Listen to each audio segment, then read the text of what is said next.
What's up? What's up? What's up? I hope you guys are all doing well. This is Reality Check Virtual Radio coming to you live and direct. Today is Trigger Warning Wednesday. Trigger Warning Wednesday. Trigger Warning Wednesday. What's up with it, everybody? I hope you're doing well. Hope you're doing okay. And, we're going to, talk about some shit. We're going to talk about some shit. And, there's going to be some people that's not going to like what I got to say today. But that's okay. It's totally all right that people are not going to like what I got to say. I'm not here for everybody. If you agree, you agree. If you disagree, you disagree. It is what it is. The conversation is what's important, right? So, we gonna get into it. We gonna get into this shit. And we gonna get into this shit right fucking...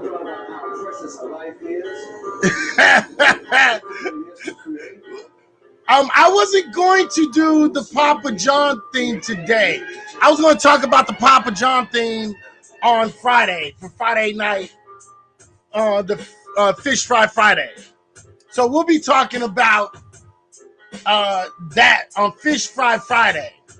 All right? We will do that shit on Friday. All right? So, you know what I mean? So real quick, if you want to join into this conversation, you're more than welcome to join into the conversation. I have no problems with it. I'm sorry. I'm over here looking for something real quick. Oh, there it is. All right. You're more than welcome to come and join into the conversation. I have no problem with it. You know what I mean? I actually really don't mind. And, if you have a different opinion, you're more than welcome to join in. What's up with it, Shatira? How you doing? Thank you for joining us. And, if you want to join too, Shatira, you are more than welcome to join the conversation. So tonight I am going to be drinking a little bit of, if I got enough, I'm going to be drinking some peach motherfucking Crown. So that's what I'm going to be doing. I'm going to drink some peach Crown tonight, smelling like a French whore. And we're going to talk about some shit. Look, ladies and gentlemen, we are going to talk about Bill Maher. And we're going to talk about democratic racism. What we're also going to be talking about is trans women. And we're going to talk about problematic areas of trans women. We're going to talk about trans women demonizing black women. We're also going to talk about, is it transphobic if you don't want to date trans women? So are men being transphobic if they don't want to date trans people? All right. Now these are heavy. These are kind of heavy subjects, and I want y'all to understand this. These are kind of heavy subjects. So first and foremost, my opinions are just that, my opinions. Okay? And there's a big thing of, there's a lot of cancel culture going on right now. A lot of it. There's a lot of cancel culture going on. And the thing is I I reject your cancel culture in the name of the almighty black fake Jesus. Your attempt to cancel me is nothing more than your fake devil demons, and I will not be canceled because the fact of the matter is I'm allowed to have my own opinions. Whether they're problematic opinions or not, that's okay. But I'm allowed to have my opinions. And until somebody can rectify certain attributes and certain things that we deal with, and until somebody can rectify and give me an answer that makes sense, you can't tell me my opinion is wrong. Everyone has an opinion. Opinions are like assholes. Okay?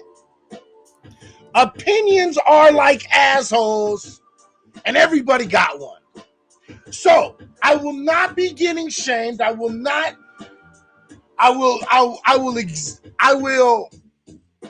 be ignoring the attempts of shaming, because if your whole argument to anything that I have to say today has to do with just shaming me or insulting me or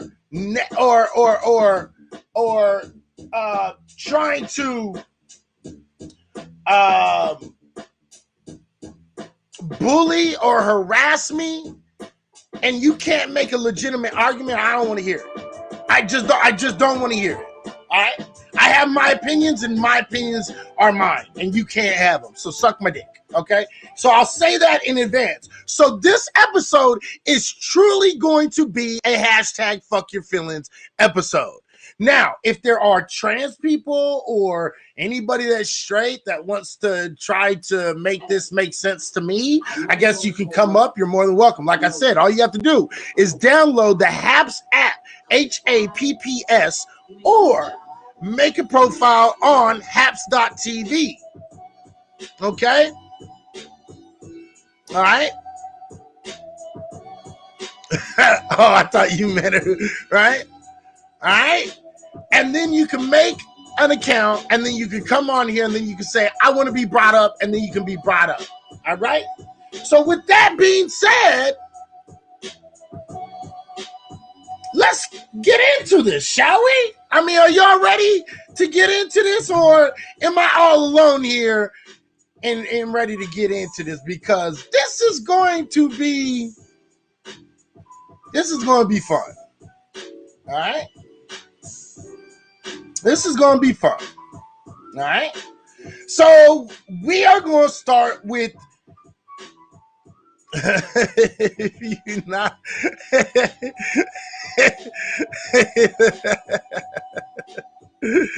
at information, man, if you're not in here, you better get in here. Right? Okay, so we're gonna start. I support trans as long as they are from Cybertron. All right. There goes one of my fucking. Thanks a lot. I appreciate that, Rob. You fucking piece of shit. You're already making this shit harder than it has to be. Thank you. I appreciate it. All right. And look, ladies and gentlemen, I'm gonna laugh at certain jokes. Okay, you might say, "Oh, that shit's problematic and that's not right." Oh well, get a fucking sense of humor. Everybody can be made fun of. Oh well, suck my dick, okay? That's called comedy, bitch. All right. If you guys don't understand it, I don't know what to tell you. Now, all right, let's get into this shit. All right. So, first and foremost, what's up, Abyss? How you doing, brother? First and foremost, we're gonna start with. I think what we're gonna do is we're gonna start with Bill Maher. Okay. And I want to say, Bill Maher, your racism is showing. Bill Maher, your racism is showing. Oops, I didn't mean to do that shit, but here, let me put this up here real quick. Bang! I don't want that up there yet. All right, Bill Maher, your racism is showing. Bill Maher is the quintessential. Pierce Morgan has always been a racist. If you didn't know Pierce Morgan was a racist, then yeah, I don't know what to tell you. You're slow. All right. Listen, Bill Maher, your racism is showing. Okay. And the fact of the matter is this: Bill Maher has been problematic for quite a few years. Okay. And Bill Maher is quite literally the definition of when Dr. Martin Luther King said the most dangerous person and the most dangerous people to black folks and the civil rights movement are democratic people who either hide their racism or don't say nothing at all. Okay, the moderate Democrat, as he called them, the moderate Democrat. All right, and with this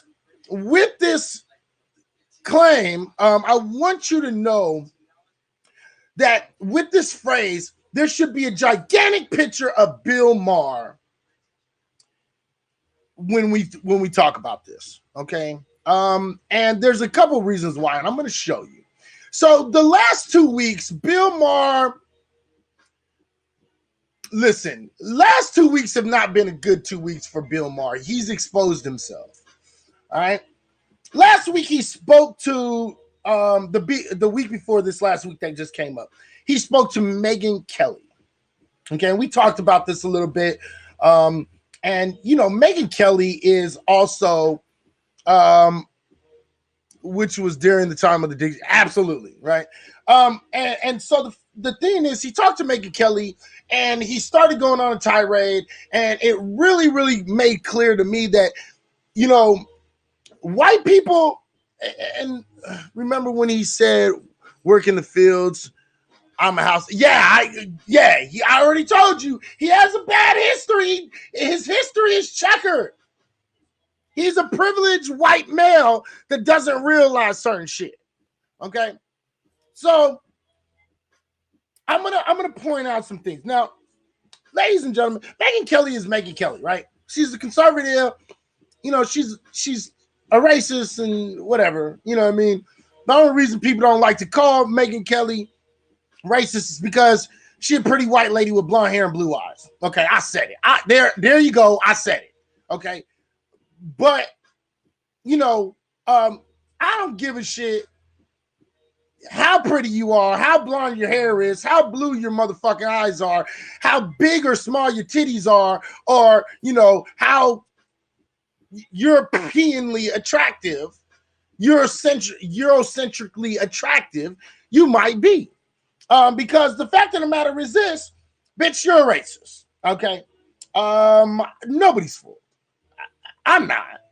But to me, she hasn't really ever tried to hide it. So she's one of them motherfuckers who just says what she says. So I'm not really gonna go in on her.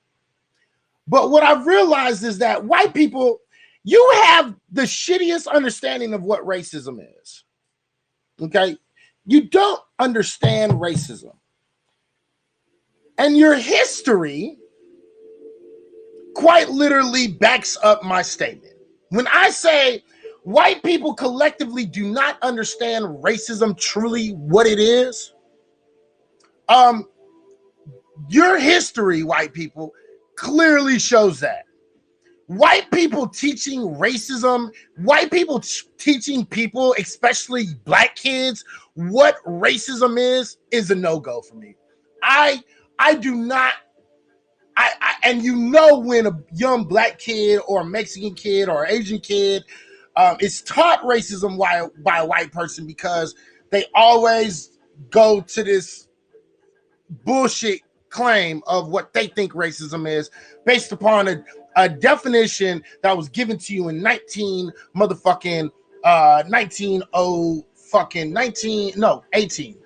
1800s. It's in the late 1800s. 1902 officially, and in 1926, I'm sorry. Okay.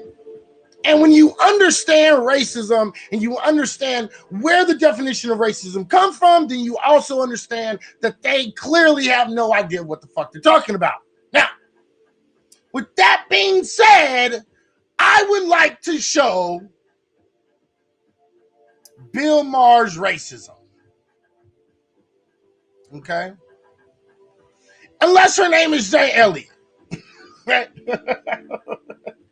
Unless her name is Jay Elliott, right?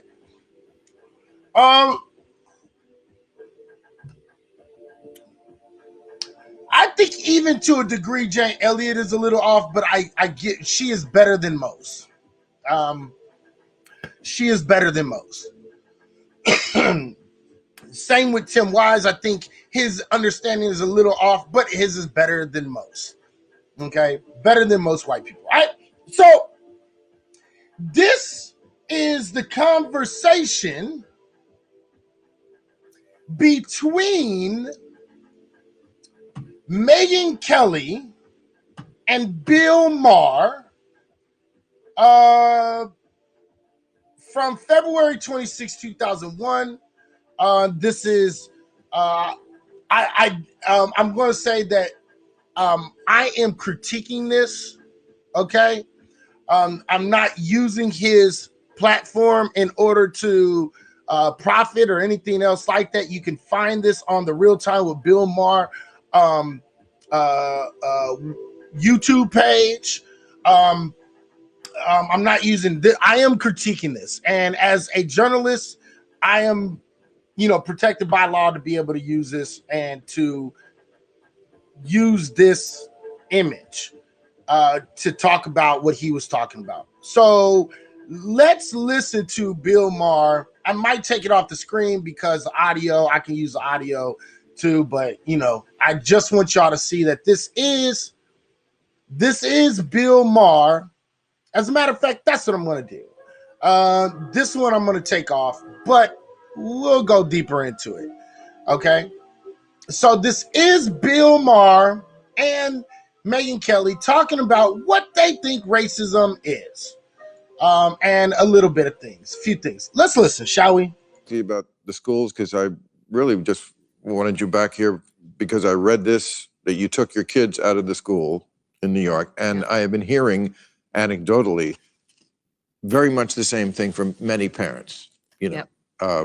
Parents confide in me, I guess, because I don't have kids. It usually starts with, "You're so lucky you don't have kids." And then I hear about their problems. But just tell us why, basically, you did this. Yeah.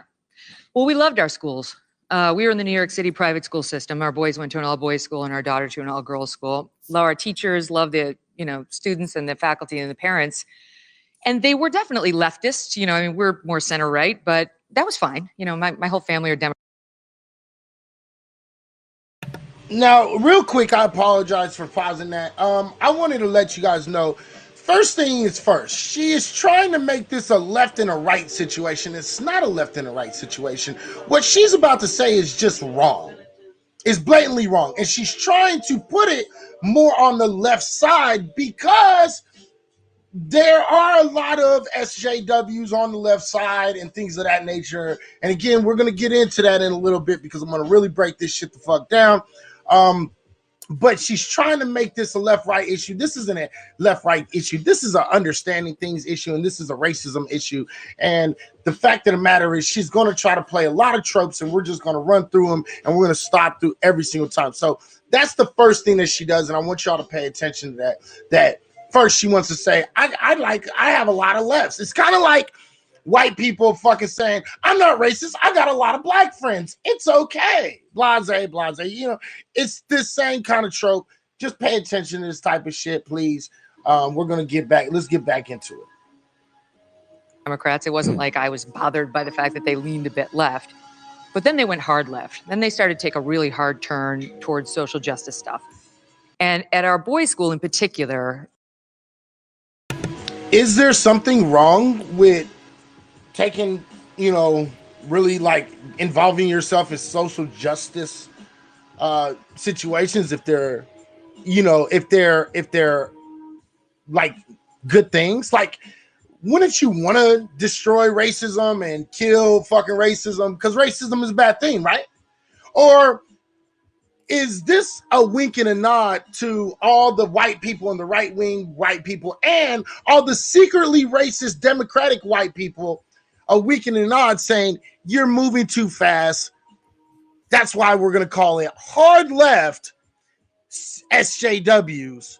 And, you know, they're doing too much. Like, slow down, right?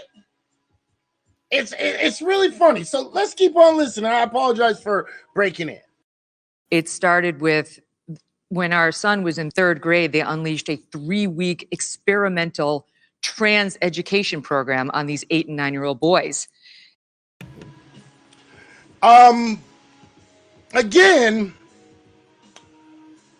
I'm not necessarily against her on this because, again, I don't think you should be teaching kids about sex and sexuality and all this stuff until they're, you know, usual age. We didn't learn sex education until a certain age, so I can kind of understand it. I think learning about sexual preference, sexual, anything that has to do with your body, sexual preference and things of that nature, I think you need to leave that more to the parents.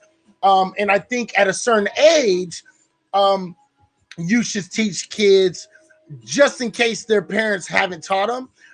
Because what that does is it gives people understanding, knowledge, and things of that matter.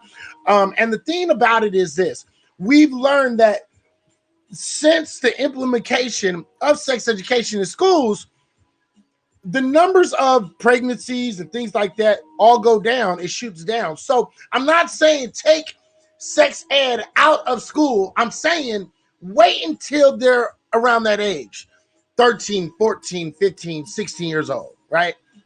Maybe 12, because they're right at that age, right? So I'm not going to disagree with her on this, per se. In the sense of you shouldn't be teaching this to kids this young. But I don't understand why it's such a bad thing to explain to kids what trans people are, because they're there. They're here, they're there, they're going to be around. Okay? So you might as well get them to understand that shit so they're not hurting each other's feelings at a young age. So I'm kind of mixed on this one. You know what I mean? Right, good touching, bad touching, I get that. Certain things I get. I don't know how deep her school went into this, so I'm just saying that I agree, but I don't agree on this certain situation. So but this is not about what I'm about to talk about. Let's continue. And it wasn't about support. It was about, we felt like it was more about trying to convince them, like, hey, come on over. And the boys started to get confused and they had to. All right. So that's where she took that hard right. And she said, we felt like they were trying to push them over to this side. Now, I don't know how true that is, but if that's what they were doing, that's absolutely wrong, right? And I think she is generalizing also. Again, I think I don't know, so I'm not going to speak on it. But if they're doing what she's saying they're doing, she's right. They're wrong. The school's wrong. They shouldn't be doing that. But most likely, she's probably overgeneralizing. So let's put that out there. All right, let's keep on going. Implement the system where they raise their hand. If you're really confused, put up a 1. If you're just a little confused, how old are they now? They were 8 and 9 at the time. And we objected, and so did a lot of other parents, to the point where the school had to apologize for that one, which they very rarely did. Then our kindergartner. All right. So being confused, putting up a 1 or 2 or 3, right? If they were trying to explain what are transgender people, because a lot of parents don't like to have these kind of conversations in the home. I can understand why they would tell the kids to put up their 1 or 2, 3 if they don't understand, right? But again, this is at a funny age, right? 8, 9 is probably a little bit too early, in my opinion. Maybe 11, 12, 13 would probably be a little bit more of an appropriate age, because that's when kids are starting to grow, into going into preteen years. They're starting to get to know their sexuality a little bit more, things of that nature. Again, I still think she's overgeneralizing. She's putting a little bit too much on certain things. So, again, I'm a little on mixed feelings with this, but let's keep on going. Was told to write a letter to the Cleveland Indians objecting to their mascot. Now, he's 6. Like, can he learn how to? Okay. This is when she starts with the dumb shit. Okay?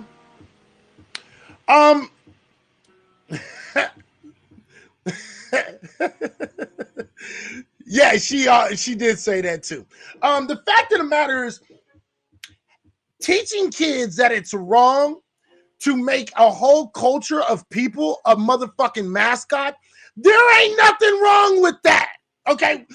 Now we're out of the realm of trans. You tried to conflate the two and act like they were together. Listen, I don't want a motherfucking team to be called the Los Angeles Black Folks. Okay?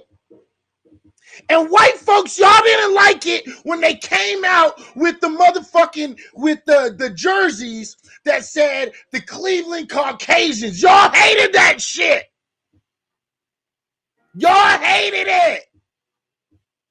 So now you want to sit here and you want to be mad because the teacher is teaching you not to do this against Native Indigenous people, i.e., quote unquote, Indians. Okay? Again, this is hypocritical. These people are fucking being dumb. So, you know what I mean? So it's like now she's starting into the dumb shit. Okay? Because white folks couldn't stand it. They made a lot of jerseys called the Cleveland Caucasians and the different something white folks. And they did it on purpose to make a point. That point was, you don't want your group to be put as a mascot, do you? Right? What if we had a baseball team called the Cleveland Caucasians and fucking the mascot was a big old white dude with a big old head and was going around talking about, I want to speak to your manager. I want to speak to your manager. And that's what his job was. That's what he did. Instead of walking around with a big head of an Indian and go, and shit. What if they went around and started fucking going out there and fucking say, the mascot was saying, I want to speak to your manager. I want to speak to your manager. Right? Right? So this shit, now this is where the double standard starts coming up.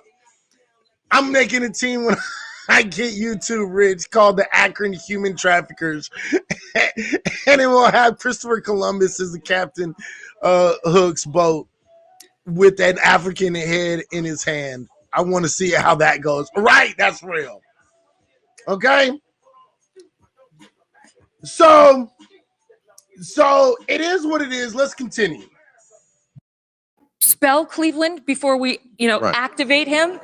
He lives in New York City. We got buses, we got subways, we got crime. He's got things to worry about other than social activism. And let me point something out real quick.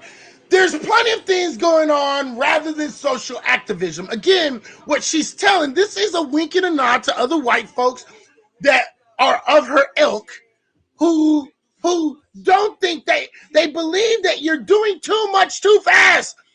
You damn Negroes, you damn Mexicans, you damn Asians, you're moving too fast. We got other things to worry about. Don't worry about my system of white supremacy that I put in place and have been in place for the last 400 plus years. Don't worry about that. That's not the big issue right now. The big issue is all of y'all crime and all of y'all problems, not ours. Okay? This is what this is. Whether you realize it or not, that's what she just said. There's other problems rather than racism. a system of white supremacy and us doing everything we can to stay on top and making sure you motherfuckers stay being the same motherfuckers except who we are. Okay? You need to stay the working class while we are the buffer class and the upper class. That's what this shit is. Whether you realize it or not, that's what she's saying. This is a wink and a nod. All right? Let's keep on going real quick. Let me see. It amazes me how she literally thinks there's nothing wrong with exploiting a culture, let alone them not getting a dime for it. Right? Facts, bro. Facts, bro. Absolute facts. And if he's going to be activated, Doug and I should do it. Not a kindergarten teacher. Didn't run it by this us. is what I've heard from parents. And these are all. Yeah, Megan, you and Doug, the reason why she said me and Doug should do it. Doug is her husband. The problem with that is white people have a very shitty history of teaching fucking their kids about racism, the system of white supremacy, and how it truly works. Shit, white people don't really even truly understand racism the way it really is and the way it works here in America.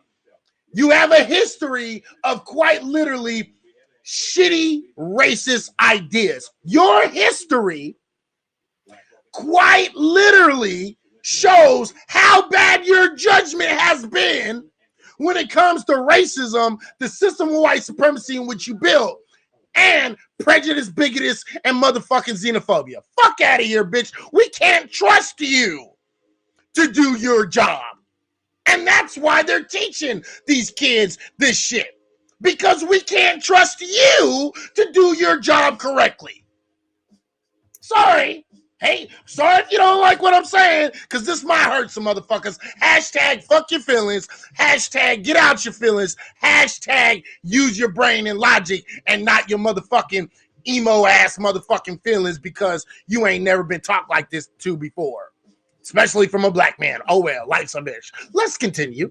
Liberal, by the way, people Of course, who say, on this, my kids are not ready to be told they're white supremacists. That's right. And on this, I'm not ready. Yeah, you're not. You're saying my kids are not ready to be told they're white supremacists. Well, you know what? Your kids should be fucking ready that. You know why? Because guess what? Your kids learned about George Washington, Abraham Lincoln, Thomas Jefferson, right? Your kids learned about the Civil War, the Revolutionary War. Your kids learned about World War I, II. You know what I mean? Your kids learned all of this shit.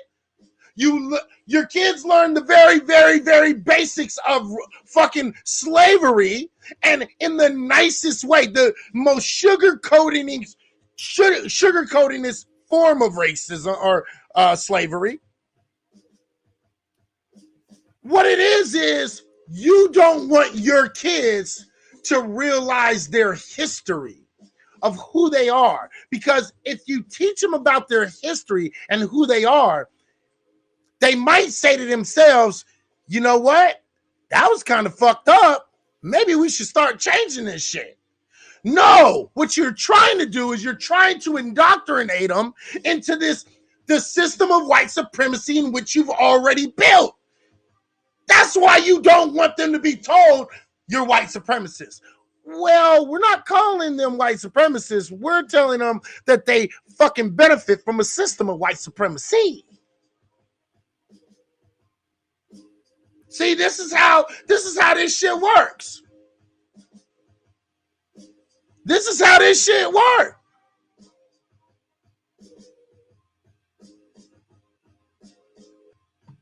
Yeah, they're not going to bomb me. They've been trying to bomb black folks for the last 400 years. If you think I'm worried about fucking white people bombing me, that shit's already happened. That shit happened many times over.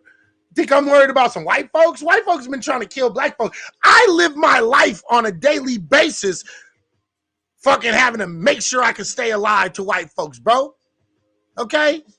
So, yeah, you don't have to tell me nothing, Happy. Thanks for your looking out, but trust me, I already know. As a black man in America, I already know. And I know better than any other country and any other people. I promise you. All right, let's continue. To be Can I told tell you, that. Bill, on know, this, that- we're not left and right. We're not black and white. This is a question But- of reason and unreason. But you talked about this letter that the school put out. So this is on the Can, race issue. can I read some of the things that are from this letter? Yep.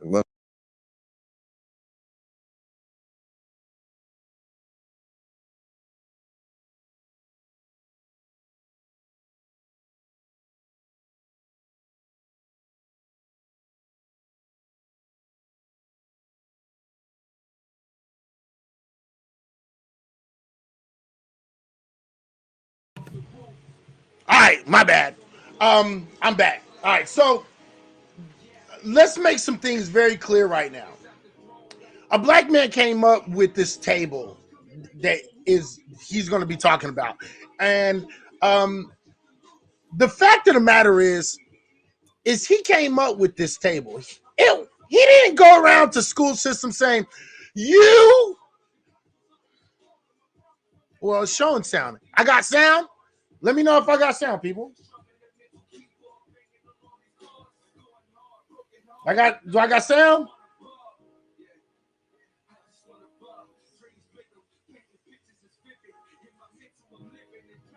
All right, cool. Now, this was created by a black man, but he didn't go around to all the fucking schools in the New York system, New York school system, and saying, nor did he go to any kind of job or any place to say, you must motherfucking implement this, and this is what it is. He didn't do that. He just created this shit. And I want y'all to make sure y'all understand something. It was the white managers, the white principals, the white superintendents that actually implemented this shit. Let's see if he brings that up, because that's really fucking important. Okay? Because it wasn't black folks that was like, you have to look at this graph and this is how all black folks look at it and blah, blah, blah, blah, blah, blah, blah, blah, blah, blah. No, that's not what it is. But pay attention to how they talk about this, all right? Pay attention. Unless people think I'm losing my mind. There's a killer cop sitting in every school where white children learn. White children are left unchecked and unbothered in their homes, one sentence starts. Well, how old do you have to be before you can just be unchecked and unbothered? Right. You know, what age do you get bothered? I'm tired of white people reveling in their state-sanctioned depravity, snuffing out black life with no consequences. Go reform white kids. All righty. So we got a mouthful already.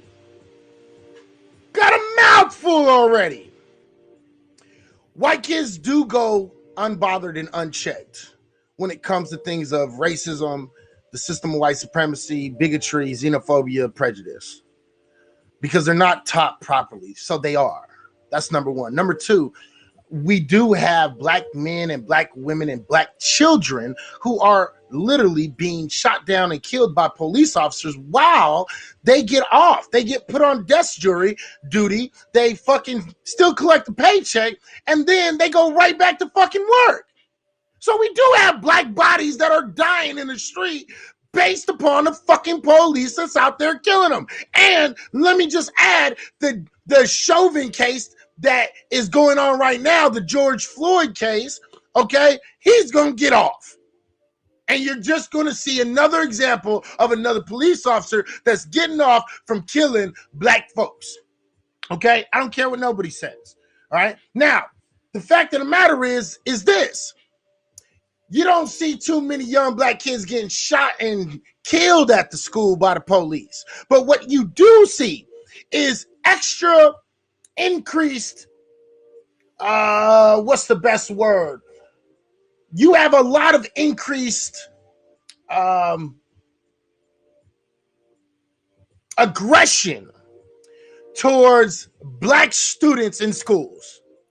Black students are more likely to get pepper sprayed, shocked, stunned, tased, slammed on the ground, hit, punched by these police officers, handcuffed. We just recently saw a case of a young girl going to school, was put in handcuffs, put in the back of a police car, and then pepper sprayed in her face because for some odd reason, a grown-ass man couldn't keep a fucking little 9-year-old girl in check. And people justified it. You justified a 9-year-old child that's going to act like a child getting sprayed in the face and handcuffed with motherfucking mace. Yeah, there's some problems. Don't even let me get into the motherfucking facts about how schools actually teach how they treat young black men and young black girls. Because young black boys and young black girls are almost 10 times more likely to be expelled or suspended for doing the exact same thing white little boys do and white little girls do. And that can be proven and backed up.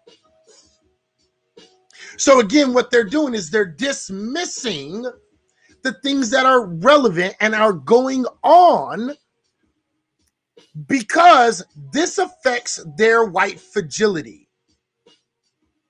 Let's keep on going, shall we? Because this is going to get even better. Because Bill Maher's about to expose himself for being the racist that he truly fucking is. Again, and I say this a lot of people who watch me know what I say. I say this shit a lot, right? I tell people that, look, I say this, and until somebody can tell me that, can show me that I'm wrong, I will stay on this. I say 97% of all white people are racist. I say that. The breakdown is this. 36%, 37% of those white people that are racist are overtly racist. 30% of those people are closeted racists. And the last 30% of those people are subconsciously racist. Subconsciously. Pay attention to what that means. What that means is, again, overt, you already know what it is. They go around saying the N-word to your face and starting a whole bunch of shit and you fucking moon cricket, you know, all that other shit, right? Closeted means you keep it within your group, your very short group, your friends and your family, your close friends and your family, right? Because you know it's not PC and you know you don't want to get in no shit because of it, okay? And then subconsciously racist is what I put a vast majority of white folks, where they walk around, they say, I'm not racist, I love black people, I'm colorblind.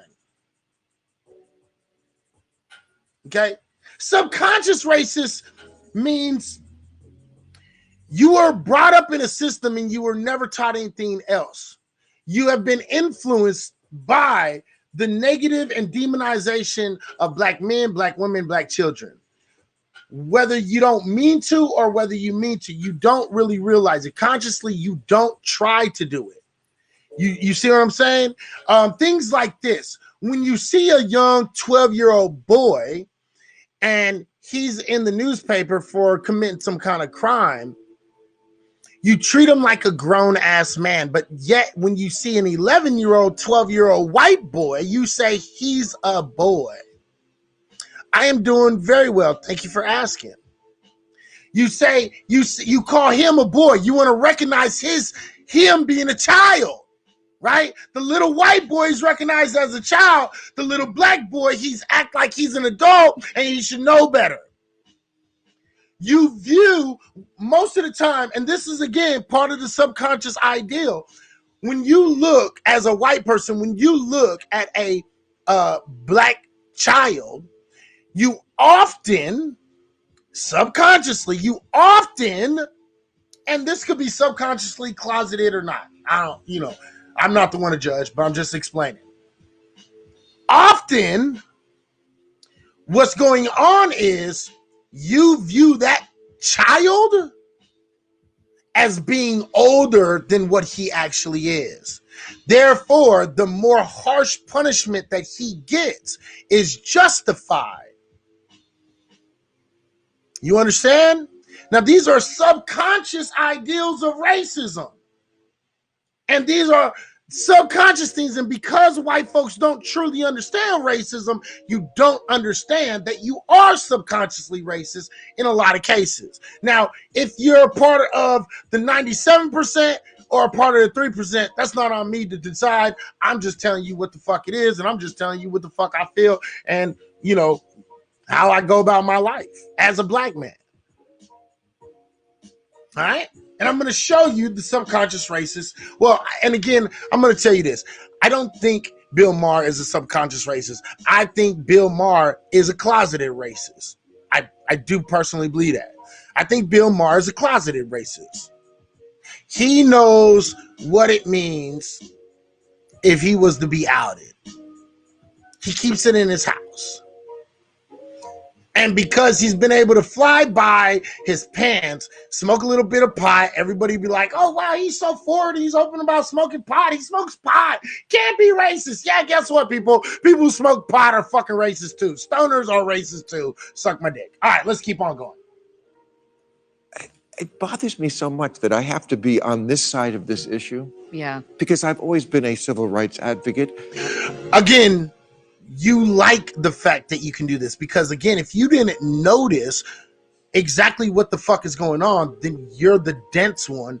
And again, I don't think Bill Maher is that stupid. I'm sorry. So I don't give him the credit of saying he's subconsciously racist.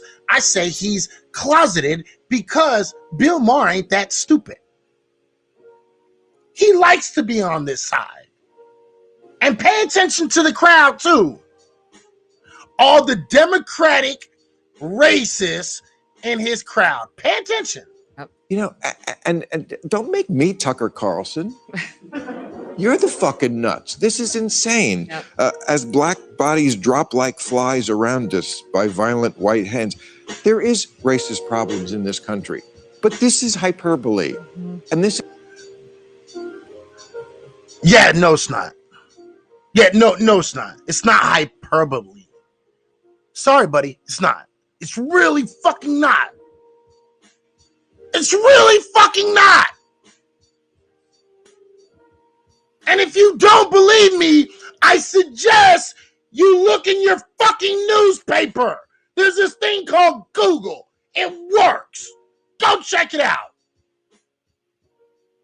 This is making people crazy. Yeah. And children, what is, I mean, this is not. And what I want to show you, you heard all those clapping. Yeah, go Bill Maher, tell him. There was a whole bunch of racist white folks behind him. This is getting ridiculous. This is getting old. How you think black folks feel, motherfucker? We've been dealing with this shit for 400 plus years. You want to get mad because you've had to deal with it for the last 4.5? Oh, boo-hoo, Negro. Boo-hoo. Boo-hoo, motherfucker. Boo-hoo. This is the fucking ignorance I'm talking about, people. Pay attention. The way we get to the promised land. Absolutely not. It's divisive. It's racist. It's divisive. It's racist.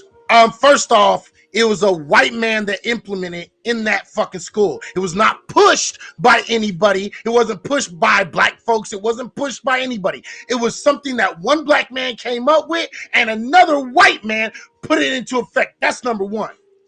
It's not divisive, okay? Because you don't understand what the fuck you're talking about. You don't care to understand because it doesn't benefit you. And it's not racist. And guess what, sweetheart? I can say that. You know why? Because you clearly have no idea what the fuck racism truly fucking is. If you think this is just another attempt for white people to become... we're being demonized. It's poor us white people. Poor us white people.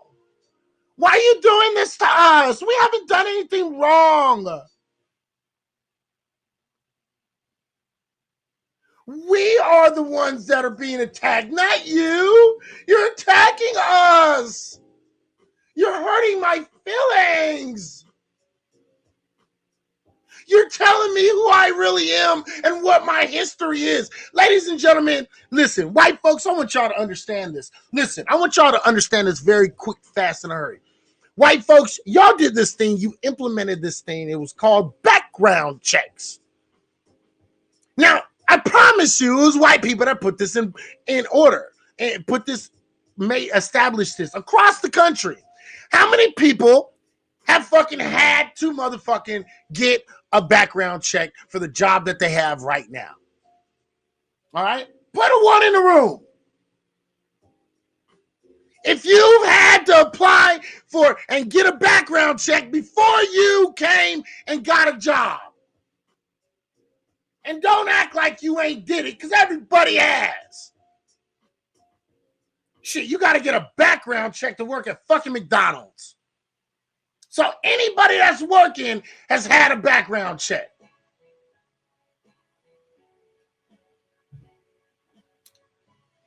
What is a background check for?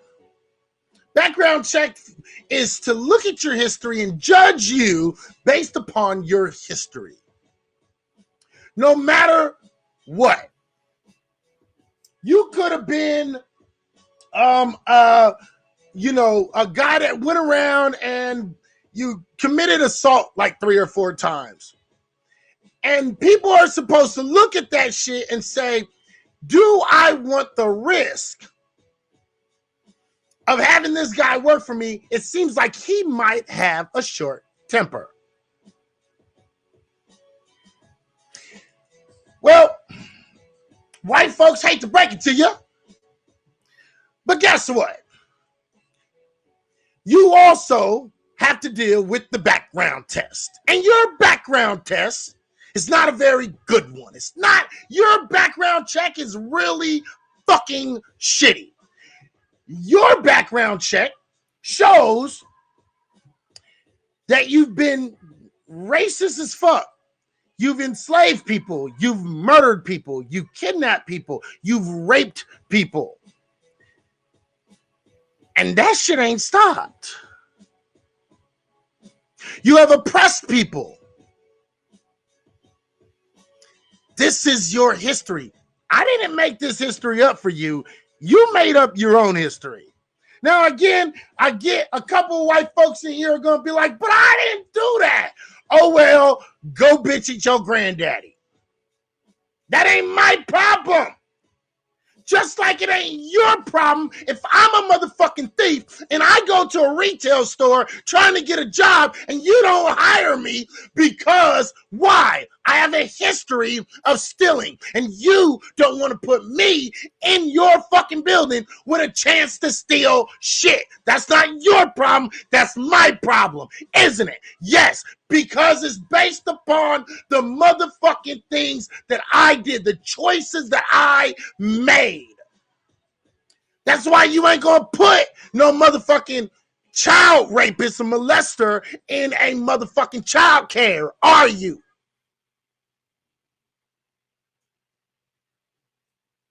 So you have to deal with your history. You have to deal with the fact that your ancestors, whether it was you or not, made these decisions. Sorry about your bad luck. Sorry. You don't like how that shit go? Eliminate background checks and then we can talk. Until then, fuck out of here. Deal with your fucking past. And it's having exactly the opposite effect of the one they intend. And it is not that all the Black people in our school or other schools are in favor of this kind of talk. My friend Coleman Hughes. If you don't know who Coleman Hughes is, Coleman Hughes was a Black man that went to an HR 40 situation and he was exposed as being some weird fucking Black dude that got on motherfucking, subway systems and danced in a fucking jacket and underwear and shit. He was a fucking weirdo. He's also a fucking coon. And this motherfucker is not a black person that you want to call on as saying, oh, yeah, this is my black friend. And he doesn't agree with it. Again, this motherfucker is he's been exposed as basically hating his own group. So it is, yeah, Rob, yeah. Let's continue. Who's 24. He's a liberal. He Yeah, was we a had him Biden on, voter. sure. You know, Coleman. He's been speaking out about this as a black man, saying, how dare you presume to know how I feel? To try to, I mean, it's pejorative to him. Like the whites. Well, here's the problem. Though. It was white people that implemented this shit. So, yeah. Deal with the white people. But your racism is showing. Tuck it in. So the ones who understand, who are arrogant and in control and work hard, right? These are all the terms now associated with white supremacy. And then the white people feel bad and feel judged because they're told they're white supremacists because of a pigmentation over which they have no control. Again, white people, you're not being called white supremacists because of your pigmentation. White people, you're saying that you created a system of white supremacy. And you uphold that system of white supremacy when you do stupid shit like what she's doing right now. And usually people just go off and, say, you know what? I don't feel like going through the shortcut and explaining this all to you. So yeah, you're a white supremacist. Suck it up. Deal with it. But see, this is your misunderstanding of what the system of white supremacy and racism is. But if you understood better, you would understand exactly why. But you don't care to know. You know, a lot of you guys know, you just don't give two shits. But she does. She clearly doesn't like this shit. She doesn't like to be judged. She doesn't like to be generalized. Again, this is something black folks know all too fucking well. Generalizations. Once that shoe's on the other foot, though, Jesus Christ. Yeah. All right. It's so divisive and counterproductive. And it wasn't just our school in New York. And it's not just New York. I mean, all over New York privates, New York publics, there was no place to move them in New York to get away from this. So it wasn't just our school. There's a public school on the Upper East Side of Manhattan that just got in the news because they gave out this panoply of 8 categories into which all white people fall. And on the one end is white supremacist, and on the other end is it was white traitor, basically, white abolitionist. And they're really encouraged. All right, I'm going to show this. Now, I am going to show this. I'm going to try to see this graph. All right, I'm going to read it to you because I know it's a little hard for y'all to see, so I'm going to read it to you. On the red side, starting from the red side, it said white supremacists. Next line up, white voyeurism. Next line up, white privilege. Next line up, white benefit. Next line up, white confessional. Next one is white critical. Next one is white traitor. And the last one is white abolitionist. Now, let me make something very, very, very, very, very clear. I don't like this chart. I don't. I just don't. I don't like this chart. I don't. I don't agree with it. I don't agree with this chart. And it's because the classifications are absolutely wrong. But this is one particular person in his view and how he looks at,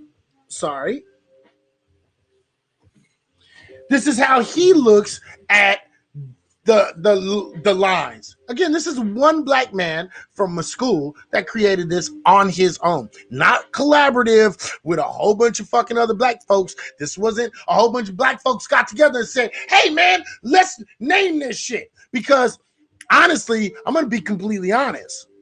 Here, let me show you. Right here on the end, right here, I hope you guys can see my arrow right there. It says white abolitionists. Right there. Ladies and gentlemen,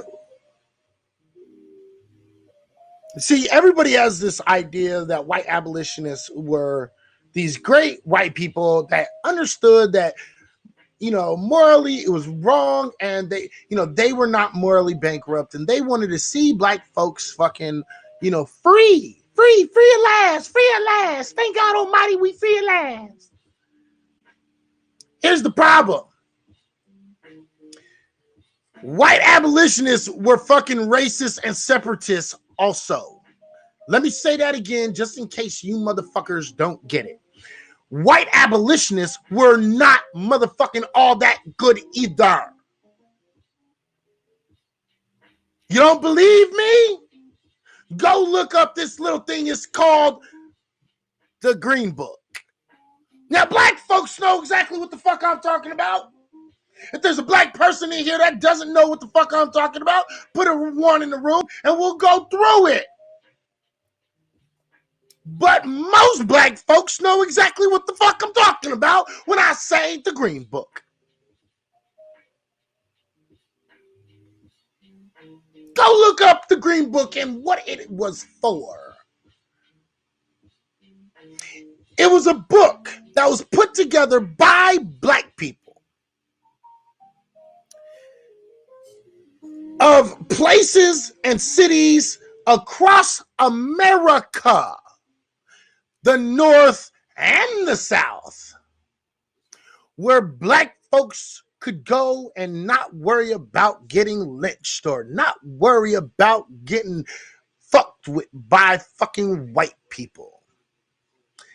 The safer towns, the safer hotels, the safer places for them to be.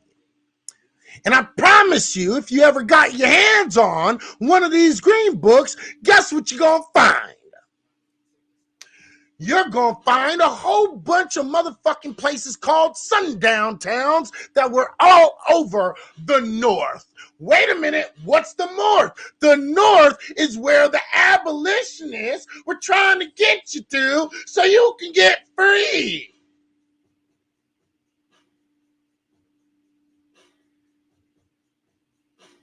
The North. Pay attention, people. I want y'all to pay attention. Right, there are still sundown towns in America. There are still sundown towns. So white abolitionists to me is not all that awesome. So to me as a black man, I think that fucking graph is bullshit. But yet she gets offended by it. She's offended by it. And if you want to know where sundown town is, go to fucking Sandpoint, Idaho. Sandpoint, Idaho still has a motherfucking sign that says, niggers out past dark, don't make it till morning. Yeah, how about that? How about that? There's also a motherfucking there's also a sundown town in motherfucking in Montana, right next to White Owl.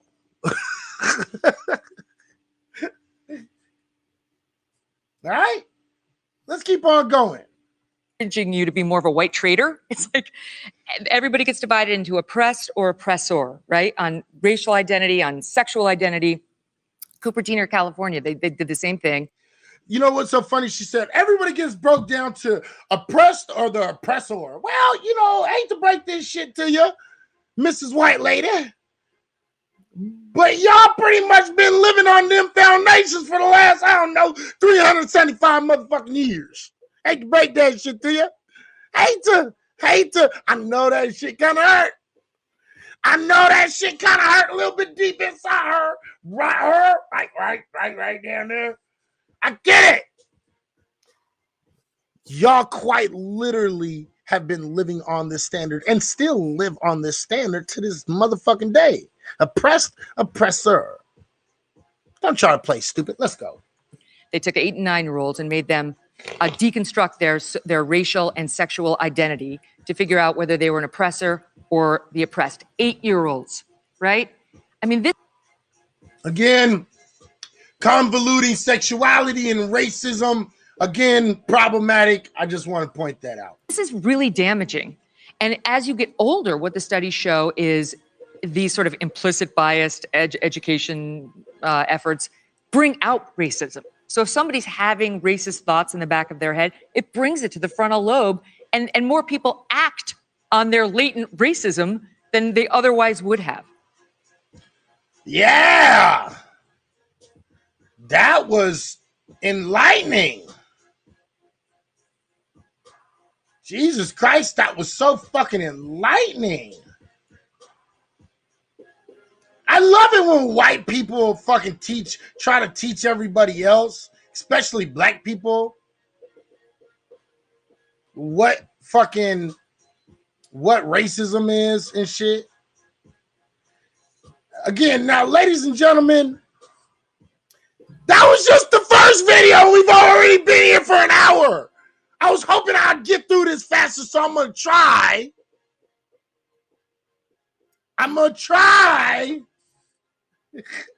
To hurry this one along because we got a few things we're going to talk about. All right. Wait, what? Basically, she said, when you have to deal with this, it brings forth your racism. It brings it forth a little bit more, and it brings it to your frontal cortex. And blah, blah, blah, blah, blah, blah, blah, blah, blah, blah, blah, blah. Basically, what she was saying was this: when you're fucking having to keep on dealing with this, you become more racist because you're being forced to fucking deal with your racism. That's what she basically said. It just makes you more racist, and we need to stop fucking forcing white people to understanding their racism, because guess what? It's only going to make us more racist. Fucking idiot. Fucking idiot. Fucking idiot. Now, this is week number 2 with Bill Maher. Bill Maher and his dumb fuck ass decided, hey, you know what? I want to double down on my dumb fuck shit. So what he decided to do was, gatekeep what the fuck black people should get, because him as an old white man knows what's best for black people. Oh, this is going to be awesome. This is going to be awesome. Real quick, before I take a motherfucking...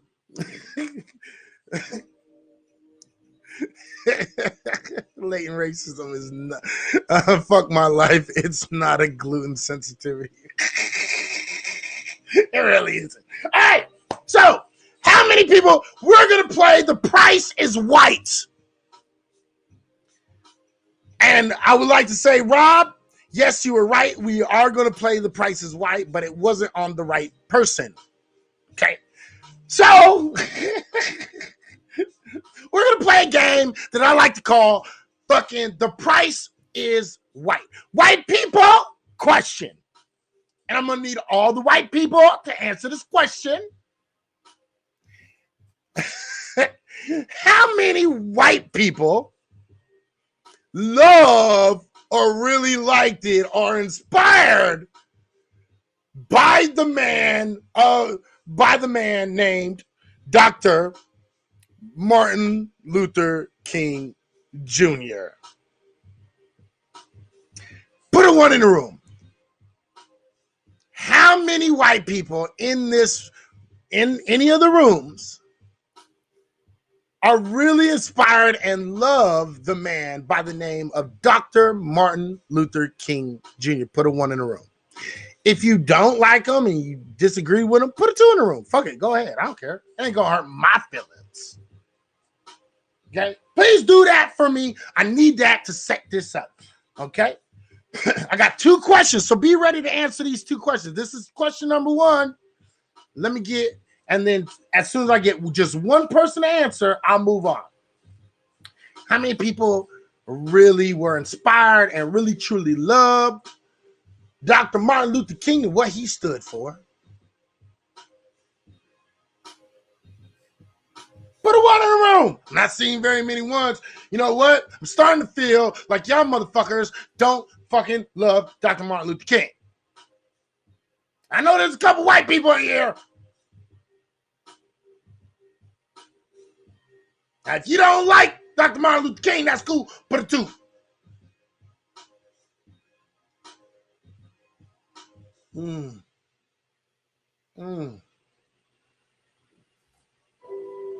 Everybody got real quiet. They know this is a setup. Everybody got quiet. They know this is a setup. Maybe I'll have to start rewording shit now because you guys know this is a setup. Right? MLK is every white person's most favorite misquotes. Right? They hate on MLK tonight. They're like, no, you're not gonna carry me in that boat, motherfucker. Hell no. You're not gonna do that to me. Nah, I'm not stupid. I did this before. I seen this before. You're not gonna get me.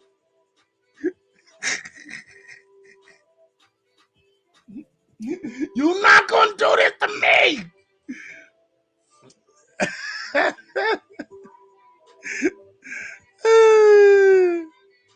Well, I know. Listen, white people. I know you love Martin Luther King, and I know y'all want to fucking put a 1 in the room, but you're so afraid to put a 1 in the room because you don't know what the fuck is about to come next. You're like, oh no, I fell for this before. I ain't gonna fall for this shit again. And I get it. I understand.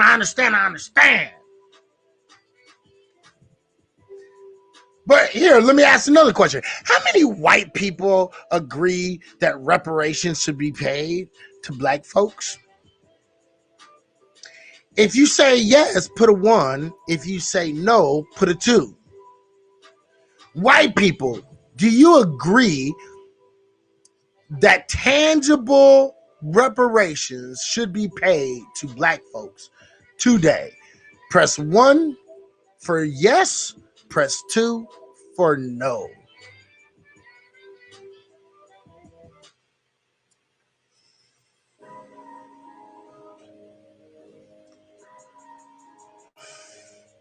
Come on, quit being scared, you fucking pussies. Quit being scared. I know there's some white people in here like, hell no. Y'all niggas don't deserve a damn penny. What you talking about?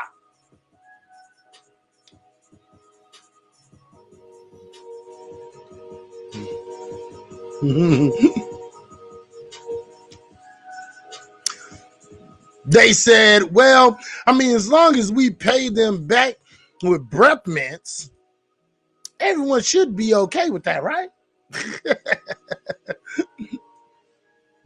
Well, again, we got some pussy white folks in here. But the fact of the matter is most white people say no. Oh, hold on. It said, LOL, this country can't even take care of people in a pandemic. Like they gonna pay some reparations. I ain't asked, do you think they gonna pay reparations? I asked, do you think black folks deserve reparations? See, don't get the 2 words fucked up now, ladies and gentlemen. But I do get your point, and actually, I agree with you. Okay? Actually, I agree with you. But that's not what I asked. That's not what I asked. Real quick, let me give out a quick shout out to Lace434. Go check out Lace434 on YouTube. Lace434 on YouTube. Go check them out, man. This is the background music. The background music you're hearing, definitely Lace434. If you was in the music industry, go fuck with your boy. You already know what it is, all right? Izzy, you have loud juice in that glass. Voice, listen, bro. Voice, if you ain't fucking realized yet, I'm just a loud motherfucker. Damn it, you is lost. I do not need no motherfucking goddamn Crown Royal Peach in my motherfucking goddamn glass to be loud. Now, that would have been a great little plug for the sponsors if Crown Royal would fucking pay me to do advertisement for them. Hint, hint, hint. All right. So, all right. So anyway, volume police, right? You better learn how to use volume on your fucking cell phones. You better learn how to use the down volume. All right. But anyway, all right. All right. So the fact of the matter is most white people do not agree with racism. I mean, with reparations. This is another form of white people to show that you are still racist and you know damn well you are. So here's what I'm going to do. I'm going to let Bill Maher show his ass one more again. Ladies and gentlemen, I introduce you to Bill Maher and Charlemagne the God. The administration said, speaking of money, they want to study reparations. Study it. Compensate descendants of slaves for unpaid labor by their ancestors. Jen Psaki, the press spokesman, said, we'll see what happens in the legislative process. I'm curious where you are on this issue. I mean, there's a collective guilt that's asking individuals to recompense.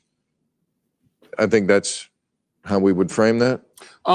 Listen, I think reparations has to happen for black people. You know what I mean? Because slavery was America's original sin. And I really don't think no good is going to come to this country until they atone for their original sin, which was slavery. I mean, my ancestors literally built this country for free. So when you see all of this money being thrown around, you know, $27 trillion in national debt, $1.7 trillion for failed F-35 fighter jets. $500,000 for dogs. $500,000 for fucking dogs. It's like if you're black in this country, you have to be like, well, what the hell? What's up with us?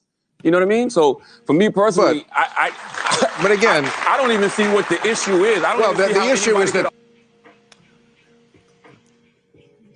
Now, had Charlemagne just said that and shut the fuck up, Charlemagne is a fucking G. Good shit. But no, Charlemagne had opened his mouth again. Listen, ladies and gentlemen, black folks all around. Hold on real quick. I got to let my damn dog out. Ah, fuck. He's looking at me. Let me let my dog out. Let me play this for us. Nah, hold on. Y'all can wait. Y'all can wait. Come on. No. No, come on. There you go. Get, Nuggle, get. Good dog. Also, that is the only Nazi allowed in my motherfucking house. Yes, his name is Adolf Hitler. A dog off Hitler. It is what it is. All right, I'm back. All right. Bill Maher got a paycheck for eugenics that was done to his ancestors, but doesn't think we should get the same. Imagine that. Well, it's the same position as the Jews in a lot of ways. The Jews, look at Bernie Sanders. Bernie Sanders does not agree with reparations, but yet Bernie Sanders collected checks for what was done to his ancestors also. Again, so we're going to show you what this is all about. Let's continue. Let's listen to this. I wonder what Ja Rule has to say about this. What I gotta say about you? I can't even remember the song. I wish I could say. What I think about you and all about you. Right? I don't know how the fuck that song go, but whatever. Y'all know what the fuck I'm talking about. All right, let's listen. That's the collective guilt. But individual white people are saying, I didn't do it. And my ancestors didn't even do it. And you are not your ancestors.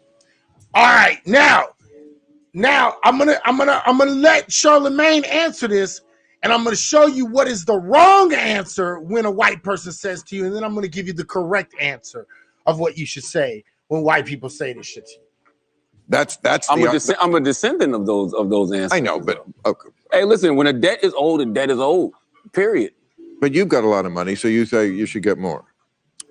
Should I get more? Well, no, you should get a check. Yes, I'm 97% West African, born in Charleston, South Carolina, so I should definitely get a check. But if if it's to the point where, you know what, you make too much money, we don't think you deserve it, cool, give it to somebody who needs it. But to act like black people in this country don't deserve reparations is absolutely nuts to me.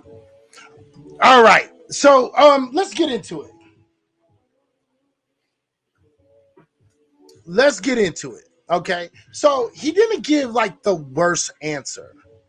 I just don't think he was articulate enough to give the proper answer, because when he said, but I'm a descendant of who's old, because he said, well, I didn't do it. He said, well, when white people will say, I didn't do it, I ain't had nothing to do with it, blase, blase. I get it. Okay, cool. But you benefit off of it, right? If you're on TikTok, right, they have these things where these people fucking pose a statement and then somebody else answers back and then it goes, right? Right? My ancestors didn't fucking have slaves. My ancestors didn't do this, and my ancestors didn't do that. But you benefit from it.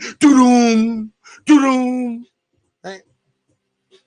He did give a safe response, but it's not safe enough. The fact of the matter is this. We are owed that money. We, the descendants of American slaves, okay, foundational black Americans, are owed that money. And we are owed that money because of this little thing, which is called inheritance. Oh shit. Inheritance. It's a very beautiful word. It's a very beautiful idea. It means when your parents pass, what they do is they pass that money down to their children. And those children use that money to gain more wealth. And then when they pass it down to their children. And so on and so forth. Now, it's not black folks' fault that you white people decided to give other white people reparations, but decided against giving black folks reparations. That's not our fault. That's your fault. That was your bad decision making, not ours. And black folks have been trying to get reparations since they got out of slavery. Don't get it twisted.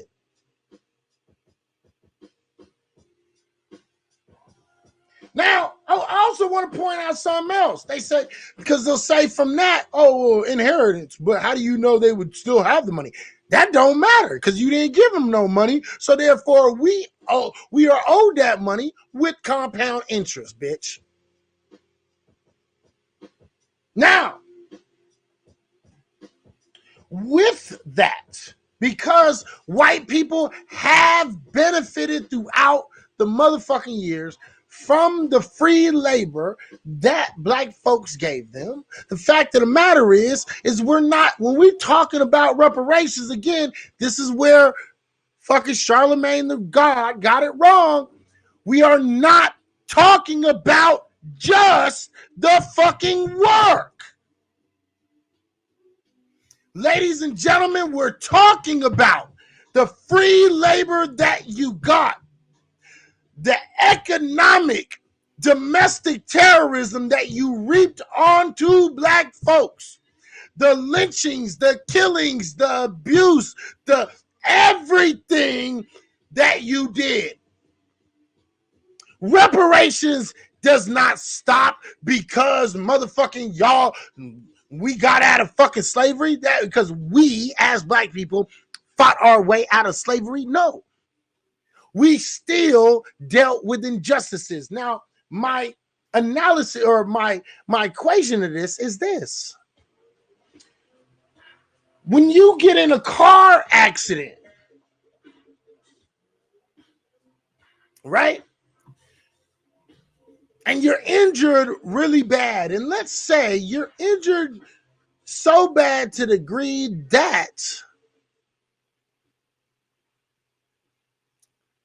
I'll answer that in just 1 second. Let me get through this voice. That's a great question, actually. Okay. When you get in a car accident, and I'm saying the car accident would be the car accident would be domestic terrorism, murder, lynching, and discrimination throughout the after slavery and after slavery and everything. So Tulsa, we're talking about the Tulsa riots, massacre, the Slocum massacre, the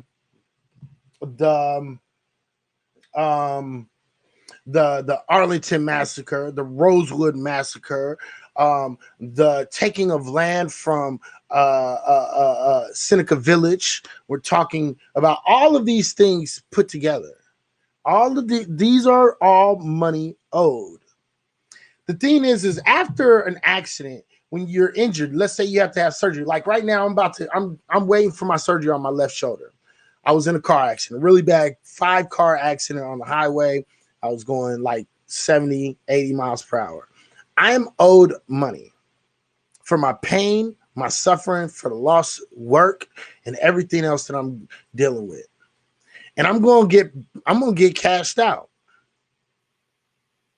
And most people do get cashed out when they're in an accident. This is the same thing.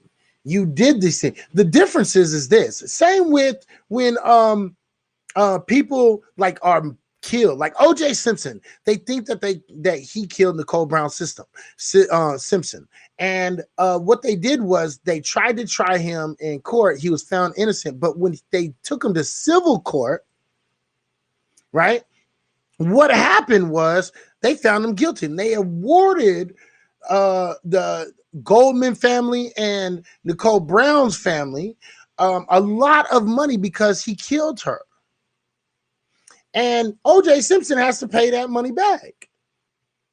Right? He can't profit off of her death. He can't profit off of anything. Right? Otherwise, he has to pay them. Right? Well, in the same sense, Black folks are owed for not only the labor, but the atrocities that happened afterwards. This is crimes against humanities, which does not have a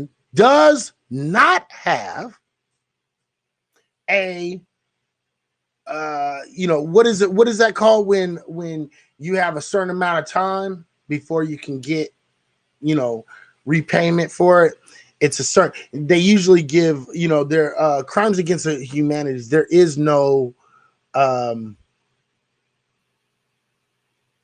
what is that shit called? I know it's on the tip of my tongue.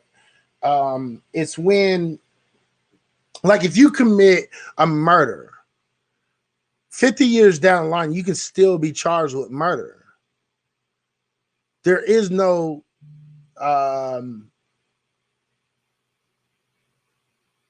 what is that shit called? I know somebody in here. Statute of limitations. Thank you, alive. There is no statute of limitation on war crimes against humanity, murder. There are no statute of limitations, so we're still owed. So thank you, Shatira, also. Okay? So we're still owed based off of these injustices. Okay?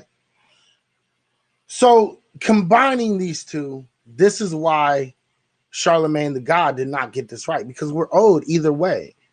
If you want to say it's based upon statutes of limitation, well, there is no statute of limitations when it comes to war crimes against people. Okay? There is no statute of limitations when it comes to these things. You enslaved people.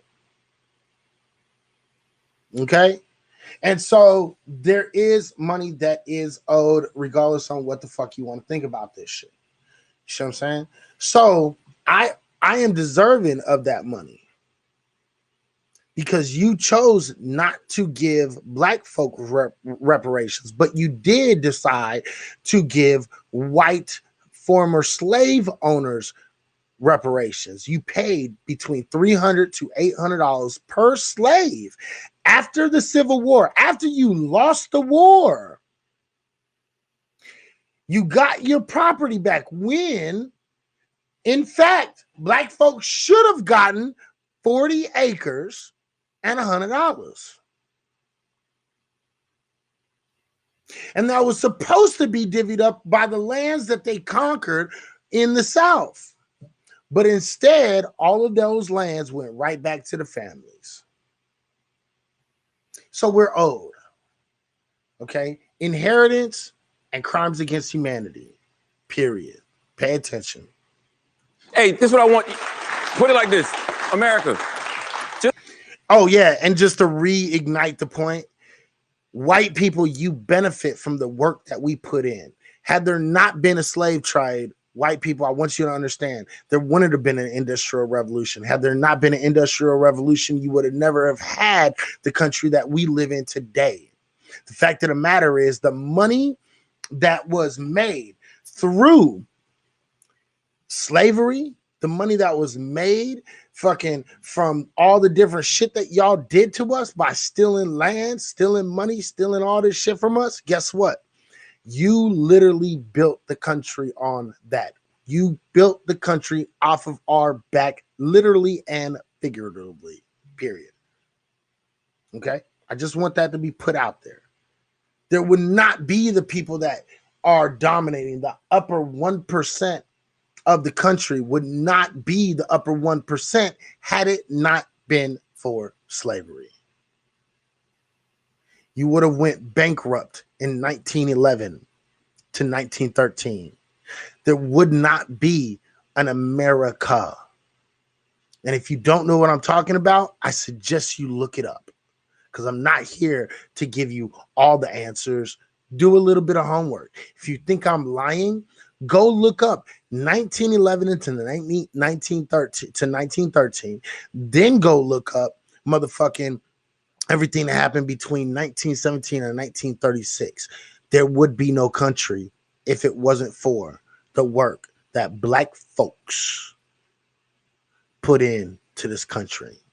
That's facts. Just treat black people like they're F-35 fighter jets. You had $1.7 trillion to throw at that bullshit. Throw it at the people who actually built this country. But I don't see how anybody can dispute that. But again, you didn't build this country. So what? You personally did. So what? I'm a descendant. But I'm saying we can't write a check to a ghost. You know Why not? Right there, he should have said, again, based upon ancestry, I am owed that money. It's called inheritance. You're not supposed to write the check to a ghost. You're supposed to write that check to the people who would have inherited that money had they have gotten it in the first place. So fuck you, Bill Maher, and your stupid ghost. why not? Because Especially when the ghost's descendants are still that's a descent. here. Listen, let me ask you a question. How do you right the wrong of slavery then? Well, I mean, I think reparation. Oh, and here we go with white people knowing everything better than everybody else, because, this is how white folks work. And this is where Bill Maher is showing his fucking racism. I want y'all to pay attention, because he is the gateway of what reparations looks like to white people. Again, this is a white male who has gained prosperity thanks to the system of white supremacy that's been in place since 19. That is gaining, and he thinks he is the gateway of what reparations looks like. Let's hear. Can come in many forms. Why not? Cash is king. It's America. No, I agree. I mean, I think reparations do come in many forms. So we should be spending much, much more on the schools that serve black children. We should be. Okay, I got to stop right there, because this gentleman jumped in. He said we should be spending much more in the school system. Ladies and gentlemen, let me ask you guys a question. How many all black schools in fucking elementary to high school are there? Yes, do I understand that there are schools that are primarily black? Yeah, but that is called what they call trickle down. Are you guaranteed a future because fucking people in school are able to you're able to graduate from high school? Are you guaranteed a future? No. Are you guaranteed a future if you graduate from college? No. This is called trickle down. This is their idea. This is white people. And this white man right here is showing his motherfucking racism also. He's showing that he doesn't want to lose power. He knows that if black folks get this much money, if they get as much money as they are owed, if black folks, if we get the money that we're owed, what happens is you're erasing about 180 to 200 years of economic separation between white folks and black folks. Again, right now, black folks are 282 years economically. We're 282 years behind white folks economically. Pay attention to this.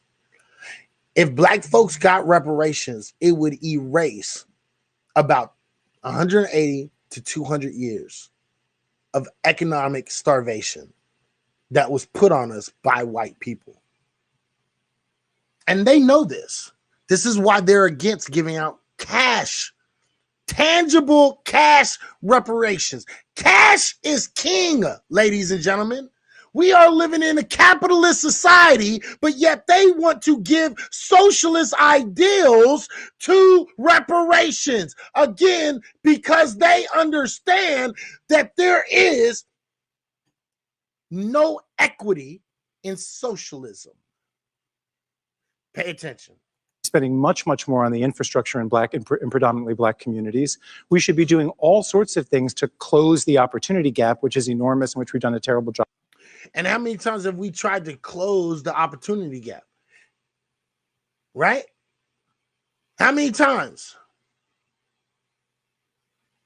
We've done that, and it's not worked. None of their ideas have worked. Because what they've said consistently to black folks is, just hold on, just wait, just be patient. We're going to do something. But it's never worked out for black folks. Now black folks is talking about, fuck you, pay what you fucking owe, and then we'll do it by ourselves. Because you know what? When black folks, because here's the thing. When you put that much money in black folks' hands, what's going to happen is you're going to get at least probably 40 to 60% of those black folks, they're going to invest their money correctly. Which means you're talking about generational wealth. Generational wealth. They're going to invest it. Why? Because black folks are starting to understand economics in this country. They're understanding financial fucking economics in this country, financial responsibility in this country. The thing is they've been able to go out of their way and they have been able to stifle financial education in the black community like 100-fold. 100-fold. And the thing is because for such a long time, black folks wasn't allowed to fucking dabble in the stock market. Black folks wasn't able to, start these Fortune 500 companies and shit. They didn't get the opportunity to. They understand that cash is king. They understand that cash means liquid assets. They understand this shit. They understand fucking these numbers. They understand what it is. This is why they all get back in line. All of them. Democrats and Republicans will stand in a motherfucking line and they will quite literally show you and tell you, no, we can't give you the cash. We can't give you that shit because that's capital, man. If we give you that capital, you're going to end up fucking us. That fucks us in the long run. Because that means you can build businesses, you can start businesses, you can start your own community, and you don't have to rely on us. That means that we can invest and we can start our own conglomerates. We can make our own satellites, our own telephone lines. We can make our own telephone and cable companies. You understand what this is? We can start our own power plants. We can do all these things by ourselves. We don't need them anymore. And they understand that they need Black folks as a consumer group. Don't get it twisted. Job closing. A debt is owed, and that's one of the ways you repay it. Simple as The that. problem I have with the reparations conversation is the questions you were asking a moment ago. It's practically a non-starter. I mean, in terms of practicality, no one's going to agree on the terms. No one's going to agree exactly on the eligibility criteria. Nobody's going to agree on the amount, and it's politically very unpopular. What he's telling you is white folks don't like this shit, so it's not going to happen. That's what he's telling you. This is called dog whistling, ladies and gentlemen. Pay the fucking attention. He's telling you white folks are not going to agree to this shit. So figure out another way. White people tell you exactly how the fuck they're feeling about shit. All you got to do is listen to him. Listen to what he's saying. This is practically a non-starter. Nobody agrees with this shit. So what? I don't care. See, what's so funny is Native Indigenous people, they were able to collect cash and land reparations. Again, they might have signed a really funky ass deal and they might have got fucked at the end of it. But they're making up for it because they're putting motherfucking casinos on their private land. But at the end of the day, yeah, they might have got fucked by the initial deal, but they learned how to fucking take advantage of the deal. They got paid in cash. Asian folks who were put in concentration camps, they were paid in cash. Jews were paid by not only Germany, but also the United States. They were paid in cash. Now, all of a sudden, nobody likes this. Nobody will agree with this. Black people shouldn't get shit. And he's telling you, because they're different and you are the outlier. Because if we give them what they want, they'll all agree to the same thing we're saying right now. And they're not lying.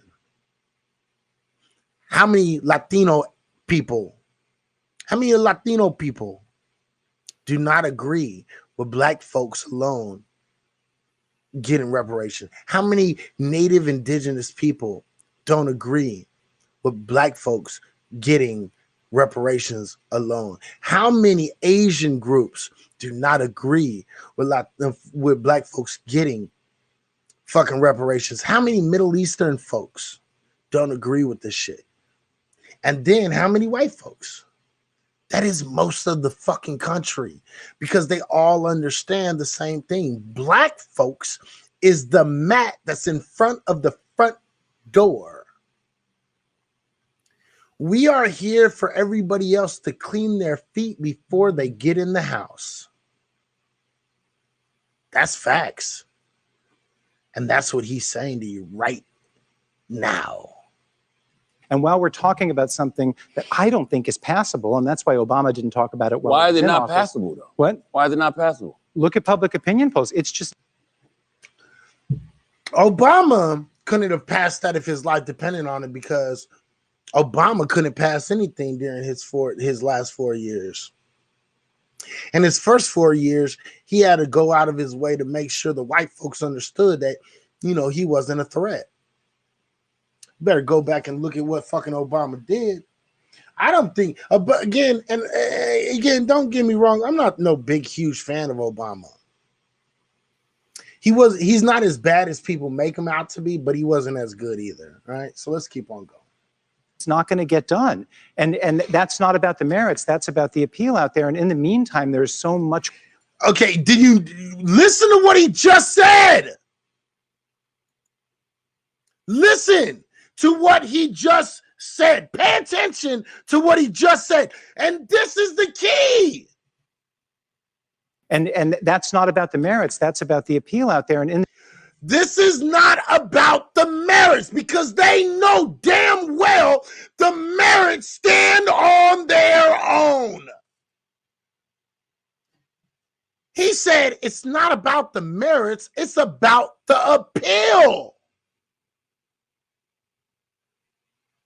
Because he and every single other white person out there, every single other group that's against black folks making anything of themselves, they understand the merits are solid. They cannot be broken. The foundation is secure, period. Tell me I'm lying.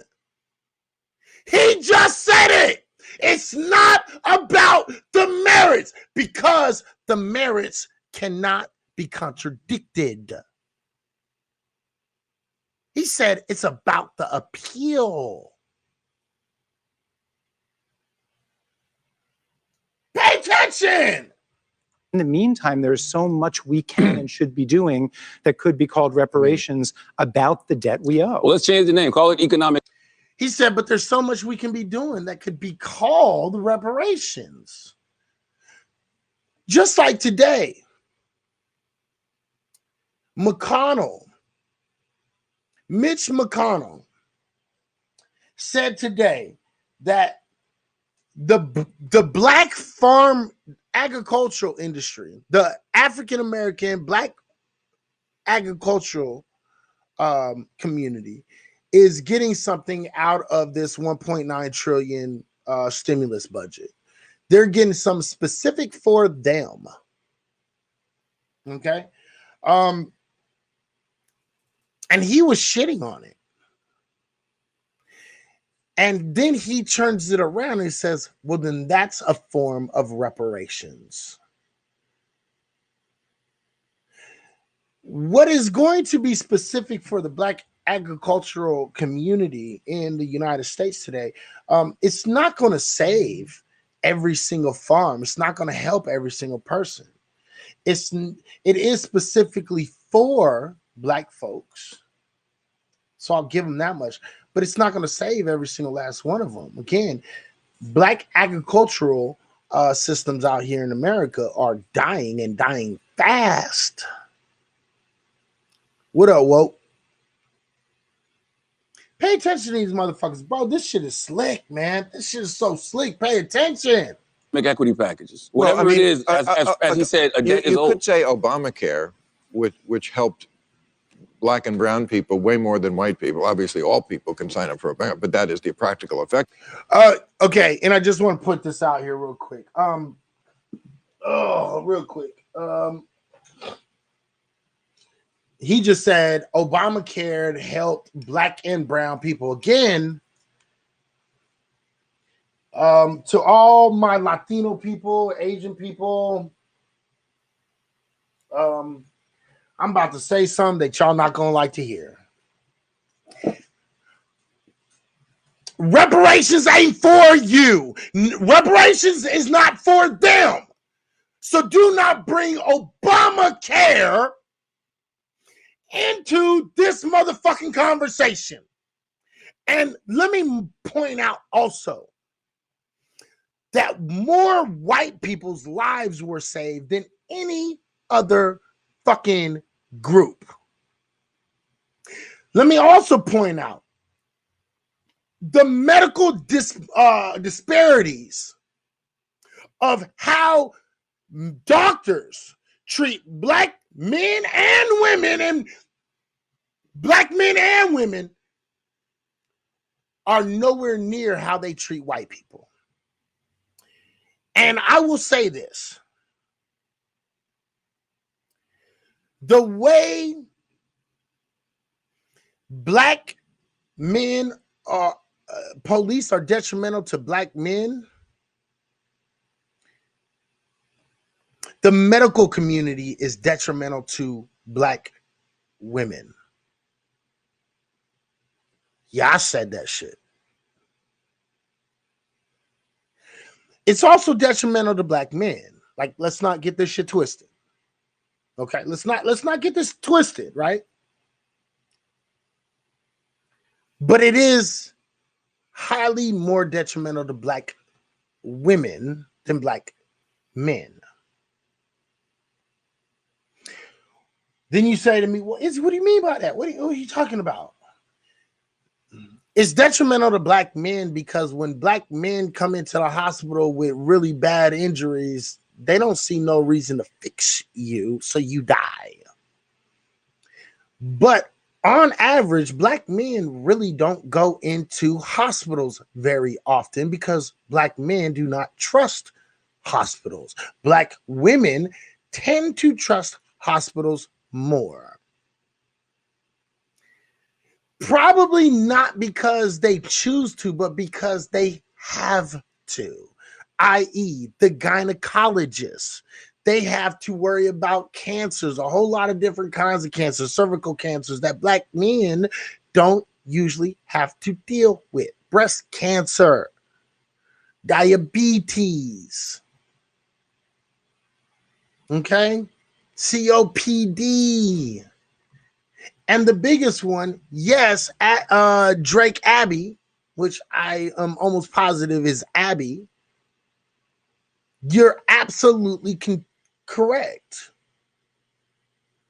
Women have kids.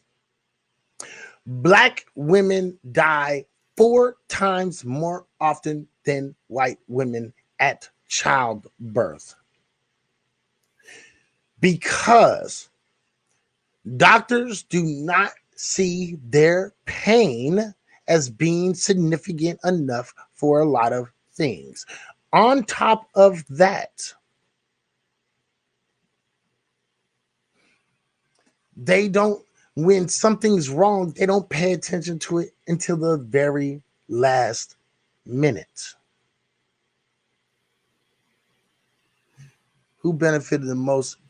America as a nation or the 1.4% of slave owners? Who benefited most, America as a nation or the 1. When you ask that, what are you talking about? When you're talking about you got to give me a little bit more than just that. Who benefited more? I need more than that. Based on what? Who benefited more based on what? Based on after the Civil War and how that money was partialed out. Based on what? Because based on that simple question, I would have to say the white America benefited the most. And that's all I could say. But if you were a little bit more specific, maybe I could answer that. But let me give, and while he answers that, because I know he's going to answer it. And I know I have your question I have to go back to. If you could find it and repost it in the room, I'd really, really, really, really, really appreciate it too. Because I did not forget that you had a question. From historical wealth perspective. White people, not white people, and it's kind of like a 50-50 thing, to be completely honest. Because as white individuals prosper, the nation prospered also. So it's kind of like a 50-50 thing. Maybe we can go 55-45 white people and then the nation. You could probably go either which way. You can actually fucking say it would be 55-45 nation and then white people. You can go either way. It's really, really close. It's really, really, really, really, really, when we're talking about the wealth perspective, it's really, really, it's like closely attached. All right. It's very similarly attached. All right.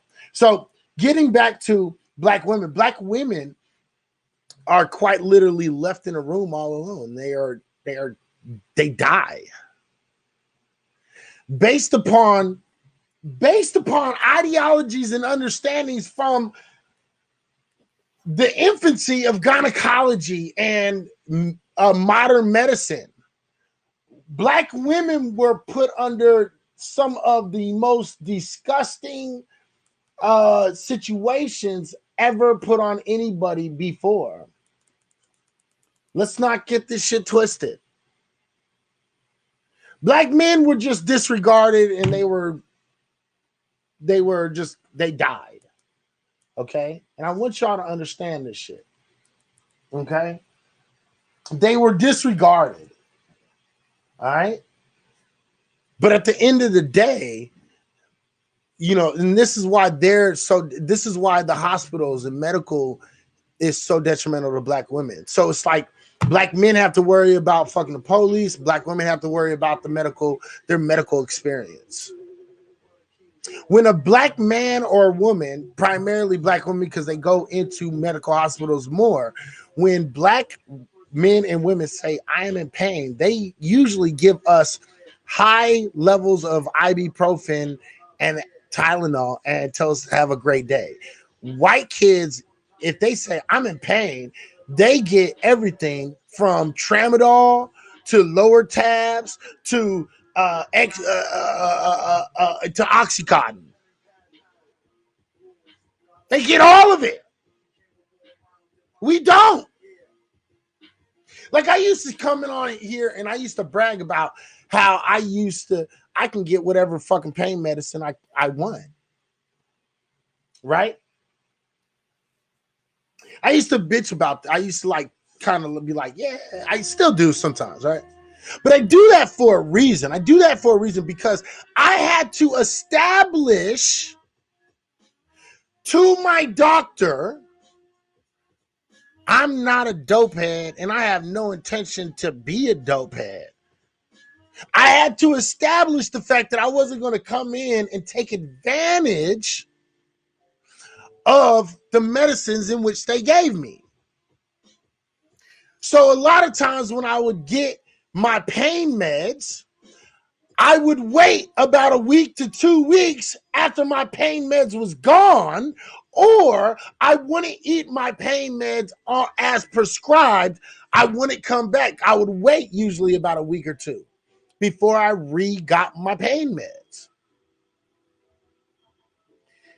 Because what that showed them was I'm not a dopehead and I'm not out here looking for your drugs. Because they are more highly likely to think that black folks are taking advantage of their drugs and they're just trying to get free drugs. And that's facts across the board. Across the board. Right? So this is what we understand. These are the historical repercussions of the shit black folks have to deal with. And all of this contributes to the argument for reparations, whether anybody wants to believe it or not. Let's continue. Of it is a form of reparations. No. You know, I mean, there's a tax that everybody pays. I don't think it's capped. You know, rich people pay more. Those kind of solutions are different. I mean, listen to me what Glenn Larry says. He says, It frames the moral claims African Americans legitimately have in the wrong way. The idea this debt can be paid is a terrible idea. No, it's a terrible idea because, and this is coons and coonetas. When we talk about coons and coonetas, when we're talking about this situation. And I'm going to try to wrap this up real quick because we're on the 2-hour mark. I still got a whole nother, the trans subject that we're going to get into. Okay. The fact of the matter is this. Let's just be honest. As black folks, I think we all know this. I think collectively, all black folks understand that no matter what the amount that black folks end up getting for reparations will never really cover the pain, the anguish, the epigenetics, the PTSD that we have suffered through the hands of slavery, Jim Crow, and motherfucking the system of white supremacy that has been put on us. There is no number. That number is infinite. You owe that money. There is no amount that is. What's up with it? How you doing, sweetheart? How you doing, Eleanor? There is no amount of money that will ever be enough. But that doesn't mean you're not responsible to pay fucking some of that shit, if not as much as we can get. See, what they're trying to do is saying, well, you can never pay it all. It can never be enough. Well, they came up with a number with the fucking Jews They came up with a number with the Native Indigenous, and they came up with the fucking number for the fucking Asian people. So you better figure out how much we're fucking owed, because we're fucking owed. And we're coming for our fucking money. That's facts. Let's continue. That's his. Here's the thing. Once again, it's white people not wanting to be held accountable. Well, that's a black person. Well, he's okay. A black person. Glenn said Lowry said that. That. Okay, what's his name? Glenn Lowry. You know Glenn Lowry. Well, I just think that it's a debt that is owed to black people in America. Simple. And I'll ask the question: if y'all don't think it should be cash, what should it be? If y'all don't. And that's a good question, but it's a bullshit question. You know why? Because we shouldn't even be entertaining these thoughts. And this is where fucking Charlemagne fucked up. And this is where he was made to look stupid. Because the fact of the matter is, we shouldn't even be entertaining these thoughts. I want cash reparations. I want tangible. I want something tangible, something that me and my family can feel, that we can adjust our situation for, because it is owed. The fact of the matter is this. I saw a movie. It was a great movie. It's one of the greats of the movies of all time. And a lot of people look past the movie, but there was a great statement that was said in this movie. And as I quote from this movie, I'm going to let you know what this movie is. The movie is called House Party 2. And a lot of people laugh at me when I say this, but the fact of the matter is House Party 2 was a great movie. Had a lot of jewels inside that fucking movie if you paid any attention. But the biggest and best jewel of the movie was one statement that Play said to Kid at the end of the movie. He said it. Yeah, I saw it. I'm going to answer it right now. I'm just going to give this quote. He said, and even and Martin Lawrence had actually, not that one. You're a fucking dick. You're a fucking dick. You're a fucking dick.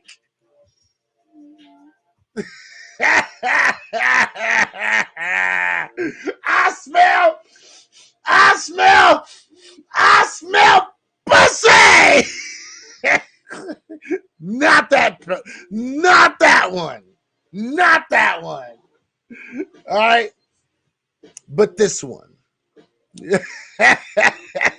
No, it wasn't Cliff bumping his stable either.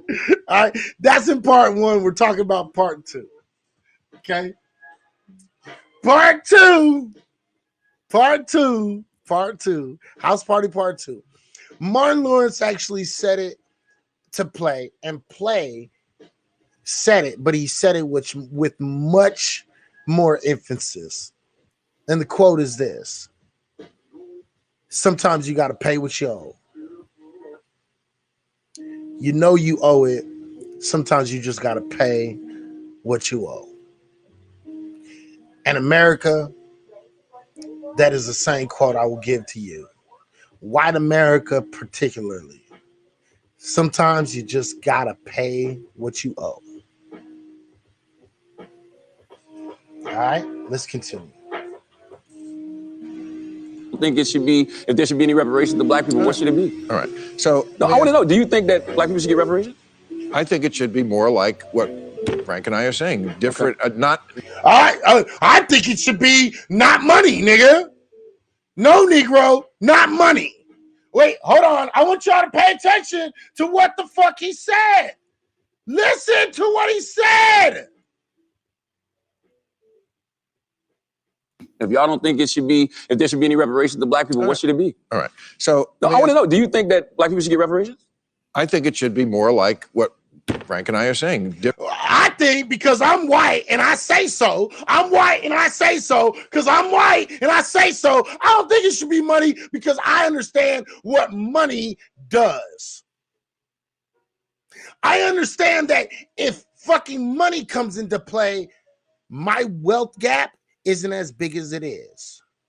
I understand that fucking if black people get a hold of a large amount of money, they are capable of doing almost anything. And we know this because, and he knows this because of the fact that, but 20 to 30 years after fucking slavery ended, black folks had whole ass townships built off of nothing.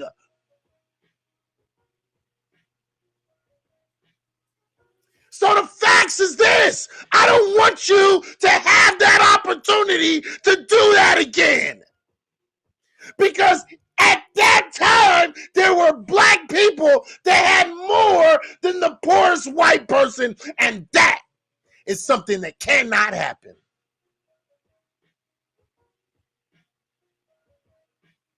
That's what he's saying. This is called dog whistling. This is called cold talk.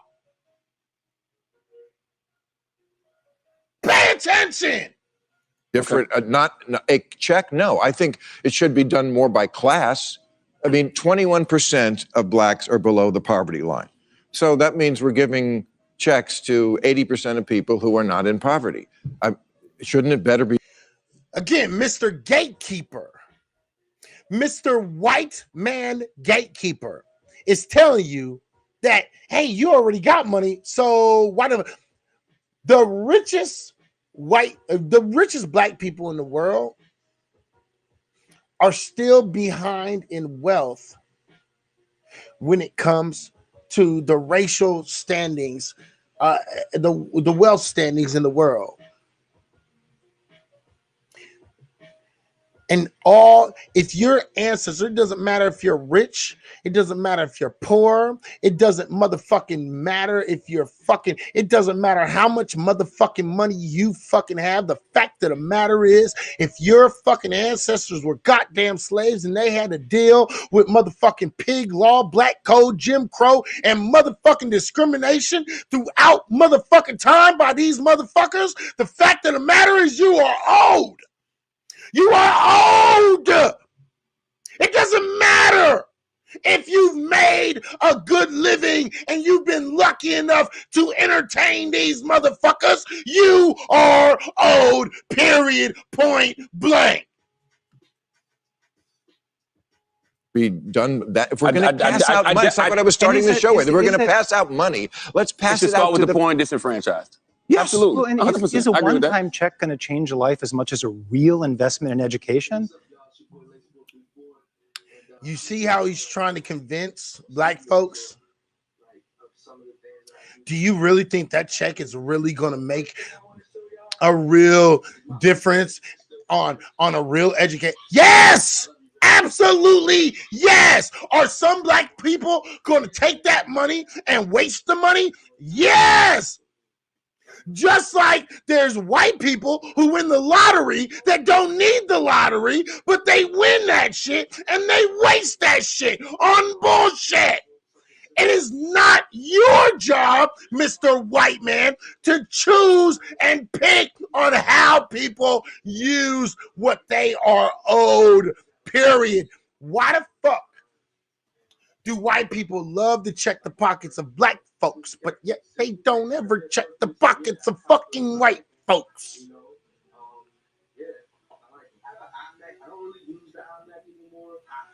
You pocket watching motherfuckers.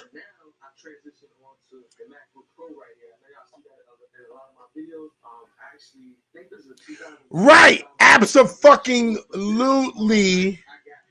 Rob, abso-fucking-lutely, bro. Abso-fucking-lutely, bro.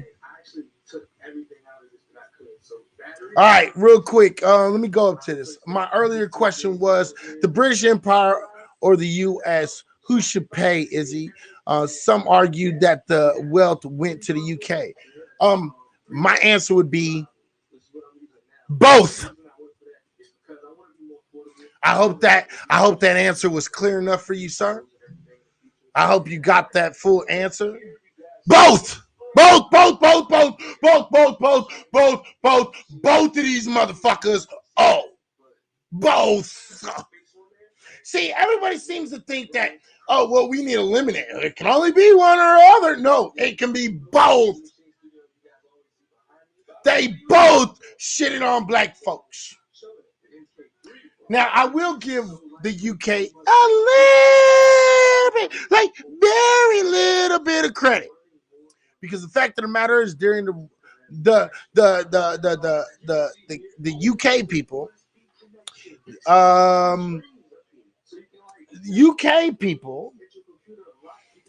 during the Revolutionary War, told black folks if they fought for them, then they would be able to go back to Britain, and they would be able to get their freedom and things of that. And they actually honored that in a few cases. So I give them that little bit of credit. But for the most part, no, both of them, motherfucker. Fuck you. Both of y'all pay. Fuck you. Pay me. I don't give a shit. And I wish my tattoo didn't fade, because had my fucking palm tattoo not a fade, it would say right here, fuck you, pay me.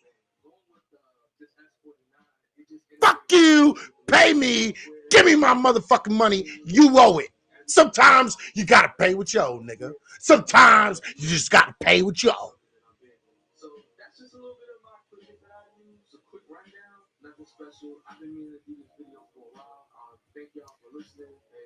Let's get back to this shit. Let's finish this up because it's almost done.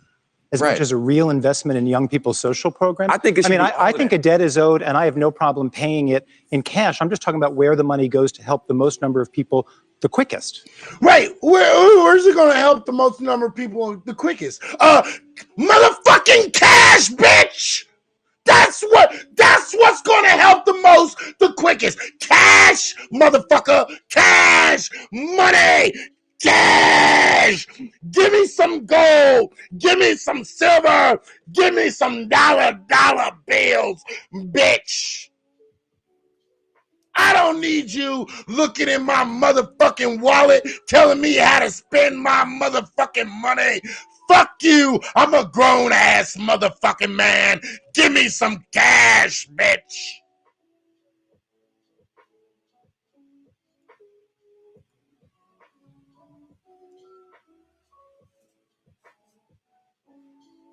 That's how it's going to help the most and the quickest. Fuck you. Pay me. Cash, motherfucker. Cash. That's going to be how you going to help people the fastest. Why do I say cash? I can buy a house. I can buy cars. I can get better schooling for my child. I can pay for my bills, and I can invest in my community. Cash, motherfucker, cash. Cash is king. And if you ain't understand that, I don't know what to tell you. But let me tell you one more again. Cash is king. Give me some tangibles in this bitch. I don't want your after school programs. I don't want your school programs. I want cash, bitch. Cash. Because when I pay my motherfucking house taxes, guess what? That money goes to the school in which I pay in. That will give me better education. Cash, bitch. Give me cash.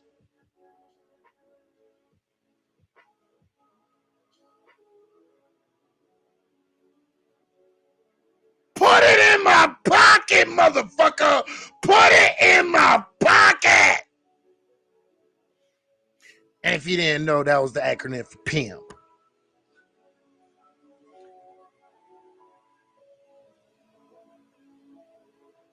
Yeah, I think it should be all of that, simply because there is really no price point that you could put on reparations for slavery. Like none. See, and I just want to strangle the shit out of you. Charlemagne God, My nigga, you be saying some smart ass shit sometimes, but most of the time, nigga, I want to slap the shit out you. There's no price point. There's no price point that will really, really get you to fucking forgive fucking, the slavery and shit. But, no shit, Sherlock! But something is better than nothing, and give me my tangibles, bitch! Give me my tangibles and quit spitting on my tangibles, motherfucker! My nigga, you was almost to a square, you's a triangle, nigga, and you getting that last motherfucking angle, and you starting to piss me off. Nigga, keep your mouth shut. Like, there's no number you can put on what my ancestors went through in this country. Yeah. Now that goes a little bit further. I want y'all to know that shit. That goes a little bit further. That goes a little bit further. You can go watch that shit. It's only quick 5 minutes. Okay. That was a quick 5 minutes. That was a total of 10 minutes. Those videos was a total of 10 minutes. And we've spent 2 hours and 17 minutes on 2 5-minute clips. Rena, what's up with your beautiful woman? I hope you're doing well. I hope you're doing good. I see that you out there promoting your singleness. I ain't mad at you. I ain't mad at you. But goddamn, girl, how about get yourself? You know what? You know what? Just I love you, baby. I love you, baby. I hope you're doing well. Okay. I love you, baby. Keep doing what you're doing. All right. So now I'm having an issue with this. So let me see if I can. You already know where I'm gonna go with that shit. I love you, baby. I love you to death. But little mama, let me tell you something. Look, I love you to death. But the only reason you in that situation in which you in that I'm single situation is because a nigga is only letting you do your motherfucking thing till you get your motherfucking shit right. So I don't know why you presenting that shit. Because as soon as the mind right, you're not gonna be that way no more. So I don't even know why the fuck you doing that shit. All right? I don't know why you doing that. Whatever. But whatever. You know what? Go ahead. I ain't mad. Whatever.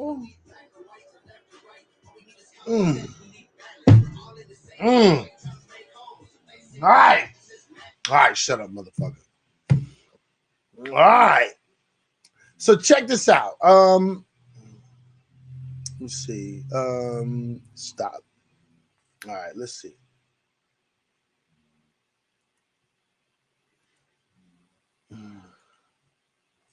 All right, you guys, check this out. Everybody take a 5-minute breakers because we're going to get into the next subject. The fact of the matter is at the end of the day, I want y'all to understand something. I want y'all to understand that Bill Maher and a lot of these Democrats out here are not your friends. I'm not telling you to go over to the Republican side because the fact of the matter is they don't have your best interests in line either.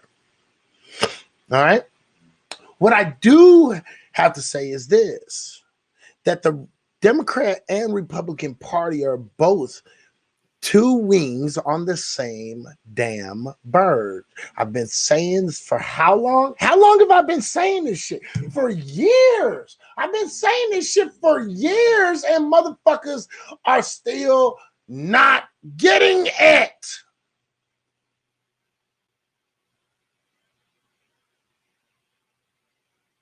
You're still not getting it. I got a question. Is anybody on? Who is on?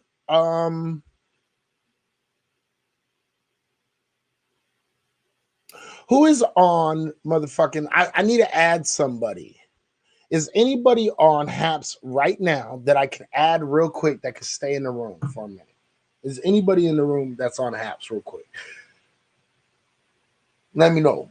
Let me know if you're in HAPS right now. If you're on HAPS right now, and I can bring you up and hold a spot real quick.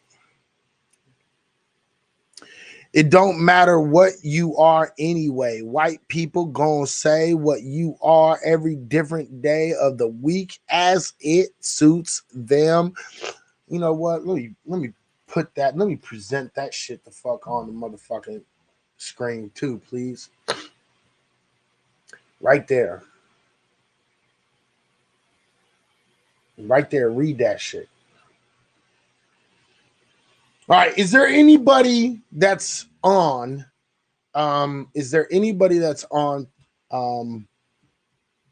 HAPS right now that I can add up real quick and you can let me do something? Because right now HAPS is giving me a problem. If not, don't worry about it because I'll try something. If it doesn't work, I'll just have to restart this stream, which I don't have a problem with because fact of the matter is these are two completely different subjects and I really want to fucking point them out. So this is cool if I have to restart this video because I got to point out what I wanted to point out, which is democratic racism. The fact of the matter is a lot of black folks out there, you're being fooled to believe that the Democrats got your back because they're progressive. No, they don't. But the Republicans ain't got your back either. So don't think that I'm jockeying for, you know what I mean? If you don't have to be on screen, okay, cool. I'm gonna invite you real quick. Let's see.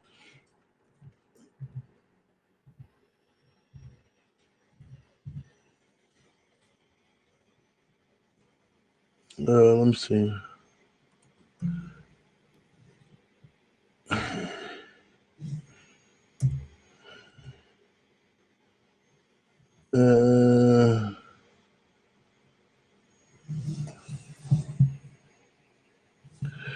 Jesus Christ, why y'all gotta spell your names all weird, you fucking weirdos?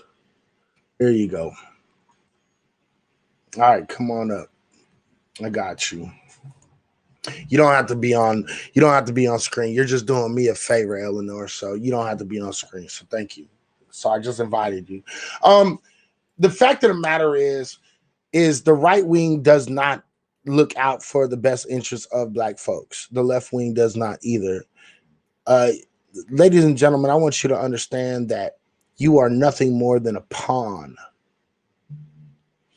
to both political systems. And this is the reason why what's so funny is that we go out here and we think that we're getting this democratic choice. No, we're not getting a choice. You're getting a choice of who is there.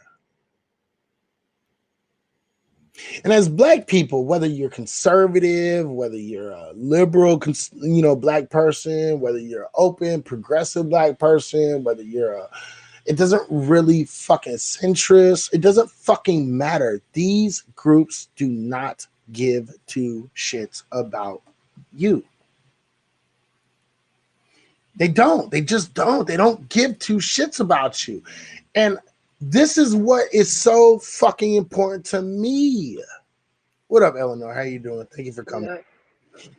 This is what's so important to me. I don't care if you're right, and I don't care if you're left. I care that you're a black man or a black woman and you out there doing what the fuck you need to do. All right? So check this out. Eleanor, you're loud as shit over there. Jesus Christ, woman. All right. Give me. All right, no, don't worry about it. No, check this out. So I'm gonna refresh my shit. Okay. Stay in here. And you can fucking read the messages to everybody. Everybody, don't leave. Don't go nowhere because hopefully everything will work out and everything will be just fine and everything will start to work again.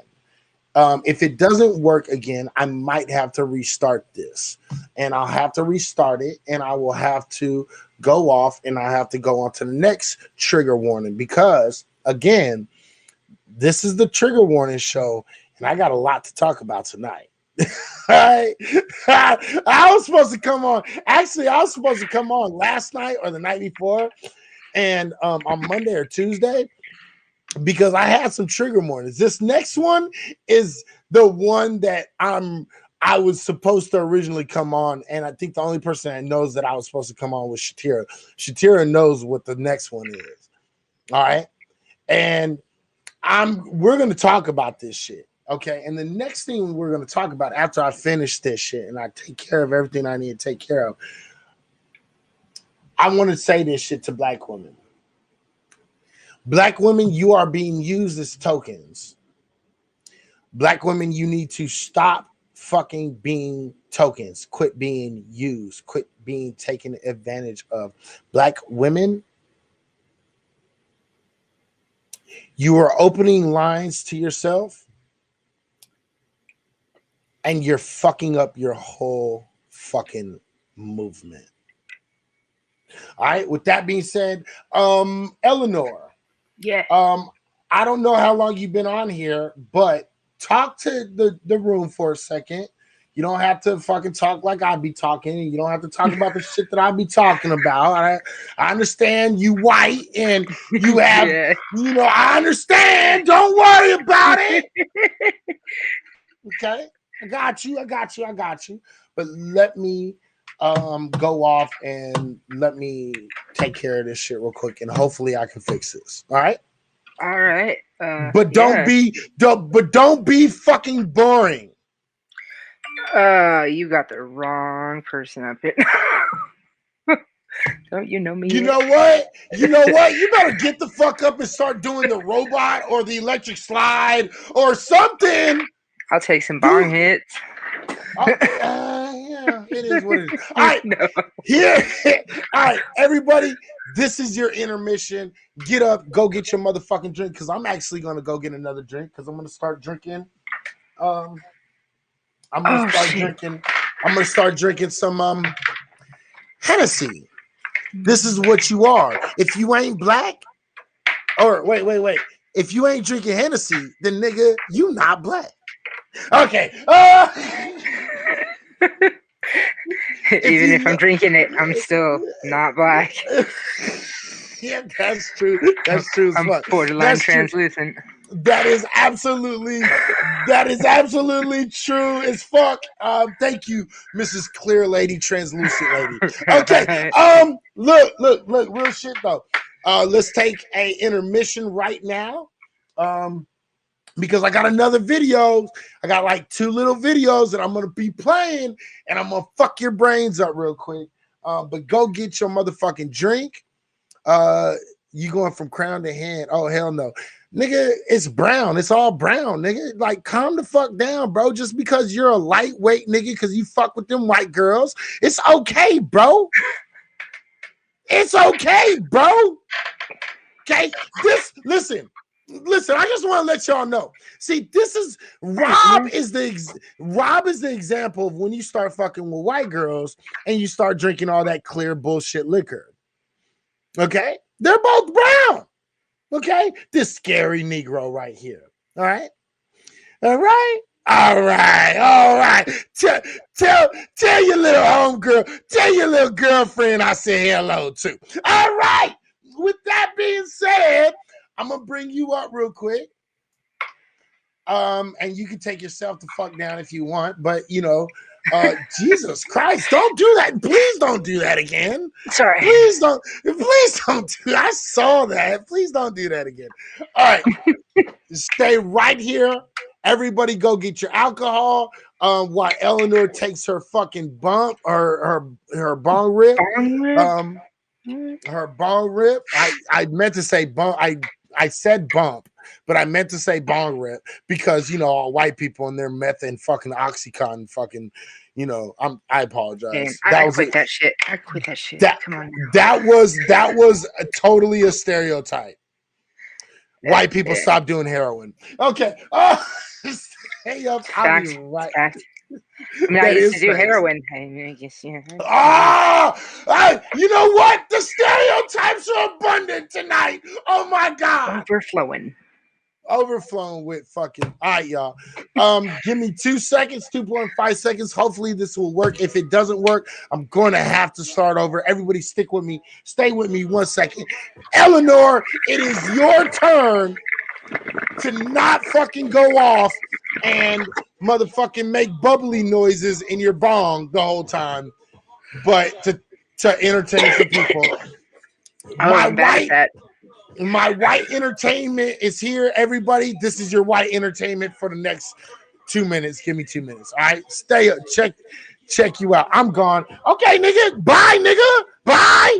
Bye. It's because I'm white, huh? You know what? People are gonna Bye, be leaving. Negro. We got the white girl. Bye, Negro. I'll be right back to everybody else that ain't a pussy. Izzy didn't say she didn't want. Yeah, she did say she didn't want to be on the street. She did say that. She did. Yeah, totally. She did. You know, I didn't have the bar. but I'm gonna let her. I'm gonna let her deal with that. I'll be right back. I don't mind being on screen. I just didn't. Yeah. I try not to smoke directly on screen. Just because one day I might want to be a politician. Probably not. Probably not.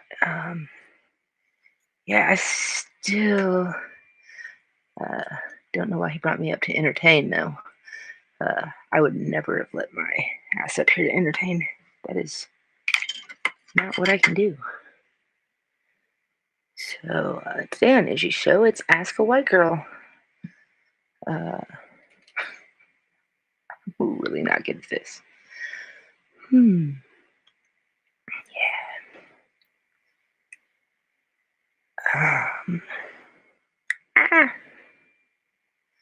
Try and be funny. I can fail at being funny. Wow. Massively.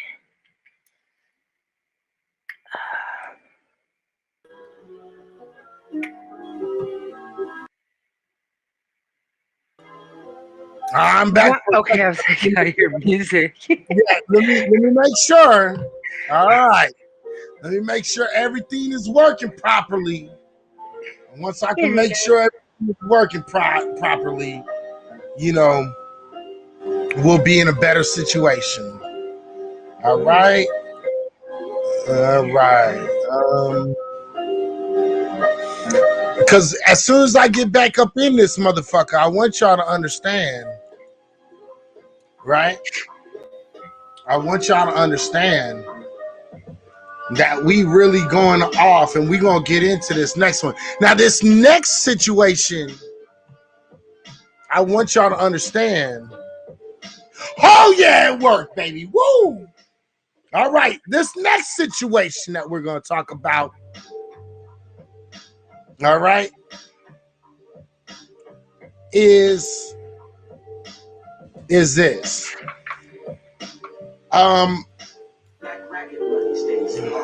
The toxic, we want to talk about this shit. It's called, and I want to call it the toxic,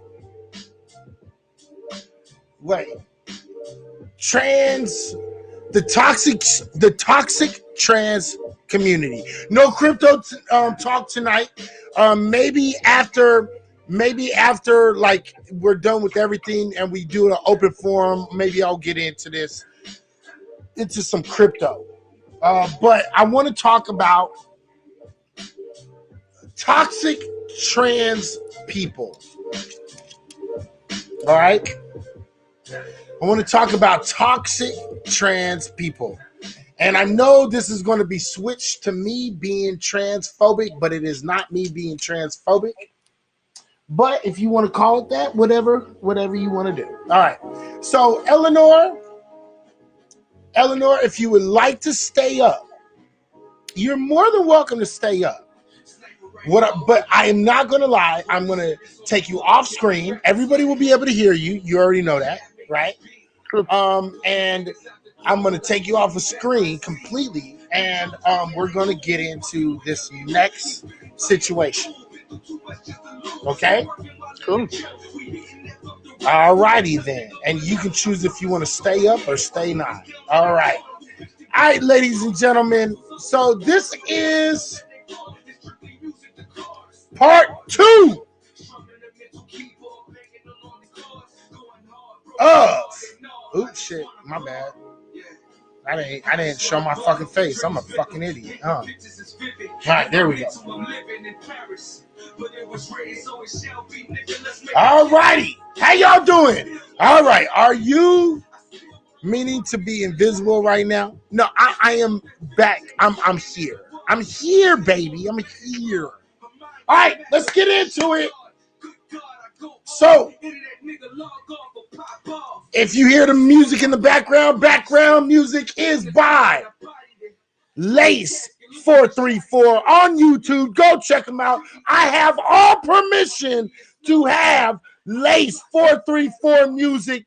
Anything produced or made by this brother. I got backup from Kim for doing this shit. If you are in music, I want you to go check out Lace 434. My guy, this dude is fucking amazing. If you are in hip hop, rap, R&B, anything, man, go check out this dude. He implements jazz. He implements modern beats. He implements every part of music into what the fuck he does. This guy, to me, is a genius. I love this dude. You know what I mean? Really, I do. And I'm not saying this shit just because he's a homie. Like, I will fucking call your music shit music and still use it because, you know, of YouTube, right? But the fact of the matter is this guy is fucking the bomb, dude. All right? So if you are in the music industry and you want sick beats, motherfucking beats that are from the soul that really mean something, he will put your inspiration with his inspiration and make something that collabs to be something outstanding. Go check out Lace 434. Get a hold of my brother. This motherfucker is a genius. All right. My guy, Lace 434, YouTube. Go check him out.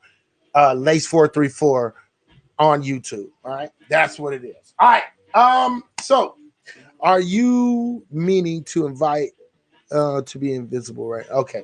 So that's old. All right. So check this out. I am now drinking Hennessy. We are in the Hennessy portion of the show. Real quick. We are in the Hennessy portion of the show. And we're going to do this part of the show also with the same fragrance as we did earlier, which is the Tom Ford Extreme Noir tonight. Tom Ford Extreme Noir. I love that fucking scent. It is a beautiful scent. Makes you feel like you're fucking a fucking boss. Like, fuck you. If you're not, oh, god damn, this shit is fucking bomb to me. Anyway. All right.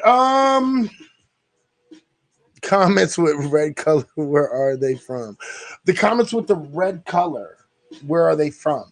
To be completely honest, I really don't know. YouTube. Okay, I really don't know. Do you know, Eleanor? They're from YouTube. They're from YouTube. Okay. Yeah. So the red. Okay. I thought he meant like the red writing because I was like, I don't see no red writing. You're right. Anything from with the red, right? Blue is Periscope, red is YouTube, and regular is from here. And I have not seen a Twitch comment yet, and I haven't seen a Facebook comment yet. Okay. Izzy and his advertisement. Who is the plug? Izzy's the plug. I am the plug.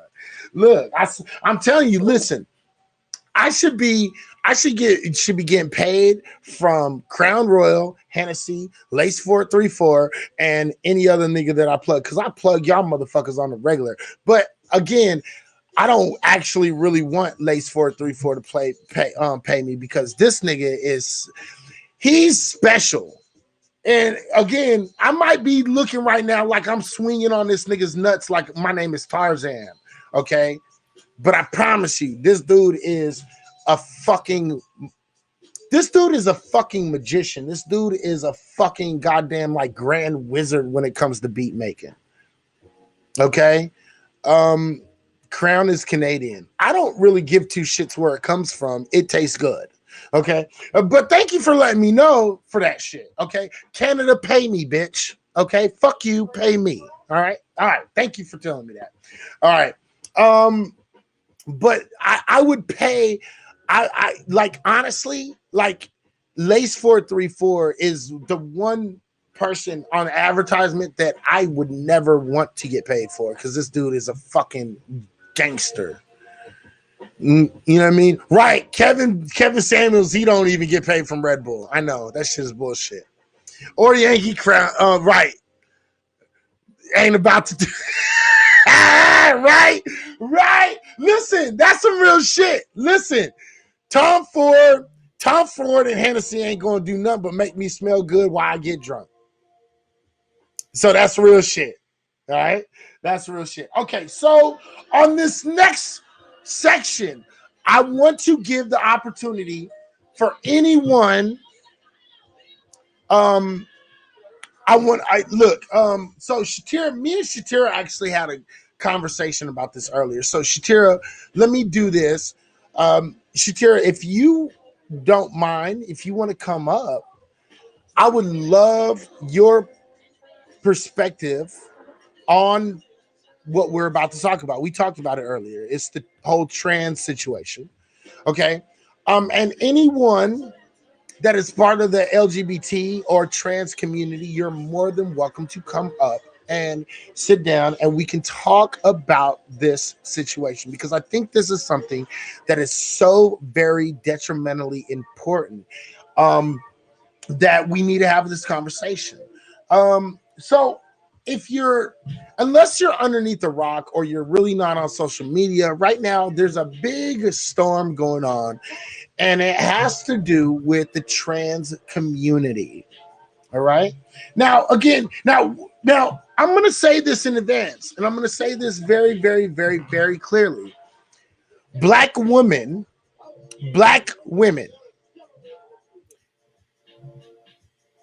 the reason why what's going on right now is going on is because of you. You are at fault for this one.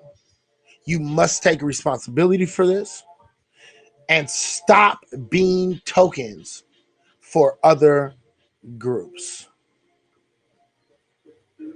Let me say that again. Black women, you are responsible for this. Black women, you need to stop doing this. Stop being tokens for other communities. Stay with your community, the Black community that has your back. Okay? Before we get off, I'm going to say that right now. White people keep calling Serena Williams a trans woman. Racist as fuck. I'm not going to argue that is absolutely racist as fuck when she clearly had a little boy that came out of her fucking, her yoni. So, fuck the white people that do that shit. All right. If you want to come on to this conversation, this is the next part of this show that we're going to talk about. Please come on. Get on haps.tv. Make a profile, and they come into the room and say, hey, man, I want to jump onto this show. Or go on the Haps at HAPPS. Haps. Download Haps. Make a quick profile and come on up. We'll let you up, and I'll tell you exactly how to get up if you ain't never been on Haps ever before. All right. So please make sure you jump into this conversation if you want to be a part of this conversation, and we will go from there. Maybe what I'll do is even for people who have my phone number, this is what I'll do. For anyone that has my phone number, and there are people in here, or you can get a hold of me through Instagram, or you can get a hold of me for anything else. You are more than welcome to use those options, but just give me advance notice before you do. That way I can prepare for that. Okay, so the people that have my phone number, that's the third option. You don't have to be on fucking Haps. You don't have to be on Periscope, but you can call me. Okay, so you can call me on Instagram. You won't be put on cam, and you can call me on the regular phone if you want to do that. All right, so here we go. Let's get into it. All right, let me get a drink, take a hit of your motherfucking weed, Eleanor. I don't even think Eleanor's there no more. Fuck you, you asshole. Okay. Oh, there she is. Oh, she's back. Never mind. She's not an asshole. I'm a dickhead. All right. All right. Let's get it. Toxic trans women. And I want to fucking first put this out here. And I want to say, black women, I love you to death. This woman has got y'all completely and utterly fucked up. So what I'm going to show you right now, again, all fair use is in play when I show this video. Fair use is in play because the fact of the matter is I am toxic transculinity. Wow, that's kind of slick. I actually like that. Toxic transculinity. I like that. Okay. So, I'm gonna play this woman. Okay, so this trans woman is very, very problematic in my personal view. Now, I think it's a combination of things. Number one, I think the biggest reason is she is not a foundational Black American. I'll call you. Okay. Call.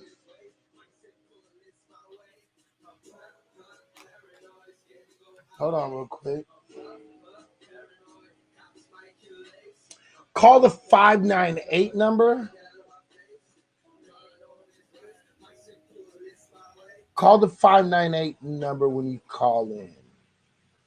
All right. Yeah, there it is right there. Yeah, call the 598 number.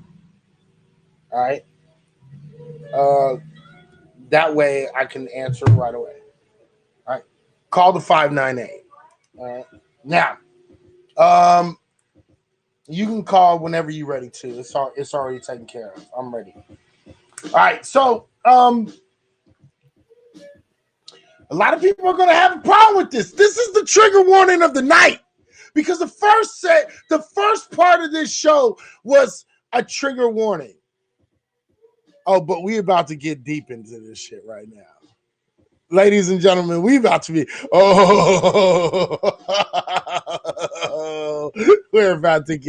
really, really, really, really, really deep into this shit.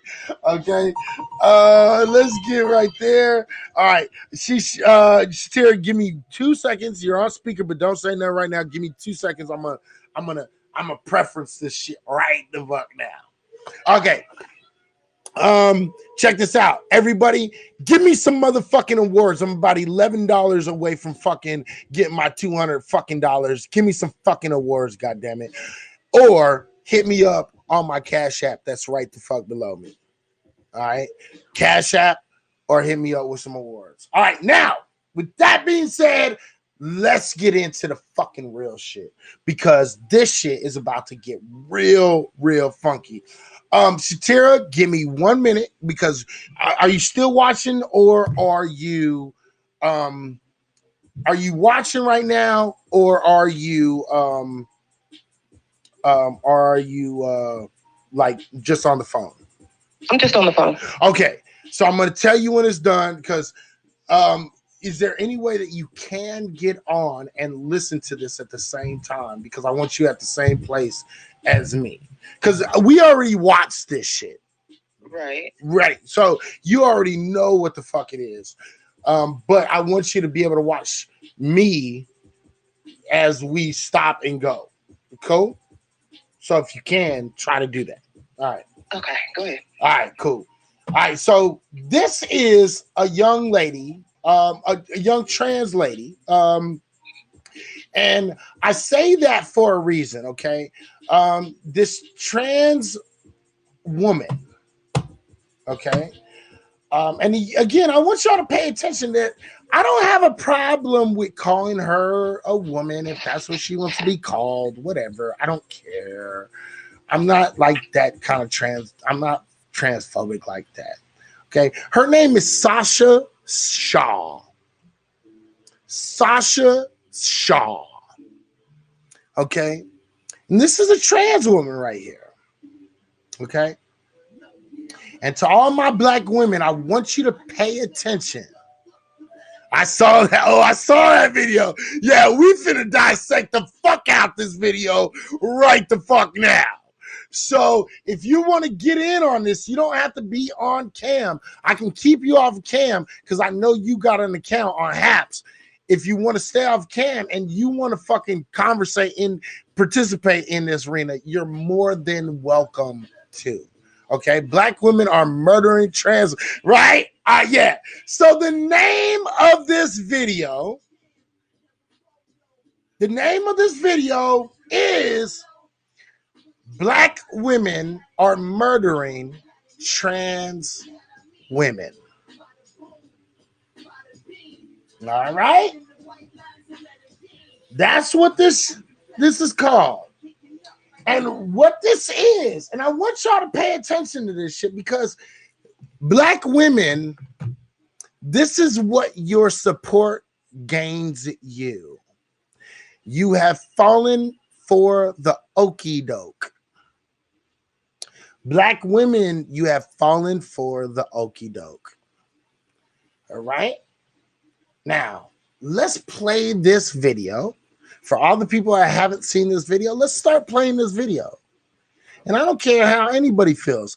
This is, I am journalist. I'm a journalist and I'm doing journalist shit. And I'm critiquing this video. I am not using this video to get rich or anything else, but I am going to use her. And if my shit gets flagged, oh well, life's a fucking bitch. All right? And I will fight it, but I think I have the right to critique this woman's video. All right. The title of this fucking video is called Black Women Are Murdering Trans Women. And let's fucking begin. Shall we? Sash, I just wanted to do a quick interruption in the world right now because apparently if you are sleeping with a transsexual, the Black community is not happy about that, especially the Black biological woman. Yes. Men, can y'all leave some men for us? How the fuck am I supposed to reproduce? For me personally, I will not date a bisexual man. Hey, I am not keep that to yourself. I don't agree with it. For me, that's it. Has the stomach, has the butt work done, but she still has a wee-wee. And I'm talking from the 305. We do not condone that shit. Jimmy Smacks is gay. Like, I'm sorry, though that's not some shit that you were talking about. You woke up and you decided to do. No, bro, you done did that shit before. So Jimmy Smacks has never been seen with men on his IG channel. All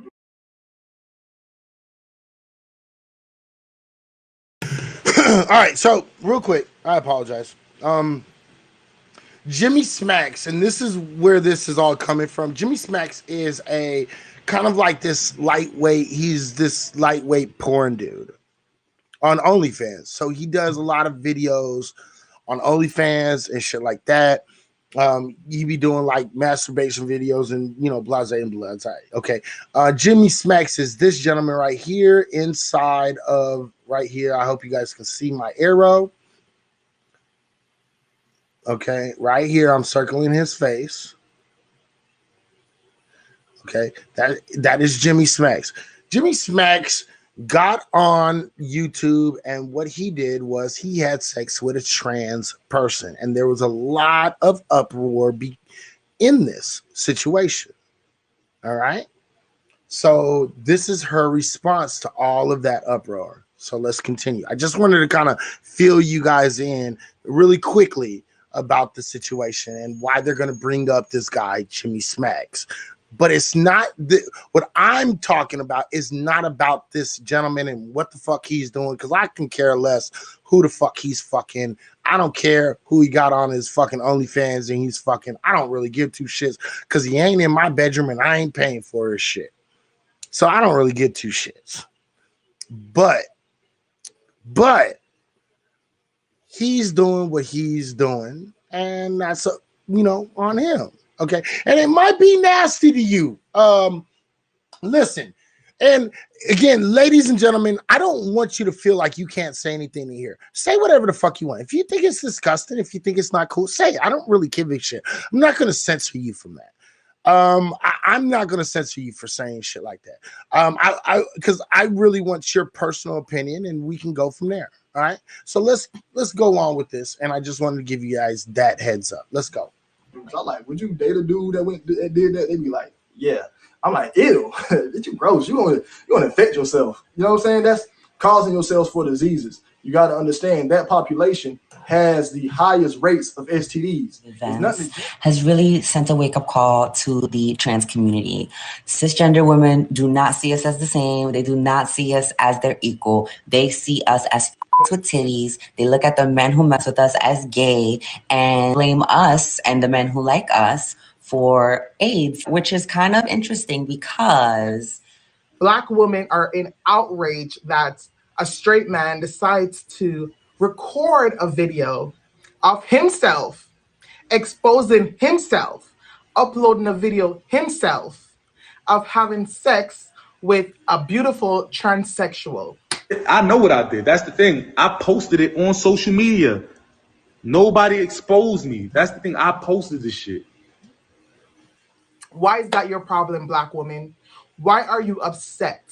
Why are you upset at the world that Black men, yes, I said it, Black men finds trans women attractive? They find us attractive because you're boring. You are judgmental. You only want to have threesomes with other women, and then this man is just there penetrating you. You don't want to do nothing to him, and you don't want to pleasure him. So guess what? He's going to come to me or other transsexual women to pleasure him because he's into transsexuals. Whether you like it or not, straight man is into transsexual. They can bash us with you, but when you're not there, these straight man is all over this, baby. And All right, let's stop right there real quick. Shatira, what do you got for me right now? Because I know you've been watching this. So what do you got for me right now based on what she's saying right now?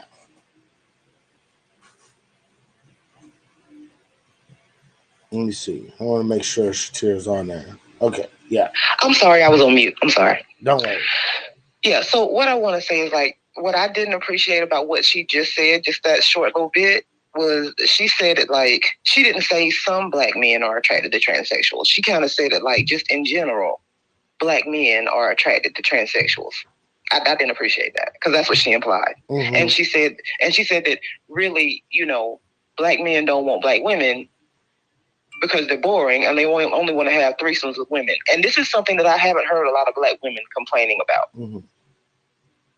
So I'm kind of at a loss. But how do you feel about what she said? Okay, and I actually think the same thing. I'm on the same lines, but I have a little bit extra because the fact of the matter is this. You saw the montage that started before, right? Correct. And so with the montage, there was a lot of things that were said, and I really was going to stop and go, but it took 2 hours to get through the 5-minute videos. This is an 18-minute video, right? So I wanted to let it play for a little while and, whatever, right? And so the thing is the fact of the matter is this. I think she's already contradicted herself once or twice. The fact of the matter that she said, you guys are boring, And so because of this, Black men are attracted to trans women. Okay. And I say, no, that's false. Okay. Now we'll get into this in a little bit because you and me have already had this conversation. We've had this conversation. We've watched a few of this young lady's videos. And again, we're respecting her by calling her a young lady because she identifies as a young lady. Okay. I want this to be very clear that we're doing this because she identifies as a woman. Okay. Now, she contradicted herself because she said Black women are boring and they're judgmental and they're this and they're that. Again, denoting she is quite literally making her a secondary choice. Correct. Off rip. And I want that to be known right off of rip that she is denoting herself as a second choice. Can we point? Okay, so Rena said, can we start by pointing out that she makes a difference between Black women and her being trans? Yes, absolutely. We can do that. And thank you, Rena, for pointing that out. Because if trans want to be seen as women, wouldn't that make her a Black woman? Absolutely. Oh, look at Rob's comment. Isn't that exactly what we were saying? He said that trans is using angry Black men talking points to drag. Absolutely. Oh my God. Here, hold on real quick. Let me present that comment on screen. Hold on, presenting this comment on screen. And if it's trans, if she wants to be that comment on screen, and let me point out this comment. Oops, I don't know. Oh, it's not allowing me. Hey, Rob, listen, bro. I want to plaster your comment on the screen. But Rob said that trans is using angry Black talking points to drag Black women. Absolutely. I cannot present it on the screen. It's not allowing me for some odd reason. Rob. So you're absolutely right. Okay, so I say my girlfriend is Black, so I can be pro-Black, but I can't do that. Right. Interesting how trans people think they can just do that. Absolutely. And those are two absolutely awesome points as we start this video. Let's continue with the video because we're gonna get deeper into it, and you guys are already starting on the right frame of mind. And I want you guys to pay attention to what she says, because this is going to get really involved and really kind of switchy. She's going to talk fast. This is kind of like the Hustle game, real quick, fast, in a hurry, out in New York. I promise you. So let's watch the rest of this, okay? Let's get into the rest of this shit, because you guys are already on point, and I love the fact that you guys are already on point. Let's pay attention, all right? With that being said, let's play this shit. Never snitching. Oh, never snitching. Okay, I was about to really get in your ass for a second. Never snitching. All right, but I love never snitching. I love her. I love her though. Right. And yes, transsexuals are not going to stop sleeping with these straight men. We're not going to. All right.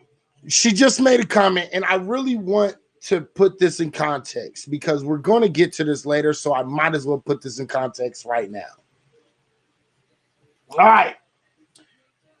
Okay, but she's a Black woman saying anything about but let a Black woman say anything about that. Right. Absolutely snitching. Absolutely never snitching. You're right. I want you guys to understand something. Okay. Here, let's listen to that real quick again because I want to make sure y'all heard it. But when you're not there, these straight men is all over this, baby. Okay, these straight men, she keeps on saying this, straight heterosexual men. All right, and I'm going to make some lines right here, and this is where the trigger warning comes into effect, ladies and gentlemen. This is your trigger warning. All right. What do you consider a straight male? What's up, Malika? How you doing, beautiful? What do you consider a straight male? I want definitions in the motherfucking room from Periscope, YouTube, from everywhere. What is a straight heterosexual male? Ladies and gentlemen. I'm so disturbed by the fact that this question has to be asked. I know, me too. So am I. But Shatira, while everybody's writing in the room, can you give us your definition of a straight heterosexual man? That would be a person or an individual that was born male, okay, meaning that they have a penis, and they date and mate people that are born female. I would agree. Everyone on the planet other than that thing on the camera equals fuck you. Rob, you gotta stop it. Okay. All right.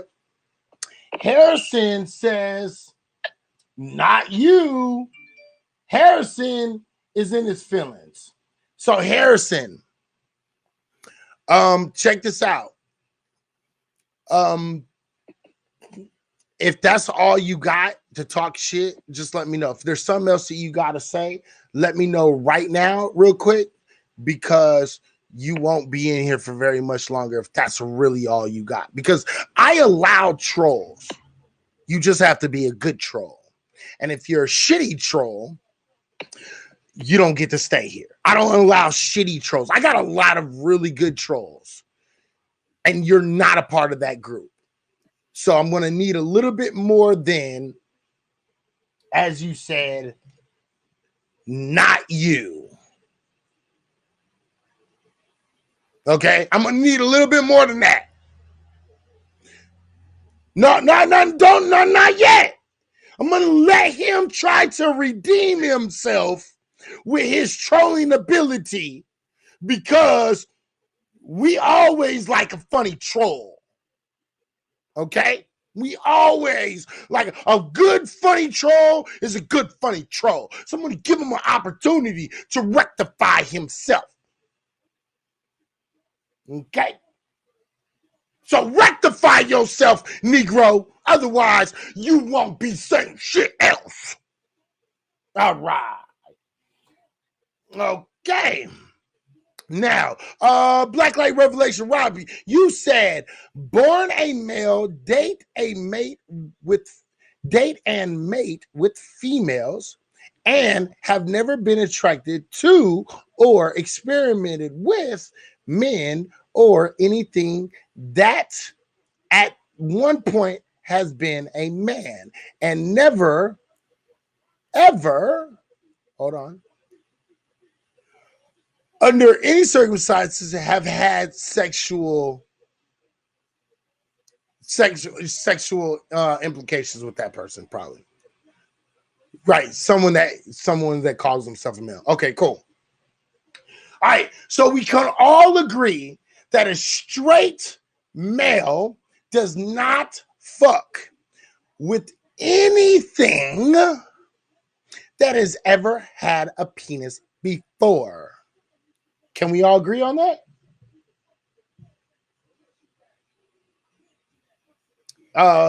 Shatira, can we agree?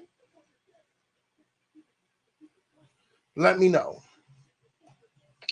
I'm sorry. Yes, we agree. Okay. All right. For the most part, because I already know, because I'm going to give it, listen, because what I'm going to do is I'm actually going to give it a little bit of extra stance here. Here you go. Right? I'm going to give it a little bit extra. And, oh shit. Sorry about that. The reason I'm going to do this is because I feel like I've talked to enough dudes who's been with trans, and I've talked with enough people who are trans. I feel that there is certain exceptions in the game. Now, we do all understand, and if anybody disagrees, please let me know in the room. We do all agree that there are such things as hermaphrodites, correct? Do we all not agree that there are individuals who are hermaphrodites? We do agree. We do agree? Okay. So I appreciate you for that honesty. So, being the fact that there are hermaphrodites in this world, I think that, and do we all agree that there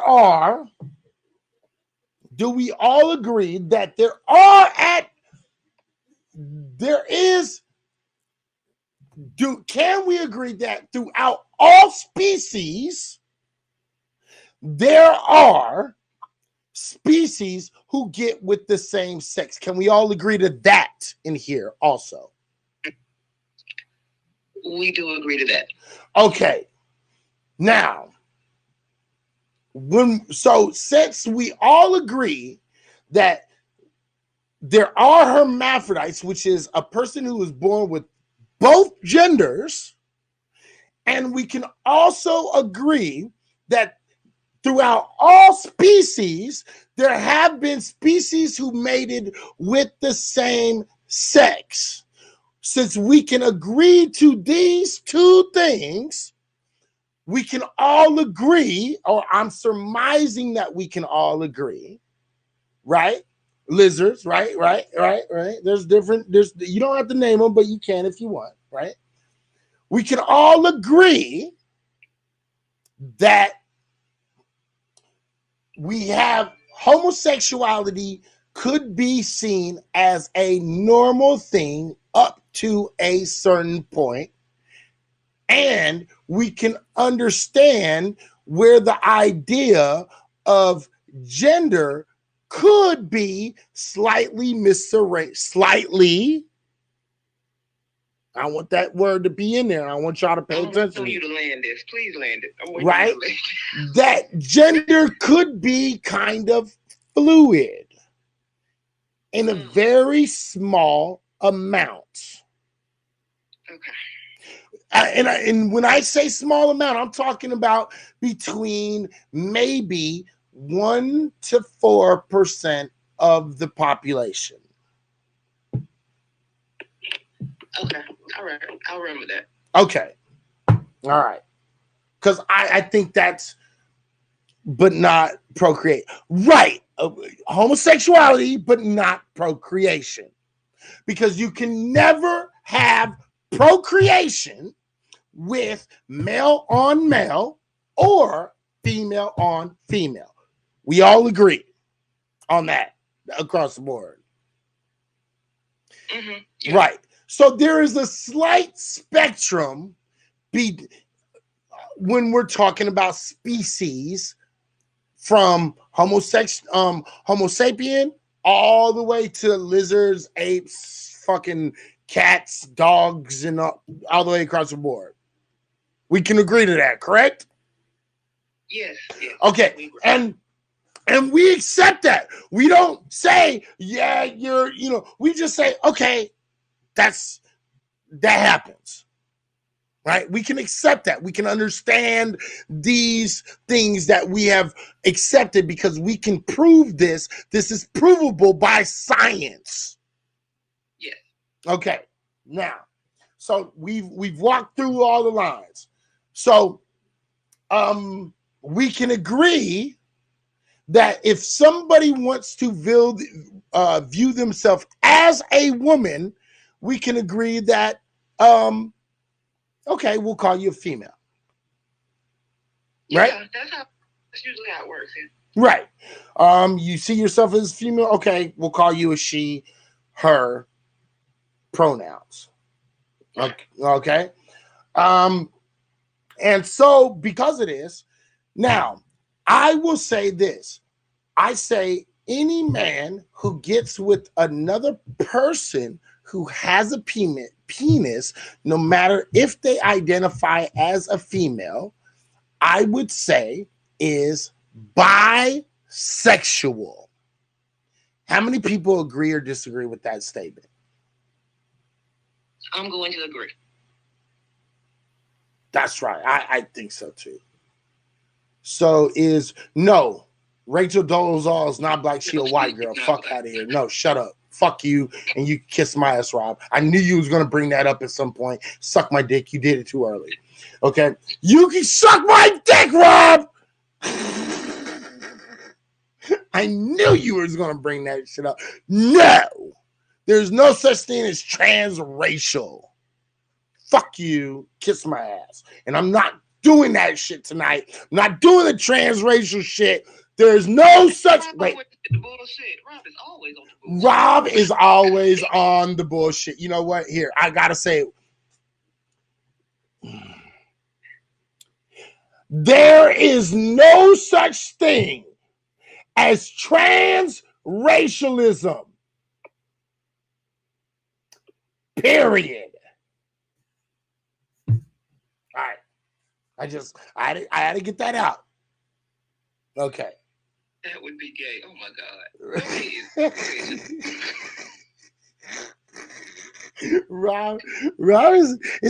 Rob is turning into a really good troll. Okay. Rob is really turning into a really good fucking troll. All right. Now, I'm going to go this far and I'm going to go this far. Okay? This is the thing. This will differentiate from each person. And I know some people are going to disagree with me. I don't mind. Okay? I do not mind. Because I know Shatira disagrees with me on this when I say this, when I'm about to say this. Because I say, if a man gets with a trans individual who has a penis, I think they are bisexual across the board. But I can accept a man who gets with a trans individual that has both the top and the bottom, the genitalia completely gone. I can accept you as straight. Yeah, I'm not with you on and that. and Shatira, I know Shatira is not going to agree with me. She just said it. Nope, fuck that. Right? Can you explain to everybody why you don't agree with that one?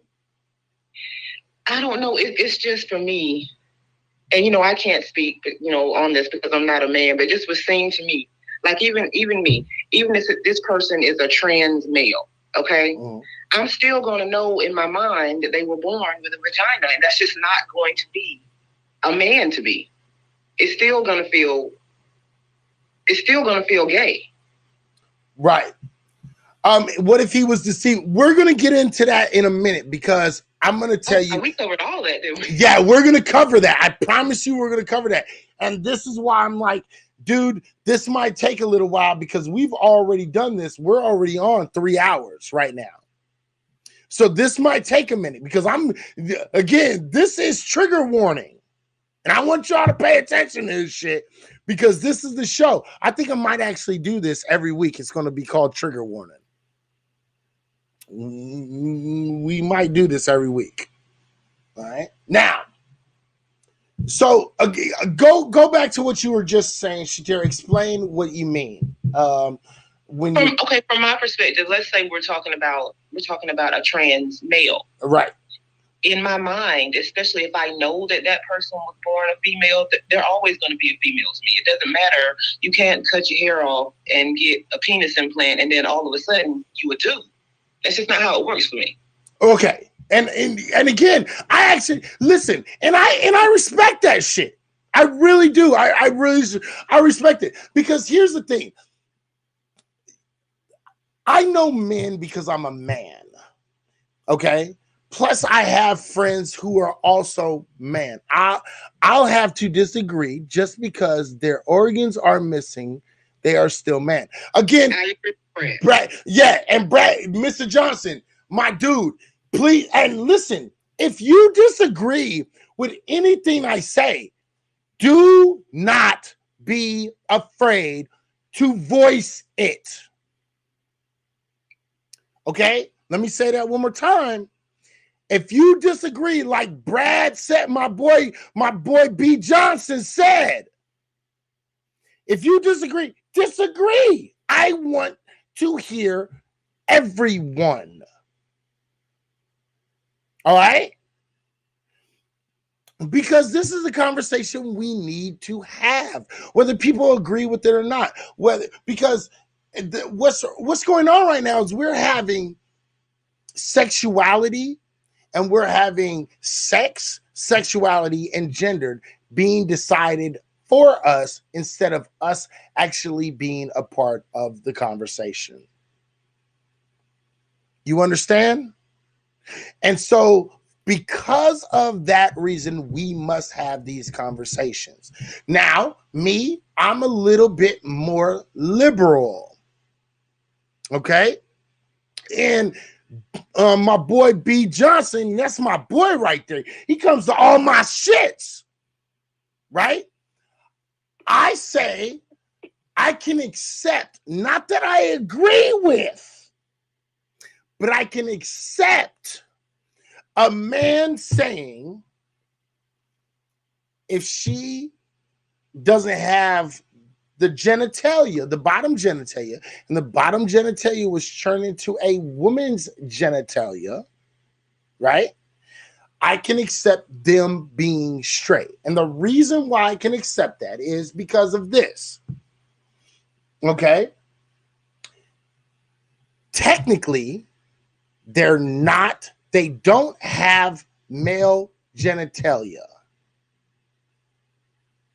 That's it. That's the only reason. They don't have male genitalia. So I can accept them as straight. Okay? Now, if they had male genitalia, I would say they are bisexual males. No one can argue with that if they still have a penis. You can't argue with that. Right. And I think that's a very clear line of what we're talking about. I really do. Okay. Now, I'm going to preface this just like I prefaced this earlier. I know some trans people in the community. Again, I don't hate trans people because I love trans. There's really cool trans people. You know what I mean? And there's actually trans people who actually tell me that I'm wrong when I say no. When I say no, they're bisexual. They actually tell me no, they're bisexual if they get with us or not. Period. I know trans people who say this. Okay, personally. And I'm not going to put their names out there, and I'm not going to do all that shit because it's their business. How they believe is what they believe. Okay? Right, but the body naturally producing and functioning as a gender, they are choosing to change. Absolutely. But see, and this is Brad, my boy, B. Johnson, my brother. The only reason I will accept being a fully transitioned woman as being straight is this. I don't know what's in their head, right? And we're talking about a person who can say, well, you know, I accept them as females because I don't want no fucking kids. And even, you know, if they're fully changed, I'm still getting my pussy. I'm still getting head. They act feminine. They live feminine. And, you know, so therefore, I don't have to worry about certain situations. So I have to put that into account.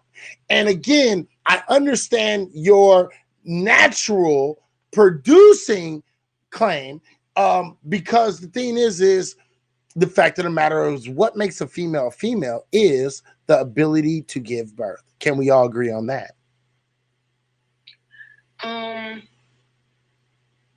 I will agree on that on a general basis, but very general. I agree.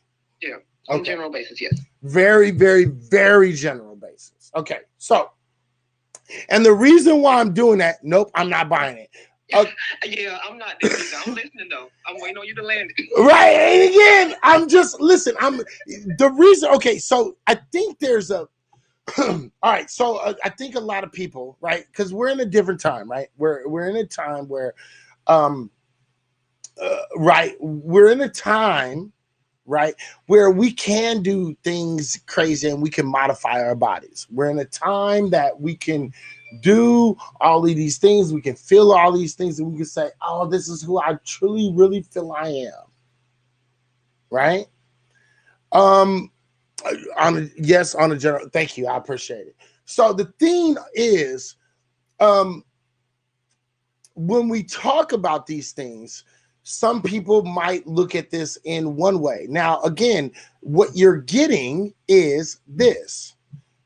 I'm looking at somebody who is generally, right, hopefully, right, female, feminine, more of a feminine face, long hair, titties, body, a little bit of ass, and has a vagina. Vagina being the most important. Go ahead. Right. Now, again, vagina being the most important, and it might be a pocket pussy. I get it. Strictly factory model vagina. Right. It might be no, it's not factory model because factory model works. So it would be a refurbished model. I see. Yes. Okay. So it's a refurbished model vagina. But nonetheless, when you look at it, you see vagina. Can we agree? Okay. Can we? Okay, go ahead. Okay. So with that being said, if you've had a complete fucking change, I can look at you as straight. Now, here's the thing. I don't want to get with you because I know what you was. Right. Right. You know what I mean? I don't want to. I'm not going to fuck with it. But there are people out there that wouldn't mind a coochie that doesn't. I'm not going to worry. I don't have to worry about pregnancy. I don't have to worry about anything else. It's coochie right there. It's on the spot. I got it. You know what I mean? They're feminine. All the qualities of women. Bang. That's I'm good. Oh boy. Yeah. I'm thinking. I told y'all motherfuckers to get a drink. Keep on going. What happened to just taking the pill? I didn't realize. So bothered right now. I'm triggered. I am triggered, okay?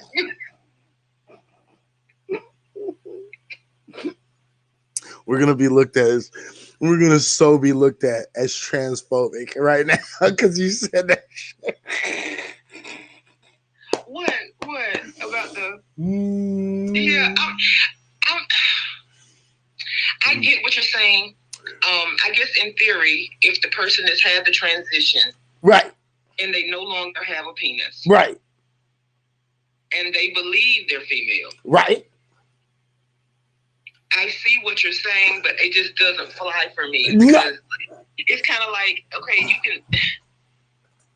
Who said earlier you can cut your arm off or you're still, you know what I'm saying? It's like you can't just change it and like on the inside you're still male to me. I'm sorry. Okay. It can't, and that's where and the thing is I'm making these distinctions for a reason. I know a lot of people are kind of like, bro, what the fuck, bro? But there's a reason why I'm making the distinction. See, now you and me, right? You have to go as far as you can go as an actual woman, right? To say, I do or I don't accept that. Right? Right. And I have to be as open-minded as possible to say, I do or I don't accept that. Right? All right. So now we're at this certain situation. Now, when we're talking about trans women, this is a big thing here. Okay? We're talking about somebody who believes in their head wholeheartedly. They've gone to that degree where they cut off their own genitalia because they believe that they are who they say they are. Now, can you or I sit here and say that this person is right or wrong? Can we do that? I'm just going to throw it out there that they don't actually cut it off. In doing so, but I could. Hold on 1 second. Okay. So repeat what you said, Shatira, and then I'm gonna let Eleanor repeat what she said because y'all both talked at the same time. So obviously I got on something. Go ahead, Shatira. Say what you were gonna say real quick. Say what you said. I said that I could say that they were wrong, but it's just not in me. I'm just gonna be like, okay, it's your body, whatever you want to do. But I would say it was wrong. It's just that's just a personal thing for me. But I can't impose my personal beliefs on them. Okay, cool. Now, Eleanor, what did you just say? I was just throwing out the fact that they don't actually cut it off. No, I'm saying we're talking about a transgender person who actually goes through the second operation and has it completely cut off. It's not completely cut off. That's not how they do it. I know that it's not. Okay, now you're trying to get petty. They cut off most of it, keep the nerves of it, shove it inside, and they make a slit. So technically, you see a pussy. Quit being fucking anal with me right now, because we're trying to give people the fucking benefit of the doubt. God damn it! I'm trying not to look transphobic in this bitch right now. All right, sorry. All right. Word. Now, they got a pussy. They got a pussy. This lesbian still doesn't want it. All right. Now, they got a pussy. Okay? I'm trying. Listen, if y'all don't know how far I am moving my bar in order to do this shit, if you don't see how so far non-transphobic I'm trying to be with this, you guys are fucking idiots, okay? Because I am moving the bar of like reality and logic so far to the left. It's not even funny. Okay? All right. So real quick, Eleanor, say what you had to say. Let's assume they have a pussy. All right, they got a pussy. Okay, but say what you was going to say before. Oh, your point was it's not really a pussy, though. Well, no, I was just saying it's not really gone. Oh, right. Okay. So what you're saying, you know what? Fuck you, Eleanor. Kiss my ass.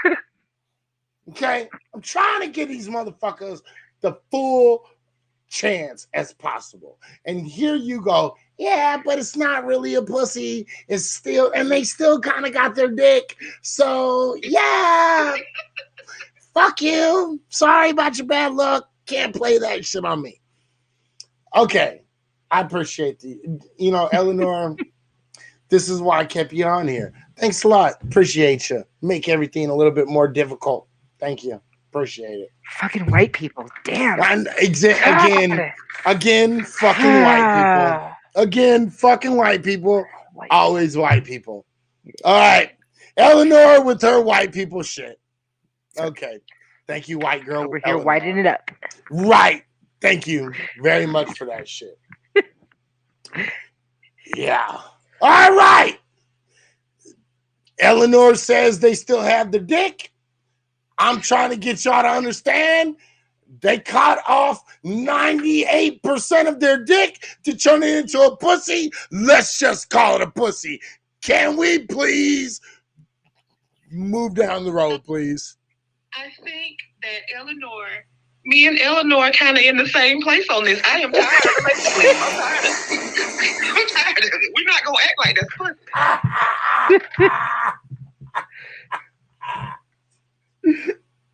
Oh, shit. Y'all fuckers are assholes. I'm trying my hardest. And y'all motherfuckers is just really, I'm trying to make a line. Okay, my bad. Go ahead. And you guys, and here, Eleanor doesn't know, but you know what? Fuck you, Shatira. You should know damn well that I'm trying to make a line. And why am I trying to make a line? Because what are they trying to separate this shit into? Genital preference, right? Right. And what they're saying is if they created a genital, right, and it's not the same genital and it's a different genital, right, that's they're saying that, okay, well, I should still be quote unquote a woman, right? Because I have the genital portion of the thing. So I'm trying to go with their logic.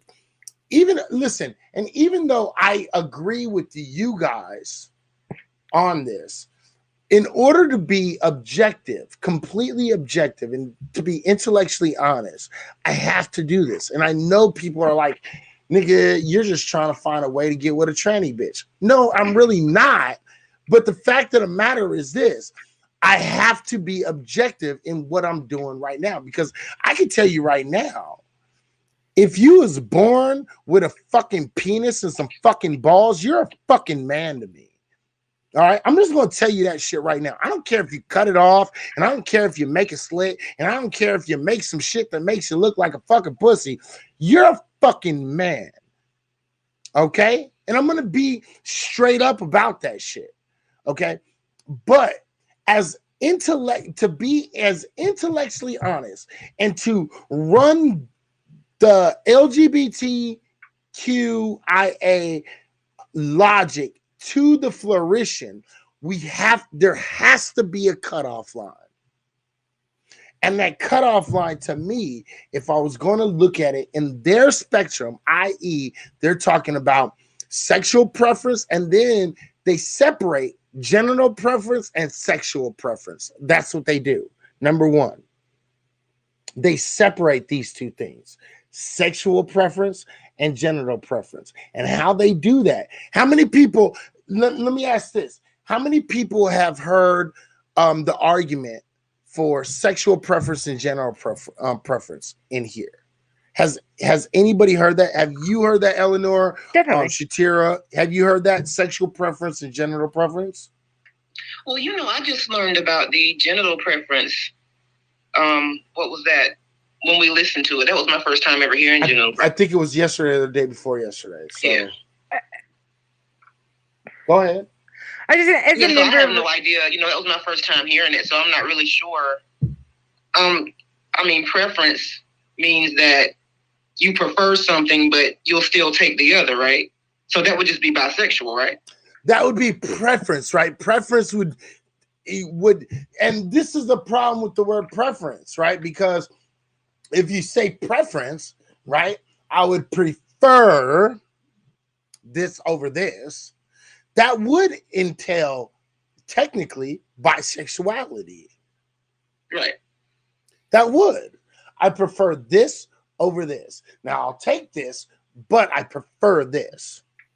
What do you think, Eleanor? What do you think when we're talking about this idea of preference and we're talking about genitalia? Well, there's always been this thing like in the LGBT community that it was really kind of strange for the T to be added at one point, like because as a lesbian, I've never been attracted to like M to F like trans person. Like yeah, according to this young lady, you're problematic too. So don't trip. So it's okay. I'm problematic in all kinds of ways. I ain't getting a trip. yeah, you're damn near cancel culture in a minute. So just keep on letting it go. Keep on letting it go. Just widen it up. Right. Just widen it up a little here bit. To just There you go. Make things a little clearer. All right. So you're lesbian and you're like, that was kind of iffy then too. Yeah. Okay. You're not Izzy, you're not cool? Cool? What the fuck is that supposed to mean?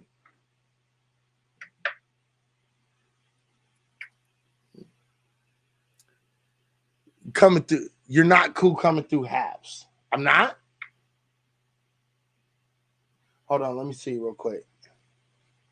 You're not Izzy, you're not cool? Cool? What the fuck is that supposed to mean? So I'm noticing no problems in Periscope. Coming through. You're not cool coming through halves. I'm not? See, everything seems to be straight. Let me see real quick. You're not Izzy, you're not cool? All right. So on my side, maybe you need to jump out and jump back in. Pastor, jump out and jump back in. That might be the best way to fix that. All right. So what I'm trying to do is I'm trying to make a line. What are we talking about? What is straight and what is not straight? Right? And that's what I'm trying to do. It's frozen on halves. Oh, it's frozen on halves. Am I frozen on halves, y'all? Am I frozen on? Trying to see here. Yeah, check if I'm frozen on halves, please. Jumped out and jumped back in and it started again. Because I know Eleanor's. Am I frozen on halves, y'all? It's lagging, but you're not frozen, no. I'm just lagging, huh? Yeah. All right. Try to jump out and then jump back in. Yeah, YouTube is working just fine right now. Periscope seems to be working just fine right now. Twitch seems to be working. Told you Haps is garbage. Okay, you know what? I like Haps. Fuck you. Suck my dick. Okay, Rob? All right. Now, I like Haps. I totally love Haps because they give us a whole bunch of shit for free on Haps. So I like Haps. Suck my dick. Okay. Try to jump out and then jump back in on Haps. And then if it's still doing the same thing on Haps, let me know and I'll see if I can fix it. All right. All right. Now, here's the thing. I'm trying to make a line, and that line, I know he's so acting beige again right now. He's so being beige right now. Like, fuck you, you beige piece of shit. Okay? Fucking A, bro. That nigga and his Neanderthal pussy has got him acting so damn beige. Okay? This nigga. All right. And I say that shit. And I say that shit with all love because I love because his Neanderthal pussy. That's my girl, man. That's my girl, man. All right. Anyway, I'm trying to make a delineation. What is straight, right? Because they're saying, and we've had this conversation for a minute. We've had this conversation actually for the last 45 minutes, right? The thing is because she keeps on saying straight men want trans women. I don't think you're straight if you want to. Yeah, that's what she said. Again, look. I'm in the general context. I am not arguing with you guys, okay? Because again, the argument that I'm making is based upon an intellectual honesty argument. It's not based upon my personal feelings, right? Personal feelings, I 100% agree with both of you guys. I don't care if my personal my personal opinion is this. If you were born a male and you are having sex with a person who was born a male, whether they have a full change or not, you are bisexual. That's my personal opinion. That's the bottom line. Right. Yeah. But I am willing to open the gates, and here's where I differ from Shatira, and this is where I think I differ from Eleanor, is where I will open the gates for men who get with trans women who have had the complete conversion, meaning their penis and balls have been cut off and it has been transformed into a pussy. I will get, and that is the furthest extent that I will go. But here's the thing: I'm only willing to agree with that if we say that he doesn't know. I was gonna ask, do they know? Yeah, that's the only way I would agree with that. Okay, and so here's the point of contention with what I just said is from both Eleanor and Shatira, the degree of a contention is, does he know or does he not know? That's there. I say again, only because I have to look at this in a roundabout way as a person that's giving you guys the information, right? As a person who is supposed to be a little bit more open-minded, as a person who would be completely a little bit more open-minded, I would have to say, even if he did know, I think that would be considered straight. Yeah. Only because you have to take the biases out of the conversation. You are biased to the fact that you know this person was male when they were born. But visually, again, this is going to their argument, and this is the only part of their argument that I will give them. Gender or genital preference. This is the only reason I'm making this concession. Genital preference. Genital preference means you want a person who has titties and a pussy. Yes, I do. Right. You see, you understand what I mean? Yeah. So with that being said, even if it's a constructed pussy, it's still a pussy. And even if it's constructed titties, it's still the titties. And that's the farthest I can go. Yeah. Even on an intellectual level, that's the farthest I can go. Okay. You see what I'm saying? On a personal level, I find that to be absolutely absurd. Okay. You understand? Yeah. Yeah. Okay, because I'm making the distinction Because me personally, I would say, no, you still a nigga. Right. Yeah. Pretty much. Right. You still a dude. You still a male. Because you was born a male. So therefore you know what I mean? So I understand both sides of the argument. But that's where I would lay my line on an intellectual level. And that's where I would lay my line. Nope. Nope on what? If you don't mind me asking. Nope on what? Somebody said nope.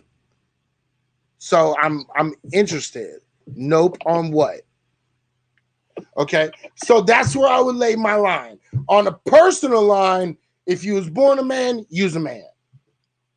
On an intellectual basis, okay, you're still a man. Okay. So, and again, so you're agreeing with me on a normal, me personal, on a personal opinion. Same with the women that's in the room. They're agreeing with me on a personal level, right? Yeah. That the fact of the matter is, if you was born a man, you're a man. Period. Yeah. Okay. I can accept that. I can completely accept that. I ain't got no problem with that. You know what I mean? But the furthest side I would be willing to go is, as long as they have had the complete change, I will be willing to call you straight. Meaning, let me just clarify. You're saying that you would be meaning you would call the male straight that was with a woman that had had a complete transition. That's what you're saying, correct? Yes. Okay. I just wanted to clarify that. Yes. I am willing to still call a man completely straight if the woman had a full transition. I am willing to do that. You see what I'm saying? If that's what they want, sure. You're willing to do that. I'm That doesn't necessarily I'm willing mean to you're just Right. It doesn't Right, mean I right. agree with it. It just means that I'm willing to do that. Gotcha. You see Yeah, what I'm saying? I'll hold space for a person for that. Yeah, but yeah. I got it. Okay. So now that we've delineated that most people in the room that we're talking to right now, we all agree that if you're born a man, you're a man. And that to us would be, if you get with a trans person, that would be bisexuality. But I'm making the extension as an intellectual, only in an intellectual mindset.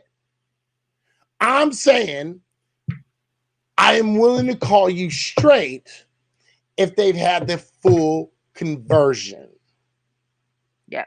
And that is only me, not anyone else. Okay? So, Okay. all right. So now that we've broken that down, the fact of the matter is she keeps on saying straight men can be considered straight even if they get with a trans woman, whether they have their member or not. Okay, see now that last part, whether they have their member or not. If they have the member, then that's indeed going to be bisexual if there is indeed a penis. I'm sorry. Right. And that's how I look at it. I also agree on a personal level. I absolutely 100% agree on that statement that you just made. But I can't go with that same, if she's saying that whether they have their member or not, that a male can still be considered straight if they mess with a trans woman. No, because she has a penis. Right. And this is the thing. I think it's important to make those regulations when we listen to the rest of this video, because I think it's going to be very, very important. The difference between how they think and how we think. And that's the reason why I'm making such a big deal about this very, very, very slim margin of how we view things. You understand? And so I'm doing it for that. And again, on a personal level, never snitching, I agree. On an intellectual level, I have to give them that leeway, that little bit of leeway. I have to give it to him. I have to. If you're going to be honest, based upon how they describe shit, because they try to separate, based upon how they try to separate gender, identifying it as a gender, and then also genital, how do they call it? What do they call it? They call it genital preference. Based on those two things, I'll give them this much leeway. I'll give them a little bit of leeway. You see what I'm saying? And that's the only reason I'm giving the leeway. Go ahead. I've always just heard it like referred to as like. And see, I'm agreeing. I'm with you on your argument until you got to that last part about whether or not they have the member, and I'm just like, no, because that's not what we were saying. If you got a member, then that's something completely different. That's just a man. No, and again, even on the giving them the leeway, if they have a member, I still consider them bisexual. I do not consider them straight male. Okay, we agree on that then. Right. Okay. Yeah. You understand? I agree. Even on an intellectual and a personal level, I believe that they are bisexual. I believe that. That's what I fully, wholeheartedly believe. On both sides. I like saying member. Okay. I like saying member. You're a fool. All right. So it doesn't matter what kind of surgery they had. A man knows he is still with a man, and it is wrong. Again, I can't call it wrong or right. It's just. I'm not going to go so far as to say it's a wrong or right. What I am going to say is this. Well, actually, we're going to get into this later. So let me move on, because I'm trying to get through this, and we're already at the 4-hour mark. I can't even fucking believe that we're at the 4-hour mark. Okay. So let's get it. We're going to get into that in just a minute, because it's going to come up. So let me move on. Let's move on and let's listen to what she has to say. All right. So everybody mute your, if you want to mute your shit, Shatira, go ahead. And if you want to mute your shit, you already know what it is. All right. So let's continue on to what she says. And yes, transsexuals are not going to stop sleeping with these straight men. We're not going to do that, because guess why? You black bitches are just mad that. And I would have to disagree with this right now. The fact of the matter is, they're not straight men. You transsexuals, in the general context, because most transsexual have not have their nuts cut off. Most transsexuals are pre-op transsexual, and less, post-op. Okay, you're wrong. They are not straight males, and this is why I want you guys to pay attention to what she's saying, because she's going to include the idea that you're straight, right? You're straight, even if no matter what kind of transsexual you get with, pre-op or post-op, it doesn't matter. You're still considered straight heterosexual male. And I think that is false. Okay? So let's keep on going. Everybody else is sleeping with black men, and the black men that you're desiring do not want you. They do not desire you anymore. Why? You're judgmental, you're transphobic, and you're homophobic, but then you're saying, oh, I have gay friends. I have trans friends. That's your lame ass excuse for being discreetly homophobic. Once again. Okay, and she's going to go into her examples. These are her examples. Now, the fact of the matter is this.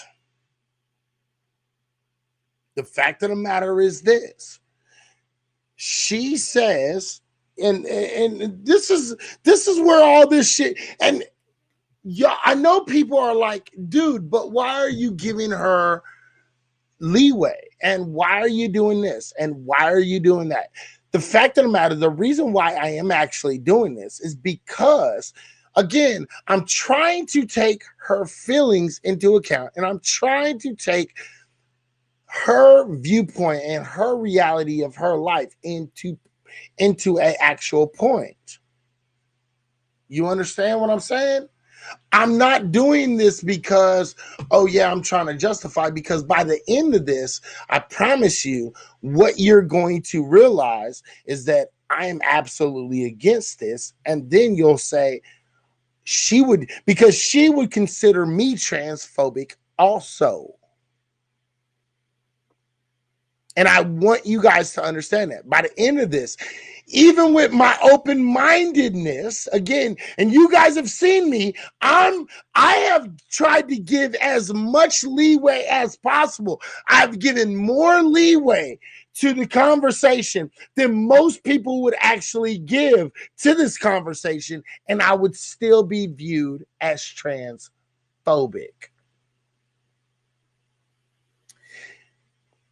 Rob a bank and help the hood out. You know it's wrong when you're about to rob. Oh, wow. That's a really, okay. You know what? That's a great fucking point, bro. I'm going to put that on screen, bro. I think that's, he said, check this out. If you want to rob a bank and help out the hood, you know it's wrong when you're about to rob the bank. But you're always going to be able to make an excuse for it. You see what I'm saying? And that's what I'm doing. Quite literally, what he is saying, I'm literally doing, because I'm trying to give them extra room to breathe. Right? So he's not wrong in what he's saying. Whether they admit it or not, they know robbing the bank is wrong. Now, the reason why you might have robbed the bank might not have been wrong, but you know robbing the bank itself is wrong. Because what are you doing? You're taking from one person in order to get for yourself. So his point stands fucking absolutely true. His point, Mr. Jared's point, is absolutely fact. Yes. Is it wrong to rob the bank? Yes. But is your reasoning wrong to rob the bank? Maybe it's not. Because you're trying to feed your kids. Or you're trying to make sure you can get the medicine that costs $2,000 per pill. But which is wrong, right? So you can always justify what you're doing. Absolutely. I agree with you wholeheartedly, Jared. Thank you, brother. I appreciate you for putting that in the motherfucking room, because you put it in the best context you possibly could have put it in. No one is looking past black women to date trans women instead of other females. Her logic is all kinds of off and angry black mannish. Listen, I don't understand the motherfucking statement that you just made. I think I do, but I don't. Because it's limited in characteristic, but the characters, but the fact of the matter is this. But the thing is this. Her logic is based out of, honestly, you'll see toxic masculinity. And you'll see that. And I think everybody will see that.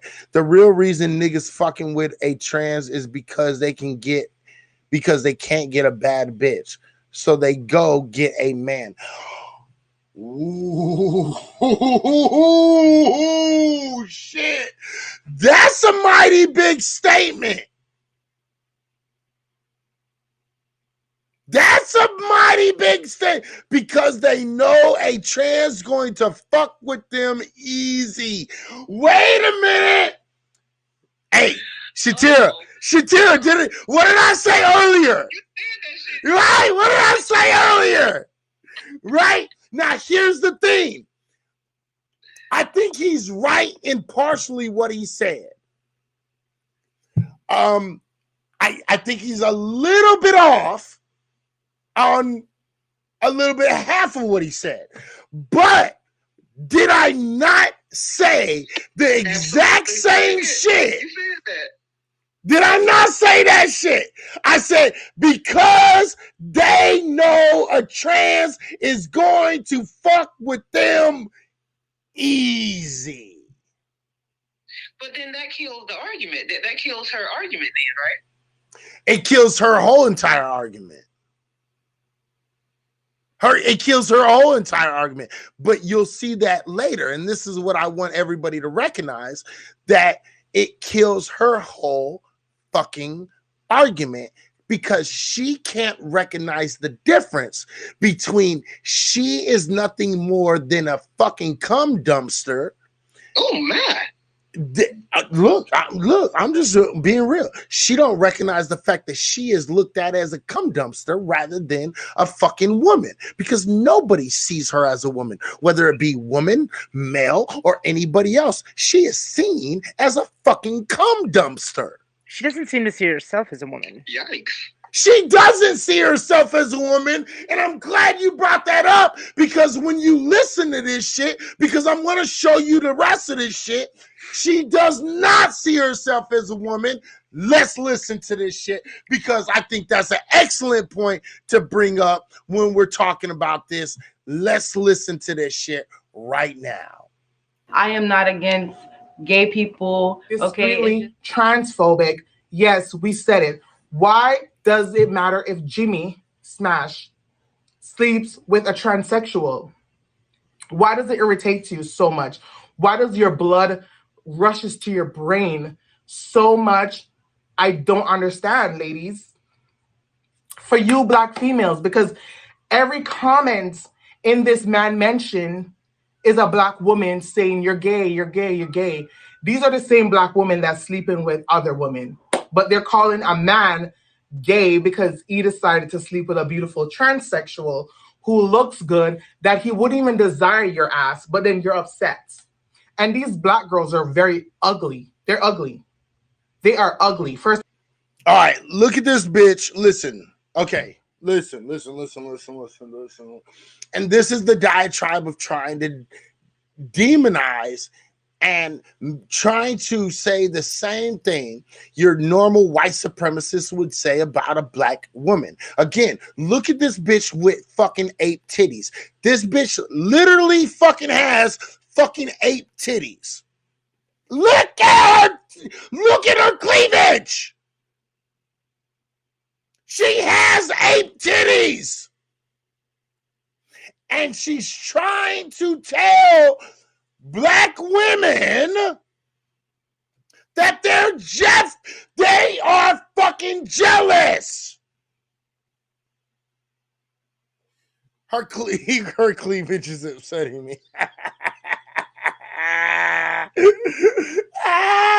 Y'all look, if y'all don't fucking like that shit, right? For everybody that cannot see it, for everybody, listen, we are on Habs. If you want to see all the comments from all across every single group, okay, because I am actually streaming on Habs, but I'm streaming to YouTube, Facebook, Twitch, Periscope. You know, we're streaming to everything right now. So if you don't see some of these comments, this is the reason why you don't see some of these comments. All right. So if you want to see all comments, you got to get on Happs, HAPPS.TV, or download the Happs app, HAPPS app. All right. And this, and she just said it.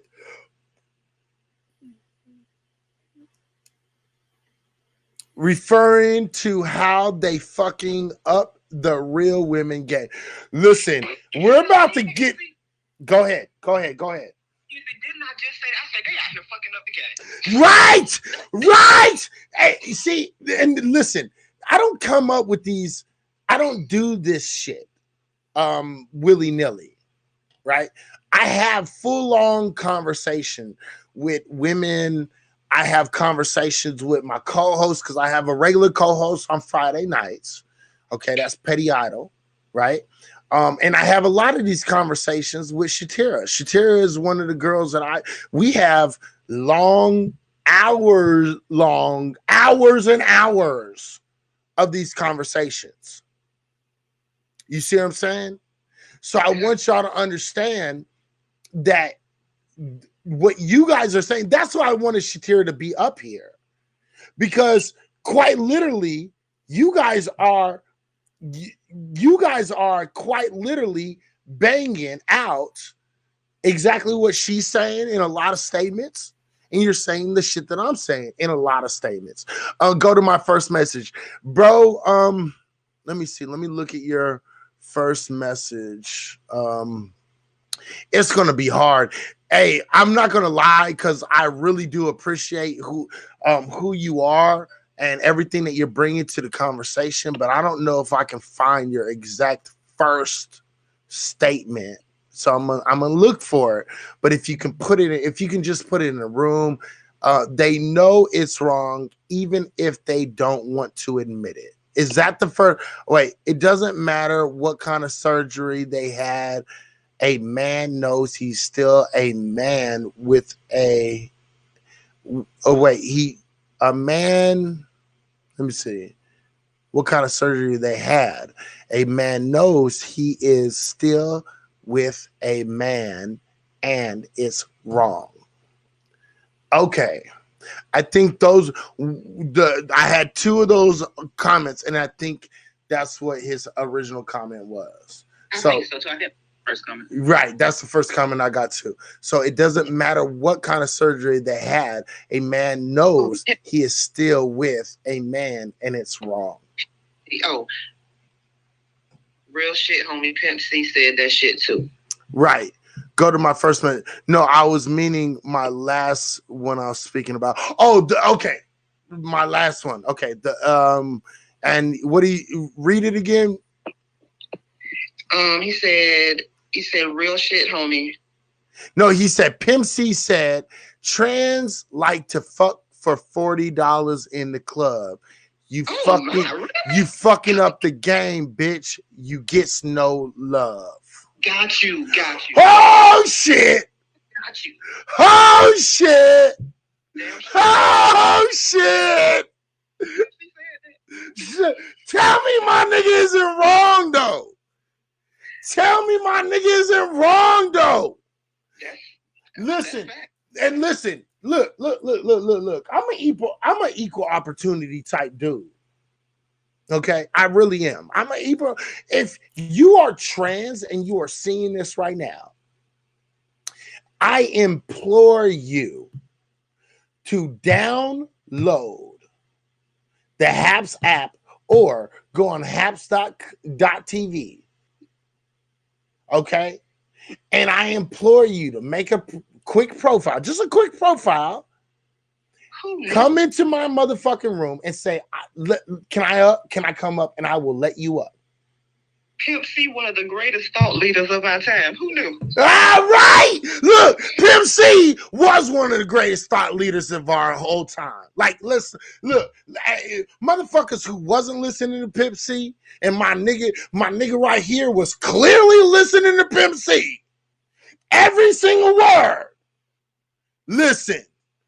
He was a thought leader. See, the thing is a lot of people fucking like to downgrade and act as if, my niggas, and black men that's out here in the rap game ain't really saying nothing. But if you listen to these motherfuckers, they saying something.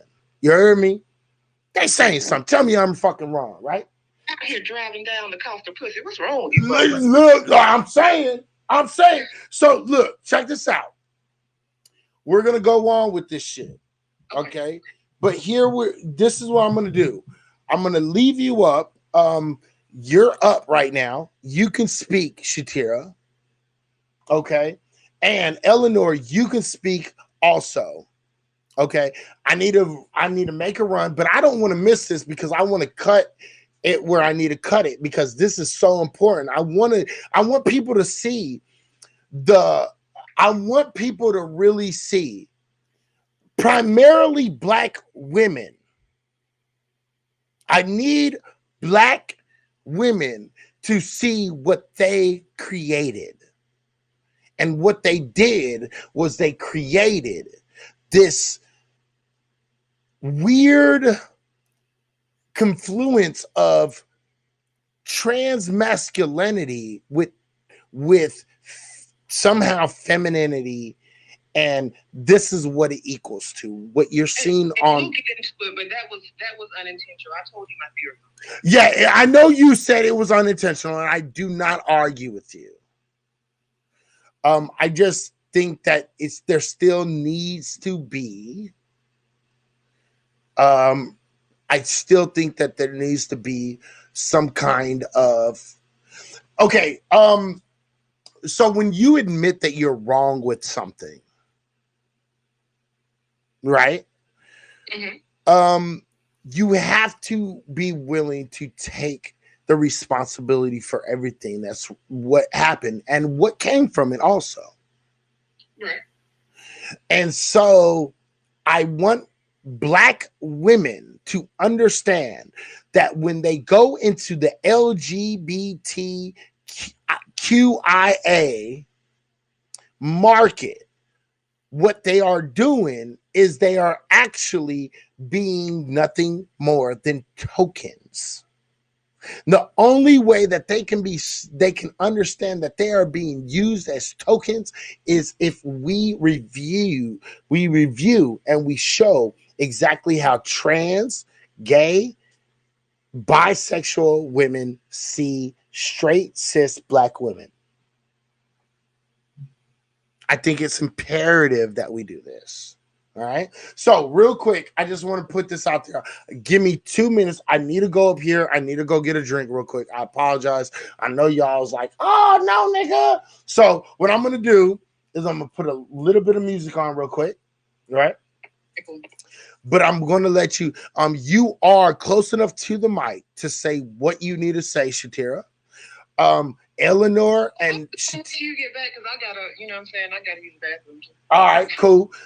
Eleanor, if you could keep everybody a little bit occupied for a quick second while we take a quick intermission again, because we've been on for 4 hours, ladies and gentlemen.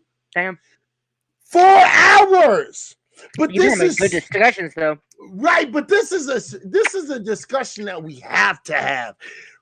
So much in the Black community, we have to have this discussion, right? But we have to have this discussion amongst everyone, but it is sorely needed in the Black community. So check this out. To all my peoples in here, check this out. Here's your chance. We're going to take a quick intermission. It's going to be about 2 minutes, okay? At the most. Hopefully it won't take no longer than 2 minutes. Do this for me. If you want to join into the conversation, please download the HAPS app, HAPPS app. Okay. Then also, if you don't want to join the HAPS app, if you don't want to download it onto your phone, go to haps.tv, HAPS, HAPPS.tv. Make a motherfucking profile, make it a very basic profile, and then fucking come back in the room, say, hey, I'm this person from this site, and I will bring you the fuck up. I will bring you the fuck up. I don't care if you agree with me. If you disagree with me, I don't care. I want to hear the arguments on both sides.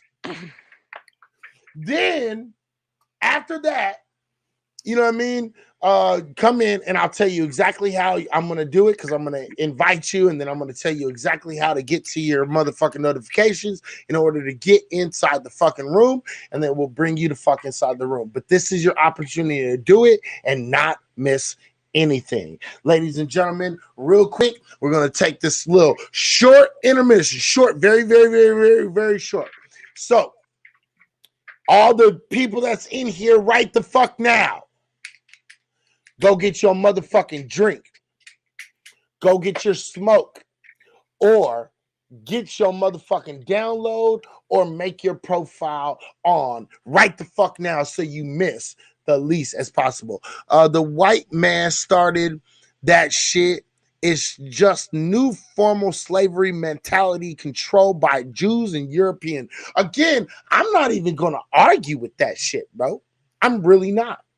Because I know exactly where you're coming from with that. I'm not going to argue. I'm really just not going to. I'm not going to sit here and I'm not going to argue that. So do that for me if you can. If you got time, please, because the Jews control the media. Well, okay. I'm going to give you that. Now, I think a conversation between me and Jared would be a very interesting conversation. Yeah. I really do. I think this brother right here is a very intelligent brother. You know what I mean? But again, I really do. I think this brother is a really fucking intelligent brother right here, man. So, all right. So check this out. Give me 2 minutes. All right. Give me 2 minutes. Keep on talking. Hey, Eleanor, real quick. This is what I'm going to do. I'm going to take that down. I'm going to take that down. I'm going to take that right there. Oops, not that one. I don't want to put that up there. I don't want to keep that up there. Okay. I keep on putting up the fucking little trans bitch. All right. I'm going to put you up here. All right. So I'm going to put the white girl up here. Everybody have fun watching the white girl smoke some trees. If you want to go get some tree, okay. If you want to go get some trees, if you want to go get a drink, if you want to motherfucking make a profile, whatever the fuck you want to do, take a piss, do it right fucking now. Give me about 2 minutes. I will be right back.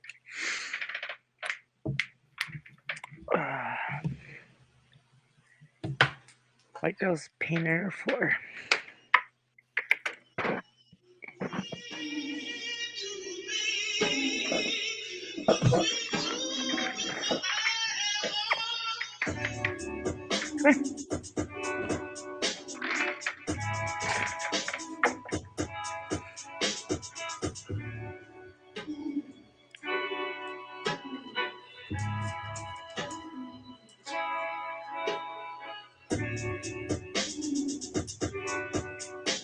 So, hi. Oh, white comes so load of bowl. Shit.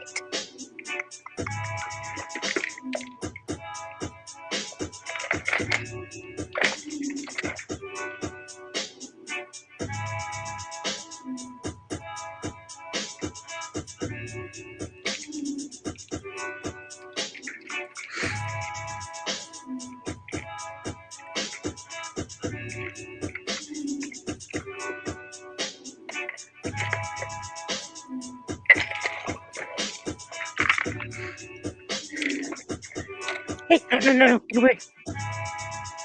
Stop. You didn't eat the bowl, dog.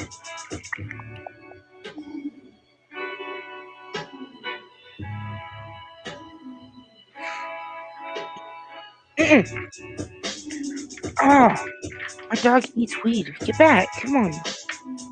Please?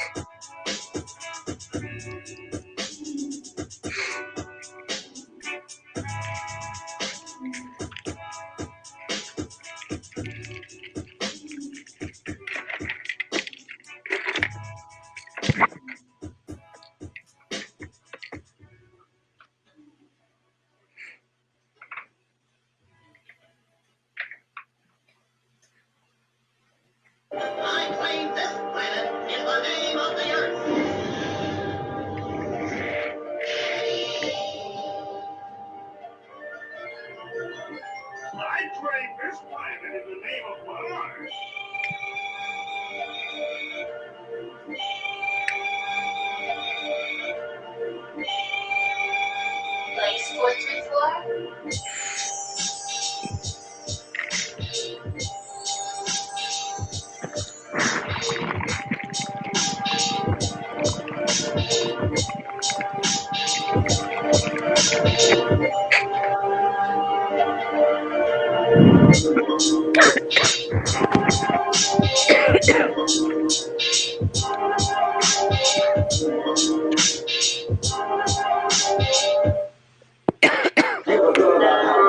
Life is, how difficult it is to create, how lucrative and easy it has been for you to take away.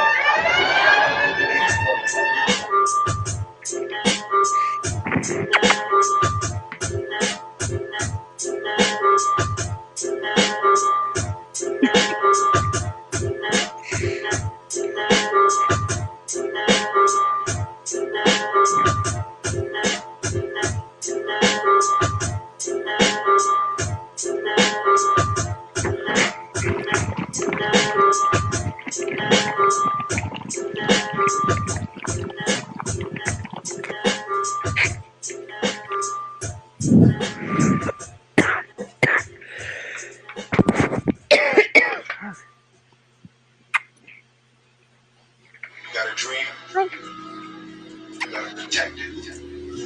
You can't stop yourself. I tell you, you can't do it. You want something, go get it.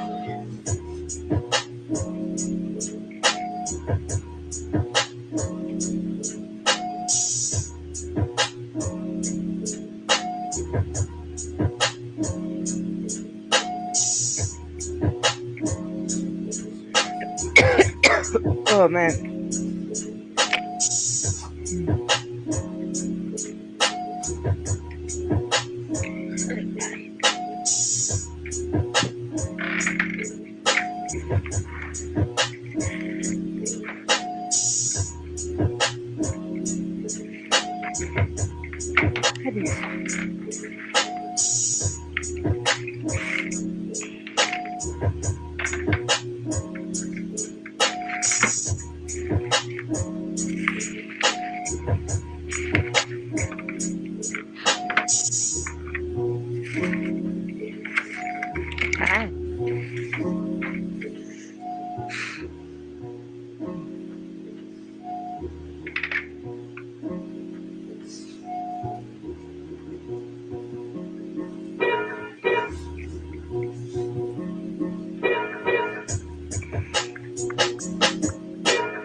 حبل ايس كريم.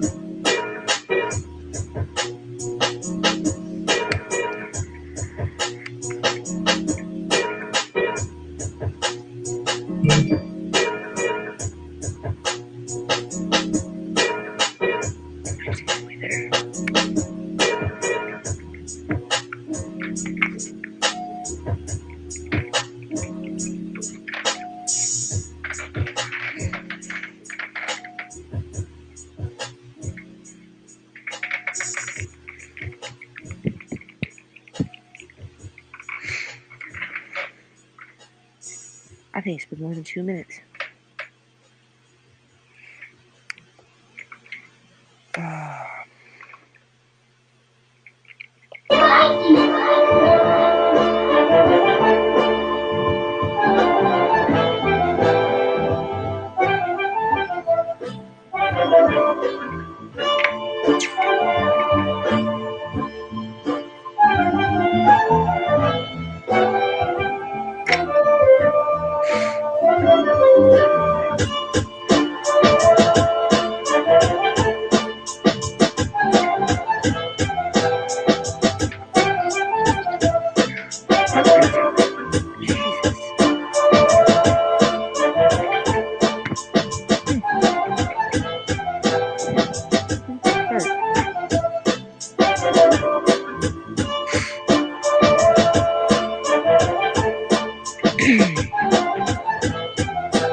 Welcome to White Girl Gets Stoned and Paints the Floor.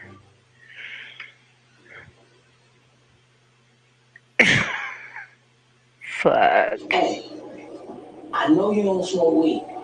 I know this. But I'm gonna get you high today. Because it's Friday. You ain't got no job. And you ain't shit.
Oh shit.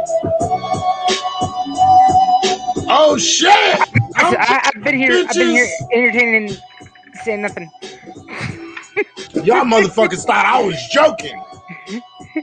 Y'all thought it was game, but it ain't no game. I'm out here doing it. What? I'm living it. In the thick of it. You heard me? Now, I ain't gonna lie, though. I ain't gonna bullshit. I ain't gonna play no games. We gonna have to finish this shit the fuck up. So I'm gonna let these motherfuckers play. I'm gonna let them play. I'm gonna let them play because I want to get through this shit. And even though as important as what I'm putting forth to y'all is,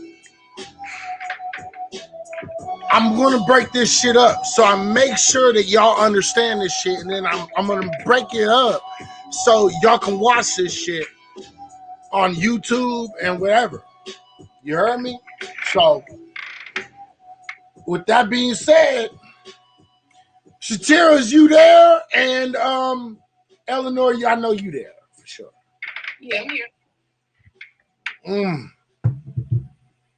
All right. Then let's get it in. Let's get it in. Right. So let's go here. Let's finish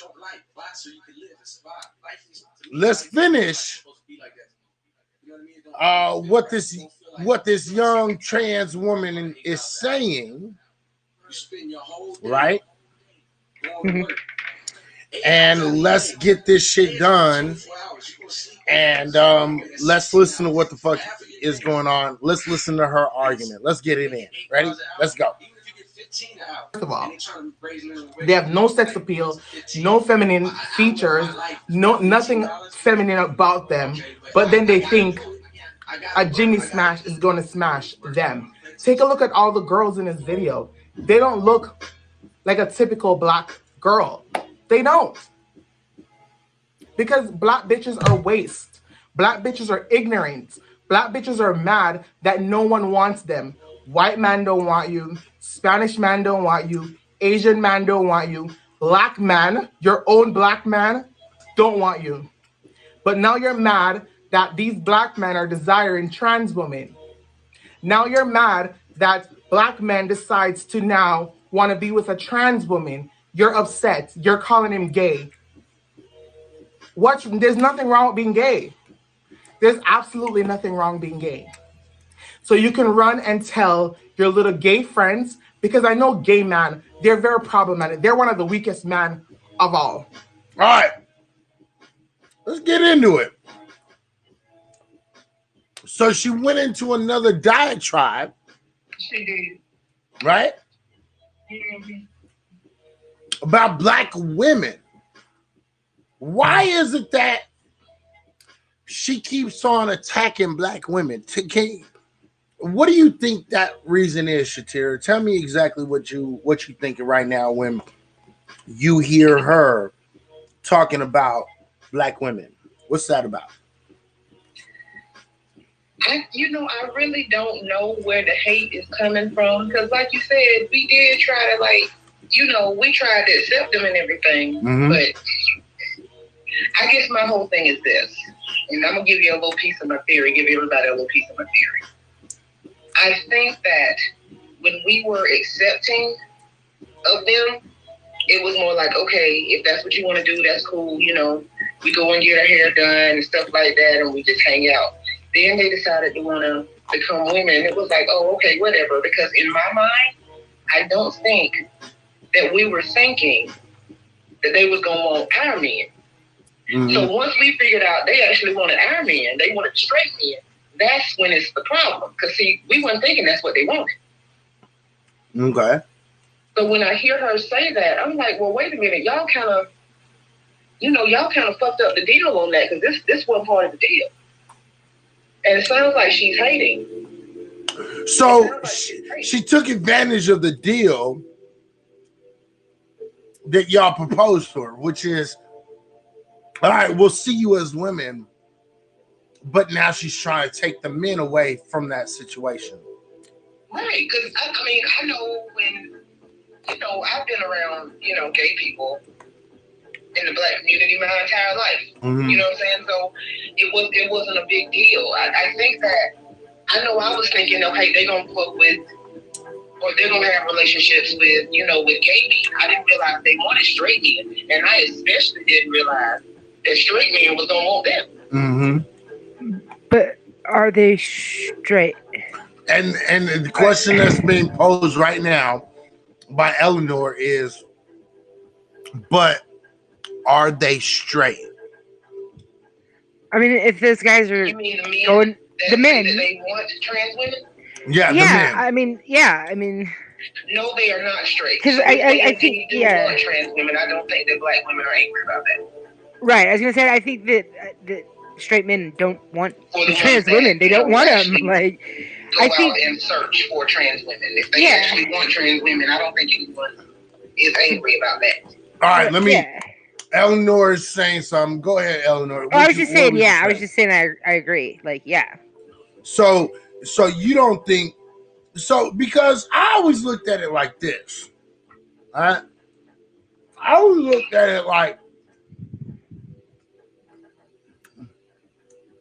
trans women, right? And gay men, we're going to take all of the gay men and the confused niggas, and what was going to be left was the straight men getting with the straight women. Right. Was that, am I tripping on that or what? No, I'm in agreement with that, and I think that's what a lot of people. Gay men are attracted to men, though. Hold on, real quick. But I'm saying I really believe that that's what black women thought. was going to happen. It's kind of like, we aren't going to be in the same dating pool. We're not going to be in the same dating pool. Right. Okay. Eleanor, what did you just say? Because I think that's kind of a little important too. I think gay men are attracted to men. Mm-hmm. Gay men aren't attracted to. They don't want a man that has turned into they're attracted to men. They want men, not not gay men. Gay men want gay men. Gay men don't. They're not attracted to someone that is a female. Mm-hmm. I mean, they might be attracted to someone who's like maybe female to male. But if they're a gay man, they're attracted to men. It's like I had someone when I was dealing with my wife's dad and everything asked me, so which one of you was the guy? And I was like, we're lesbians. That's the whole point. No one's the guy. Mm-hmm. There's, I mean, so go ahead, keep on going. Well, I know that it's hard for a lot of people in the trans community to date because of all of these things we've been talking about. Okay. Now, is it straight people's problem that it's hard for them to date in this community? Absolutely not. Absolutely not. Okay. Absolutely not. No, I mean, it's got to be hard because if you were once a male or once a female and then you've changed that, it's in this a small community of trans people. So I mean, are what trans people just supposed to date? Well, trans people. At the end of the day, it's hard to date. Period. I don't give a shit. Yeah. Unless you fucking fine as shit, got a whole lot of money, and got like game out the asshole. It's hard to date. Period. Right. Right. And then you just throw in all those extra things. I think some of this stuff that's coming out of this chick's mouth is jealousy. It's projection. It's someone that seems very confused and lost. Honestly, projection. Yeah, that's a really crazy idea that you're coming up with, because she wants to if she wants to be a woman and she's seen like probably powerful black women is what she's seen, and she's seen these good relationships. She's putting them down to try to build herself up, and because I don't think straight men date trans women. I don't think gay men date. I don't think that's happening. I think I see a very lonely, sad, and I see it a lot in that community. I mean, and I don't, because it isn't anybody's fault. It's just how it is. It's got to be difficult. I don't know what it's like, really. I mean, I'm not trans. I have not lived it. So that's a really, really, really, I'm not going to lie. That's a really, wow, that's a very original way of thinking, because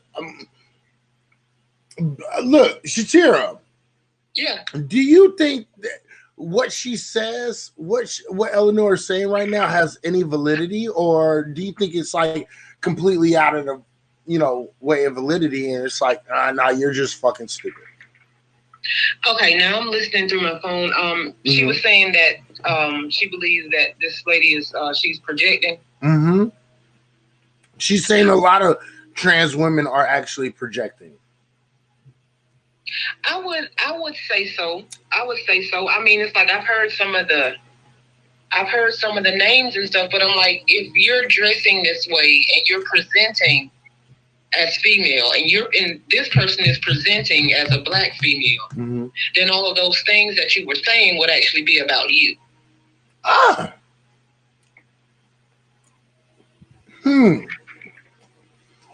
That is very interesting. What do you think about what she's already? It's kind of like, clearly, I think that was Dina that said it before. It's like she's continuously othering herself the whole time. So it's not that she knows that we think she's other, and clearly she thinks she's other too. She's othered herself. It's her choice of words the entire time. Now, do you think that there's anything that what it means to? Okay, because they want to be identified as whole ass women. I can't do it. You can't do it. And Shatira says, I can't do it right off the bat. How do you feel about that, Eleanor? Like, what do you... I don't think she identifies. I think she's just confused. She hasn't found herself. She hasn't found her voice. She hasn't... Wow. This is, I mean... Because, yeah, I mean, she's all over the place. She's all over the freaking place. And there's nothing wrong with that either, as long as you admit it and you're just, say, you're trying to figure shit out. Mm-hmm. This shit can be confusing. Well, here's the thing. What's so funny about that is this. She's trying to present a sense of self like she's not all over the place. Right. But she's failing. Right, but she's failing like really, really, really bad. Yeah. Right? And so you get this really convoluted argument that comes from her. You feel me? And so I'm like, I don't know how exactly I'm supposed to feel about this. Like, because you're supposed to keep an open mind, right? As people, as human beings, we're all supposed to be like these super open-minded individuals, right? But I don't feel I need to be open-minded to her. I feel like it's almost like everything she's saying is so damaging to all those people. Like she's putting how many times she said black bitches. I'll just for that. Oh, just for that. And we're about to get to that in just a second because she's about to go into her diatribe of black bitch. You know what I mean? So we're about to get into that. I'm going to touch on that in a minute. All right. So what were you just saying? You were just saying, Eleanor, what again? Oh, shit. Oh, shit. See, this is why you're supposed to remember shit when you're in my fucking scope.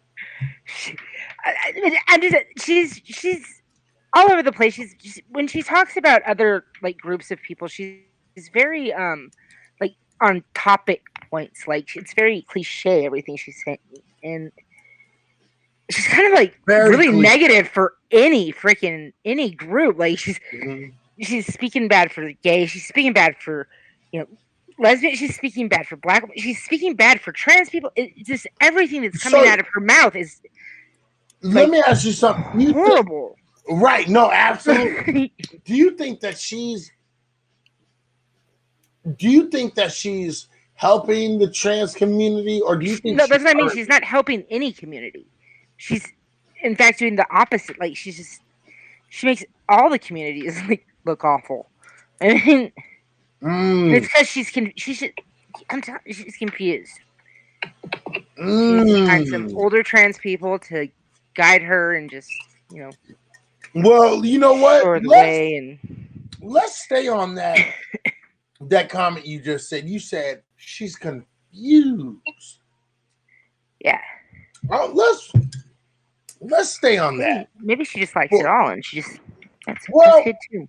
Let's listen to what the fuck I say, and let's listen to what the fuck she has to say about her being confused. Now I'm gonna let this play. Now, if any one of y'all want me to stop this so you can speak on it, say stop right here so I can speak on it. Just say stop, and I'll stop it, and then we can get into it. But I'm gonna let this play because I think what you just said is a very interesting thing, right? Because it matches with what I've said, what Shatira said, and what the comments have said. Primarily the brother Jared Gamer. I think primarily him, but I think you're making a point that is very legitimate. So let's listen to this real quick. Yes, I said it. Black gay men are one of the weakest men in the Black community. They only have strength for transsexuals and transgender women. They have no strength for no straight man. They have no strength for no black woman. They only have strength for trans women only. These insecure black gay men. So yes, biological black female, y'all can run and tell this to y'all black gay friends because they need to understand they are there for props. They are there for props, honey. They're not there for I like you genuinely. No. They're there to do your hair, your makeup. When your man cheat on you, they're there to make you feel better. They're there to guarantee that your ugliness looks beautiful. Yes. So don't be mad at Jimmy for recording a video and putting it out there. It doesn't matter if he sleep with a million trans in the past. He made a video and he posted it. So okay, so all right, so I wanted to stop this just a minute earlier, but I wanted to let it keep on playing because I want to get through this shit, right? But she had said gay men understand they are there in order to make average and above average women, primarily black women, look better than who they actually are.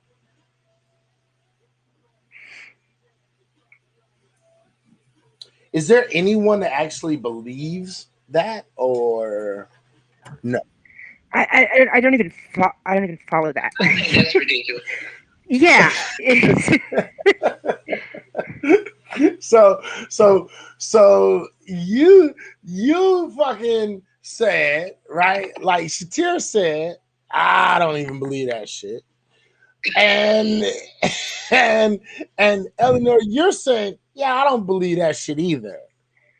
I can't even wrap my head around it, really. Like, it's so ridiculous. Okay. Never have we ever been like, you know what? I had one gay friend in high school. Let's go get Victor and go to the club. That way we'll look cuter. That's not.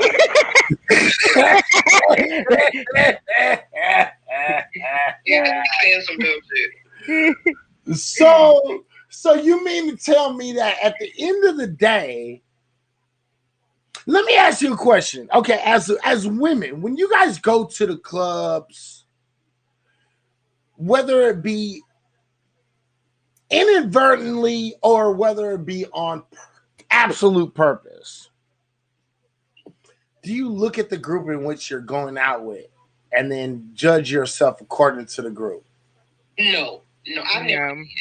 When we looked at each other, it was like to tell a bitch she had on something wrong. Like, that's wrong. Get it together. You can't go with me. Wow. Because you know what? I'm not gonna lie. I'm gonna be a whole ass fucking asshole right now. And I have told certain niggas that I'm like, yeah, I'm not going out with you, nigga. Right? Yeah. And then the same night go to a different club with another group of motherfuckers who I know looked like trash because they was gonna make me look good. And I was like, yeah. That is crazy. Right? Now I know. Now I can admit that. I can sit here and I can say, fuck you, old soft ass, fake ass niggas. I can see what you're saying too. Like, I mean, ugliness to make me look better. I can admit that. Yeah, I'm not going. I don't think I really set out to do it, but I'm sure I've done that. Like that, but we would tell you like something you had on didn't look good, you need to change or something. But we never was like, okay, yeah, let's ask her. See, I think you guys are being. See, now this is the point right here where I think y'all cisgendered straight women are lying. No, I do. I do. I think you're lying right now. Right now, I think you're lying. I think you're both lying. Okay. Oh, I can say this shit, and anybody that thinks that I'm lying or anybody that thinks that I'm faking, if anybody is really listen, because I know, I get it, I understand that you're gonna fucking look like kind of a fucked up individual. Okay. I get it. I understand. But I don't mind looking like that fucked up individual. I don't have no problem with it. Okay? The fact of the matter is, you niggas is ugly. Okay? Nigga, you ugly and you like fat bitches. Nigga, you coming along because you like fat bitches. Okay? You ugly nigga and you really motherfucking muscular and you'll just take whatever bitch comes to you because nigga, you don't realize nigga, you're actually a pretty decent looking dude. So therefore, nigga, you know, I gotta get you the fuck out the way with the biggest slut of the group. Okay. Next nigga is you really think you bad, but nigga, you look like a fucking troll, nigga. Fuck out of here, bro. You's a fucking clown and you're a troll. But I can take advantage of your ego. I have done that, and I am 100% not ashamed to say that I have done that in my life. That I have said, I know that nigga like fat bitches. I know that nigga like white bitches. I know that nigga like motherfucking Mexican bitches. And I know this nigga, he is just, I'll just take whatever slut is there. Oh god. I've definitely done. I don't feel like I set out to do it though. Like I don't like, you know, get ready at home and like, you know, think, okay, I need to take this person with me and I need to take this. You know, I've been in situations where it's just, oh, this is gonna work out well for me. Let's go. You know? Okay. I mean, I get what you're saying. I've never like, you know, when I'm all together with my like girlfriends. You know what? And I find that very hard to believe. Okay. Because the fact of the matter is this: you might word it in a better way, but I'm always, you know, I'm a nigga, right? At the end of the day, I'm a nigga. And at the end of the day, I'm always going to be looking at the group that I'm kicking it with. I'm going to be like, yeah, that nigga like fat bitches, so he'll get that fat fucking raunchy bitch over there. Okay? That nigga like fucking skinny bitches, so he's going to take that toothpick bitch over there. You know what I mean? That's not really judging them. That's just, I mean, you're seeing them for what they are. I guess I don't see that as judging. It's not, I think it's just realistic. Yeah, I mean.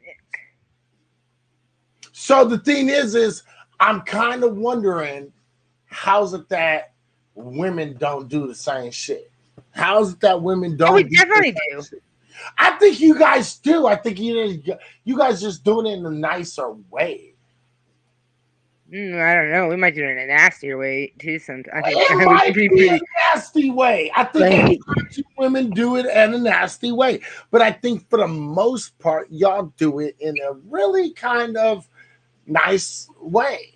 Like it's kind of like a 2-hour fucking after school special TV show, and you guys are like, you know, you guys are being handcuffed and you guys are being held. You're not quite in the fucking, you know, in the cages yet. And, you know, you guys all like are like, oh, okay, the super cute one has to fucking flirt with that guy.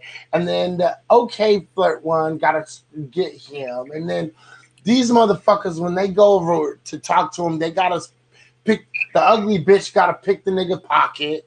You know, it's just kind of like, I thought y'all was like us. In the sense of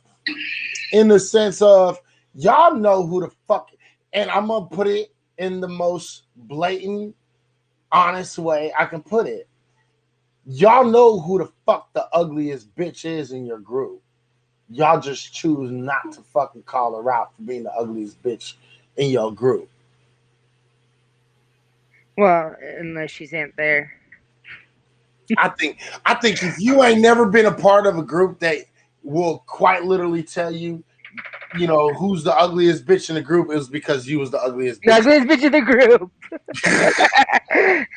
I'm just gonna put it out there. You know what I mean? Like, you was always the ugly bitch in the group. Like, and there ain't nothing wrong with being the ugliest bitch in the group. Yeah. At the end of the day, somebody's gonna love you. Look, ugly bitches get niggas all the time. Okay. Yeah. My problem's also probably that, you know, when I go out with a bunch of girlfriends, they usually like guys and I don't. So there isn't that same Yeah, I don't give a shit. Y'all niggas, if you go out with me, my nigga, I promise you, I've already judged you and I put you in your motherfucking place, nigga. Like, I'm not gonna sit here and play with your fucking games and your feelings and shit, nigga. If you was a funky looking nigga, but you got this big ass ego, nigga, I'm gonna point you to the second baddest bitch in the room, nigga, every single day of the week. Nigga, because I'm the baddest nigga in the room. Like, fuck out of here, bro. Like, are you crazy? Like, I don't care. Like, that's the shit that I'm talking about. Like, sometimes I feel as if women do not recognize that real shit. But I think that women are ultimately, really honestly do recognize that real shit. And I think that's what I'm seeing right now, because here's the thing, right? Black women accepted gay men. Okay? Black women have always accepted gay men. Black women has always had the back of gay men. Black women in the black community has always gotten work for gay black men and gay black men that was in the choir of church. You understand? And so, with that being said, I always feel as if Black women have always given an extra step or two to gay folks, transsexual folks, and gay black men. They've given them extra room to do their shit.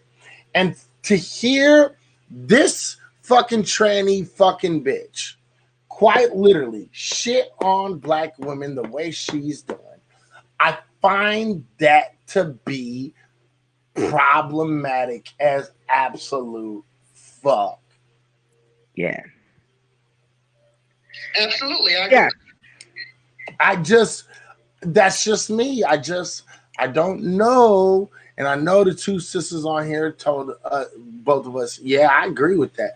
But I just don't know. I have a big problem with it. Let's finish on with this. Let's get to it. 6:44, 18. We're at the right around the 7-minute mark. Let's finish this show. Let's try to get through as much as we can. If you guys want me to stop, just say, hey, stop right here. You know what I mean? And we'll go through it. So you black bitches can back off. Wait. Did you hear that? What she said? See, we're at the point. We're at the prefaces right now of the toxicity of trans women. It's strange because a lot of the trans women are nothing like this person. Nothing. Are you in a primarily black neighborhood? No. Yeah. Okay. Just wanted. Yeah. No. Just wanted to point that out. Let's listen to the toxicity of this trans black woman,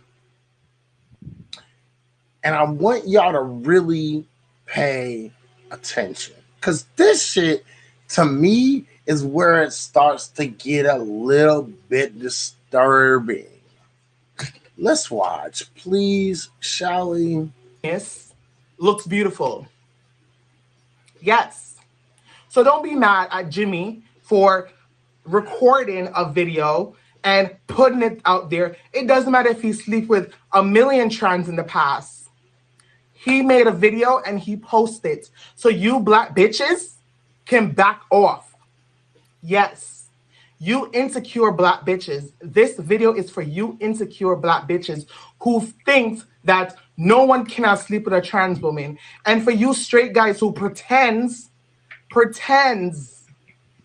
to, oh, that is so wrong. That is so wrong. Y'all is the same one that's in my inbox. Y'all is the same one that's calling me on the low. Remember that.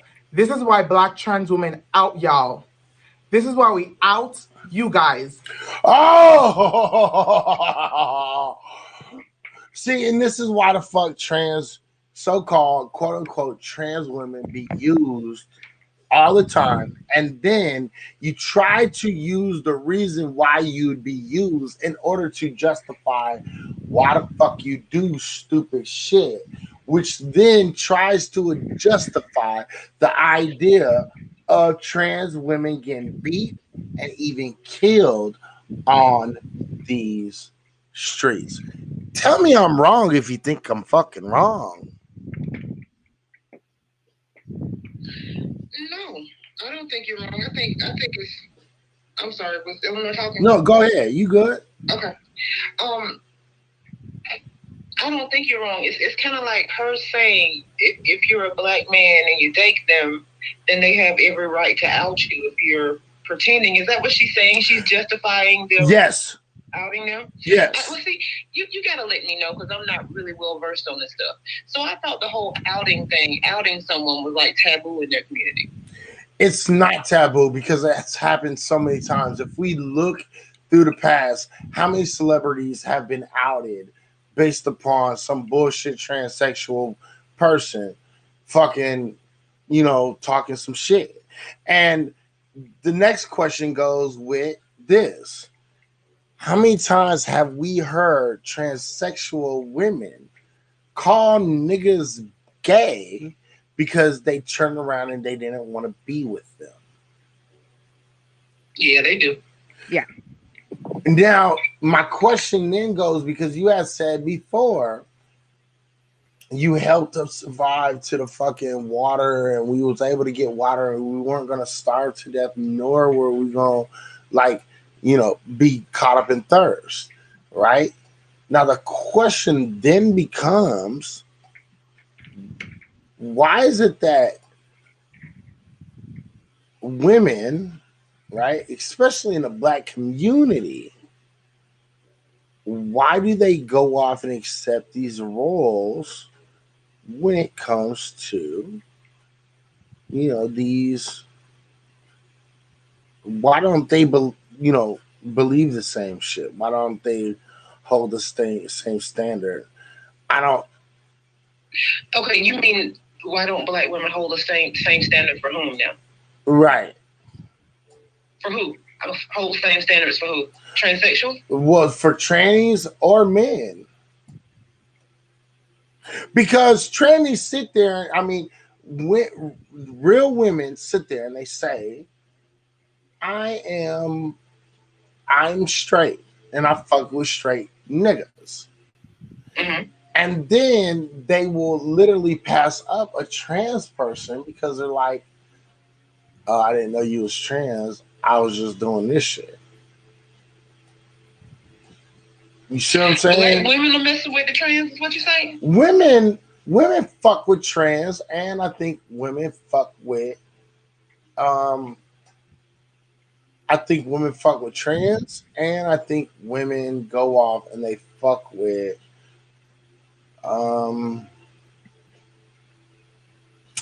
what's the word I am looking for? They are looking for I can't even find the word right now. Like you're saying, yeah, because I'm kind of confused. Because see, that's not something that I think is very prevalent. That black women are messing around with trans. And the thing is I don't believe straight black women are fucking around with trans people either. I really don't. Right. Yeah.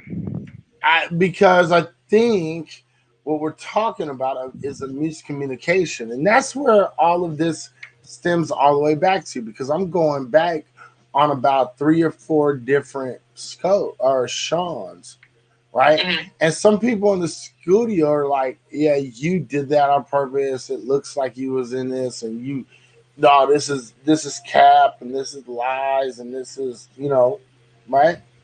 Mm-hmm. The fact of the matter is it, according to him and what he was seeing, no, I think he had a right to believe that shit. I think he had a right to just be like, all right then. I don't even trip. Now, who is he? That's why I'm confused. Who are you talking about? Who had a right? he is the black man who bent over one of the fucking princesses and patted her on the top left of her ass, if you want to call it that. Oh. Okay. Did he commit suicide? And what sisters this happened to? This happened to, I think, some like Asian sisters and a couple of white sisters. Like that's when they made the biggest deal, the biggest thing. And the sisters were trans? The sisters were, one was regular male. Mm-hmm. The other one was not. They were not absolutely on that shit, but they were like, "I'm trying. I'm gonna try. Let's see what this works for. Let me try." Wait, so what happened? I'm really confused. I'm really confused about what sisters in that situation. I don't know anything about that. Okay, explain, because you guys both said I'm really confused. So both of you guys explain first. Shatira, tell me what you're confused about, and then if you agree, Eleanor, tell me that you agree. But if you don't agree and you're confused about a whole different part, then let me know there. Okay, so yeah, Shatira, go. I got lost at the transition to the Asian sisters and the white sisters and what dude we were talking about to smack them on the ass. That's what I'm confused at. Why are you confused though? Because I didn't hear the transition to it. It's a whole new storyline. About. I feel like I got tossed in the middle of a conversation. Yeah. Yeah, I don't know about that one. I mean, I get it, but I don't know if I. Where did that where did that come from? Like, where did it come from? Yeah, like I don't. There was no like we weren't talking about. You said something about the sisters. All I know is we were talking about the chick over here. Eleanor says, I think it was Eleanor. Oh, okay. Yeah, I didn't say nothing about sisters. No, you didn't? It wasn't you? No. I didn't say anything about any sisters getting smacked on the ass. That was you, man. Maybe it was me. I don't know. Maybe it was me. Yeah. Maybe it was me. Fuck it. I don't care because I can't remember. I'm like, at this point, the how long Hennessy you been on here? Right. At this point, after 5 hours and 12 minutes, the Hennessy has got me like, nigga, what the fuck? You know what I mean? So, yeah, I'm kind of like, all right. So here, let me just play this. I'm gonna just play this all the way across. And I want y'all to, if you guys remember any specific things, I want y'all to write it down, and then I want y'all to bring it up. Okay, I'm gonna let this play because I really want to get through this shit. Okay. And I get what you guys are going at, but I would say it's kind of weird. She was talking about like gay.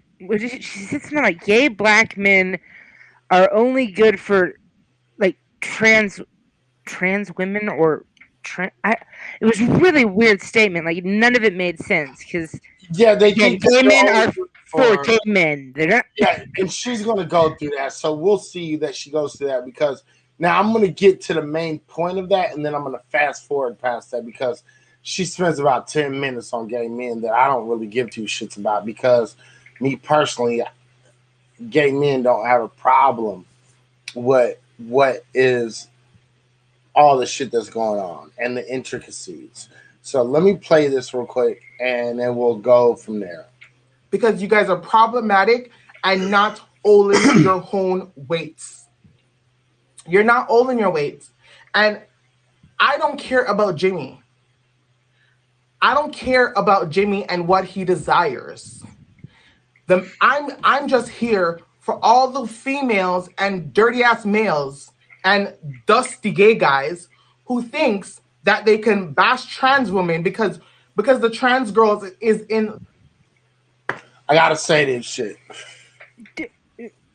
What? The only reason black men or anyone is trashing fucking trans girls is because you guys are acting like fucking sluts. It is what it is. Wasn't the message at the beginning of this?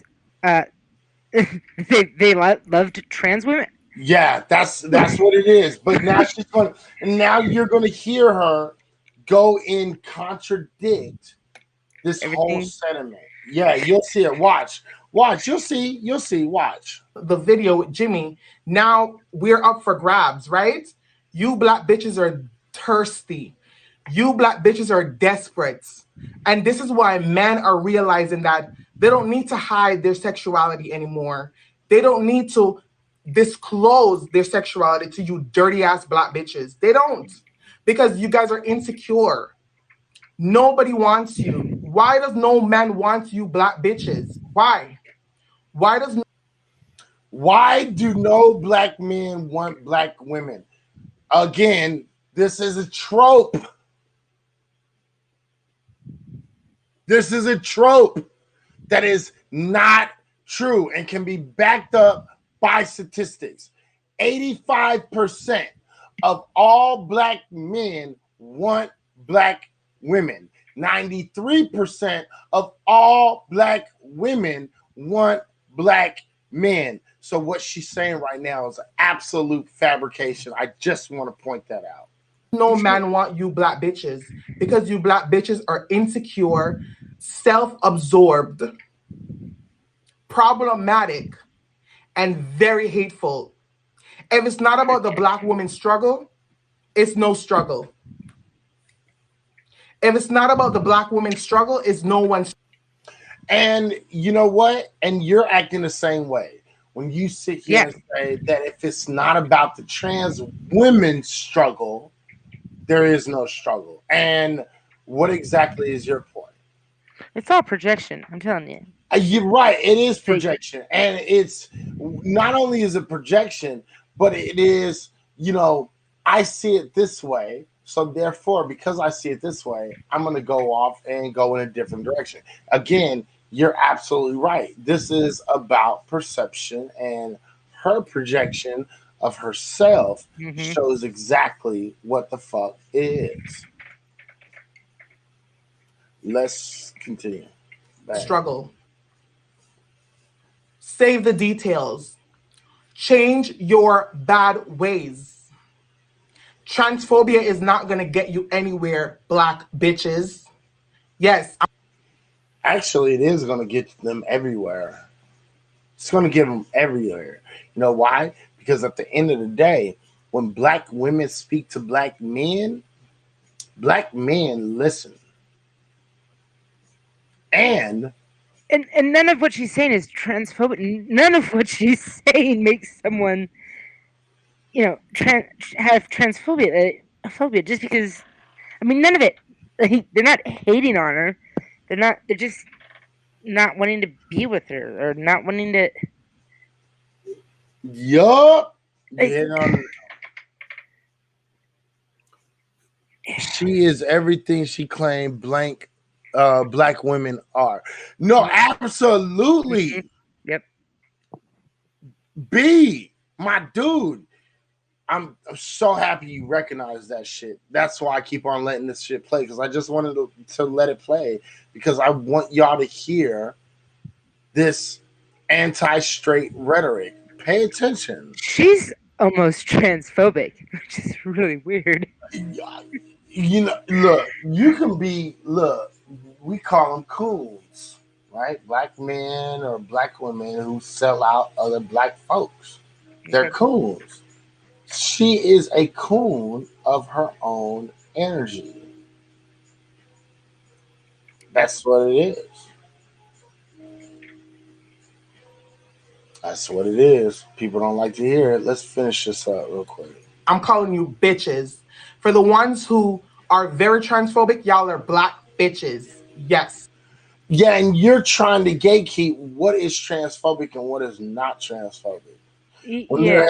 When there has never been no single history throughout all time that says, you know what, let's get along, and blase blase.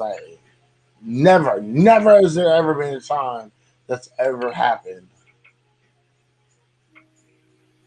So I'm kind of wondering where I'm so wondering. This shit is crazy. All right. You're mad and insecure that Black straight men find us attractive.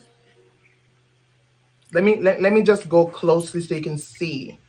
Y'all mad, y'all hateful that Black men finds this attractive. So I'm giving you in live. Did you see this bitch grab her fucking little fake ass titties and act as if they were some real titties? Like, honestly, Sure did. I saw that. you saw that shit, right? Right.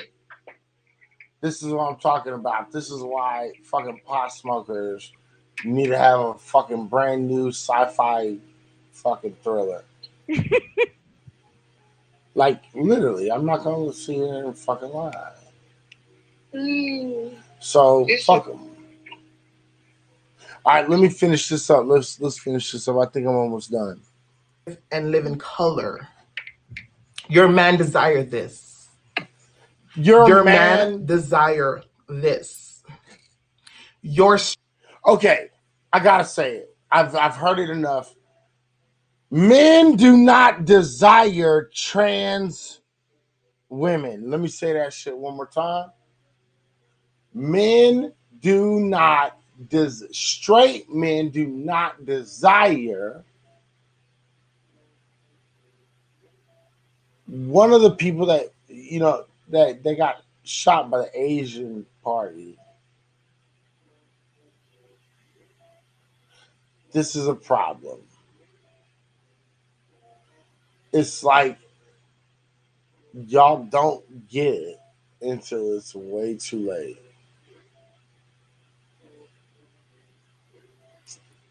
I don't know. All right, let me finish this up. I think we got a couple more minutes and then we're gonna call it a night. Straight man desire this. Yeah, you're crazy. So you can tell them all the transphobic things in the world and they will still continue. Bitch, I like eating pussy and you ain't got no real pussy. I like eating real operable pussy. Fuck out of here. Kill trans women, but trans women will be here. We're not going anywhere. We're here in numbers. No, fuck your numbers. I don't give a shit what the fuck you're talking about. If I eat your pussy, guess what? You're not gonna realize why that is such an crazy, fucking awesome experience that is. The fact of the matter is only a woman with a naturally made pussy is gonna understand what the fuck that fucking feel like. Exactly. That's real shit. Yeah. You can say whatever the fuck you want. At the end of the day, bitch, you're not being chosen because anybody fucking loves you or likes you or lusts you or anything. You're being chosen because you're a fucking easy access. Nothing more, nothing less. Yeah, I mean, people have asked, like, why wouldn't, like, a lesbian want to be with, a trans, male to female? Because there's no pleasure there. If the person can't feel anything, if they're not I mean, who wants to, who wants to be with someone that you don't know if you're, like, pleasing them? You don't know if, That's real shit. Like, that's real shit. Yeah. That's real shit. Look, and this is the problem with this bitch. She has an overinflated ego of herself. And me personally, I'm like, yeah, bitch, you're a dummy because at the end of the day, you got a file that was based upon me and suck my dick. Like, I'm not fucking impressed at all. I'm really not. I'm really, really, really not. Let me see. Let's continue this shit. We are here in numbers. So you Black bitches who is very insecure about your identity and very insecure. How many times has she said black bitches thus far? It's every other word. All right. Are you keeping track of this shit? Fucking shit. I wasn't counting, but it was a bunch of times. I did not count it. The start of each sentence, I think, is where it falls. Yeah, these motherfuckers is dumbasses. Like real shit. These motherfuckers are dumbasses. I'm just gonna say it right now. Secure about who you are as a woman. Guess what? There's other women besides black women. But yeah, like I'm getting like big, definitely big anti-black vibes. She said, I'm getting definitely big anti-black vibes. So am I. Because she said, I am absolutely too. Now, let me ask you a question, Shatira. Because you brought it up. You said, I'm getting like these big anti-black vibes from this bride. Right. Why did you get big anti-black vibes from this woman? Well, there was something she said earlier. She was like, if you live in an all-black neighborhood and your neighborhood is something is trash or something like that. And she was talking about some network, and she was saying it's a mess and it's run by black people and it's a mess. So it just seems like she generally just has an issue with black Americans. The women primarily. Look, I get it. That makes sense. And I think that would be a great fucking dig. The problem is she will not stop. Who won't stop? All right. She's aware. No, I said stop. I didn't catch. You said who will not stop? She said she won't. Yeah, she says she won't stop. Oh, so that's just what she is. Okay, well. Right. Biological black women. I'm talking to you, biological black woman. You're insecure. Why does it matter if Jimmy sleeps with a trans woman? You sleep with women. You and your husband sleep with women, aka TI. Why is it okay for you black females to sleep with women with your husband, and Jimmy to not record a video with a trans woman? You see how hypocrite you black bitches are? You see how hypocrite you black bitches are? And you bisexual woman, you dirty bisexual woman, I'm here for you. I'm here for you. Every commentary these bisexual black women speak on, trans women are not women. Yeah, it's so funny that we're not women, but the men that you're desiring desire us. It's so funny you bisexual black women are so mad at men desiring trans women. Why is it okay for you to sleep with other women, ma'am, but men cannot sleep with other Let me stop. Let me stop. All right, go ahead. Go ahead. Everybody is not out here having threesomes with their husbands. Everybody ain't doing that. That's all I want to say. Because she said it very matter of fact, like that's just happening, and all the married straight couples are just out having threesomes. Okay, real quick, I want to point out COVID. Who is like God said, well, women allowed them in their circles. It was only a matter of time before they tried to replace you. I seen what Mike said. Hey, Mike. Yeah, I think, and honestly, I think Mike has a point. But if he does. But why would they be coming in and replacing him? But that was the thing that I was talking about. I don't think like straight men aren't going for trans women. Like right, but here's the thing. That it was like, okay, I'm thinking they're gonna try to replace me. They can't replace me because they're not women. Straight men, listen, check this out. And I hate saying this shit, but stop saying straight men, because straight men are not going for trans women. Bisexual men are going for trans women. bisexual men who are still in the closet trying to act straight might be exactly, might be doing something wrong. You see what I'm saying? Because they're like putting down motherfuckers no matter what.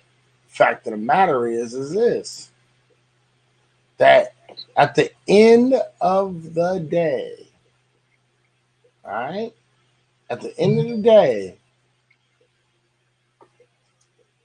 black women are getting shitted out of relationships, and the question is, why? But wouldn't they have been either way? Because if that person was bisexual, wasn't it going to happen eventually? Nope. No?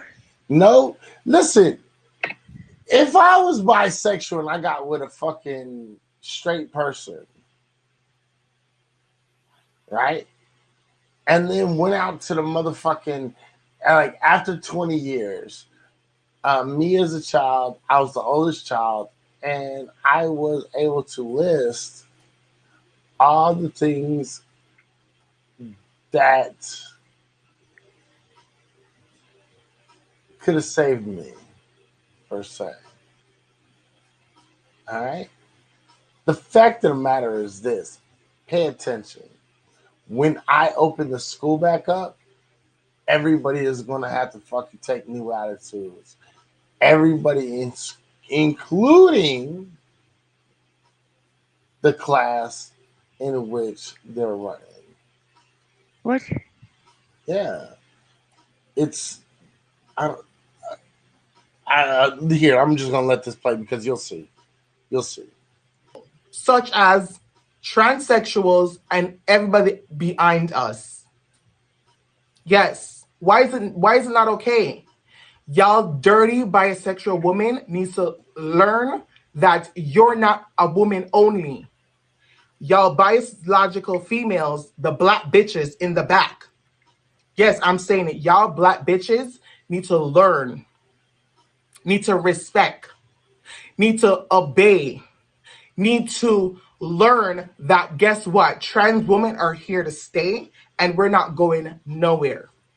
It doesn't matter if you tell a man to murder us. It doesn't matter if you tell a man to murder. Now we're getting into the fucking nitty gritty. And the fact of the matter is, if you think you're a fucking woman, why do you keep on referring to yourself as trans woman? And this doesn't justify trans women being killed, but it's happening a lot because they're not being honest with the person they're with. And then that person finds out that, it doesn't justify it, but it's at the same time, dudes have like she's like, Sarah's like, yeah, I can't do that. I'm not even gonna go there. I'm not. It's this fucking conspiracy. Okay, so now black women is just calling up black men on the phone, like, yeah, go kill the tranny. That's what we doing. Not at all. Like, no, that's apparently what you, according to her. Wait, y'all think look, you think she's lying? Listen to what she said. It doesn't matter if you brainwash a man to murder us. We're not going nowhere. Who's doing that? So you can bash Jimmy.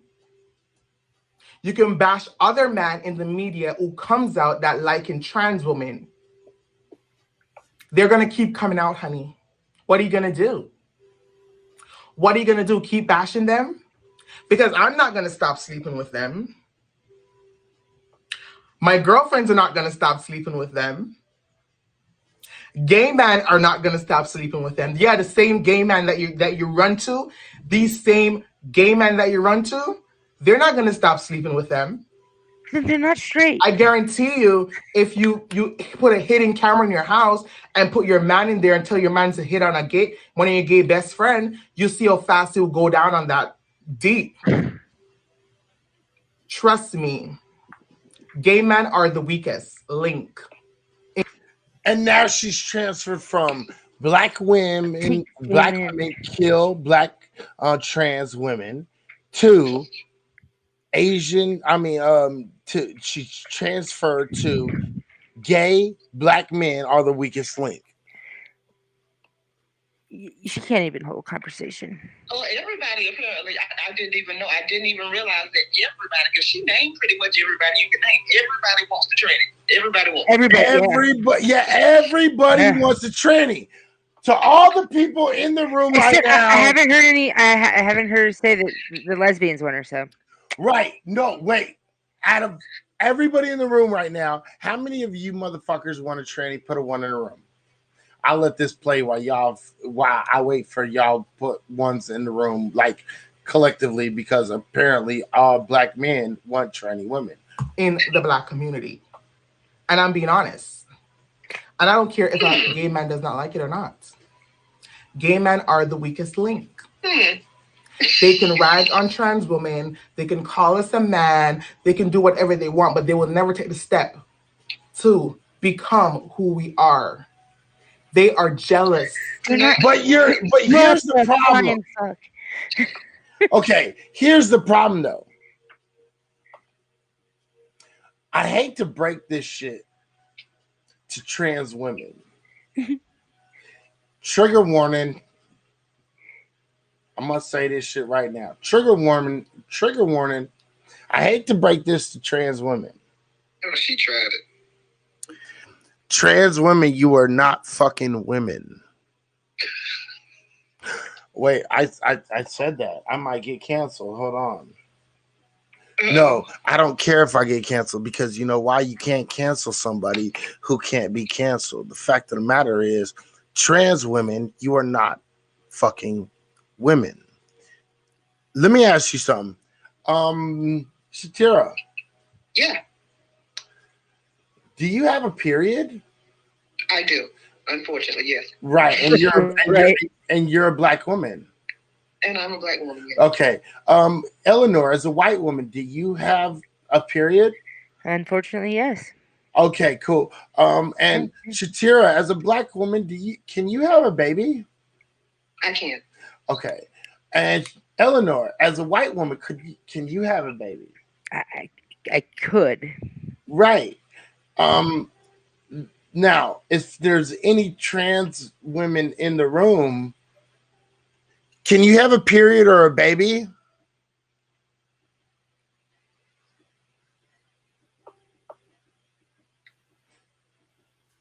I'm gonna take that fucking shit that silence as a no.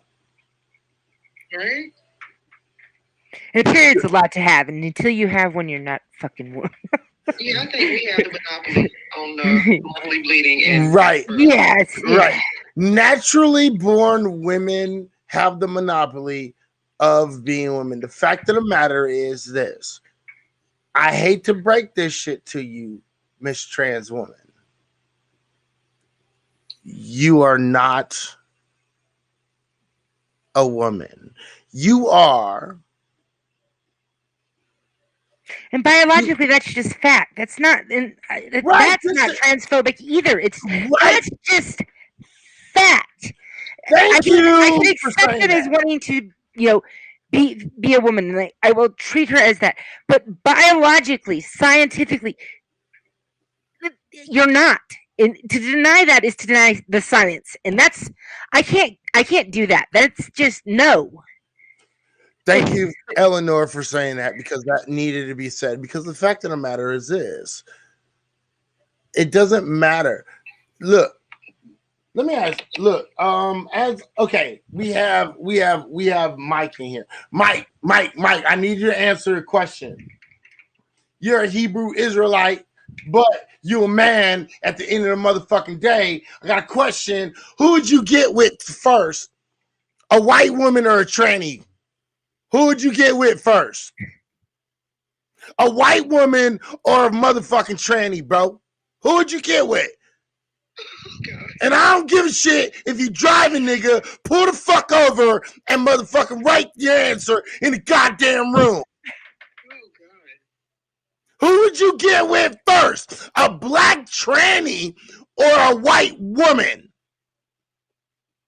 And I don't want the politically right answer, nigga. You better give an answer, nigga, because if you give any other thing other than a fucking direct answer, nigga, I'm going to say you would fucking tranny, nigga. So which one is it? She's not making any sense. Not at all. Avo, she's not making sense.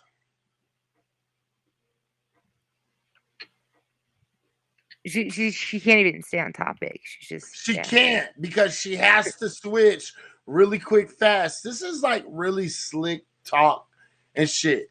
A white woman. Oh shit.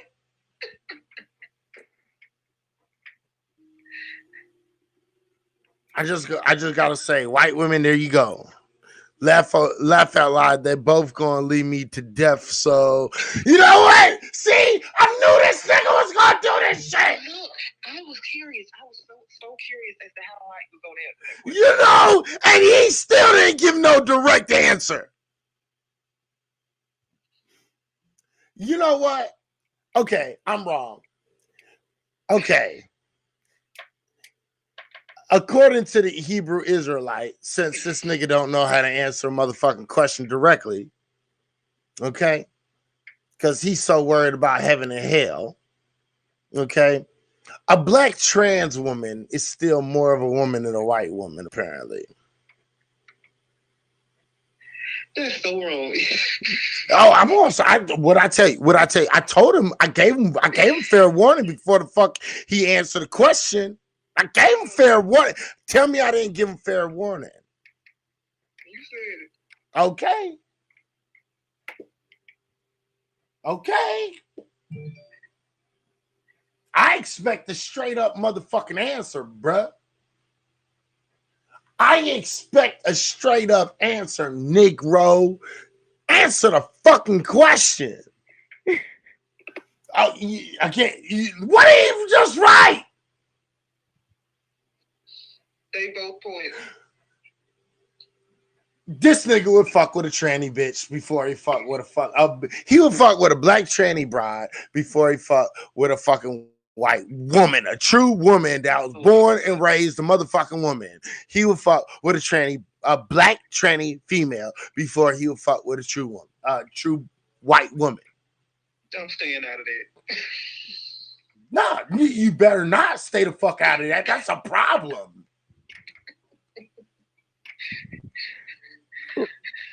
No, they're not both equal death, Negro. Stop that shit. You got double death coming if you fuck with the tranny.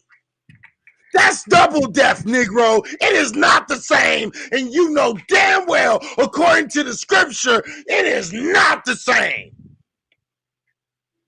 You lying son of a bitch. I will smack this shit. I swear to God, nigga, if I ever see your goddamn truck anywhere in California, nigga, I'm putting spikes on your fucking tires just so you can't make your next run. Well, see, there you go. He says he'd rather stay single. No, that's not an option, nigga. I didn't give option C, nigga. I gave you option A, get with a white woman, or option B, get with a black trans woman, nigga. You don't get to make up your own option, nigga. I gave you 2 options.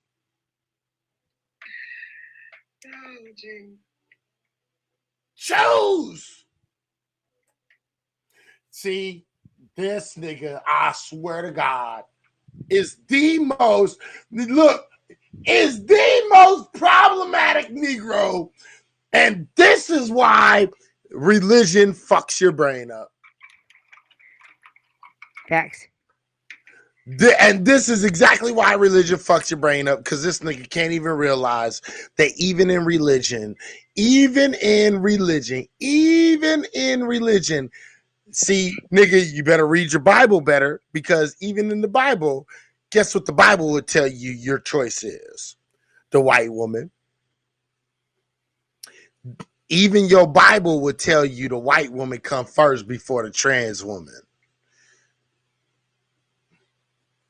Even in your motherfucking word, your Bible would tell you that the white woman come before the trans woman, nigga. I'm disappointed right now. To me, it raises questions about what it means to be a woman.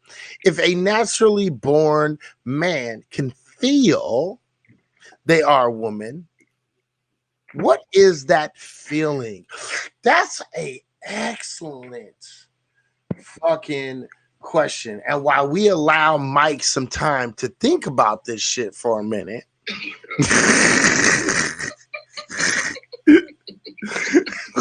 while we allow Mike the proper amount of time to think about this shit for a minute, okay, of which devil is he gonna fuck with first, okay, we gonna concentrate on this question first, okay? My dude, again, I'm giving you the answer, my dude. Your answer should have been white women real quick, fast, in a hurry, nigga. Okay? My nigga, I don't give two shits, my dude. Okay? Your answer should have been quick, fast, in a hurry, a white woman. That's what your answer should have been. God ain't gonna send you to hell just because you acknowledge, yeah, I'm gonna fuck with the white woman first. He not gonna send you to hell, my dude. He really not. Like, really, he really not. He really not. Even according to the word, my dude, No, he he's gonna really, be hell for even thinking any of it. he really not gonna send you to hell faster for fucking with a white woman than fucking with a trans woman. You going to hell faster for fucking with a trans woman. But see, Mike, that's what she's saying that black women are doing. She's saying that black women are telling black men to go and kill trannies. Right. And she is literally saying that. And she's going to go deep inside of this, because what she's going to do, she's really going to double, triple, quad, and, she's going to fucking really, stand firm in this idea that black women, right? Black women are telling black men to kill trannies. No, again, Solomon, abso-fucking-lutely, bro. But who do you think is going to be judged first and worst? The homosexual, because you believe the trans woman is a homosexual, or the white woman? And I promise you, any day, even by the way that you read the word, I will have to fucking say, because I know the way you read the word, and I know the way you read the word. The fact of the matter is this: the word, according to the Father, the Son, the Holy Spirit, the Most High, he gonna judge you quicker for fucking sleeping with a black trans woman before he ever fucking judge you for sleeping with a white woman. And you know that. No, they're not all the same. Fuck you and your lying ass. You lying motherfucker. You lying, bruh. You lying. And you know that.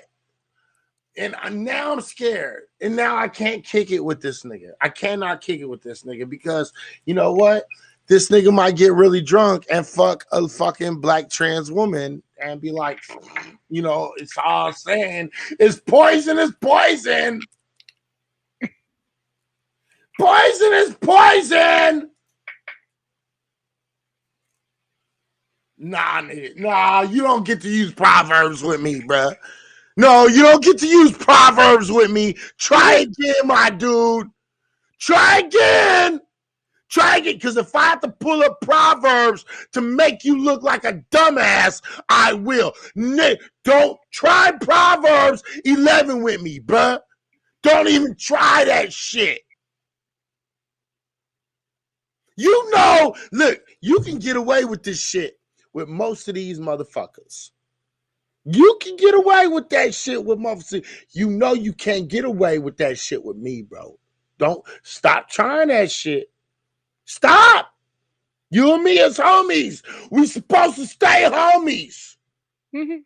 Do not try that shit. You better just say, okay, nigga, you right. Okay, I'll fuck with the white pussy before I fuck with the tranny. You know, again, see, okay. You know what? Who said any of the white bitches wanted to fuck with him? You know, see, this is what I'm see, and this is why the fuck, see, and this is why the fuck I'm gonna have to shit on this nigga just for doing this shit. I'm gonna have to shit on this nigga just for doing it. All right. Watch. Just for doing this shit, I'm going see you did this to yourself, Mikey. Just remember this shit. You did this shit to yourself. All right.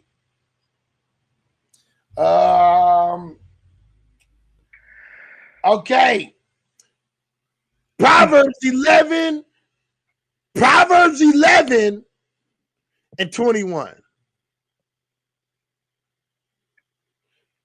Though hand joined in hand, the wicked shall not be unpunished, but the seed of the righteous shall be delivered. The fact of the matter is that ain't got nothing to do with the fuck we talk about now, Negro, and you know it. Now, let's get to Leviticus. See, I'm just gonna do this shit to you because you know damn well what the fucking proper answer is, but you want to sit here and act like, oh no, nigga, I'm not gonna answer that. You're not gonna give me no motherfucking shit. You're not gonna give me none of this shit. No, nigga, you should have fucking just answered the question. Okay, Leviticus 20 and 13 says, if a man also lie with mankind as he lieth with women, again, you're proving my point right here.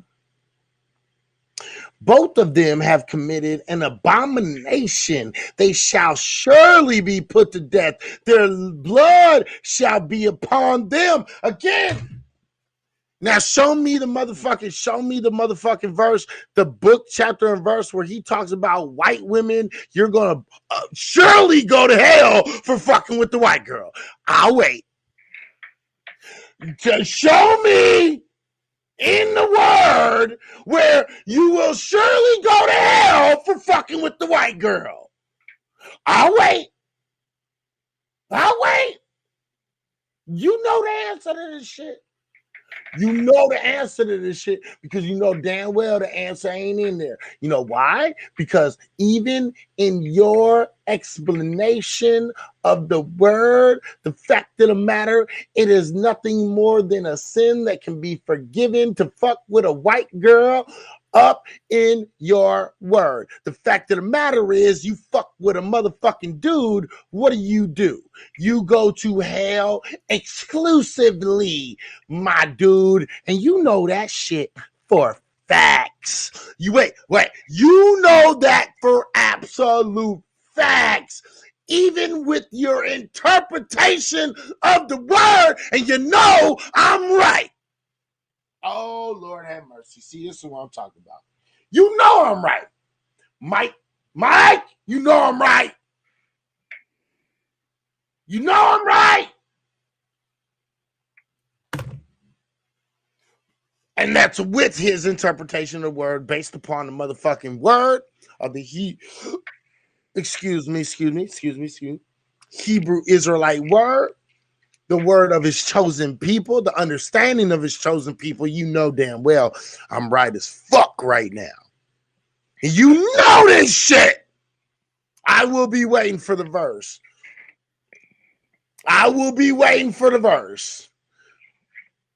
Of God damning you to hell automatically for fucking with the white bitch. I will be waiting for that because you just that does happen though. Right. No, he just gave us the word of the Most High. I didn't write a book. He just gave you the word of the Most High. First King 11. Oh shit. See, I don't even know why he want to do this shit to himself. Why does he want to do this shit to himself? Like, I like this guy. This guy is a good guy. Mm-hmm. But is he?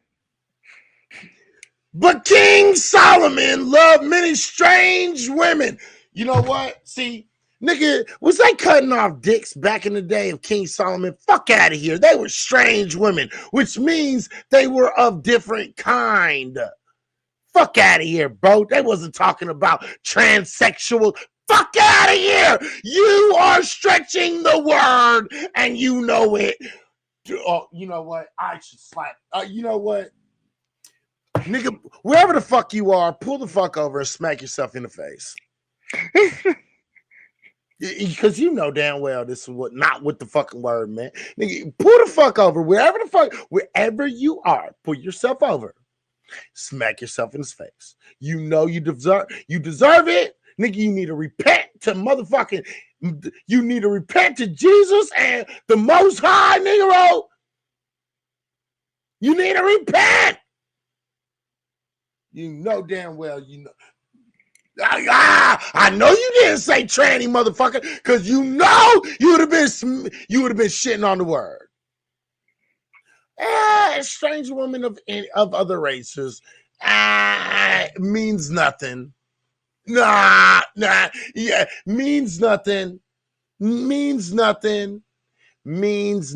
He was giving an example of the proper way to live, but that didn't mean that you couldn't be forgiven for living not the proper way, i.e., you could still be forgiven, and you know damn well what the fuck I'm talking about, shit, because you know damn well you could still be forgiven for sleeping with the strange woman, i.e., the other races of women. You know damn well that's why Abraham was able to get with the motherfucking the Egyptian and still be okayed by God. Man, get the fuck out of here, you fucking fuck you. You lying motherfucker. Stop trying to press the word. Stop you twisting the word, motherfucker, not me. You twisting the word. And you know damn well I'm right. Fuck you, suck my dick. Fuck you, Abraham says fuck you too. You know it. And you know I'm right, Negro. Fuck you. You're not gonna get away with that one. Okay. See, I posed to everybody in the room right now, I posed this specifically to Mike for a reason, because I wanted to put him in a corner, right? But he knows, okay, but he knows I'm right in what the fuck I'm saying. He knows this shit. Right. So I find it funny that he's taking this line. I would have thought that he would have taken the different line, the line that I was expecting him to take, but he didn't. And he's just saying anything that's a sin, fuck all of them. Right. And he knows I get it. Me and Mike know each other well. If anybody doesn't know, and if you're not seeing the conversation, Do you mix your fabrics? Yeah, he doesn't. He supposedly doesn't do that, but we know damn well he does, right? But the fact of the matter is, he knows damn well that he can be forgiven for sleeping with strange women. He knows he cannot be forgiven for sleeping with the same sex. He knows that. And he knows I ain't playing with. He knows that's like an unforgivable sin, really. Right. It's unforgivable. I didn't know that. Yeah, Wow. It's literally like it's not like blasphemy, right? But it quite literally tells you exactly what it is. You know what I mean? And when you read the word and you read it for the word for its literal translation, and you read it for exactly for what it is, you can clearly see what the fuck they're saying. They're saying homosexuality, you will be judged accordingly, and you will go to heaven for homosexuality. When you lay down with a man as you lay down with a woman, you will be judged accordingly. You will not get you will not get a pass. You will not be, but you can find passes. And he knows what the fuck I'm talking about. You can find passes for sleeping with women that is outside of the tribe. Outside of the 12 tribes, you can find acceptance from the Most High. You can find acceptance from the Most High when you if you sleep for women that are outside of the tribe, but you cannot find acceptance from the Most High if you sleep with a man as if you were to sleep with a man like a woman. And he knows that. He knows damn well what the fuck it is. No, you don't get to push it to willful sin, motherfucker. No, suck my dick. You can't push it to that fucking bullshit because you know damn well you don't get to push it to that one because there is no caveat. The only caveat is for strange women, and you know that lying. You're lucky it is fucking 2:30 in the goddamn morning. You are so lucky. It is 2:30 in the morning because I will get in your ass. Because I think Mike is. Oh, you want me to go to? You really want me to go to Nehemiah, bro? You really want to go there? This motherfucker, see, this is what we do with each other. Okay, if you guys don't know, this is me and Mike. Me and Mike always do this shit to each other. We always. He's like, read, nigga. Nehemiah 13-26. Read, nigga. Did not Solomon, king of Israel, sin by these things? Yet among many nations was there no king like him, who was beloved by his God, and God made him king over all Israel. Nevertheless, even him did outlandish women cause to sin. Again, proving my point, your answer should have been white women. You've just proven my point. I just want to fucking take a bow, and I want to say thank you to Michael for proving my point, not his point, but proving my point with the 3 verses that he just let loose. He just proved my point, how I was correct, how the Most High said you will be judged accordingly, and you will not be let off. You will not get a pass for sleeping with a man as you sleep with a woman. And then he gave 2 scriptures that backed up the statement that King Solomon slept with the strange women, i.e., the other women, white women, and other groups of women that were outside of the tribes. And then he said he would be judged accordingly. But again, the Most High completely said that he could still be forgiven. Fuck out of here, bro. I'm done with you. You know better, and you know I'm not going to play that dumb shit. Okay? Again, fuck out of here. You're not going to use the pass on me. Fuck out of here. You're allowed to stay because I love you to death. That's you, my brother, like in a no homo way. You know what I mean? You my brother. Okay? You my brother in a no homo way. Brothers aren't usually homos. It's cool. Okay? But Mike, you know damn well you might listen, and I don't care what nobody say. I don't care what nobody say. Mike is sitting in either his truck laughing his ass off because he knows I'm right? Or he's laughing his ass off in his living room right now because he knows I'm right. But no matter what the fuck, where he's at, he laughing his ass off right now because he knows I'm right. So fuck you, Mike.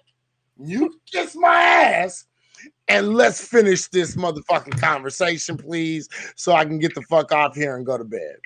I like how he said white women without saying, right, exactly. You know what he was saying too. He's like, I'm trying to say white women without saying white women. Fuck you. Mike, one of them niggas who will swing on you as a gesture of endearment. Right? That's real shit. That's real shit. That's real shit. Mike, I got you. You my guy, bro. Still love you to death. But you know damn well you ain't gonna pull this shit with me. You can pull this shit on dumb fucking niggas, but you're not gonna pull that shit on me. Stop it. All right, let's finish this shit the fuck up and listen to how this and I'm gonna point out another point of her hate for foundational Black Americans, because I want y'all to understand that this trans woman that we're speaking of, that we're watching right now, this is not just a straight phobia that this trans woman have. This is not just assumptions that she's making up in her head in order to be some sort of victim. But what this is a foundational Black American hatred. You see what I'm saying? It's a hatred for foundational Black Americans. That's what this is. And you'll understand that in just a minute. Let's play this shit and let's get the fuck done with this so we can get on, go to bed, and call it a night. All right? Let's get it. Black women are jealous. Gay men are jealous. Straight man does not desire gay man. So gay men are jealous about that. Straight Black man does not desire the Black woman. So Black women are upset. If a Black man decides to date a white woman, Black woman. I'm sorry, I don't mean to interrupt you. Yes, nigga, there are many examples of us being killed, but does that mean that we are going to be taken away and we are not going to be on the right side of the Most High? Nigga, fuck out of here. Stop trying to play with me. Nigga, just watch the rest of this shit. Nigga, why you sitting in your motherfucking brain, nigga? Women are upset, but they can date all the race that out there, but let a Black man decides to date outside of his race, it's a problem. Why is that? Why can this Black man date outside his race? Y'all Black bitches date outside your race, right? Again, I want y'all to pay attention, all right, to how many times she needs to say Black bitches. Y'all cisgendered women date outside of your race. So why in the hell this Black cis man cannot date outside of his race? That's how hypocrite these Black women are. These cis Black women. Yes, I said it. Y'all cis Black women are disgusting. Y'all are disgusting. Men are never going to stop having sex with us. You see this bed? You see how clean my environment is?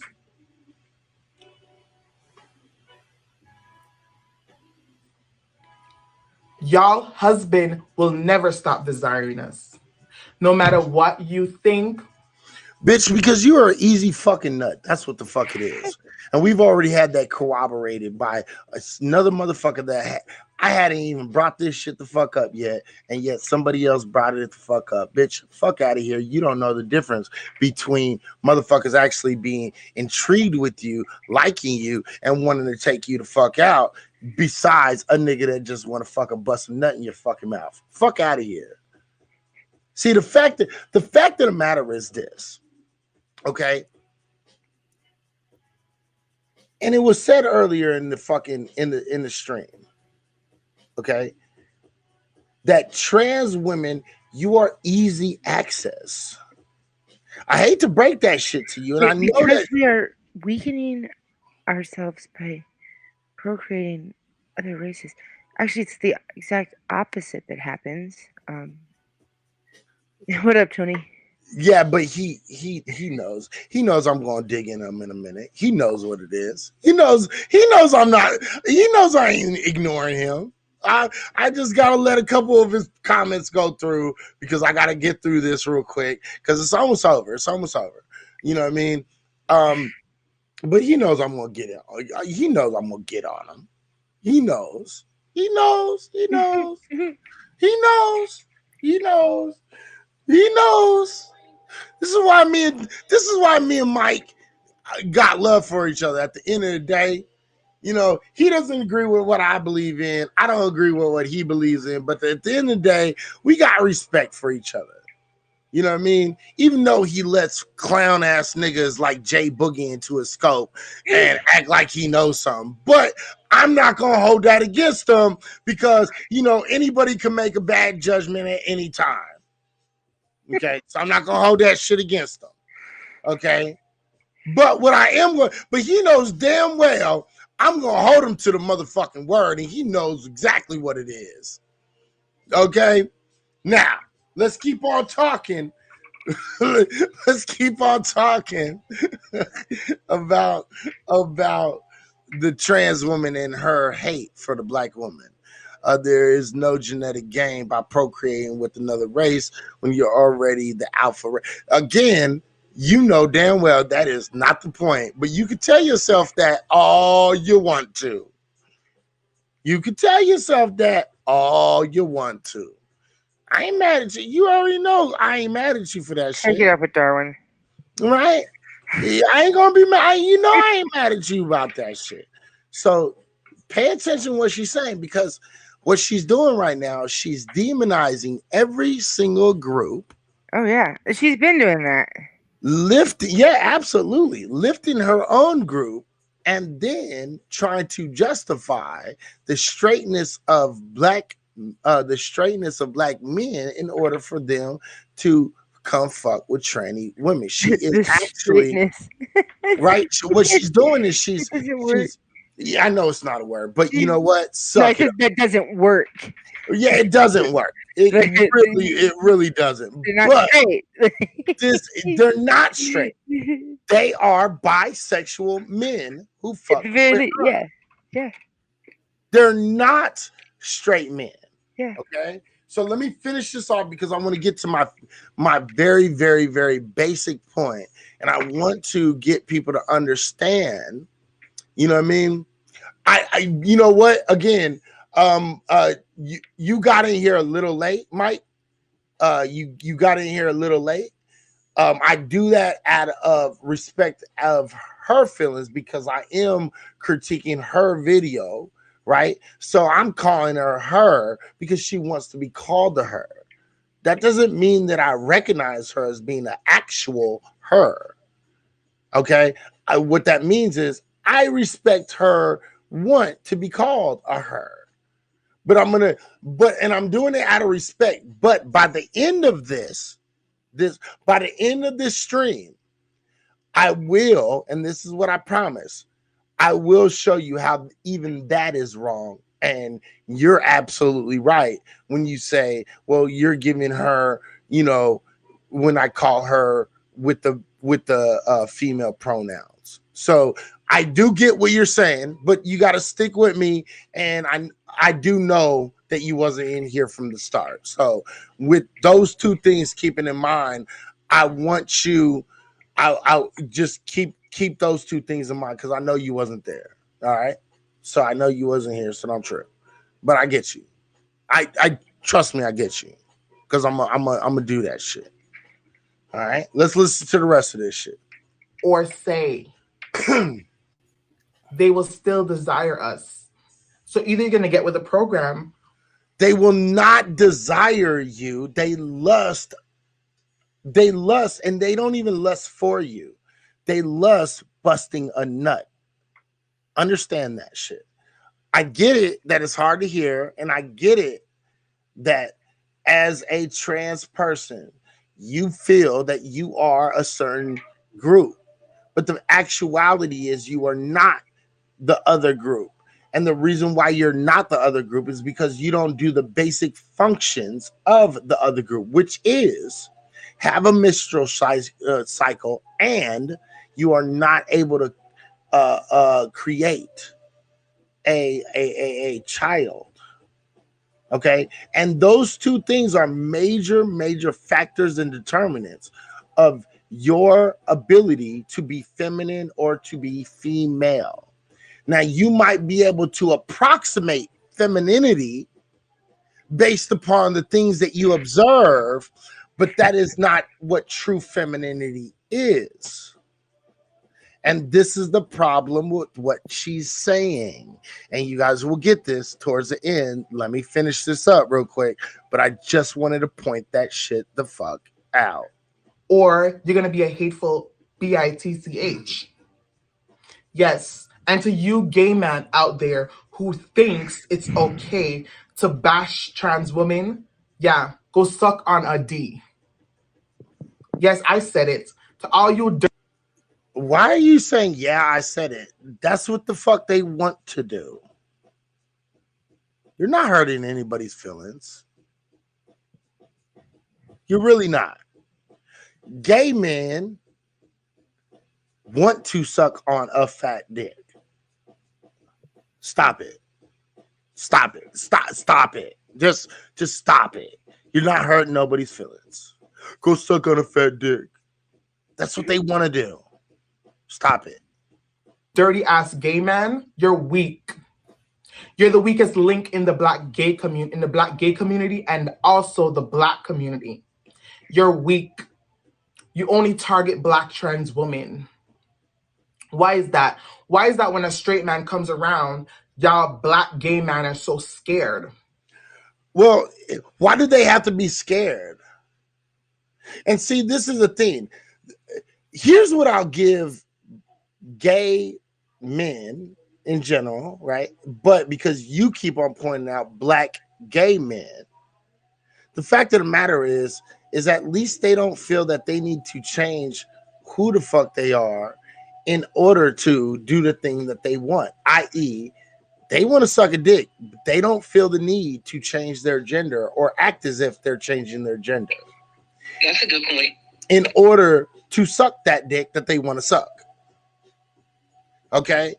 So let's stop with this shit, because at the end of the day, whether you want to, based upon the same logic that you guys go by, you're being homophobic, you're being straight phobic, and you're trying to act as if the only true people out there are the trans, and they're the only ones that are being straight up. No, you're wrong.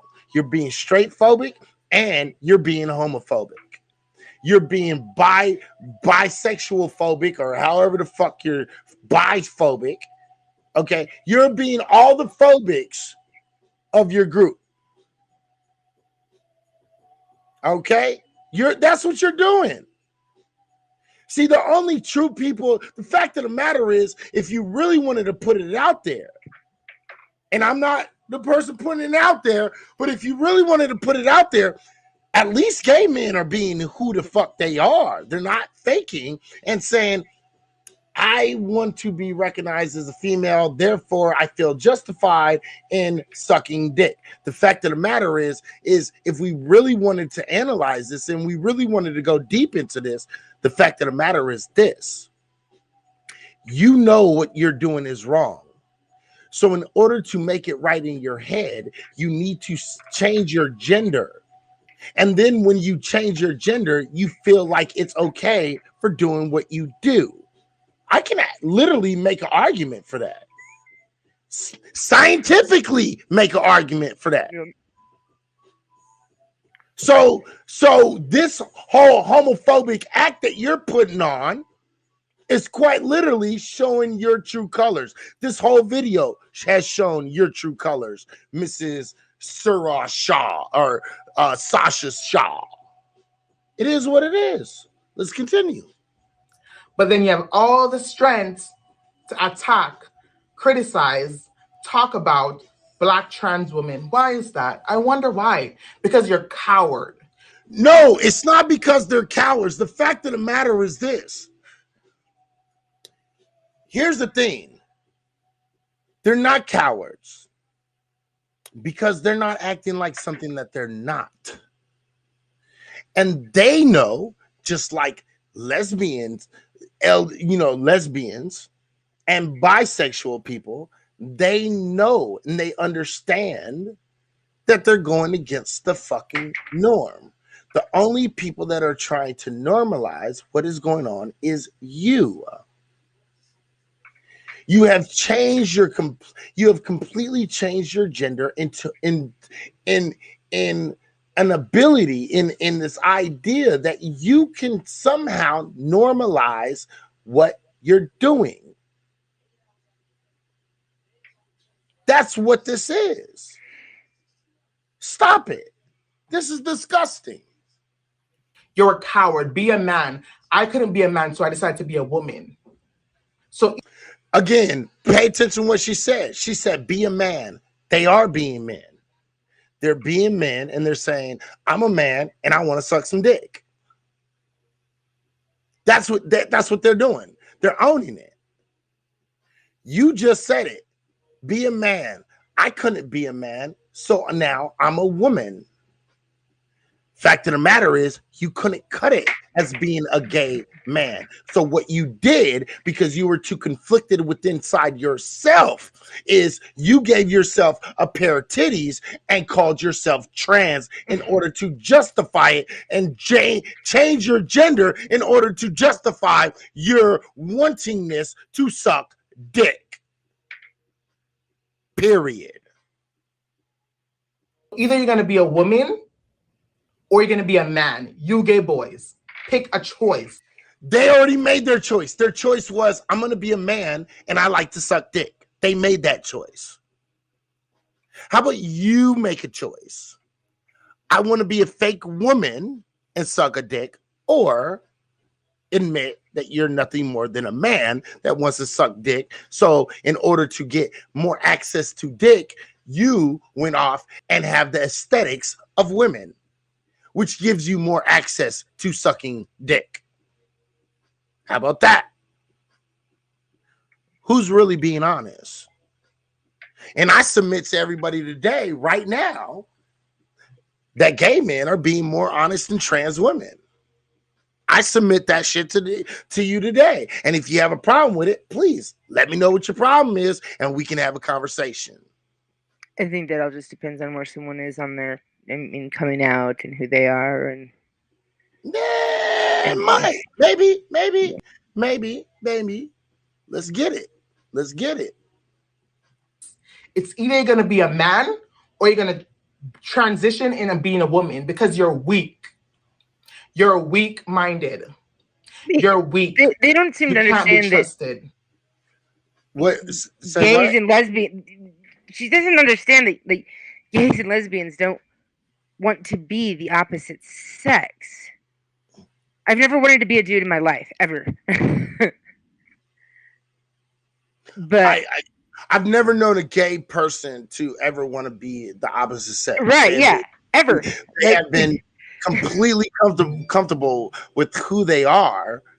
They just happen to want choosing to be what you were actually born as and living your life in that way and just dating whoever you want to date. That's being weak. Right. That's what basically what she's saying. Wow. Yeah. But she's saying that they're so bad that they're going to turn into the opposite sex. It's so weird. We got 2 minutes left, ladies and gentlemen. We're at the 16-minute mark. Again, I know this has been running. We've been running for 6 hours and 23 minutes, man. We've been doing it. I know that shit. All right. So let's finish these last 2 minutes real quick. You could never be trusted. You, gay man, cannot be trusted. Yes. No, that's not true. Gay men can be trusted because, you know what? Here's the thing. Gay men can be trusted because they're not hiding who they are. Wait a minute. Let me say that one more time. Gay men can be trusted because they're not hiding who they are. They know they're men. They want dick. And they know that they want dick. They're not hiding. You know, the They only want to keep their dick. you know who's truly hiding? Trans women. Now, how can I say that? How can I make an argument for this? The fact of the matter is this: trans women believe that they don't have to tell you what gender they are. Wait a minute, let me say that again, just so y'all get they this don't, shit. but they didn't understand they it. do. No, they do, and If we're going to talk about sleep with them, yes, but no, I don't have to go around and be like, I'm a chick. No, fuck that shit. No, absolutely not. Fuck that shit. I don't give two fucking hot shits if you're going to sleep with someone or not. You need to tell people who the fuck you are. Period. Absolutely. And we're going to go over that. And I'm going to explain that. So write it down real quick, Eleanor. Write it down. I just don't know if it matters to me. Like, what someone, unless I'm going to sleep with them, like what what they have under their clothing. It really doesn't matter to me. I don't care. We're not going back and forth. What we're doing is we're breaking up her arguments. And this isn't about who's real and who's synthetic. The fact of the matter is the argument is flawed fundamentally.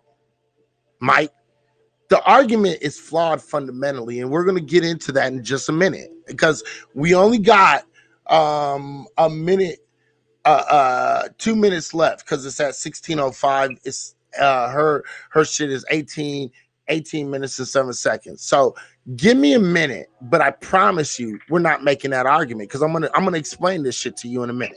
All right, so let's finish this shit. I keep on cutting it off, but I really need to make these points because these points that her points that she's making are actually flawed. They're very, very, very flawed. I said it. You, gay man, cannot be trusted. And I could call you a lot of words, but I'm choosing my words very carefully because I know you dirty gay man are watching me. Yes, I said it. You dirty gay man are watching me.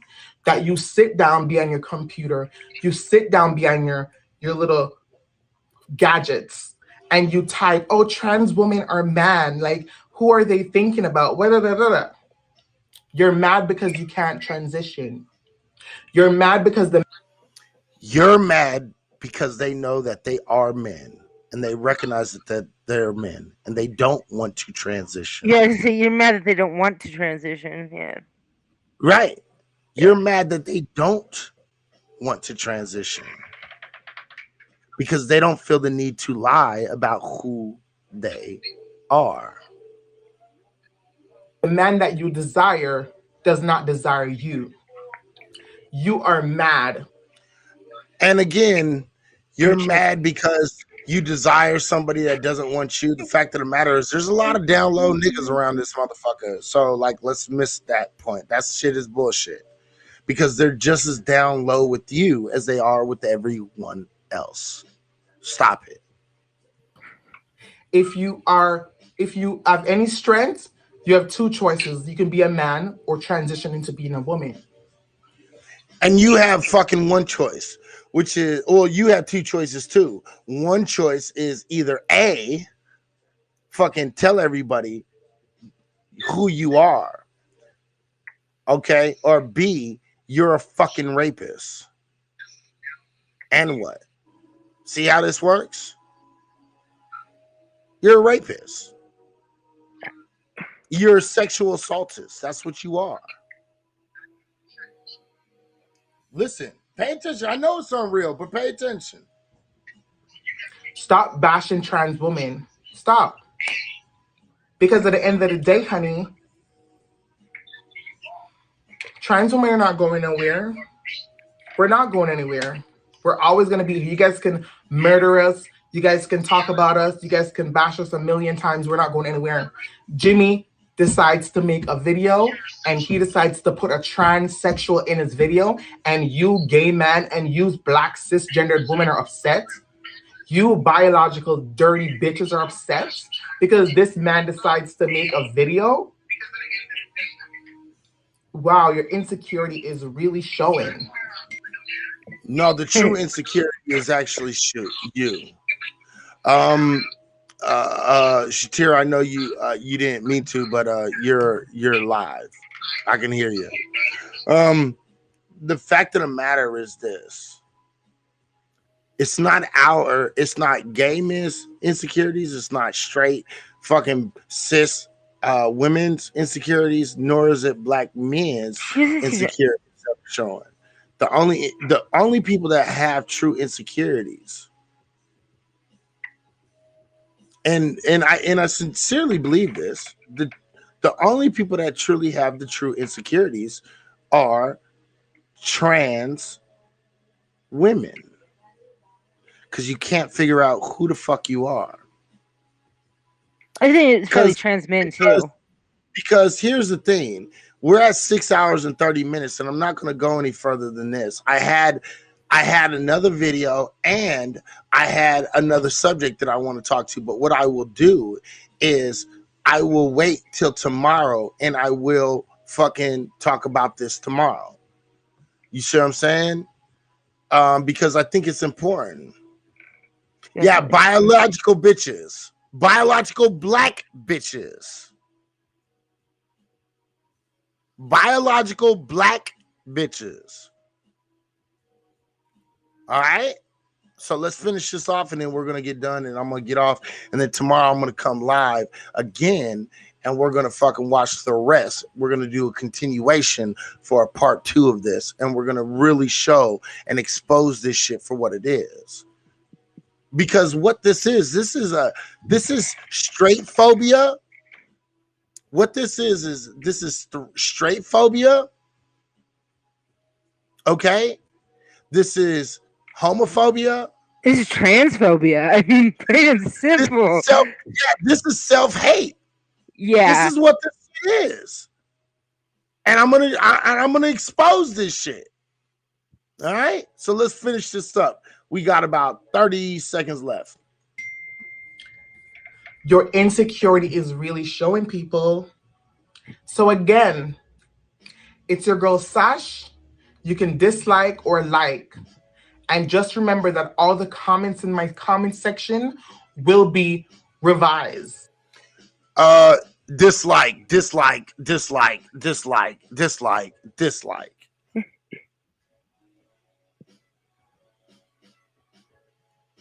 Ladies and gentlemen, I propose to you this. Yeah, she is. She's anti-black. This trans woman is very, very, very anti-black.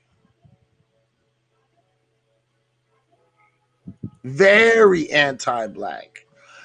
And again, I submit that she is not just talking about anti-blackness when it comes to by just regular black. She is talking about foundational Black American women in particular. She is talking about foundational Black American women.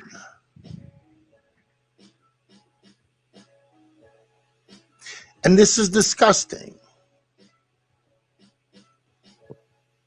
This is disgusting.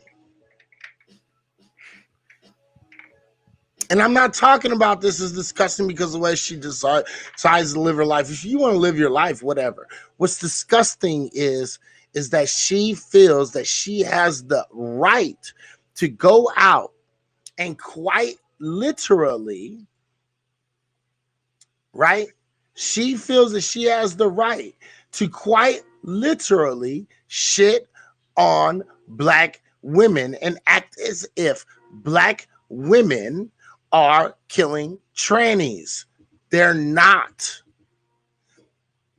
Now, okay, so right now it's 3 o'clock in the morning. So what I'm going to do is I'm going to leave it up to everybody that's in the room right now. Do you guys want to go over this next video? And I'm going to, it's right around 15 minutes too, but I'm going to let it play a lot more than I let the last two play. But would you like to go over this next video? Because this next video really is super disgusting and problematic. Because what this all leads into is this, and I want y'all to understand this. Okay. The fact of the matter is this.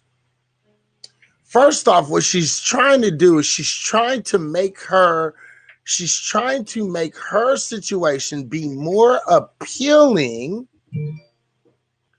She's trying to make her situation more appealing to black straight men than gay men, than fucking biological real women.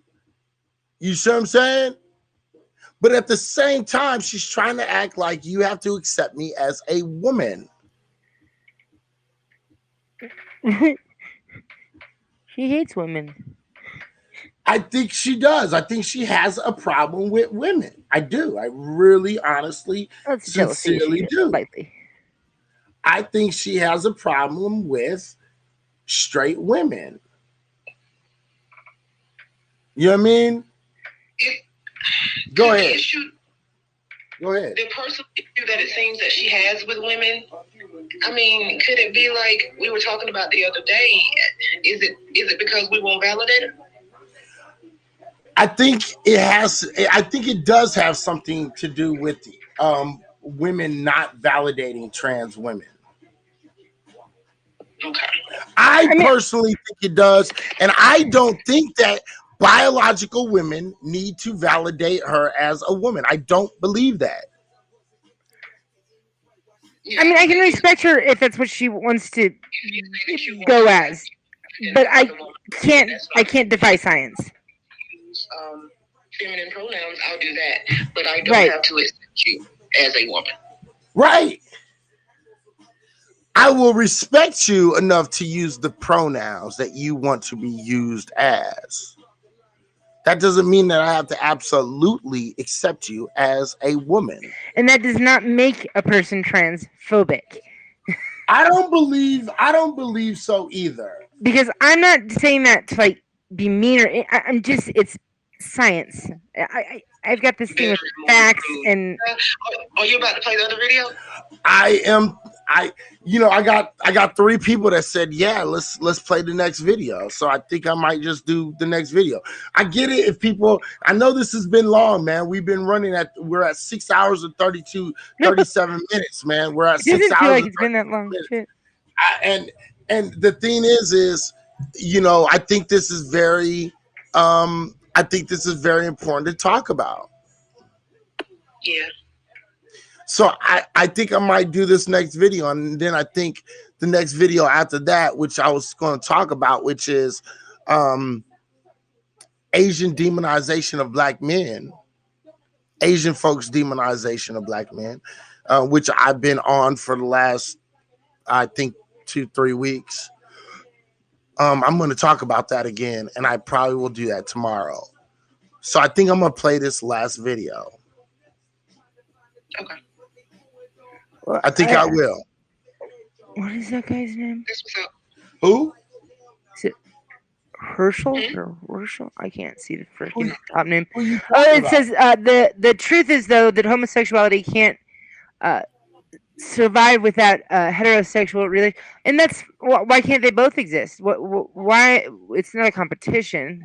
Well, he's talking. Of course, you need heterosexual relationships, so there's not going to be freaking any babies being born. Right, and that's what I think he's talking about it. I think he's talking about it in a naturalistic state of mind when he talks about it like that. So I think that comment is based upon a naturalistic argument, which I get. I totally get. Like, thank God for you heteros. Right. So, if there weren't any fucking heteros, then there wouldn't be none of you gay. So fuck my dick. All right. Say you should be saying thank you for this. All right. So let's get into this next video. Because see, all of this pats down to this. And I want y'all to understand, all of this really boils down to this certain claim, which is if you are not willing to be with a transsexual person, you are transphobic. You understand? That's what all this is heading towards. And I want y'all to understand that this is where this is coming from. Since I won't be with dudes, I'm also heterophobic. Look, I will, you know what, Mike, I will clean up that statement a little bit, which I don't find the statement wrong. I'm going to clean it up in a more roundabout way. There's no feminism is not a real thing outside of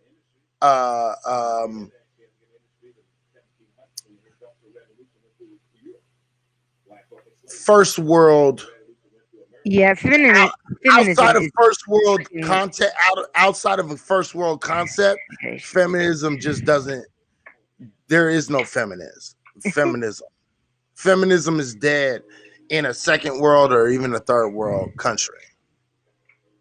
So I will put it in a more broad statement than just what you're saying. All right. So let's watch this shit. And like I said, I'm going to try to let it run a little bit more. I'm going to not try to interrupt as much. All right. Let's pay attention to this shit real quick. This is the second video when somebody had actually, this young lady right here, Real Yanni, she actually responded to the video, and she is going to, and this trans woman is actually going to call herself out a lot. And I'm going to make sure you guys catch it. Pay attention. She wasn't talking about me. You got to be dirty in order for her to be talking about you. Hey YouTube, it's your girl Sash. Thank you for joining me. I wanted to basically make a reply video to a YouTuber that actually made a video in regards to my last video about Jimmy Smash. So stay tuned and let's drink up. A quick reply to a YouTuber that actually made a video in regards to my Jimmy Smash video. So let me just jump right into it and give you guys a rundown. So basically yesterday I was like having a great day and I was getting a lot of death threats. And I was like, why was I getting a lot of death threats? And I'm smiling because usually I always get death threats from cis heterosexual people, especially Black cis heterosexual women and Black men, but mostly. I need y'all to pay attention to what she just did. Was she demonized the Black community again? And I'm gonna make this very clear to y'all. I might be wrong, but if I'm catching everything correct, this is a Jamaican immigrant, Canadian raised transgender female. Okay. And that really, really, really matters in the long run of all this. So I want y'all to keep that in context. All right. So let's keep on going. Black women. They would send me a lot of death threat, like, you're not better than me, you're ugly, you're this, you're that. This is regularly on a daily. So I was just on my merry day and someone messaged me on Instagram and say, hey, there's a YouTuber that made a video responding to your Jimmy Smash video. You should check it out. So I'm like, okay, cool, I'll check it out. So I checked out this video. To receive penis, you are no longer straight. You're either gay or bisexual. There's no such thing as straight. Why are we changing? Oh, shit. We just went through that, didn't we? Mm-hmm. We just went through that, right? If you are taking penis as a male, you are either A, bisexual, or you are B, gay.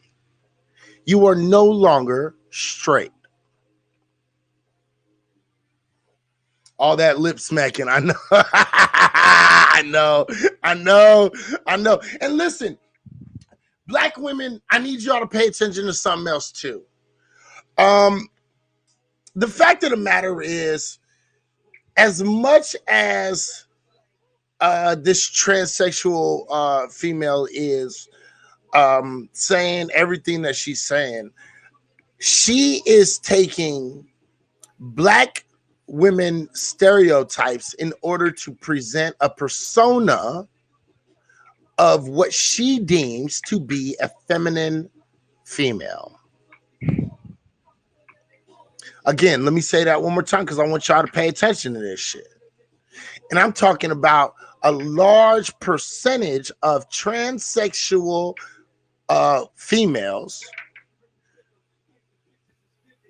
They use the tropes of many people, the tropes of movies, the tropes of how they view Black women as some sort of standard of what femininity is. Yeah. You are the model in which they create their femininity in. Make sure you remember that shit. See, this is what be making me upset. Why do we change the rules? I mean, once I get the... Yes, I'm going to be drinking some wine, by the way. So you guys bear with me because... Yeah, and I'm going to be drinking some Hennessy because this bitch gets really out of pocket in this video. It may be a little long video, but... let's see how long the video should be. So basically, I went to check out this YouTuber. Her name is... Let me try to find it on my phone. I don't want to, like, misinterpret what she was trying to say in her videos. But... And I just want to point out... All right. Listen...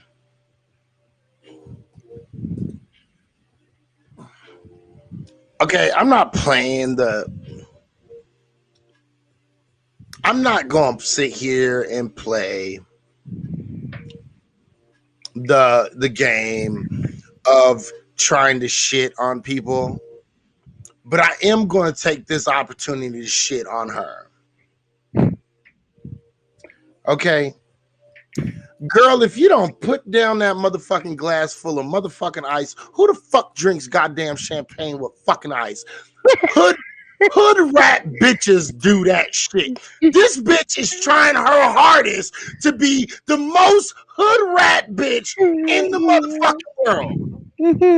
And I say this shit because this is what she sees in Black women. So she feels I can be hood rat as fuck and still be accepted as a motherfucking woman. Pay attention to that. Bitch, get them goddamn pieces of ice out your fucking wine. Your wine is not supposed to have no goddamn ice in it. Get the fuck out of here with that dumb shit. Disrespecting motherfucking wine like that. See, this is what I'm talking about. Half of you motherfuckers can't even drink liquor right. Bruising the liquor and bruising the fucking wine and shit, changing the fucking taste of it. Bitch, who the fuck puts goddamn ice in fucking wine? You fucking ghetto ass wretched fucking Toronto living bitch. Who does that shit? Anyway, let's keep on going. So basically, I went to check out this YouTuber. Her name is... Let me try to find it on my phone. I don't want to like... No. Let's not say... Okay, let's not say that she was drinking out the box because we saw a bottle, right, when she first started it. Okay, let me see. There's a bottle. There was a bottle, and I want y'all motherfuckers to... there it is. See at the bottom? Hold on. There it is. Right at the bottom. So she had a bottle. It's a cheap bottle of fucking wine. But bitch, who the fuck puts goddamn ice in wine. Who does that shit? With your fake eyelashes, with your cumbrellas all up in the motherfucking screen, you sitting here drinking goddamn fucking wine with ice in it. Bitch, do you not know how ratchet you look right now? Do you not understand how many people are laughing at you right now? Talking about, look at this bitch drinking some fucking wine with ice in it. Did I just hear you call her eyelashes cumbrella? Yes, that's what they were. That was, listen. Okay, listen, let me tell you something. Look. That's my new Fake favorite film eyelashes. ever. Fake eyelashes were created in the 1800s by a motherfucking prostitute. Oh, wow. And she called them cumbrellas so the cum wouldn't get in her eyes when the guys ejaculated. Really? Go look it up. I hope that's true. I really, really hope that's true. She called them cumbrellas. Even if it's not, I'm gonna start saying it's true. I just want to put that out there. Yes, so yes, her and her unfitting ass cumbrellas that don't even look good on her funky ass. Bitch, make sure they reach the end of your eye fucking lids. Fat. Okay, and I'm not saying this shit because you black. I'm saying this because, bitch, you look at them bitch, those have got to be about the cheapest cumbrellas I've ever fucking seen. This bitch didn't go to a shop to get them cumbrellas put on her fucking eyes. Them bitches are fucking fucked up. Okay, get your life right. Make sure your shit fits. Fuck out of here. Talking all that fucking, this bitch and her fucking weird ass, wonky ass logic. Fuck out of here. Let's watch this shit. Misinterpret what she was trying to say in her videos. But it's slurping and real shit. Talk with Yanni. Slurping like a weirdo. Who the fuck slurps? You ain't from Asia. And if you understand customs in motherfucking Asia, then you understand what the fuck I just said. If you don't understand customs in Asia, then fucking read the fuck up. But bitch, you ain't from Asia. You're in America, slurping and shit, acting like a goddamn animal. Mind my accent, I'm Jamaican. So bear with me. Yeah, I'm Jamaican. So she made no shit. Didn't I just say that? I just said she was Jamaican, right? Yeah. I'm just pointing that out. Video basically in a response to basically my video, and she made a couple of points in her video, and I wanted to clarify those points. I don't really have to clarify the points, but I'm not doing anything, and we're in a pandemic, and my city is shut down right now, so why not respond to her response video about basically me talking about it. So one of her main things. Basically, what she's trying to say is, I couldn't line up no dick tonight. So I'm just going to get on here and get drunk and try to make some sense out of the bullshit that I've been talking. That's what that means. That she said in the video that I should not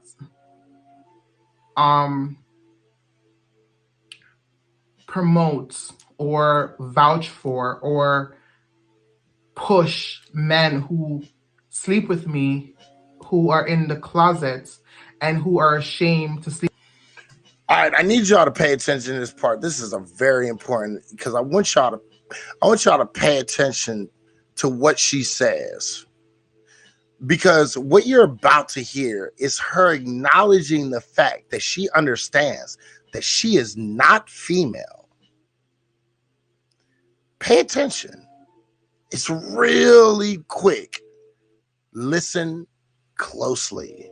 Thing that she said in the video that I should not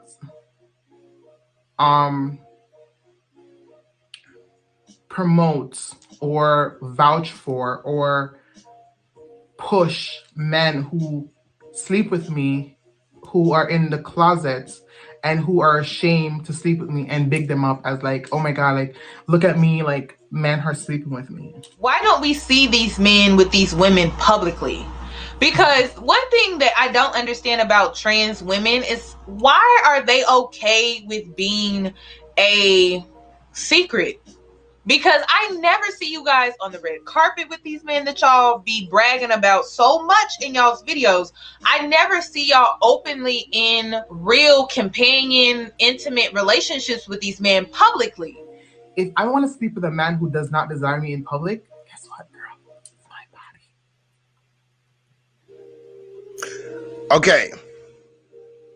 Translation. Girl, I know I'm just a nigga with a fucking wig on. And if I want to sit around and slurp on a nigga's dick in private, it's my body. Don't worry about it. But what it's actually saying in all truth and reality is this. The reason why you don't see trans women in the public eye at movies and things of that nature and, you know, going on dates and shit like that is because the fact of the matter is that you are nothing more than easy access, meaning you are nothing more to a fucking man than a fucking nut being busted.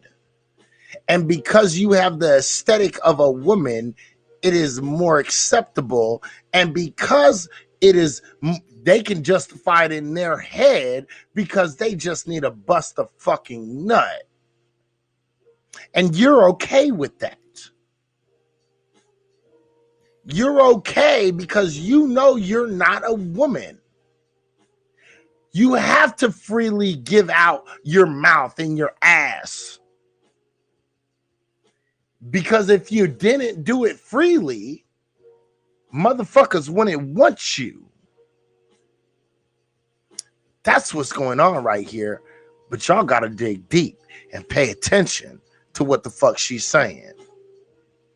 She knows she won't be accepted as a woman to straight or quote unquote straight males.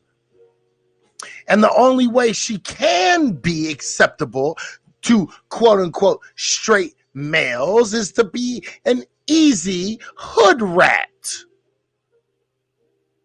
Pay attention. The last time I checked, it's my body. If I want to sleep with a man who is ashamed to be in public with me, it's my body, my choice. If they're ashamed to be in public with you, then you're not in public with them, which means you're in the bedroom with them, sucking their fucking dick until they're fucking done and they busted their nut. And then they get the fuck up, pull their pants up, and walk the fuck out the door. So that's an oxymoron. But again, simpletons want to understand this shit. If I want to be in public, promoting transsexual promiscuity. Right. Basically. That's a terrible excuse. The same shit motherfucking little brides that want to get out there and fuck say. Absolutely, Mike. And again, look, at the end of the day, you want to go out there and fuck niggas, go ahead. More power to you. Mike might say a little different. But again, if you want to go out there and fuck some motherfuckers because you just feel like fucking, go ahead. More power to you. But don't sit here and use these kind of lame-ass excuses and try to act like you not the hood rat bitch of the neighborhood.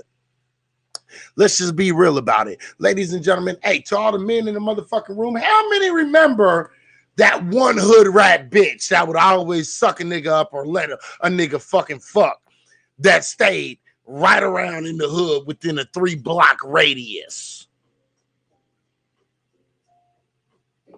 Okay, that's who she is. She just happens to be a man in a wig. I cannot tell you how much abortion you get to have in your life. Non sequitur, and this is a straw man. Now what she's doing, she's immediately attacking biological women because of abortions that I have an happen. abortion every other weekend. It's fine. It's fine. Right. The abortion argument, which is a white supremacist argument. Again, I want y'all to pay attention to that. This is a white supremacist argument. When the fact of the matter is this: when you really fucking go out there, out of all the women who are pregnant, it only comes out to right around 3 to 6% of all women get abortions. Let me say that again, just so y'all get that shit. Right around 3 to 6% of all women who get abortions. But and she's mostly white too. But she wants to try to use this as some sort of argument, as if it's going to legitimize her argument. Oh, you bitches, you biological bitches are going to the abortion clinic all the time. No. I told you every weekend. Right. Something like 50, something like hold on, I can look it up. Actually, I actually have the number in my phone. Because I told you I was going to do this. I told Shatira, I told you I was going to do this, like 3-4 days ago or some shit like that? Yeah, about that. Yeah, it was something like 3-4 days ago. But here, watch this. Let me see.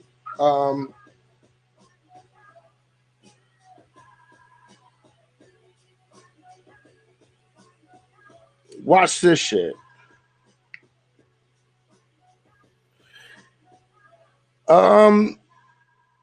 In fact, half of all women getting abortions out of that, let me see.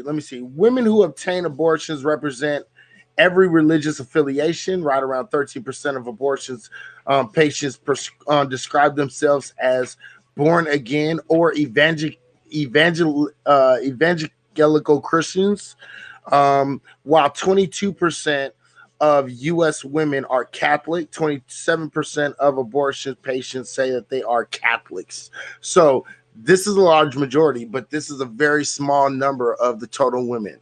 Okay. Interesting that it's a group that they're not allowed to use condoms and stuff. You can't use. Right, exactly, because that's against the word, right? Mm-hmm. Women are using abortion as a method of birth control. In fact, half of all women getting abortions report that contraception was used. Hold up. Oh shit. Yep. Hold up. Let me point this out. In fact, half of all abortions, half of all women getting abortions report that contraception was used during the month they became pregnant. Some of these. Oh shit! I promise you. Guess what? I was on birth control with my with my first son, and it actually what had happened is I was taking another med that counteracted the birth control, but they hadn't known that at the time. Mm-hmm. So it can't happen. No, it absolutely can happen. It happens the majority of the time. Some of those couple, let me see. They were using contraception in the month that they became pregnant. Some of these couples had used a method improperly. Some had forgotten or neglected to use the particular occasion that they conceived, i.e., they forgot to take the pill. Okay, and some had used some had used a contraceptive that failed. No contraceptive measure prevents pregnancy 100% of the time, and that is fact. Go look at any IUD, any birth control pill, any fucking condom. They will not say that they prevent pregnancy 100% of the time. The truth is that not having sex. Hold on, real quick. Hold on, because I got you guys both wanted to start talking. So Shatira, you go first, and then Eleanor, I'm gonna get you to go because she can't hear you. So go ahead. Now that you went into detail about the numbers, I'm like, okay, well maybe some of them the condom fail, and maybe I can get with missing the pill or whatever. But see, I was just thinking about it when you said it. I'm like, wait a minute. So you mean to tell me over half of them said they used the condom and they still got pregnant? I'm like, somebody is lying, because I do believe the condoms are better than that. And if, in fact, half of the people that used the condom still ended up getting pregnant, we need to call Trojan to see what's going on over there. No, and again, it's something. Trojan is like a 98% no pregnancy rate, 97, 98%. Okay, that still leaves 2% of people who use Trojan, okay, as a legitimate way of contraception. Most women are on the pill. The pill will tell you that they're like 98%. Okay, the best rate of non-conception is an IUD. Okay, the best way to prevent pregnancy in a woman is an IUD. And the fact of the matter is, them motherfuckers is nothing but 99.2%, and them motherfuckers fail all the time. All right. All right. So even with those numbers, we're still at half of the people saying they use contraception, and it just failed. Right. So half of the people that use the contraception, which actually makes sense. Maybe it didn't feel like it can even come down to like the people using it incorrectly, like it. Well, yeah. Well, see, and this is the thing. Incorrectly using contraception is a major thing. The fact of the matter is this: when a man puts on a motherfucking condom, a lot of times men don't think about making sure there's a little area on the top that is on there. Yeah. A lot of men, let me just make sure y'all understand this. A lot of men do not know how to put on a condom correctly.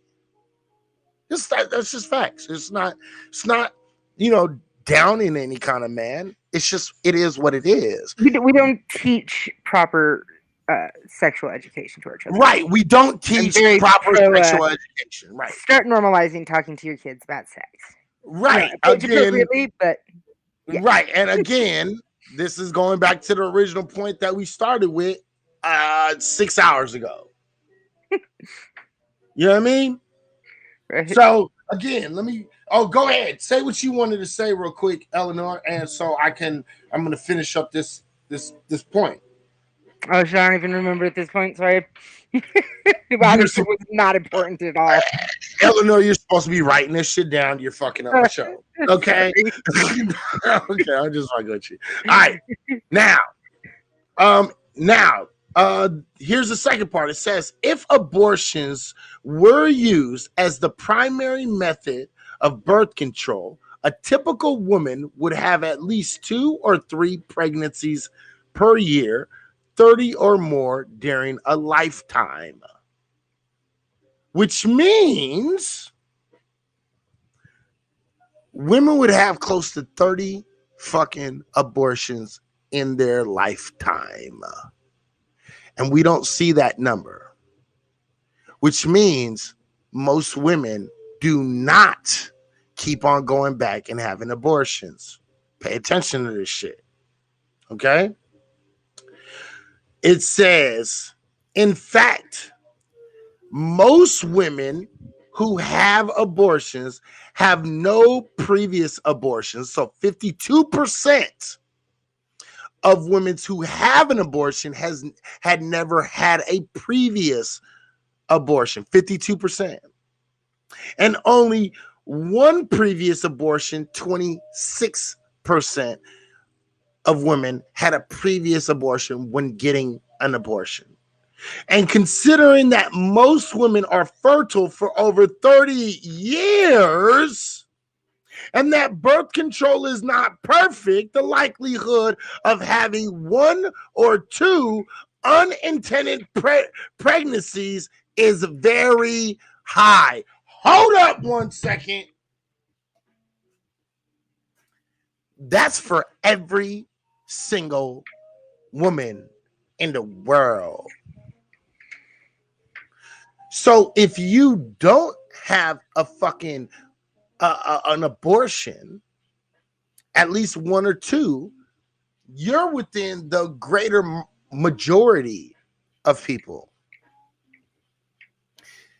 What they're trying to say is that based upon the numbers and how long women are actually fully fertile, usually, the fact of the matter is women, if they were using abortion as a form of contraception or contraception just fucked up, women should be having an average of 2 or more fucking operations within their lifetime. But the fact of the matter is, women are not having more than 2 abortions in their lifetime. Let me ask a quick question. Eleanor, how many abortions have you had? 0. Shatira, how many abortions have you had? None. Okay, so basically, we're beating the odds right now. just in asking 2 females. Okay, Nikki, if you're still in here, how many abortions have you had? Any woman in here, Rena, if you're still in here, how many abortions have you had?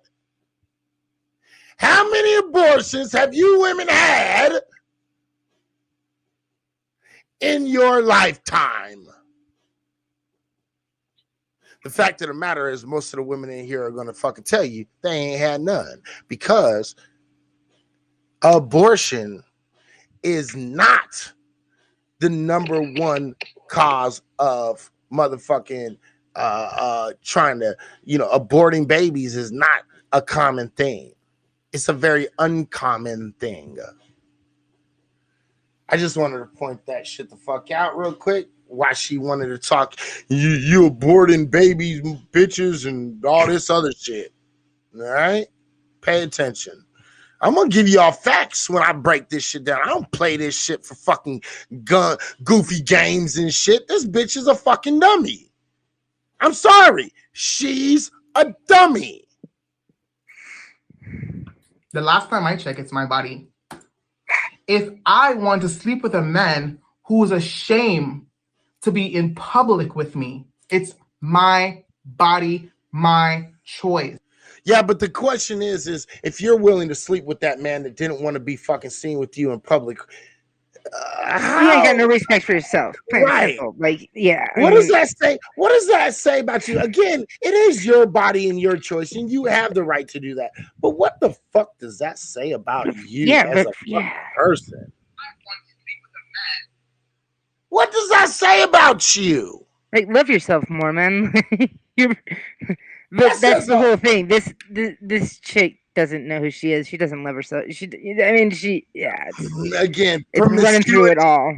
Right. Again, she's using every single fucking excuse in the book, but she's not making a decent fucking argument yet. Let's keep on going. I cannot tell you how much abortion you get to have in your life. The average number of abortions in a woman's life is 0.56777785, something like that. So it's very little, bitch. So stop playing those games. It's very, very, very, very, very small. So again, shitty arguments, straw man, bullshit. I cannot tell you how much abortion you cis women go through. So if I decide to sleep with 100 men who does not desire me, guess what, honey? It's my choice. Yeah, I know, but it shows you how much of low self-esteem that you actually have in your life choices. It shows that your degree of being able to make proper decisions is very, very, very shitty. Your ability to make decisions on fucking men is very, very, very, very, very, very, very, very shitty. But what it also shows is that you think femininity is fucking motherfucking niggas. That's what you feel. Yeah. You feel your Sex femininity. makes her feel loved. Right. Sex makes her feel like she's special. Yeah. Right. Yeah. Right. Your femininity, you think your femininity is based upon sex. He thinks identity is based upon sex, actually. Right. Right. So your feminine, so this bullshit claim of femininity is garbage, and you're destroying your whole argument for yourself. So she went on and saying, trans women has a privilege to jump in and out of womanhood. We get to decide when we want to be a woman, when we want to just be a straight. Oh shit! Pay attention, ladies and gentlemen. This is where we're getting to the crux of shit. Pay attention, ladies and gentlemen. Y'all thought I was in here playing games just to play games for game's sake, huh? I'm not. Pay attention to what she says. Listen very closely. So if I decide to sleep with 100 men who does not desire me, guess what, honey? It's my choice. You do you.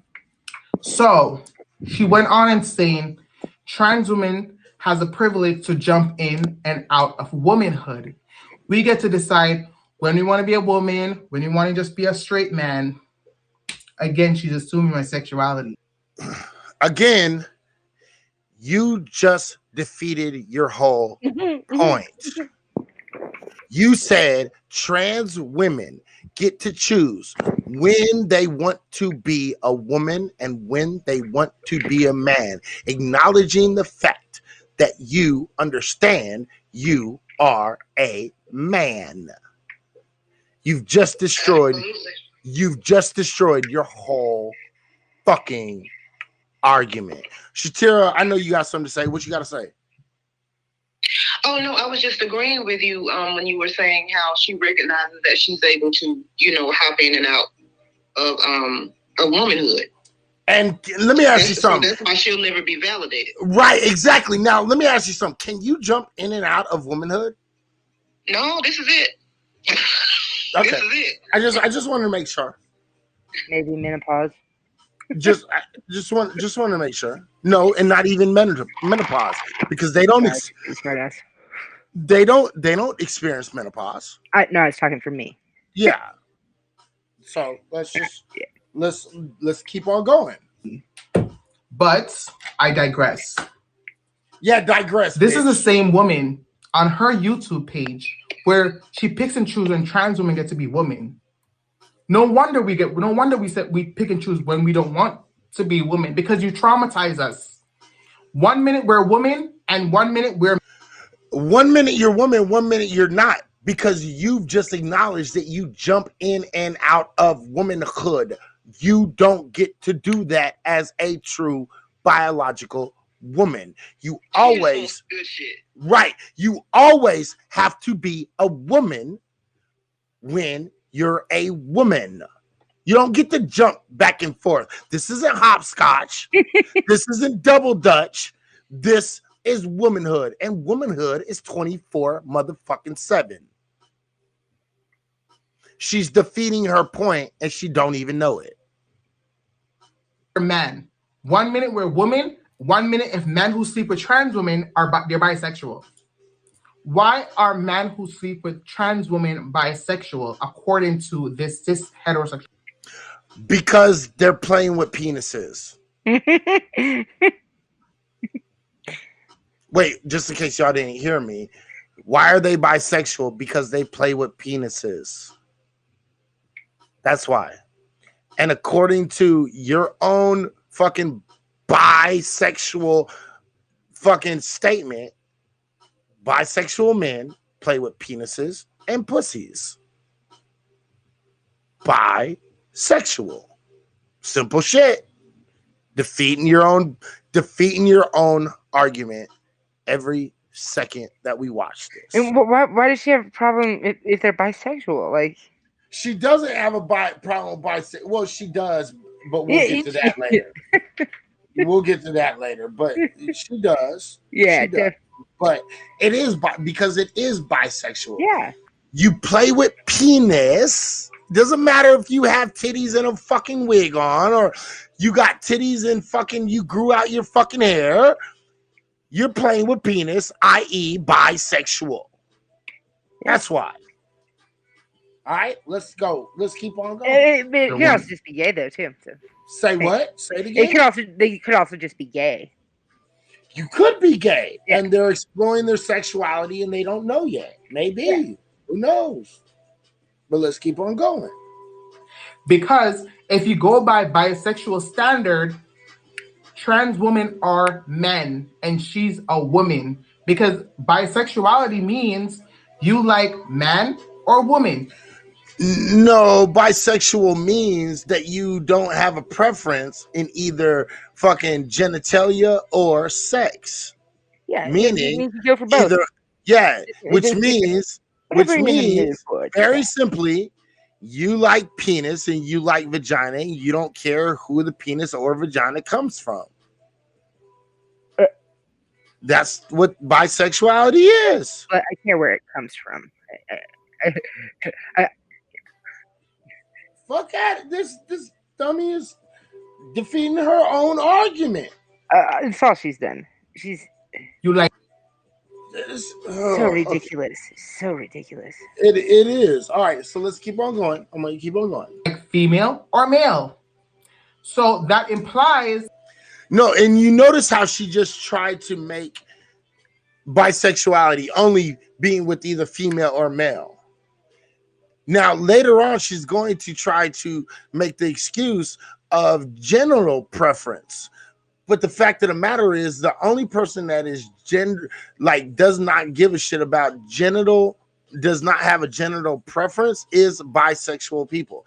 100% of all bisexual people do not have genital preference. This is the only group.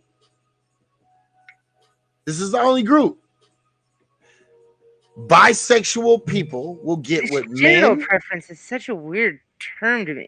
It is. But the fact of the matter is they wanted to create this new thing called genital preference. So we're going to stay within the confines of their own arguments. So the fact of the matter is men have certain genitals, women have another certain set of genitals. The fact of the matter is trans people also have their genitals still, and they don't care. They don't care. Bisexual people do not care about genital preference. They don't. None of them do. They will take a dick with a chick at the end of it, and they will take a dick or a clit with fucking pecs in front of it. It is what it is. There is no fucking preference. Well, there's still a preference. I mean, there's, I don't know many bisexual people either that want, like, someone with a dick and boobs. That's not what they're going for either. Like, I know plenty of bisexual people who will fuck with trannies. Really? Yeah, I do. No, they will fuck with trannies because they don't care, again, because they have no genital preference. If they like the person, that's what matters. It's a genital preference. It's not, they don't care who, you know what I mean? Is it well, I mean, odd? at the end of the day, it doesn't come to, like, the chicks, like, when I decided to be with my wife, it wasn't the genitals that, like, it was her. But exactly, it was her. But that, you're kind of proving my point, because the fact of the matter is they weren't attracted to the person. They wasn't attracted to the person's genitals. They was attracted to the person. Bisexual people, right? But I'm not bisexual either. So right, but bisexual people are attracted to the people, not the genitals. That's just what it is. At the end of the day, that's all. No big deal.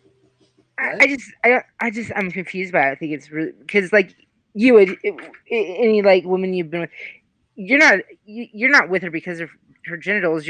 Aren't you attracted to her as she is? Right. You're attracted to the person as they are. So therefore their genitals don't matter. That's bisexual.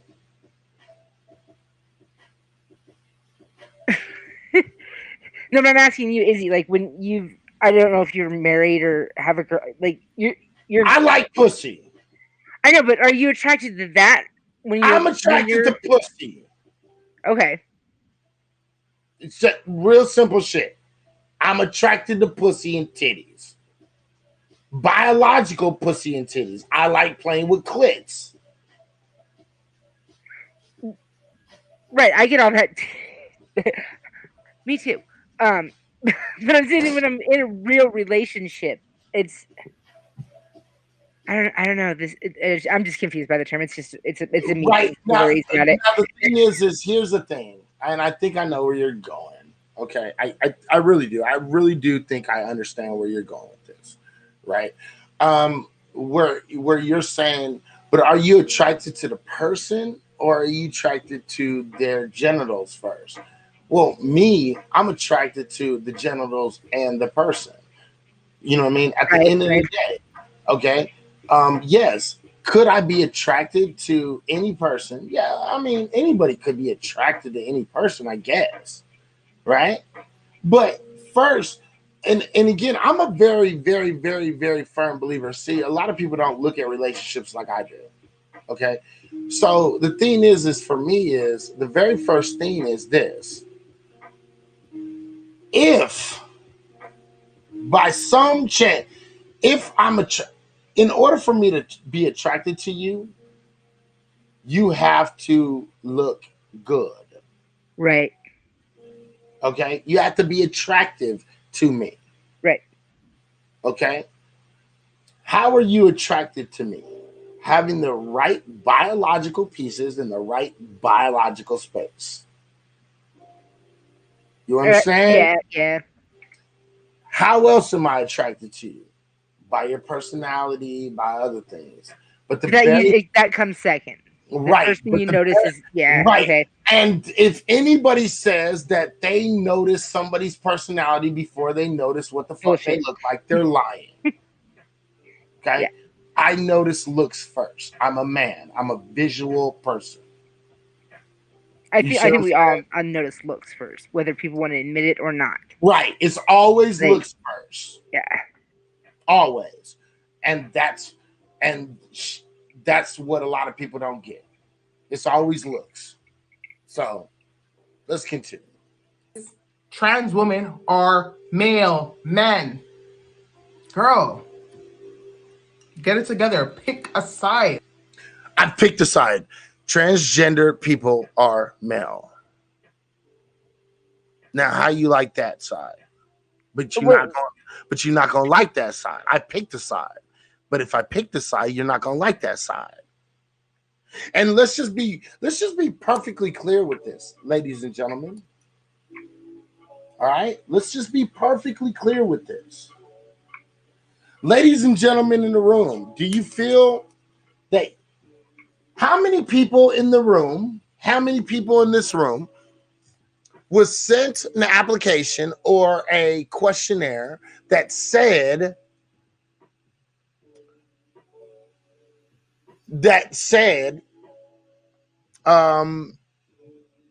you wanted to be called cisgendered? How many people were sent an application that said, would you like to be called cisgendered or straight? Would you like to be called bisexual, transsexual, transvestite, transgendered, you know what I mean? How many people were sent this application? Because I was never sent this application. I didn't even get to pick out my name. Shit. Yeah, I didn't get one either. Yeah, no. So the fact of the matter is, if nobody was sent a questionnaire saying, do you agree that this is what you want to be called? The fact of the matter is the LGBT community has completely forced their ideals on everyone else. I mean, if one person, give me one motherfucking person that was sent a questionnaire that said, is it okay if we label you as cisgendered because gender is different than sex? If anybody has fucking ever been sent this questionnaire, please let me know. I'll wait. Let me know right now. Send it to me in the email. Take a picture of it. Something. But actually, no. Now, like the Colorado DMV, you can choose to check a box that says like. Fuck, I didn't ask what box you were able to check. I just thought it was weird when I went there. I didn't ask that. What the fuck is this shit? Did you ever get a questionnaire where you were able to choose that you appreciated this name called cisgendered or motherfucking I'm a lesbian, man. Gay or lesbian or fucking asexual or anything? Yeah, I know. Okay, thank you. Appreciate it. And I appreciate you not trying to move the goalposts, even though you tried to move the fucking goalposts. It's okay. I don't hate you for it. Don't worry about it. Hey, I was just whitening it up, okay? Just whitening it up. Okay, you know what? Lick some pussy right now. All right? I would like to. Okay, well, see. All right. Now, so let's continue. Because, again, I need y'all to pay attention to all of these things. These things matter. And the reason why these things matter is because it's going to get into some rhetoric that is going to be very, very, very, really, really aggressive. And I want y'all to pay attention to what is going on here. Pay attention. You want me to pick a side? You should pick a side. Do you see me as a woman or do you not see me as a woman? You don't get to tell me when I should show up as a woman and when I shouldn't show up as a Again, she just contradicted herself. Do you see me as a woman or do you not see? No, I don't see you as a woman. Did I ever say anything about choosing when you could show up for a woman? No. Again, these are invalid arguments. How am I supposed to see you as one or the other when you're saying you're showing up as both? Either or. Right. Like, are you going to let me know at the beginning of the day which one I'm supposed to see as so I can like put it on the calendar? Right. And this sounds like freaking. So this is schizophrenia. Right. Shit. This is confusion. And again, I could be wrong. I could be absolutely wrong. But again, what she's showing me is confusion. I don't even know what the fuck I am. I don't know who I am. I'm not comfortable in who I think I am, but I'm not comfortable in who I'm supposed to be. That's what this is. I don't know that works been permanent. Shit. Yeah, let's continue.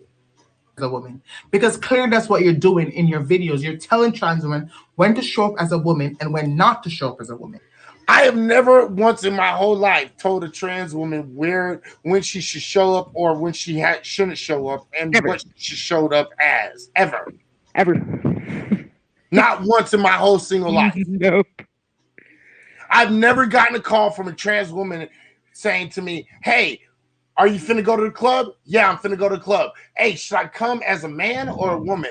I've never gotten that question ever. I've never gotten that questionnaire. I've never gotten that phone call. Never. Not even a text.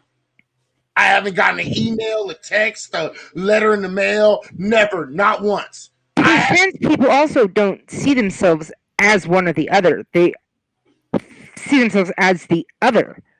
Well, if they see themselves as the other, then why the fuck are they even saying that we're trying to decide who they are? The fact of the matter is, I have my opinion, and my opinion is valid. Regardless on if you don't like my opinion, it doesn't fucking matter. You see what I'm saying? It doesn't matter if you don't like my opinion.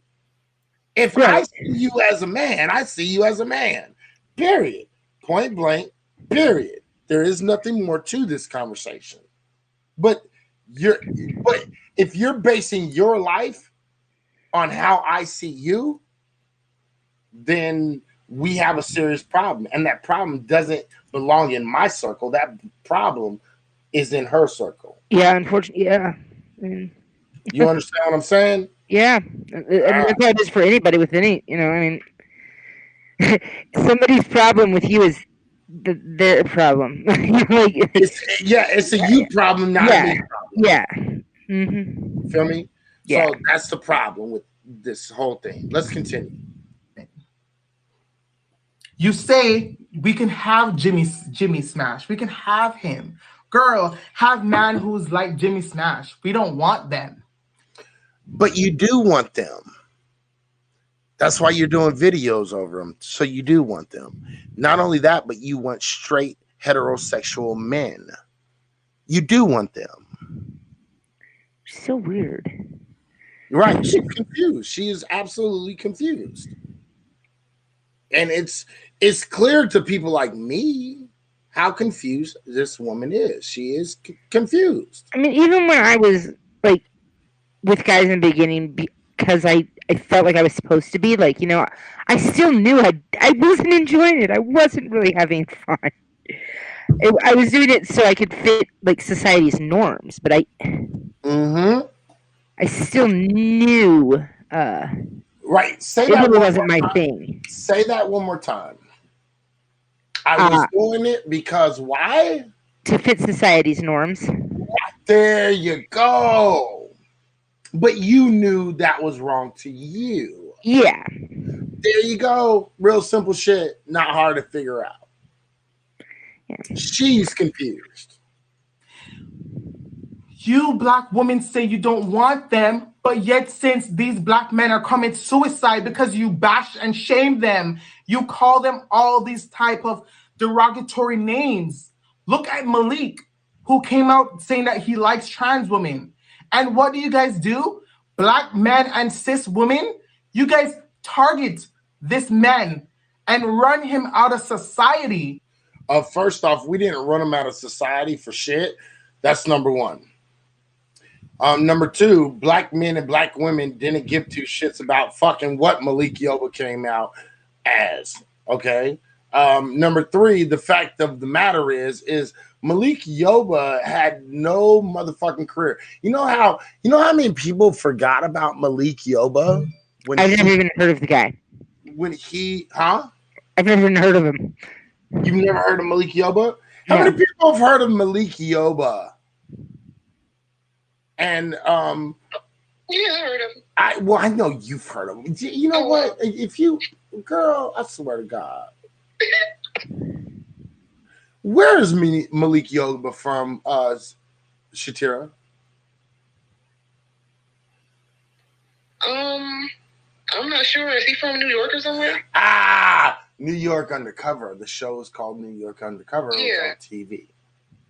Oh, see, I never know who freaking people are. Yeah. The fact of the matter is nobody gave a shit about Malik Yoba. It was big news because he was one of the first dudes who said, I don't have a problem with trans women. I fuck with a trans woman. I like trans women. No. Okay. Right? Good for him. And black folks was like, okay. Were there a few black men and black women who was like, oh, nigga, you nasty? Probably, I guess. But nobody fucking said, you're canceled, bitch. Malik Yoba, he is nobody. He is no longer a part of the black community. That's not what happened. No one cared. Nobody really cared. And people think that people cared about Malik Yoba. Nobody ever really cares about Nobody anything. really fucking gave two shits because the fact of the matter is he just happened to fucking come out when no other news was happening. That's it. Nobody gave two shits about Malik Yoba. I really don't give a fuck who's sleeping with who at all. Like, just don't fucking diddle kids and don't tell me about it. Right, and that's what it is. And that's what it is. It's don't diddle kids, and I don't give two shits. Whatever. You know what I mean? Black men was like, really? You know what I mean? Because they saw, dark skin, bald head, black man, you know what I mean? Showing a little bit of authority and power on a TV show, and then it was kind of like, oh wow, I ain't really fucking think about that shit. And then nobody ever thought about that shit again. Black women was saying, he wasn't too attractive anyway, so it's all good. really, who's gonna be with him anyway? Like, nobody gave really two shits. You know what I mean? Just got roasted in about a week and it was over. I don't even think it was a whole week that he got roasted, to be completely honest. I think he got roasted for like 2-3 days. And that was the end of it. And he was like, and nobody really gave two shits. it's probably just a publicity stunt anyway. It really was though, because as soon as he fucking came out as liking trans women, he was on what was that show with Charlemagne the God and them niggas? What the fuck? That show. The Breakfast Club. The Breakfast Club. Yeah, right. He was on the Breakfast Club. And he was trying to resurrect his career. Like, yeah, he was trying to use his sexuality in order to resurrect his career. And it was clear that's exactly what was going on. Nobody cared. Nobody really cared. Was I like, oh man, I didn't think that nigga was a motherfucking. My entire life has changed. Right. Like, I didn't think it wasn't like a nigga was in his head talking about, I didn't know that nigga liked the dick. Nobody cared. Like, everybody was like, man, okay, good for him. I know that's what I said. That's Made me go back in the closet. I was like, okay, and this is a story. Why? Yeah. Right? I didn't give a shit. The people I know didn't give a shit. The people on my timelines on Twitter didn't give a shit. And I know some pretty homophobic motherfuckers on my fucking Twitter. I got some pretty homophobic motherfuckers on my Twitter. I'm not gonna lie. And guess what? Them niggas was like, nigga, quit trying to motherfucking say something so you can get back into business. Most of the people were dragging him because they were saying that he was using this as an opportunity to get back into show business. Yeah. Most of the people on the timelines, my timelines, that's what they was talking about. They didn't care. Nobody cared. Nobody gave a shit. So again, this woman is out of your ass. Let's continue. Are you kidding me?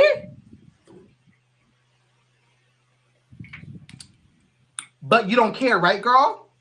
You don't care. No, we don't care. We cared about paying our motherfucking bills. Right. We cared about fucking cops killing us. We did not care who you was fucking. No, we didn't. Facts. We didn't care. We didn't care that your titties separated like a fucking an orangutan. We didn't care. We just didn't care. We had other things going on at the time. Black men and black kids and black women were being shot and killed by police and motherfucking random ass people. We did not give two shits. No, we didn't. Try again, bitch. Maybe that was a big deal in fucking, Canada, where y'all motherfuckers is so busy worrying about everything else. Y'all don't pay attention to the assaults and the murders that Canadian police are putting on to fucking black people in Canada. Maybe it was because of that, but guess what? We didn't care down here because we had other things to worry about, such as bills, jobs, police killing us, our kids staying alive, going to school, regular shit. Nobody gave two shits. Stop that shit. You don't care. And I don't care who y'all have sex with, why y'all have sex with them. I just don't care. You don't care because they're bisexual. They're the Jimmy Smash that you don't want. And you don't care. Girl, if you don't care, why is it these men are getting targeted by the men? We don't care. And why are they getting targeted? Listen, okay, everybody that's black if you feel like answering this question, you're more than welcome to answer this question. Shatira, real quick, let me ask you a question. Let me make sure that you're fucking here and you hear the question. Shatira, let me ask you, what do black people do to other black people, regardless of their sexuality or anything? Is there anything particular that we do to each other that would explain maybe this phenomenon that she's talking about? Meaning Malik Yoba? Malik Yoba, or, you know, just saying we don't care about, you know, this kind of dumb shit. You mean anything particular we do? No, we just generally have other shit to be worried about. We just don't fucking care about that minor stuff. But as far as like why he got picked on for a couple of days, it's because we generally just roast everybody. Okay, one more, real quick, say that a little bit louder and make sure everybody hears that shit. Black people collectively, we generally just roast each other and everybody. And why do we do this? Do you have any inkling on why we do this? You know, I don't, but you know what? A lot of times when we do it, it's out of love. It's not always vicious. Well, here, let me give you a hint why we do that. Why? We do that because we have to be able to identify the weak links in our groups. Okay, I'll take that. Black people, we talk shit about each other, right? Yep. We roast each other. We talk shit.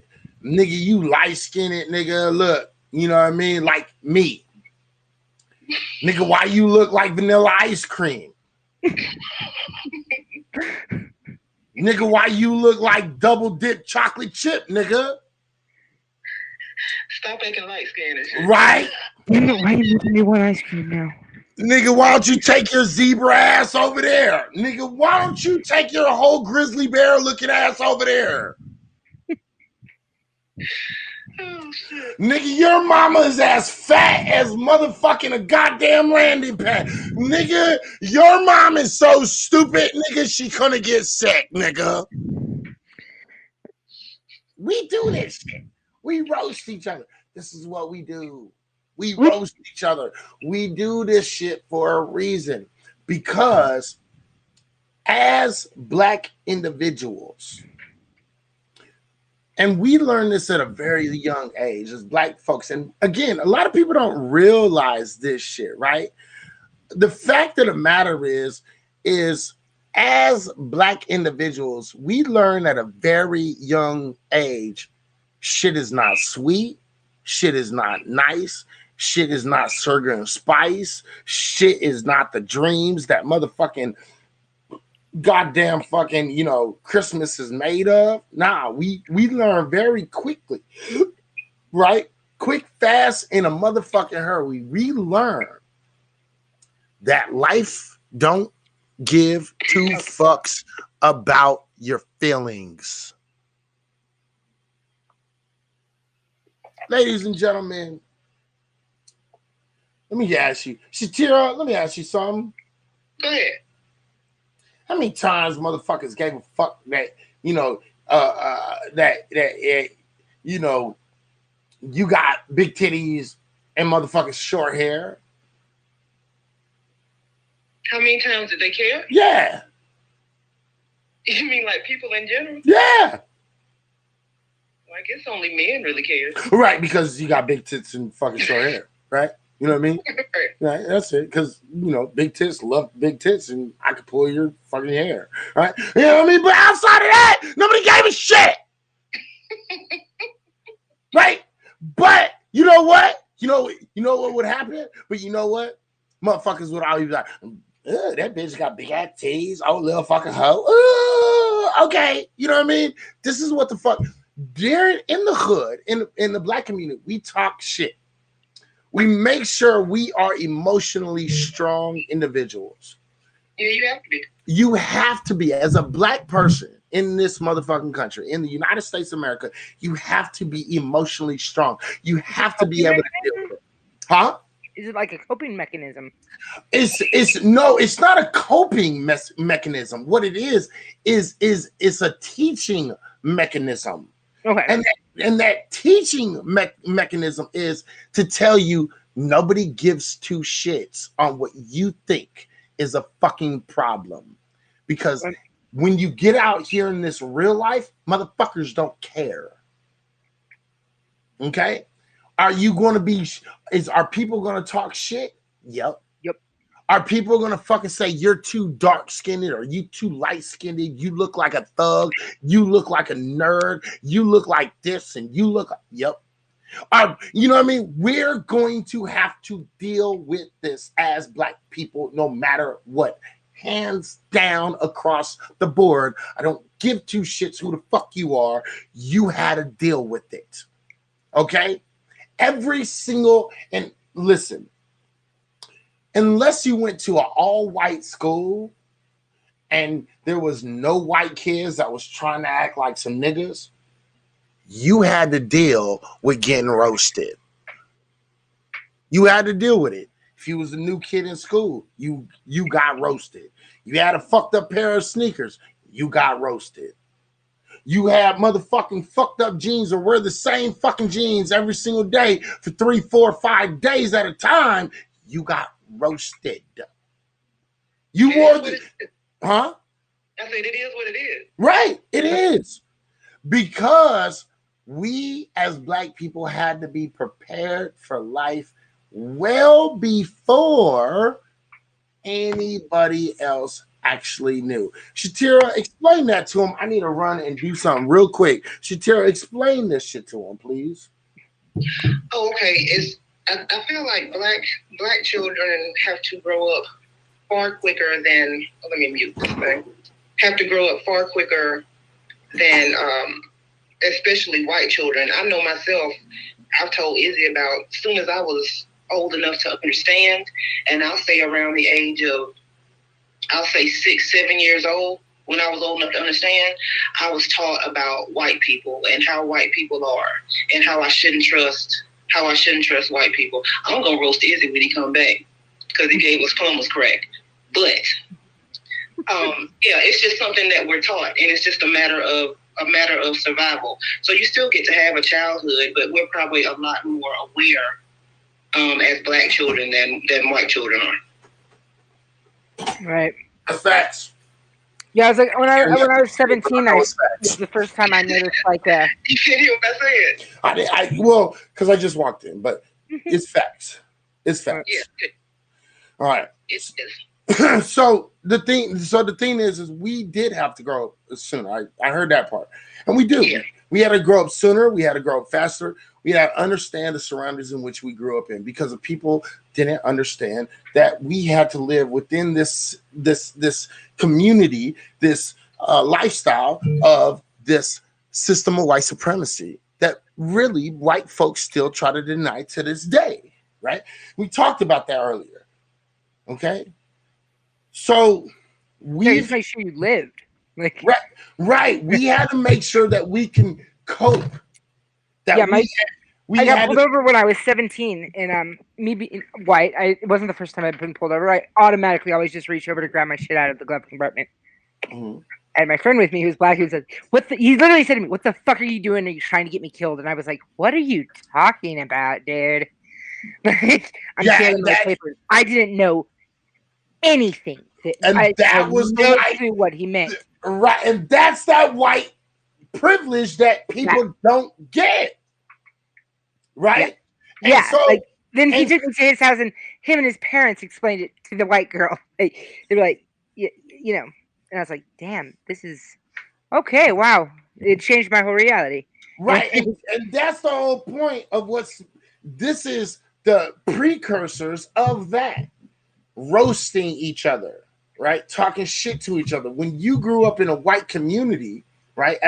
If you're a Black person who grew up in the white community, you're at a detriment because you are raised in a certain way where you don't realize the rules of the game. But even then, as long as you was raised with Black fucking family members, you understood that even if you were in a well-off community, you understood that you have to walk in a different way than the rest of them. You have to work 2 times, 3 times, 4 times, 5 times harder than them in order to be seen as equal to them. Right?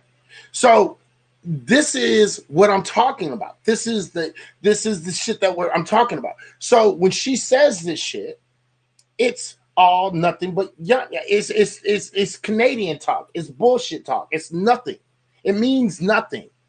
She doesn't get it because she as an immigrant, she doesn't see herself the same as black people because she hasn't dealt with the same things black folks, foundational black Americans have had to deal with since day one.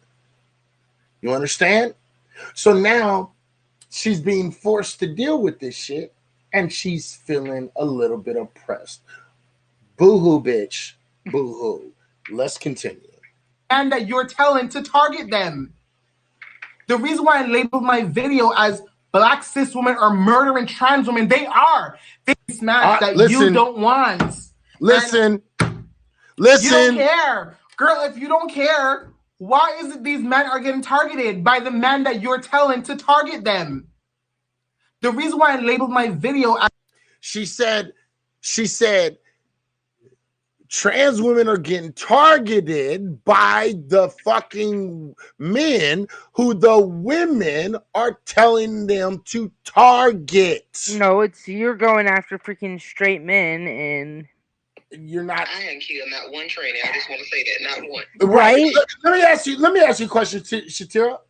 And any other black woman in here, any other black woman in this room right now, how many times have you guys ever told your black boyfriend to kill a tranny or to, kill a tranny?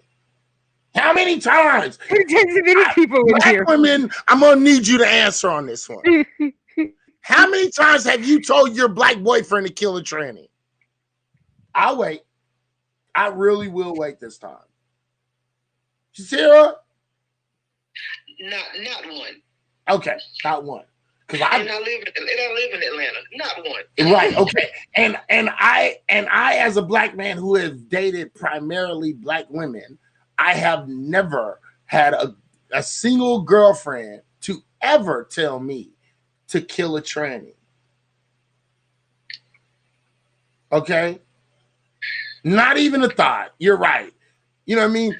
Me and look, check this out. Me and Rena talked. And guess what? Rena didn't never tell me kill a tranny nigga or else we can't be together. She ain't never said that shit. Rena didn't never put me in that position.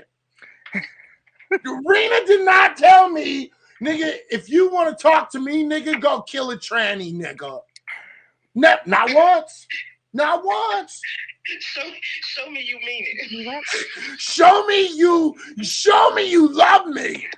Kill a tranny, Negro. Never. Not once. Not once. Not once. Hate to break that shit to you. I'll be back. All right. Never once. So listen to this, what this trans woman says. And this is what I'm talking about. This is anti-FBA and this is anti-black woman. And black women, I need you to pay attention to this because black women have been the biggest supporters of black trans women in the world collectively. Listen to what the black trans woman is now saying about you. As black cis women are murdering trans women, they are talking to these men and telling these men, yo, that man right there, he's sleeping with a trans woman, he's gay. Murder that. Are you kidding me? Again, I can vouch for fucking Rena on this one. I can vouch for fucking Shatira on this one. As two women that I talk to and on a regular basis, they have never told me to kill a gay man nor a trans woman. So I can vouch for you two. Never have I ever heard a black woman ever tell me to murder a gay man, a trans fucking woman, or a trans man ever in my whole entire life. This young lady, her name is Sasha Shaw.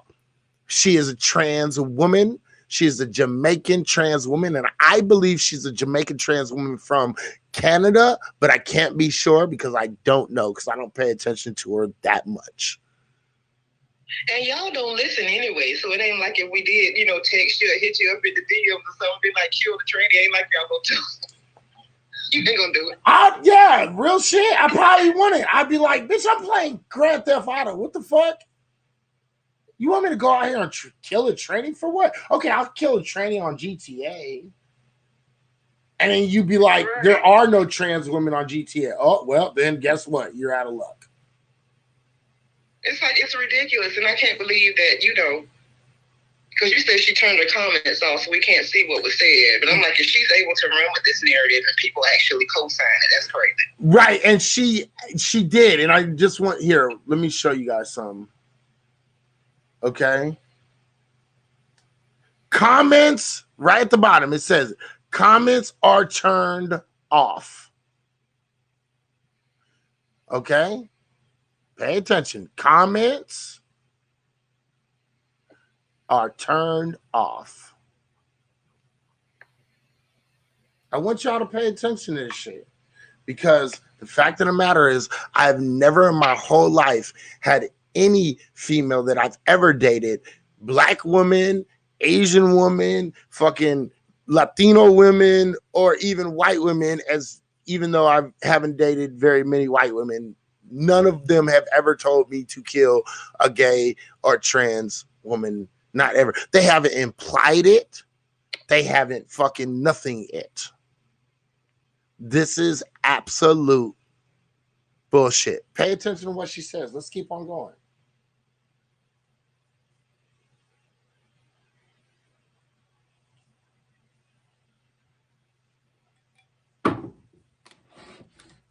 You're telling me that a cis woman finds out that a man, straight man, slept with a trans woman and she's gonna act like a normal person? Oh, that's so beautiful. No, what she's gonna do is she's probably gonna get the fuck up and leave him. Nigga, you cheated. That's gonna be the first problem. Nigga, you cheated. Why are you cheating on me with this bitch? She ain't even a real bitch. That's what she's gonna say. Why are you cheating on me with this bitch who's not even a real bitch? Pay attention, y'all. Wow. So you date a trans woman? Oh wow, that's awesome. Wow. Girls, save it. Save it. Save it. I've met plenty of men who have been shamed, abused, mentally fucked up because cis women. And then cis women play, oh, I'm just a woman. How am I murdering trans women? Black men are murdering trans women. Black men are targeting trans women. Like, Black women love trans women. Like, we adore trans women. Oh my God. What are they talking about? Like, poor. Again, pay attention, ladies. I want all of you women to pay attention to all of her movements and everything.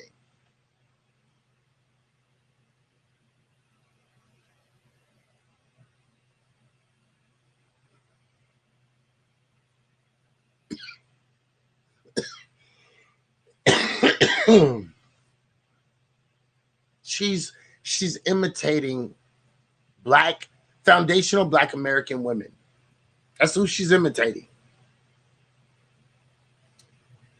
No, they're gonna be like, nigga, you fuck with that bitch?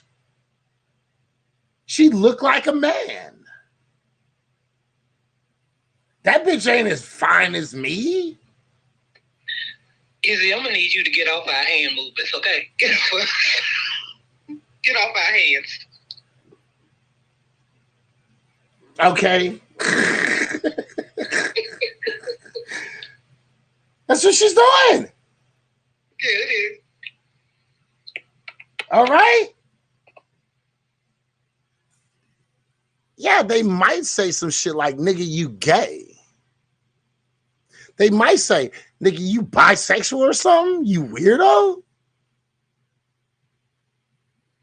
Oh, now you get the trigger warning, huh? Ha! I think I might do this shit every week. I think I might have a show called Trigger Warning every single motherfucking week. Okay? The fact of the matter is, black women will get the fuck up and leave. And they're not leaving because fucking the man fucked the tranny. They're leaving because the man cheated. Let me make sure y'all get this shit. And women, tell me I'm wrong. If I'm wrong, am I wrong when I say this shit? The primary reason that you leaving a nigga when he cheated on you with a trans woman is not because she's a trans woman, but because, nigga, you cheated. Fuck you, you fucking piece of shit. You unloyal piece of shit. Tell me I'm wrong. I'll wait. Tell me I'm wrong. I double dog dookie dare you. You're wrong, but wait, what's the question? Sorry. You know what? See, this is why the fuck your white ass should be kicked the fuck off of here. Okay, sorry. Okay? I double dog dookie dared everybody, and you fucking came in here joking. See, and this is the problem between white people and black people. You can't come in talking shit off a double dog dookie dare. Okay, why not? It's just There's rules to this. There's rules. Okay. Somebody's gonna have to give me a playbook. Right, there are definitely rules to the game. Okay, can't do that. Okay, stop. You can't do that. Not good at following rules. Yeah, I see. Of course, you're white. All I'm white. Exactly. All white women are absolutely terrible at following rules. Facts. I'm working on it, man. I'm working on it. But it's true. Selfish freak motherfuckers, all right? Yeah. So pay attention. So again, this woman is just reaching out of her asshole to do this shit. Pay attention. Let's finish this up. Let's try to finish this up. I've been kind of making good time on this shit because it's 8 hours and we started this at like I've been on here for 8 motherfucking hours, people. Okay. I'm breaking this shit down for you. I want y'all to pay attention to this shit. Black cis woman, like, oh my God, like, I don't know what these trans women are talking about. Like, black cis women love trans women. Like, we vouch for them. Girls, save it. Yanni videos say a man who sleeps with trans women are bisexual. Because they are. I hate to break this shit to you. I hate to break this shit to all the dudes in this motherfucking room right now. If you fuck with a trans woman and she got some penis in front of your face and you keep on playing with her balls, guess what? Hate to break this to you. You're bisexual. Now, again, I don't see nothing wrong with that because, again, I don't really give two shits about who the fuck you sleep with. But that's just the reality of the shit. You're bisexual. It's okay. We're in 2021. You know what I mean?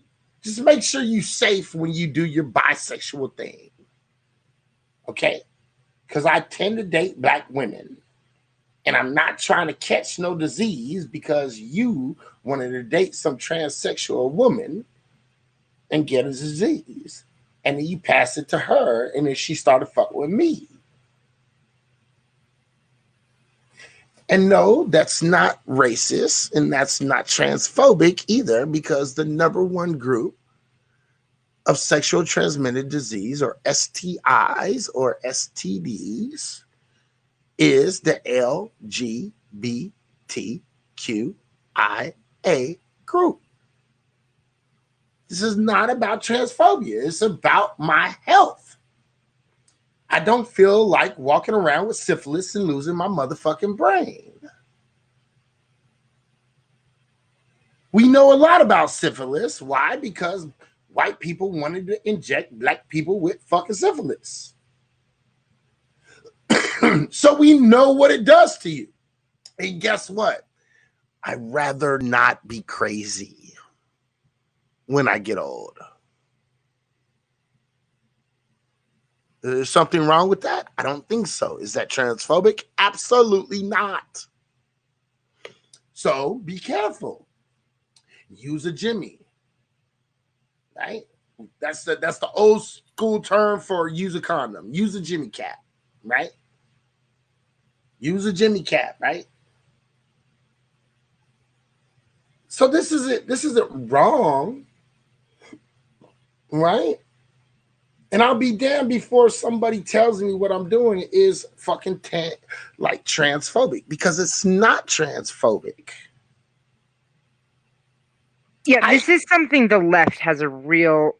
I have a problem. Like I should say, I have a problem with the left, and the making things, transphobic or making things overly politically correct. And we're all about science until it's, it could be transphobic. No, it's fact. It's like we've got to stop doing that, because it's not helping our cases when we like.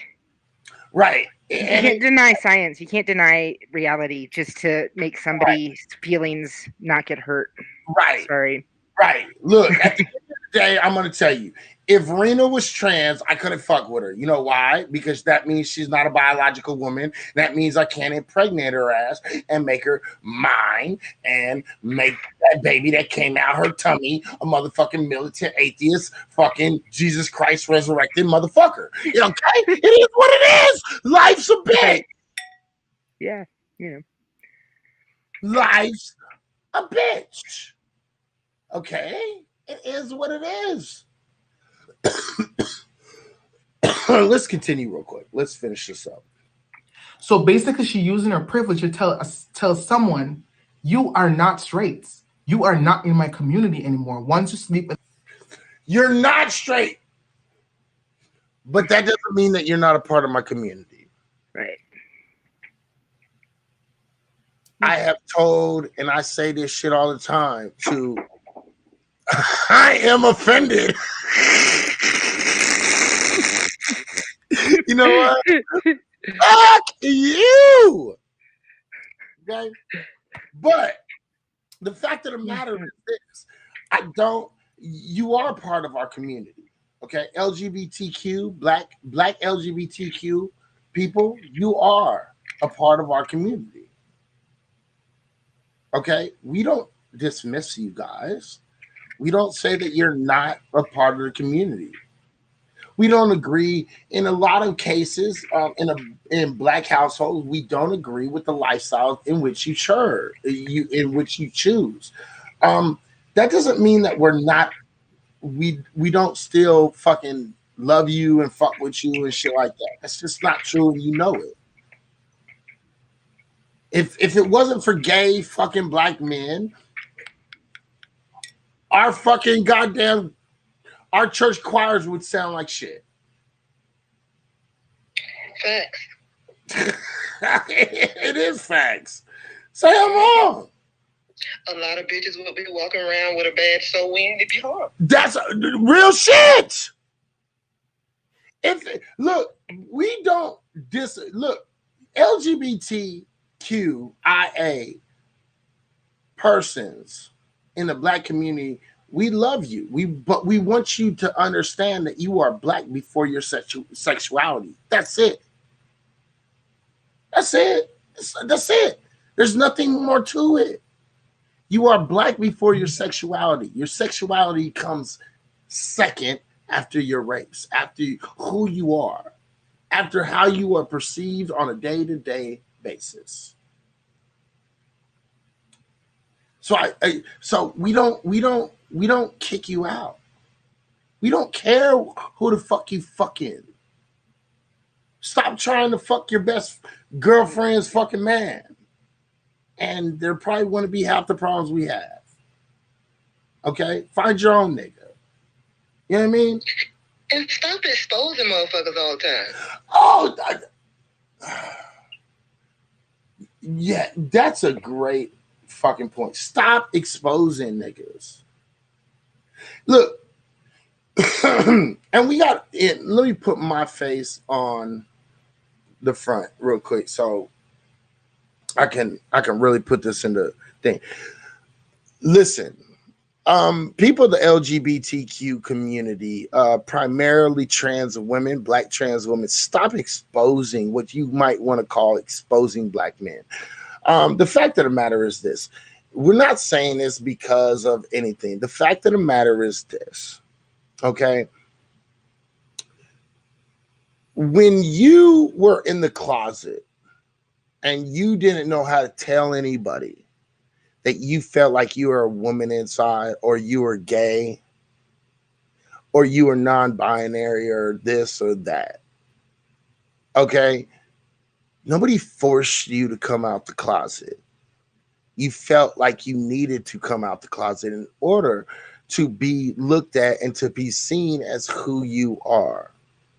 You don't have the right to go off and quite literally expose somebody when they are not sure of who the fuck they are. Just because you're mad. Just because you're vindictive. This is the reason why people lose their mind and hurt trans people and murder trans people. I'm not justifying it. I'm telling you what it is. Okay? Trans people, stop acting as if your life is more important than everybody else's. Your life isn't more important than anyone else's. You and your feelings is not above anyone else's. I'm sorry. Okay? The thing is if I am fucking with a trans person on the low, it is not your responsibility, nor is it the right thing to do to go off and fucking expose somebody. Right? And we're using me as an example because I'm strong enough in my masculinity where I ain't really worried about that shit because I know I like pussy. It is what it is. Okay? But the fact of the matter is this. The reason why you motherfuckers keep on getting killed in a large majority of those cases is because you're doing dumbass shit like I'm putting up quotes, right? Exposing niggas. What are you exposing them to? They're outing them. You're outing people for no reason. You're subjecting them to a life that they might not want to deal with. That might not be held, like the people around them might. Right, you could be messing up with family, and it's not like because you're then gonna be like, oh yeah, well now I want her. Right. She outed me. You see what I'm saying? It doesn't really do anything. Right. It doesn't do anything. It really doesn't. Y'all need to stop doing that shit. You know what I mean? Because at the end of the day, who the fuck are you to choose when a motherfucker comes out to everybody? Who are you to choose that? You're not. That's not your decision.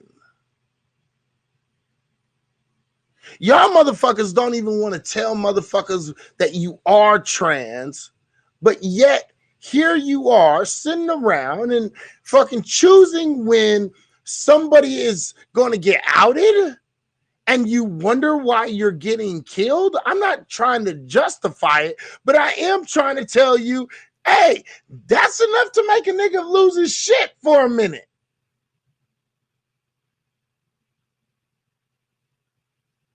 Black men are already dealing with enough.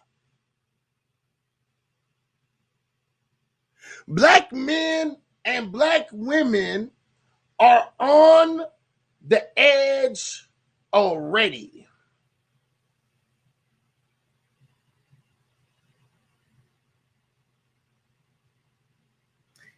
And then you go off and be like, yeah, that nigga fucked me. I fuck with that nigga, blah, blah, blah, blah. And then y'all have the fucking audacity, because here's the thing.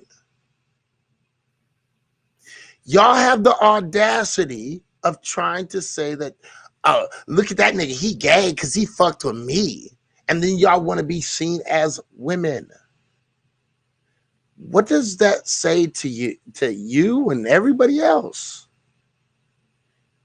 It tells everybody that you also do not view yourself truly as women.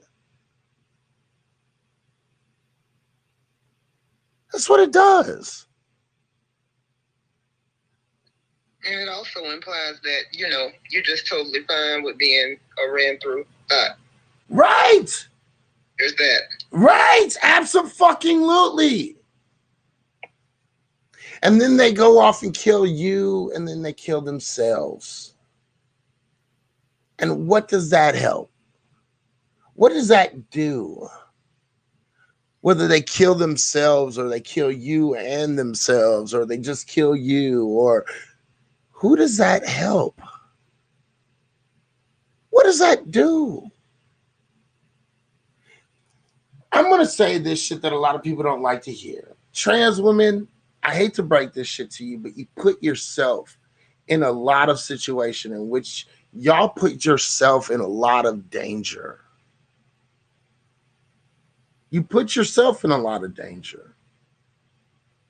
You don't like to hear this because you don't like to take responsibility for your own actions. But at the end of the day, the fact of the matter is this. You put yourself in danger. And let's stop with the demonization of black men and black women. Let's stop that shit, because that shit is just pathetic and it's not healthy. The only thing I want is the address to their surgeon. They transition and coming out looking like Kim K. Look. Girl, you better not do that. Right. Them fake booties done started dropping. Right. The fake booties drop within fucking 5 to 10. Okay? The fake booties start dropping. And look, at the end of the day, Rena, you got enough ass, so don't even worry about that shit. Okay? Anyway, but the fact of the matter is, no, you don't need that shit. But the fact here's the thing. What are you doing? What are you gaining from doing this? You're not gaining anything. What you're actually gaining is more rejection from the black community because of what you did. That's what you're gaining. You're gaining more rejection. And then you get mad because nobody is accepting you for who you feel you are. You are quite literally playing an oxymoronic game that does not work. You are losing your own battle. Self-sabotage. Isn't it safe to say that they don't? It just seems to me a lot of black LGBT people, they don't really. It doesn't seem that they really want our acceptance. It feels like that sometimes, doesn't it? Right, because it seems like they just go out of their way to say, well, I'm gay. That's like the first thing they'll say. Instead of saying, well, I'm black, it's like, oh, I'm homosexual, I'm gay. You know what I'm saying? It's like, okay, but you're still black, right? That's what it feels like to me. So I don't think it's that we have, ostracized them at all. I think they kind of ostracize themselves. I think they want to be deemed as different. Right. Right? And so because of that, we say, all right, we'll do that. again, I don't care what anybody fucking says. And again, I might be speaking out of bias. Maybe. But what I've noticed about the black community is this. The black community is the most accepting community of all communities. We are. We accept LGBTQIE. We accept Latinas. We accept white girls. We accept Asian girls. We accept everyone. We let Middle Easterns and Asians and Mexicans build restaurants in our neighborhoods. We fucking bring them into our hood. We bring them into our homes. We invite them to the cookouts. We always doing some shit. The fact of the matter is it seems like y'all want to reject that.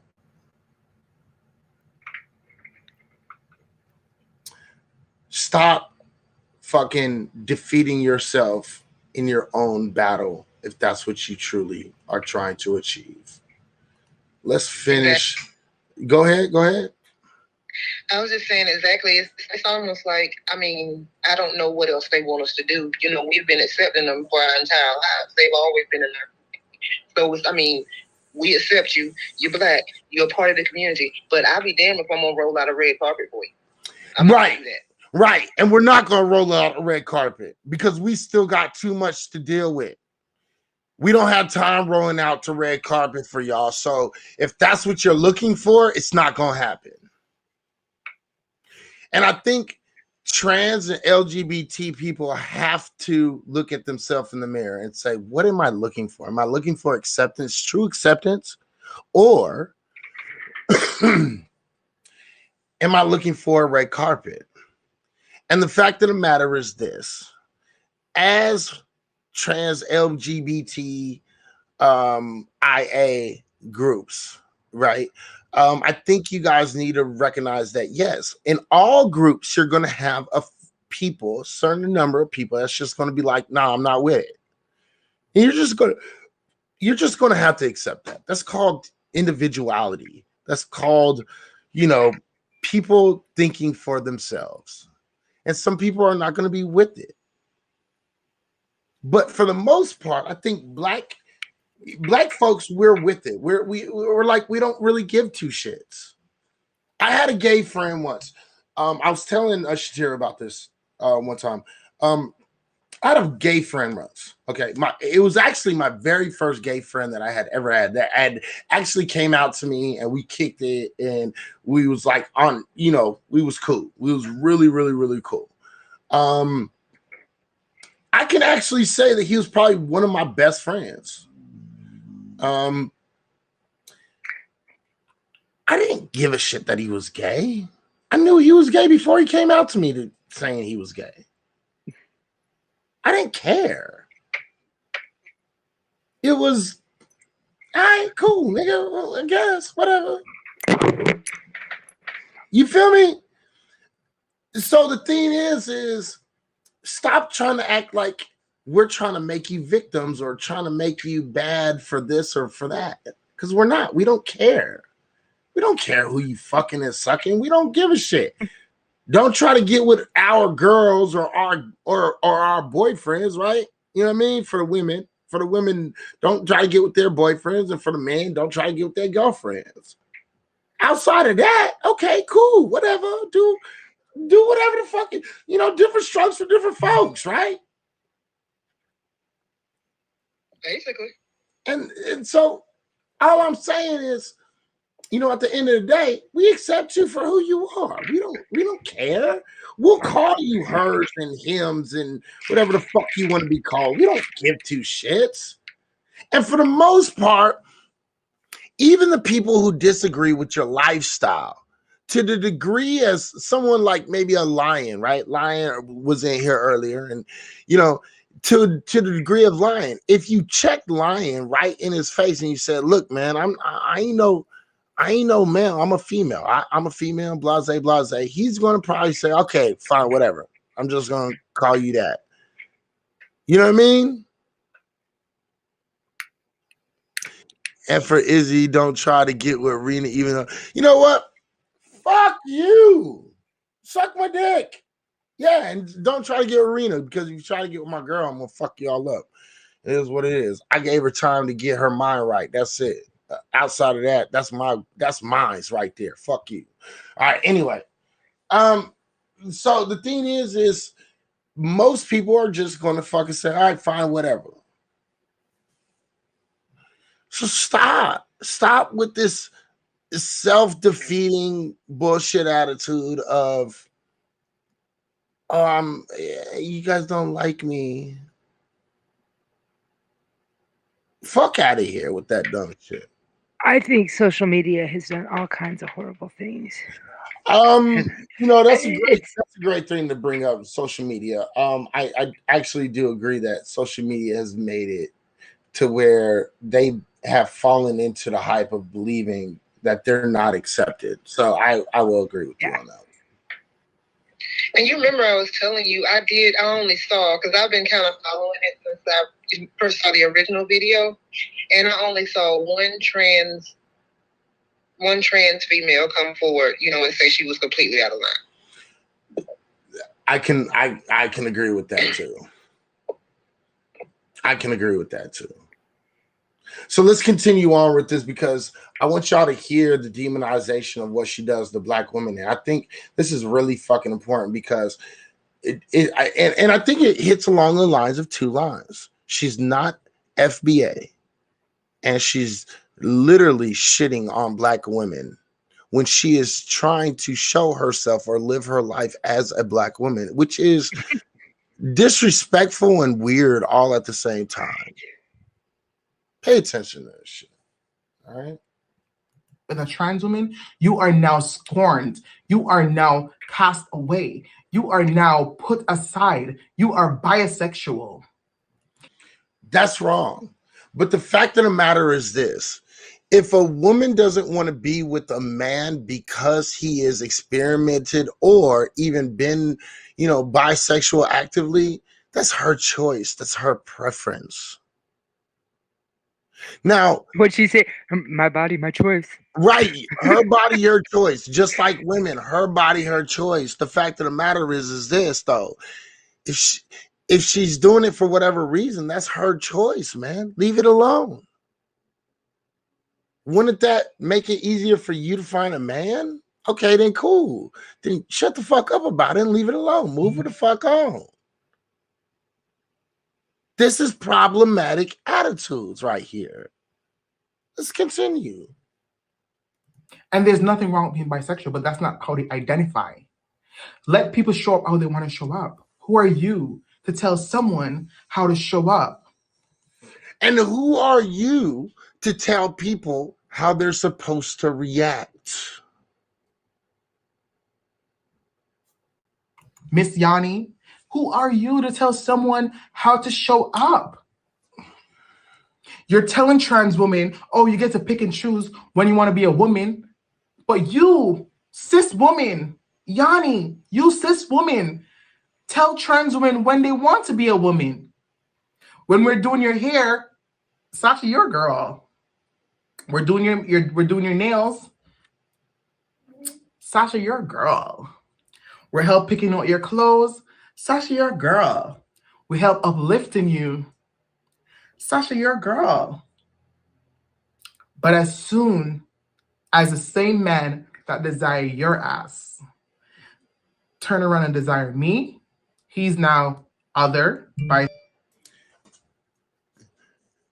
As soon as you fucking go after their fucking man, all's fair in love and war. Haven't we all heard this before? Have we not all heard this? We all know the game. Of course. All is fair in love and war. Pay attention to that. Bisexual, and I'm labeled as a male, a man, and let's go by biologically. Let's go by bio. Sorry, my battery kind of died. But I just wanted to make a quick reply. I don't want to keep this video too long. It's already too long because you sound like a fucking idiot. but we'll continue to listen to your fucking dumb ass. I went over a couple of notes. I'm not sure what else I should basically talk about. Oh, let me talk about the whole gay comment in the video. And let me talk about the black man that's murdering trans women, because apparently... Again, because she has to make sure she hits on every single group and demonize every single group. Let's talk about the men that are fucking killing trans women. The straight men. Watch. Listen, because I'm going to point something out for you in a minute. I'm only targeting black cis women. I've made several videos, but those are ignored. I've made several videos about black men murdering trans women, and trans women need to stop and fight for their rights and basically fight back these black men who are murdering us. I've made several videos about it. The reason why black men is murdering trans women because society tells them they cannot be with a trans woman. So they turn around and murder their lover, turn around and murder their partner, I want you to pay attention to this. They turn around and murder their lover, their partner. Then they weren't straight men. Which would mean that it was LGBT on LGBT violence. Again. Or sometimes that guy doesn't know. Like, they haven't gotten to the point that they've been sexual. Mm-hmm. And then they get to that point and discover, you got a dick. That's I mean, that's going to be shocking, you know, and don't put yourself in those positions. Right. That sounds like such a victim blaming thing, but no, it's not. It's already high risk life. Don't make it higher risk. I mean, and that's not respectful to the person you're with. No, it's not. Let's not fucking say that shit. Okay. And the thing is I want to fucking put this out there. The fact of the matter is, if you didn't tell the man from the very gate that you were trans, the fact of the matter is you are starting a relationship with the person, regardless on what the fuck they are, and regardless on what you are, you're starting your relationship on a lie. And that's automatically starting a relationship with that respect. Right. And that is zero respect. If you're starting your relationship on a lie, it's no respect. Yep. Right? If I tried to be in a relationship with Shatira and Shatira is married, the fact of the matter is Shatira lied. If I try to start a relationship with Rena and I was in a relationship, I'm starting that relationship on a lie. Why should anybody give a fuck? Right? That's the facts. And our people's emotions vary. Right? Maybe me and Shatira had a super, super, super strong connection.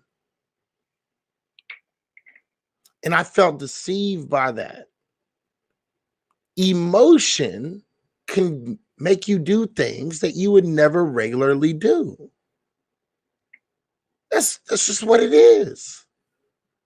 Emotion can make you do things that you would never regularly do. The fact of the matter is, most trans women, and I'm not saying all, but I am saying most trans women who are murdered by the people who they are hooking up with. Whether that's because they didn't tell them, whether that's because they split up with them and they fucking shitted on them, whether that's because the trans person exposed them, it is based upon your partner. And if the person is with you, then guess what? That is LGBT on LGBT. It is not black men. It is not. It's also not a hate crime that are happening. It's domestic violence. Right. It's domestic violence, and that's what it is. The fact of the matter is, I want y'all to understand this. What's up, Brad? What's up? He said that's the equivalent of starting a relationship with a woman and she finding out about it with a woman and she finding out about it when she wake up with you in her bed. That's right. The fact of the matter is, most of the murders that happen to trans women are happening by their partners. That would make it an LGBT on LGBT crime. It would not make it a black hate crime on LGBT people. It's domestic violence is what it is. It's right.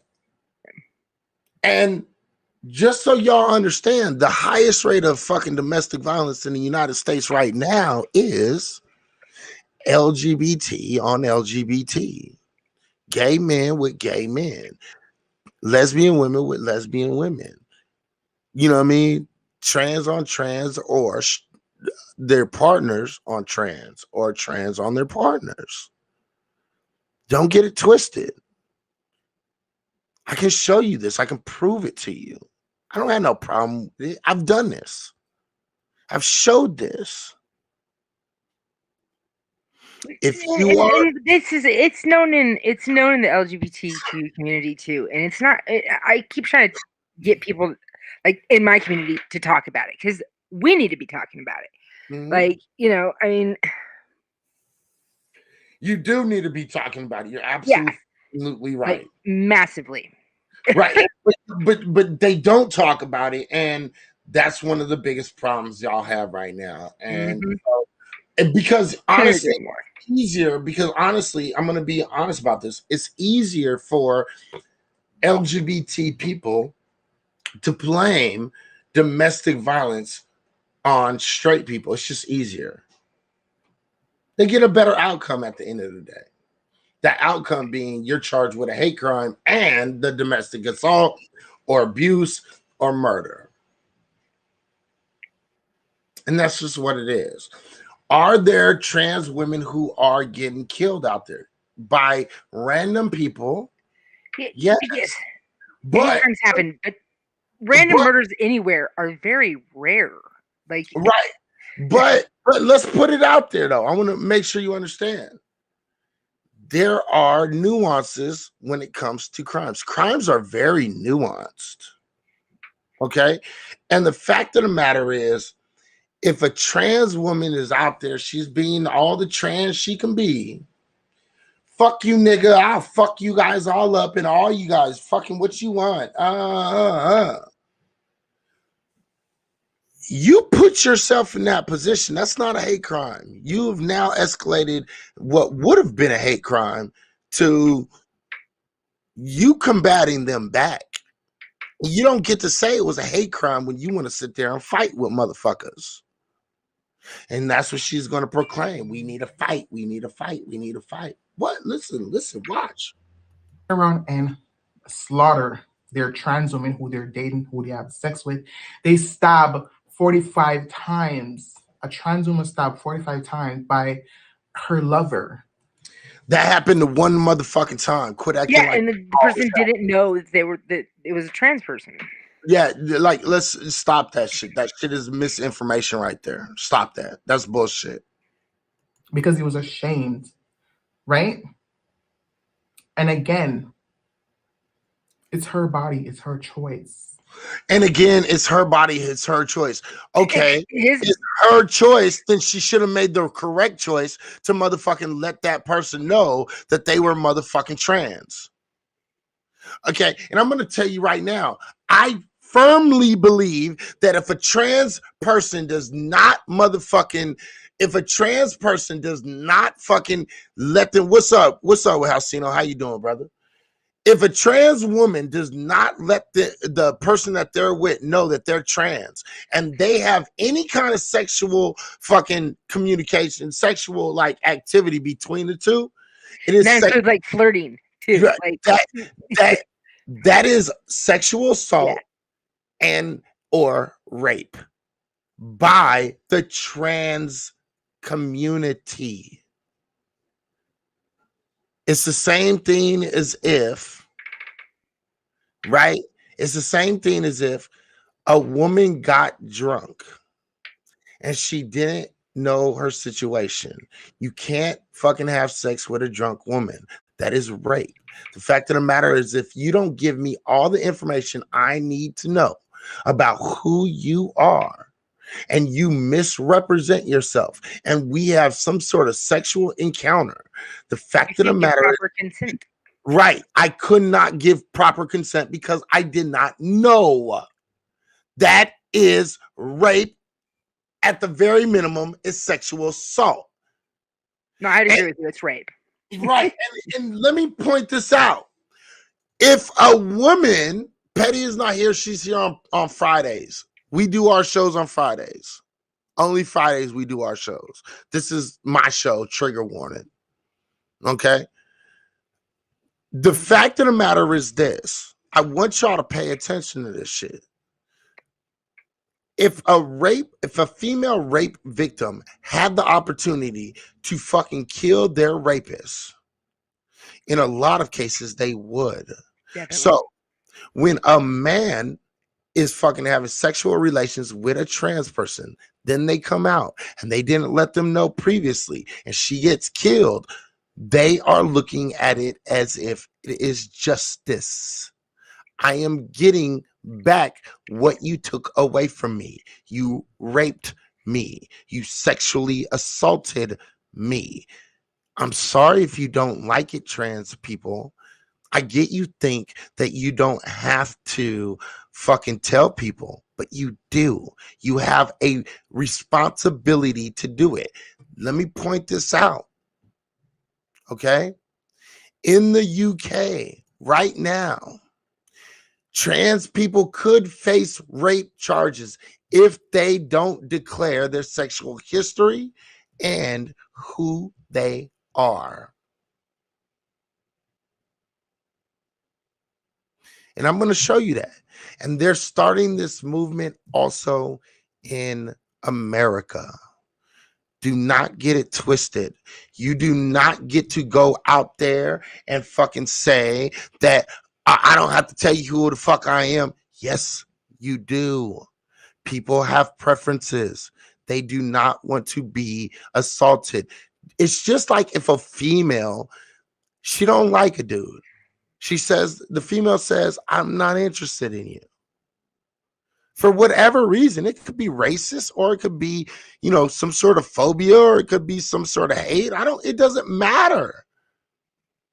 But if you force yourself on them, you still committed rape or sexual assault. I'm sorry. If you don't like it, I don't know, change the law.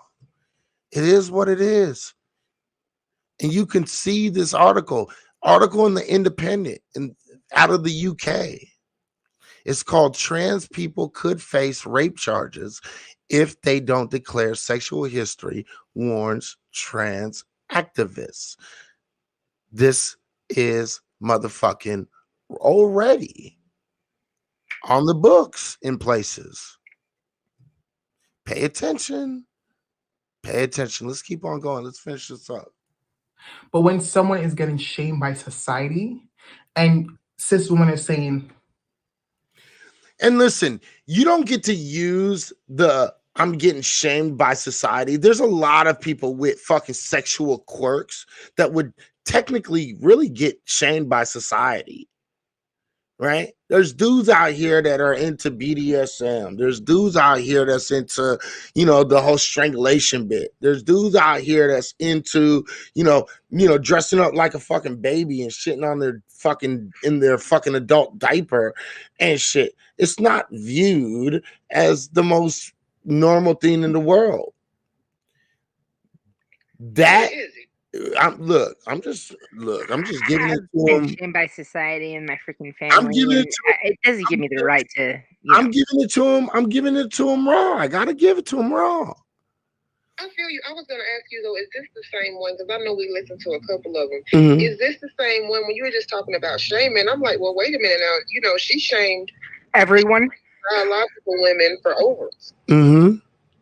Because I was like, wait a minute, you did a little shaming. You was like, well, you know, trans women can't get pregnant, so we're better. And I'm like, wow, we got shamed. Right. And that's the thing. They live on a double standard right now. Trans and LGBTQ people definitely live on a double standard right now. And that double standard is they can shame other people, but nobody can shame them.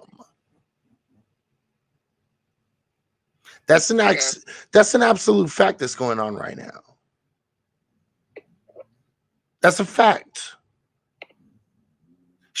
This woman, we've watched, this is the second video that we've watched of this transsexual woman. And she has shamed black men, black women, all men, all women. She has shamed gay people. She shamed trans people, for God's sake. Right. She has shamed every single group outside of trans people. So you're absolutely right. And she has the audacity, the unmitigated goal to try to bring up the shaming ideal. That is goal. That is disgusting. Okay, let's keep on going. It's not me. That's a lie. That's a lie. You cis women need to hold accountable. You shame cis hetero. And you need to be held accountable too. And that's why I'm holding you accountable right now with your oxymoronic arguments. And this is why the fuck I sit here. The fact of the matter is, you think that you have the right to fucking jump from back and forth from male to female and then try to turn it around on fucking straight black women primarily, as if they don't get to do the same thing. You think you can do something to yourself, but you can't, but nobody else can. You're being called, and you're being called for the accountability of your actions, and you don't like it. The fact of the matter is, listen, LGBT has gotten a skate. And I do believe that black women have gotten escape. But the thing is you've gotten escape because black women have always supported LGBTQIA people. Always.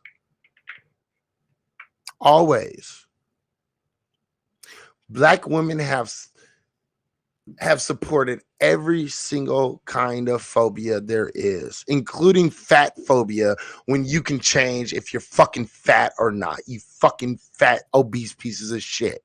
Go to the fucking gym. Fuck you. Call me a fat phobic motherfucker. I don't care. Okay? I'm fat right now, but I'll still go to the gym when I get my motherfucking surgery. Fuck you. Lose your own fucking weight. You're never gonna fucking get me to fucking change my stance on that one. But you have the audacity to try to fucking call out black women, black men, gay men, bisexual men, trans men. You have audacity, ma'am. Whoever the fuck, I know you're probably never going to see this, but the fact of the matter is this. What you are doing right now is disgusting. It's a double standard. And ma'am, we will not fucking put up with that fucking bullshit. You need to look at yourself in the fucking mirror. The fact of the matter is this.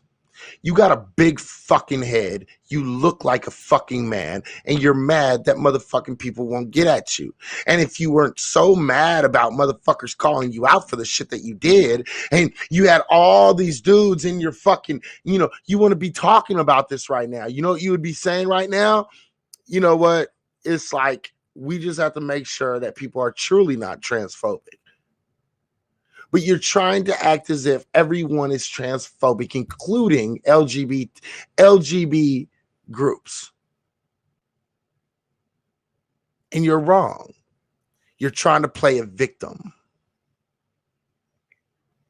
You're trying to be the victim, and you're not the victim.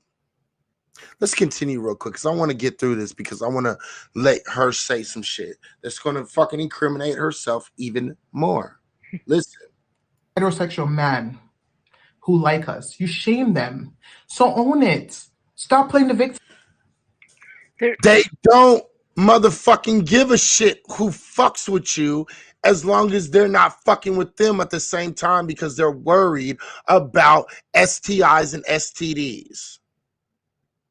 They don't want men to lie to them while they're fucking with you because you have the largest group of sexual STIs in the nations. Your group, LGBTQ. Nobody gives a fucking shit about who the fuck you're sticking your dick in. Nobody does. Stop this nonsense. This is nonsense. I shouldn't even be listening to this. But here, let him go again. Him. And the next thing that I want to talk about was the gay thing. The gay man and weak. Yes, I do. Again, now she's going to go in, and this is going to be the last part of her little fucking thing where she is going to shame gay men. These are dudes. Gay men are a part of the community in which you put yourself in. LGBT. L, lesbian. B, bisexual. G, fucking gay. T, trans. I, intersectionality. Here, let me fucking open my door. That's what that means. I didn't know what I meant. Yeah, I is intersectionality or intersectional or something like that. And then Q is queer and A is asexual. Pay attention. I do think that gay men are weak. I do think that. The reason being, trans women open the door for pride. Trans women open the door for liberation for gays. And gays turn around and spit on us. Gays turn around and call us a man. Gays turn around and abuse us in front of cis women and cis men. They turn around and bashes us. And they forget that trans women were the one who fought for them. Yeah, that's bullshit. Mm-hmm.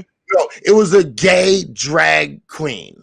That's what it was. It was a gay drag queen. Don't get it twisted. It wasn't transsexual who fought for you guys. It was a gay trans queen. You better go fucking look it up again, motherfucker. You better get your fucking history right. Trans woman was the one who showed up for them. Wrong. But then they forgot that. That's Wrong. why they're weak. Wrong. In my mind. Wrong.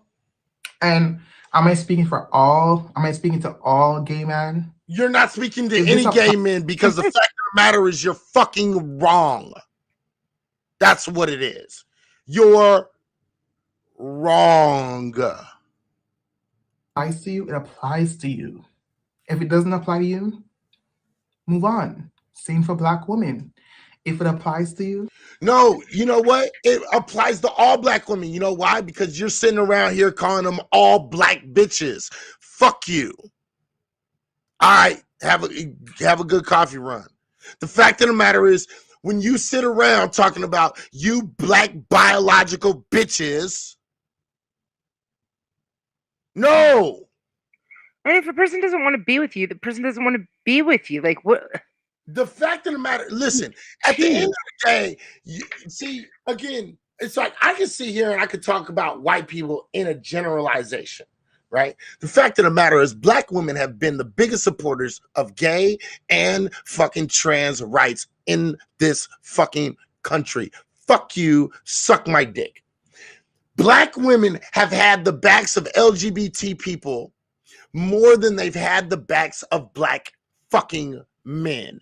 And this fucking piece of shit has the fucking audacity to fucking act as if motherfucking Black women ain't had their back through thick and fucking thin. Is fucking a smack in the face. That's facts. Tell me I'm wrong and I'll show you you have no idea what the fuck you're talking about.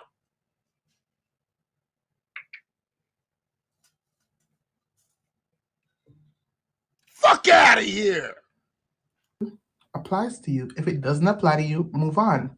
But I'm not gonna stop calling the transphobes you black bitches. Because you black bitches are dusty. What did I just say? What did I just say? I'm just gonna point it. What did I just say? Let this play. You black bitches are evil. I'm not gonna stop doing that. Because y'all transphobic is affecting everybody's life. We trans people can't play sports.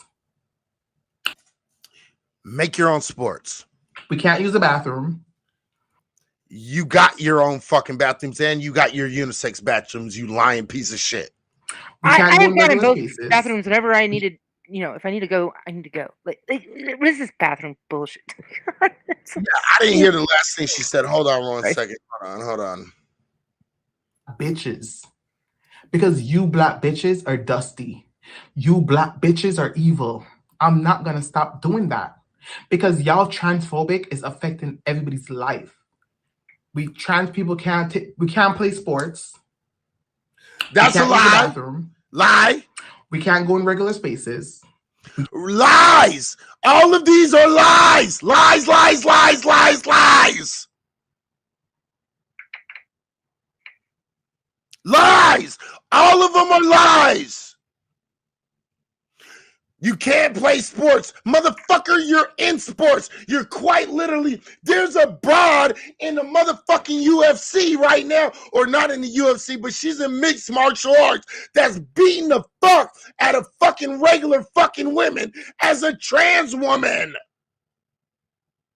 Knocking eyes out, bitch. Fuck out of here. You guys are taking positions of motherfucking women who, when you don't deserve them. Lies. All lies. We can't use the bathroom. Lie again. They've never used the bathroom in their entire lives. Oh my god. Sorry. Lies again. This is complete and utter lies. The reason why they have the unisex restrooms is because of trans women. You lying motherfucker. We can't go in regular spaces. We can't date straight men. You can go in regular spaces.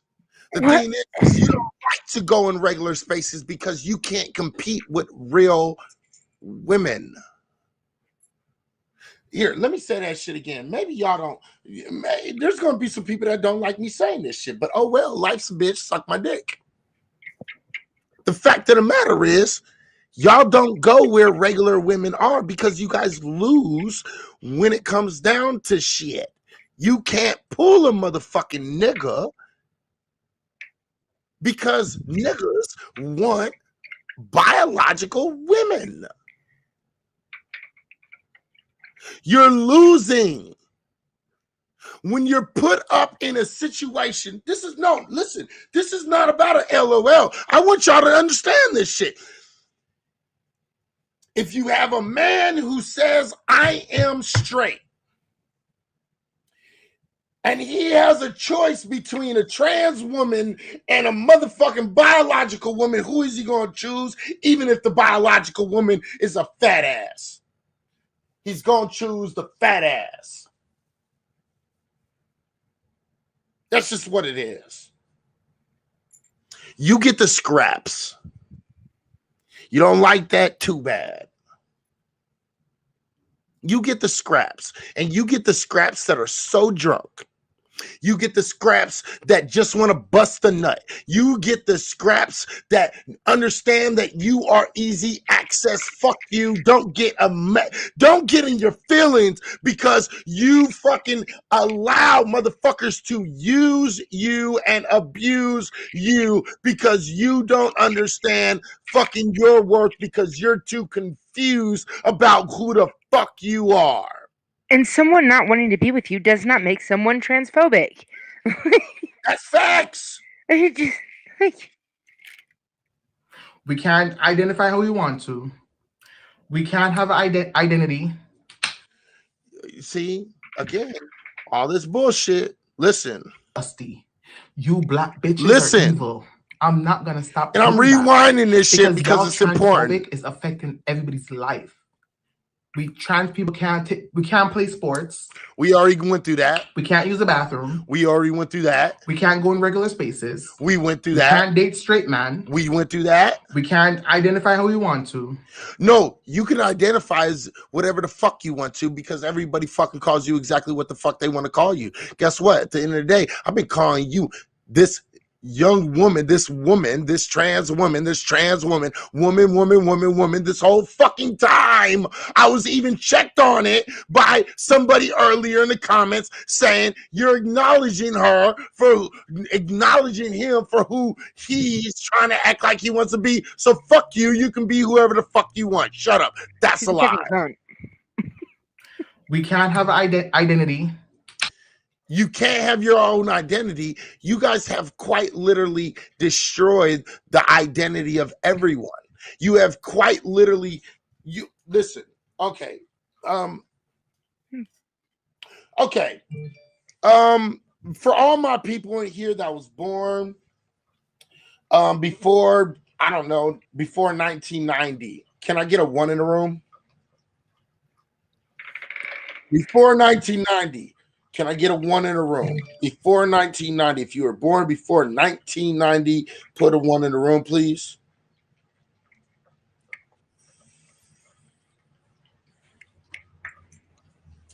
I see 1 already. Okay. Because 1, 1, 1. Okay, there we go. There we go. We got fucking some ones. The fact of the matter is, how many genders were there in 1990, 1985, 1988, 1982, 1980, 1982, 1978, 1977, 75, 76, 72, 70 motherfucking 70? We've been doing just fine with 2 genders all this time. We've been doing just fine. Who changed the gender identity in the fucking 2000s? Who was it? Who changed them? Well, the gays. I was gonna say probably us. There it is.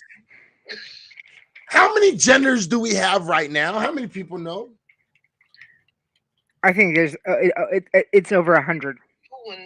I think last checked, because I know it's been a few years ago. I think wasn't it like 71 or 72? There was 72 genders the last time I checked, which was a couple of months ago. 72 genders. Now, with those 72 fucking genders, let me ask this a question. How many people was sent a questionnaire about how many genders that they agreed to? How many people fucking did that shit? Because I didn't get that questionnaire. I think that should be a questionnaire. I think that should be like science. I didn't get that questionnaire. I'm sorry. I didn't get that questionnaire of how many genders do you think there should be? Do you think that this is a gender, this is a gender, this is a gender, this is a gender? X all of the genders that you think are genders. How many people got that in the fucking mail? Because I don't remember ever getting that motherfucking shit in the fucking mail. I don't remember that. Please tell me if you remember getting that. If you remember getting that, let me the fuck know. Please, anyone. Anyone? Is there anyone in here that got some sort of letter in the motherfucking mail that fucking asked you, do you believe that there's this many genders? What are the genders you agree with? Because I didn't get one. And guess what? Thus far, I haven't seen anybody fucking replying this motherfucker right now that says that they got one. So you got your fucking identity. Fuck out of here. You got not just one identity, you got 70 fucking There was only 2 when the fuck I was going to school. You got 70 more since then. And you changed my gender identity to cis. What the fuck is cis?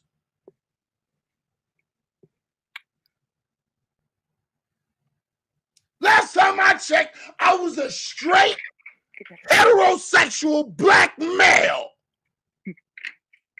Now I'm a cisgendered heterosexual male.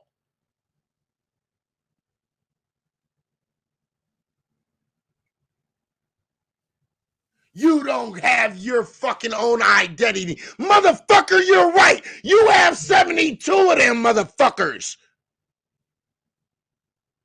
Fucking bullshit. This is the shit that I'm talking about. Again, I'm not transphobic, gay phobic, homophobic, nothing. But this kind of bullshit is absolutely fucking garbage. Let's keep on going. We just can't exist. Bitch, you don't do nothing but exist. You make up 20% of the population. Okay, again, people,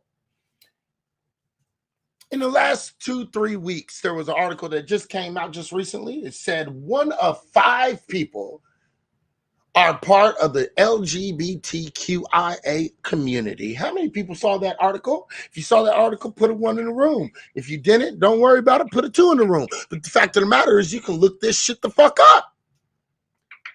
And they said the highest number of motherfucking LGBT community people ever, and that's 1 in 5. That makes up 20% of the population. 20% of the population, quite literally, disrupted and changed what gender is, gender means, gender identity, and created 70 fucking more additional gender identities in a matter of what, 4, 5, 6 years? Pretty much. And I think that particular study, I saw it on CNN, and they said that the 20% was out of the millennial population. Right.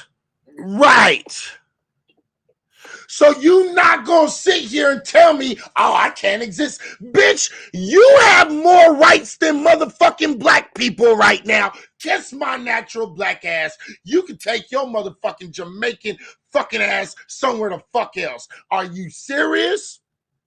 What do they fucking call him in Jamaican? What? Why is she not in Jamaica? What the fuck do they call them?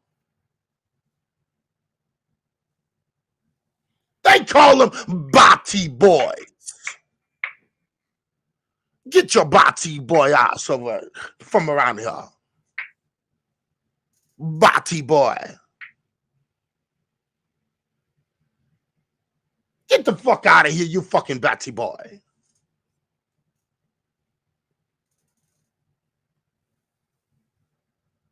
Fuck out of here. Because cis people think that we shouldn't be around. We shouldn't be here. You know what? You created yourself and we've accepted you. And the fact of the matter is, if you really look at the LGBT community and if you look at it from when it started, what was it when it first started? It was about coexisting, right? If you go, even in California, they have these fucking stupid ass bumper stickers that fucking say coexist, coexist, coexist. That's when you know they're part of the LGBT community, whatever way that they fucking go. Coexist, coexist, coexist, coexist. Okay, motherfucker, listen. We let you fucking, we're like, okay, fine. You want to get married? Get married. Right. We said, if you want to get married, get married. That's what we said. Then y'all motherfuckers was like, we want different identities. Okay, there's your different identities. You said, give us different bathrooms. Okay, you got different fucking bathrooms. The fuck do you want? What else at this point? You adopt kids, right? You're Look, legally married. Look. You get to adopt kids at higher rates than black families who are perfectly able to support and raise adopted kids. Exactly. Keep kids with their families first, people. 2 gay white males can raise a black male and adopt a black male quicker than a black man and woman can adopt an adopted child. Are you fucking kidding me? See, what's going on here is we have LGBT that is quite literally doing the same thing the feminist movement is doing. They're acting like they want fucking equality, but in all actuality, they want power. They are trying to get power, clout. If you don't believe me, you better go fucking check again, because I can show this. I can show this with evidence. And it's not true equality. They're just like feminists. They say they're supporting women and all this, but the truth is they're like, if any woman is like acting like, an with the old fashioned woman, like if they want to stay home, if they want to raise the kids, that woman is just ostracized and put down and beaten up. How are you a feminist if you're gonna put that down? Like, why can't a woman want to do that? Like, it's just destroying shit. That's all it does. I'm not gonna argue with her. I'm not arguing with her. I'm just not gonna do it. Let's continue this. Let's finish this up real quick because we're almost done. So, again, if this doesn't apply to your life, it doesn't apply to your life. Just like how cis women walks around and say black men are trash. Not every black men are trash, but cis women say black men are trash. The last time I checked, they never say some black men are trash. No, they say black men are trash. Go on the Grapevine. The titles is Men Are Trash. Period. It never said some men are trash. Men are trash. Plug in the Grapevine, honey. Plug in the Grapevine. So when I say you black bitches, I'm not going to say some black bitches. If it doesn't apply to you, it doesn't apply to you.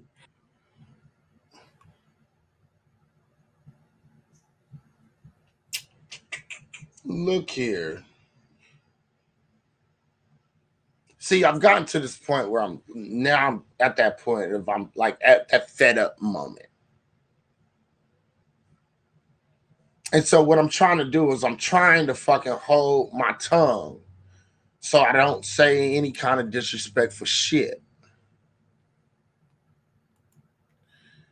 The fact of the matter is this: black women do say some fucked up shit to man, but the fact of the matter is all you're doing is this. You're just trying to fucking throw in your line and you're saying, I'm not going to treat you like that, fucking man. Come fuck with me. You're trying to motherfucking say I'm better than fucking women. And you're trying to say this: I'm better than black women specifically. Specifically, you are saying I am better than black women.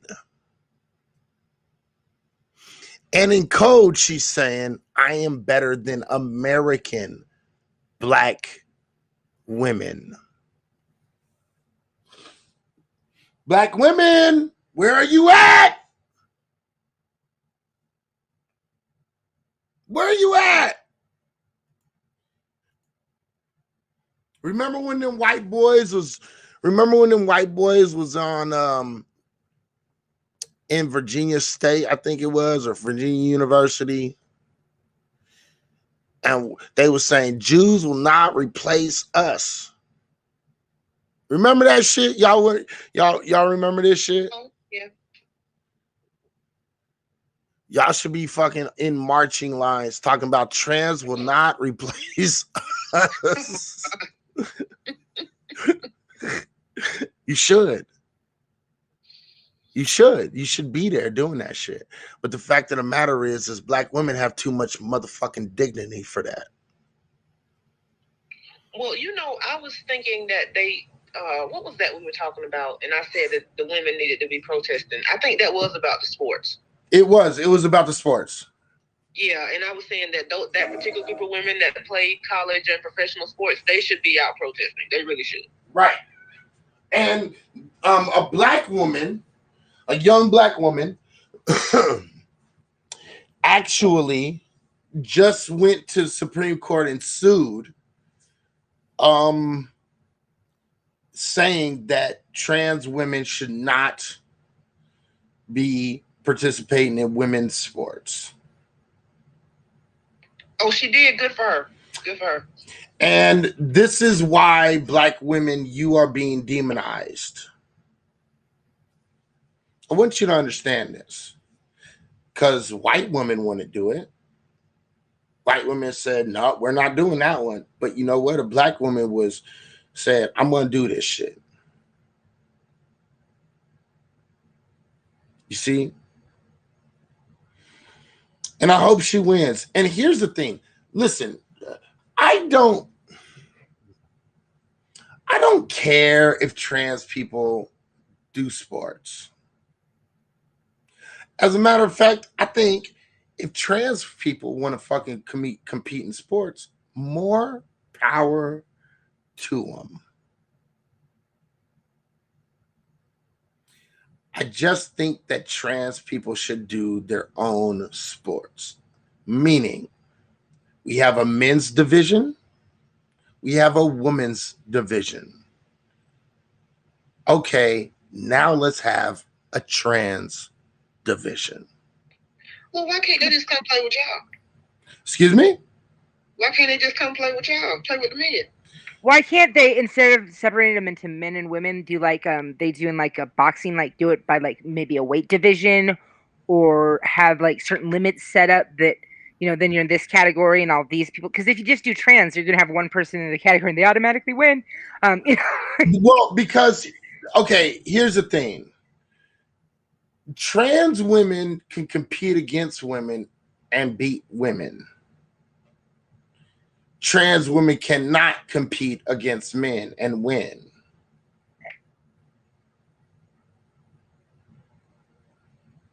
Okay. They're somewhere in the middle. Right. So you don't, instead of separating them between men and women, you do it by category. No, you do it by transsexual, their sexuality. But I'm saying there aren't enough trans people then. No, you do it by trans. Period. It's just that simple. You're trans, you're in this division. You're male, you're in this division. And if you're female, you're in that division. Period. Point blank, period. It's just that simple. You don't need nothing else. We need enough trans people to have, if there's not enough else for them to. If you think and here's the thing, if you think there's not enough trans people to participate in a trans league, you're fucking sadly mistaken, because I promise you there are. Oh, so like you want we could do the queer Olympics. No, you can have your own. You make another fucking division in the regular fucking Olympics. Just that simple. Like everybody wants to make this, let's make a whole new queer Olympics. Why? You make a trans. You know why? Because lesbian women can still fucking. Right, but they're trans men and women. Hold on. It doesn't matter. And I'm going to explain to you why. Lesbian women can compete in women's sports. Gay men can compete in men's sports. Trans men and women, they will ultimately equal themselves out. Why do I say this? Men who take estrogen and take all their pills and all that fucking shit, they lose testosterone. Trans men So women to men gain testosterone, it will level itself out. So wouldn't it level itself out that they could just play against? No, it won't. It won't. It absolutely will not. And it's already been shown. It's already showing itself out. Right now, you got a grown ass man, who is 6 foot, something like 6 foot fucking 8, 6'6", 6'8", who's playing basketball with women. It's the center. This motherfucker is quite literally balling. It's like a white fucking, what is that motherfucking movie called? With the black dude who had to dress up as a girl. You did not. You called Joanna Man. Joanna Man. This is like the white Joanna Man situation. Okay, he's taller, he's bigger. That's what he is. He's playing on a women's team. To me, that is wrong. He's taking a spot of a female who could be getting an education, could be getting a scholarship. That shit is bullshit. Okay? And this is a man transitioning to a woman. There are women who are transitioning to men, and they take all of this testosterone, and then they get really big and buff because they're in the gym because that's what they want to do. The fact of the matter is, just make a trans division. If you have a whole bunch of men taking estrogen and a whole bunch of women taking testosterone, it's going to level itself out. Why do we need to put them in men's sports or women's sports? Because automatically women are going to feel like they got cheated and men are going to be like, you're wasting a spot. Why are you doing this shit? And think about how much more those women are going to have to do that to compete with trans women. Right. And I think, and this really hurts. This is a lot more detrimental, in my opinion, to trans women in sports. I mean, to regular women in sports. I don't think it's that much of a detriment to males, like men in sports.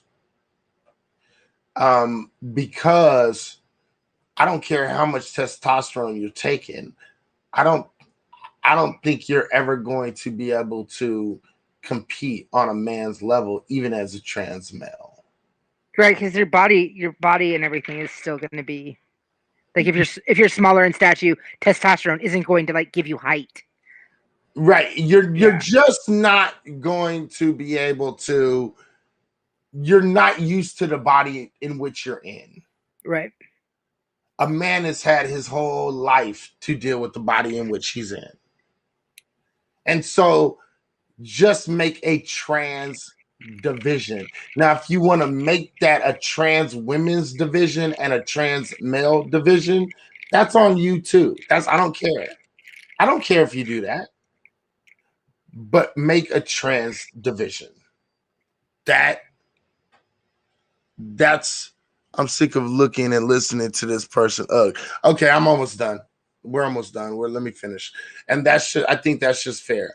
If you want to fucking go that far, go that far with making a trans men's division, a trans women's division. That's just my personal opinion. I do believe feminine plays a part into as well. This is why it's handled like that in sports. Feminism has a big problem with that, but again, I'm showing you what feminism leads to when it comes to trans people right here. This is feminism and trans ideals mixed up right here. This is what you're looking at. Pay attention. Some women do not want to acknowledge that men and women are not equal biologically. Right? They don't. Which is so insane to me. Like, I mean, men and women are different. They're supposed to be different. Like, it's why is this a problem for some people? Like, I don't understand it. I'm not going to argue that. I'm just not gonna argue that. Let's get on with it because I know people are getting kind of sick of it. So let's get through this. All right, because we've already been on for 9.5 hours. I can't believe I'm doing this shit. Get out my face. And if I see Yanni in public, I'm going up to her and I'm saying, bitch. So why are you trying to be? Oh, wait, listen, pay attention to what she said. She said, if I see her in public, I'm gonna go up to her and say, bitch. Ladies, look at these two women right here. One is clearly a woman, one is a trans woman.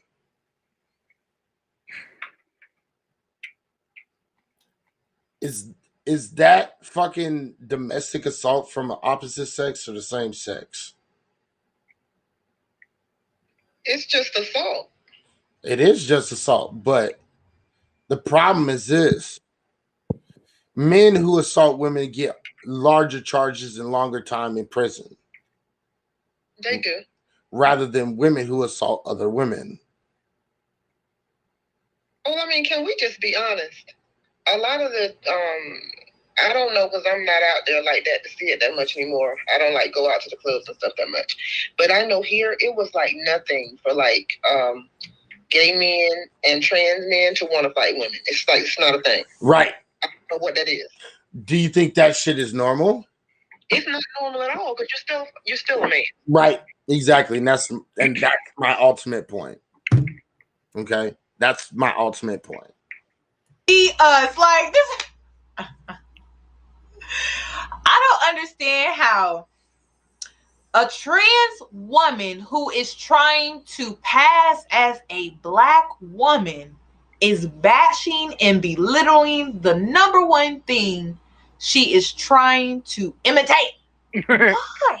Why would I want to be you? Look at yourself, dummy. That's my answer. And just in case you didn't hear me, here, let me say it clear. Look at yourself, dummy. If you are a black man transitioning and trying to become a woman, what would that then make you then a black woman, right? So you are trying to imitate black women, right? Look at all the way that you're motherfucking talking and you're moving your hands and moving your head and talking with your little attitude. What is that? That is a mimicry of black women, dummy.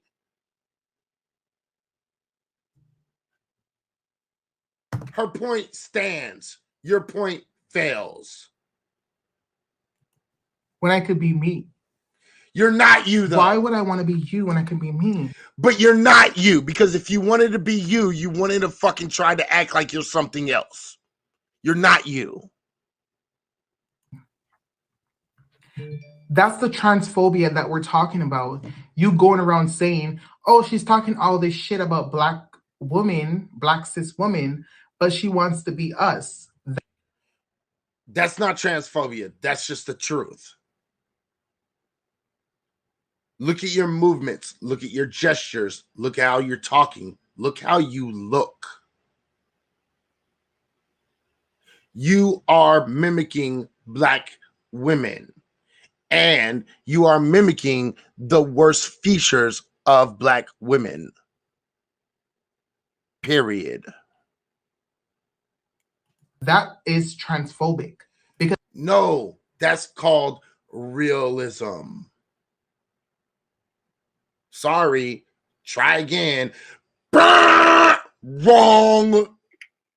Yeah, just because your feelings got hurt doesn't make it transphobic. I mean, facts are facts. Really? Because I'm a woman. I'm a woman. So why would I want to be a woman when I'm a woman?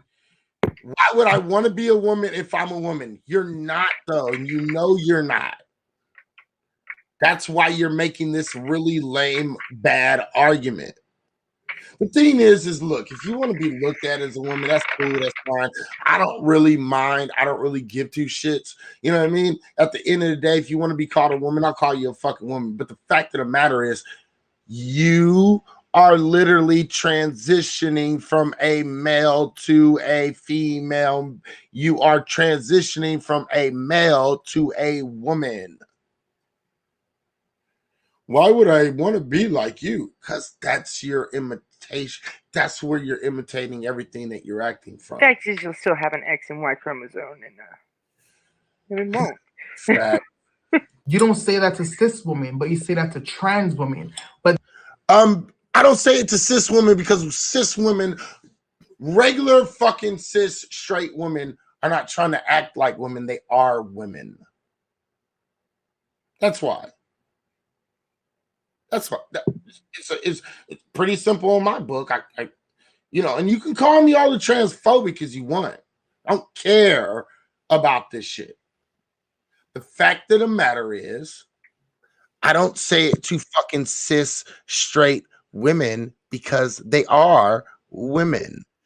They have periods and they give birth.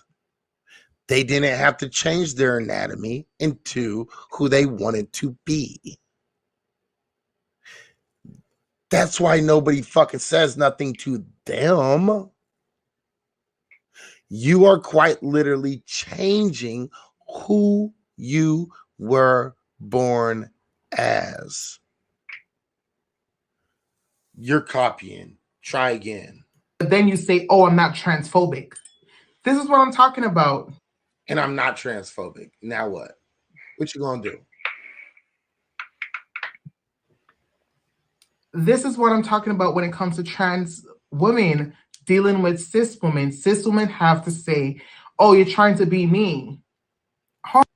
You are. You're trying to be them because you're trying to fucking look like them, act like them, and you're trying to get the men in which they fuck with. You are quite literally the definition of imitation. Quite literally. How am I trying to be you? I am a woman. Now you're a woman. Figure yourself out. Just a minute ago, you were saying, I could be a woman and I can be a straight, I could be a man. It's up to me. Make up your mind. Wait a minute, isn't that what you were saying earlier? Make up your mind, cis women. How about you make up your fucking mind? So why would I try to be someone that I don't even know? We don't even like. Oh, I'm gonna let that play. Watch. She said, why would I try to be someone I don't know? It's not that you're trying to intimidate an individual person. Again, this is you trying to, blur the lines. You're trying to imitate the idea of what you consider a black woman, not an individual woman. Pay attention, dummy. So why would I try to be someone that I don't even know? We don't even like the same things. We don't even dress the same way. Yeah, actually, you do like the same things. You both want fucking dick. And you both wear dresses. You both have long hair. You both dye your hairs. You both have titties. One set is real and the other set usually isn't. Actually, you quite literally love the same shit. You idolize black women and everything that they fucking love, they like, and the way that they act, the way that they talk, the way that they walk. You quite literally imitate it all. Literally. On an individual basis, you might not be the same, or you might not be the same as other black women. Like on an individual level, right? You might like Moby Dick and they don't like Moby Dick. Okay, whatever. But you are the same. You are imitating them. So you're trying to mimic them. Let's not get this shit all fucked up. But what you're doing right now is you're trying to intertwine the two and act as if in some way you guys are different because you're trying to change it from the individual to the group, whenever it suits you. I'm not trying to be like you. On an individual basis, maybe not. Maybe. But on a group level, abso-fucking-lutely. Nuances, bitch. Don't think motherfuckers ain't catching on to this dumb shit. This is dummy shit right here. Yes, we're both black women. And yes, I can say you're a bitch because I'm a black woman. And I can say... No, first off, you're not both women. They're women. You're a trans woman. Clear distinction. And no, you can't call them a bitch because you want to call yourself a woman. No, you can't. No, you're just, you see, when you sit here and call them bitch or black bitch, what you're doing is you're showing your immigrant bullshit ideology. You're showing your toxic masculinity, and you're not acting feminine at all. Why you act ghetto and ratchet as fuck with your ice in your shitty ass wine. You know, your little fucking $2 Chuck and your ice. Fuck out of here, bitch. Wrong. You are absolutely wrong. You are not a woman. I'm sorry. I hate to, it's like I hate to say this shit because it sounds fucked up. Because you're doing everything you can to be a woman. But the fact of the matter is this. If you ain't got a motherfucking period and you can't give fucking birth, guess what? Sorry to break your heart. You're not a woman. You have the image of a woman. You feel like most a woman. of the time. Okay. No, all the time. No, because there's some women who end up having to get like, you know. No, stop it. Don't make me mean. I'm just saying. No.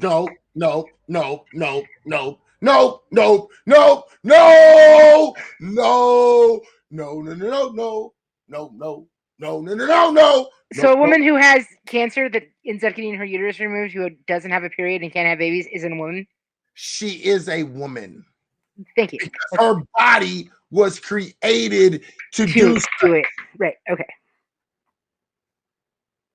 Just because she's not able to is a whole different subject. It's a whole different story. She was created as a man. She came out with dick and balls, not a fucking womb. Yeah, right. She's got an X and Y chromosome. He started as a he. Yeah. There's a difference. Yeah. Say yes, there's some black women in the black woman community are bitches. Just like in the feminist movements, when white women didn't want you black bitches around, not all black bitches, but they didn't want most black bitches around. They didn't want black women around. Okay, the fact that she's making a viable point means absolutely nothing. I will acknowledge the fact that she made a viable point right there. Black women, stop trying to be fucking feminists. White feminists do not want you a part of their group. You are used as tokens. That's facts. I will give her that much. So, because I'm a trans woman now, I'm soaked in misogyny. I'm soaked in toxic masculinity, right? Yes. Your transphobia is showing. No, your toxic masculinity is showing. Deal with it. Tuck it in. I'm sure you're used to doing that. You tuck your dick all the time, right? Okay, so tuck in your toxic masculinity right now. Because you're trying to act like you are more of a woman than actual woman. Your toxic masculinity is showing, Sasha Shaw. Tuck it in. Let's finish this. It's only got about a couple seconds. You're turf. That's what you are. You are a turf. I find this absolutely amazing that this bitch would really fucking say that black women are turf or women in general are turf. The fact of the matter is, bitch, you're nothing but a cum dumpster. That's it. Quite literally. This is the reason why you don't go on dates. There's a reason why the fuck nobody walks around with you unless they're a part of the LGBT community. There's a reason. You are nothing more than a cum dumpster. You are a safe, habitable zone for motherfuckers who are okay with dealing with your fucking genitalia, if you have any. You are nothing more than a safe space for motherfuckers to fuck, dump a load, and know they're not going to get a bitch pregnant, so they're not going to get caught the fuck up for anything. Fuck out of here. What the fuck is you talking about? You are a cum dumpster, bitch. That's your role. We always sit around here as men. We always sit around and we always say this shit like, know your role. Know your role. Bitch, know your role. Your role is cum dumpster.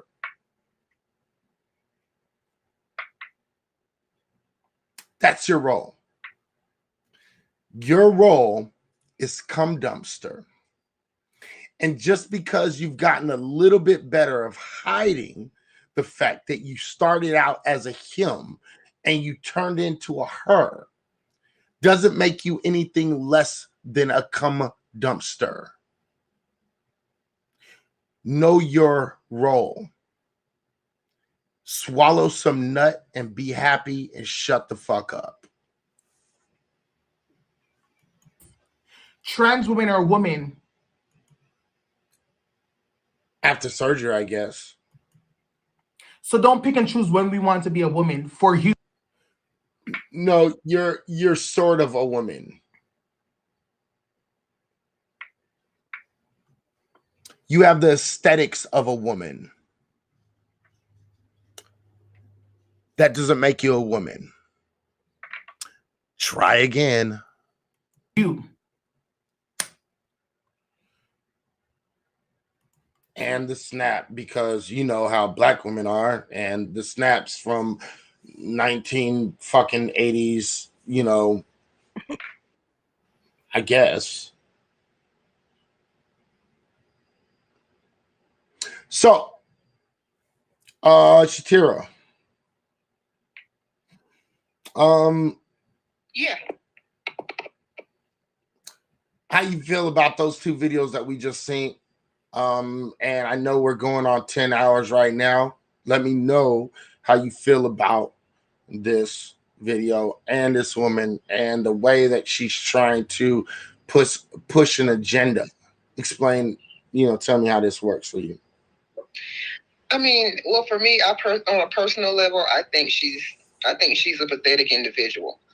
As far as the LGBT community, I would hope that if they've seen this, that they speak out against it. And it is true that black women have been, there is a sector of black women that has been very supportive of gay rights.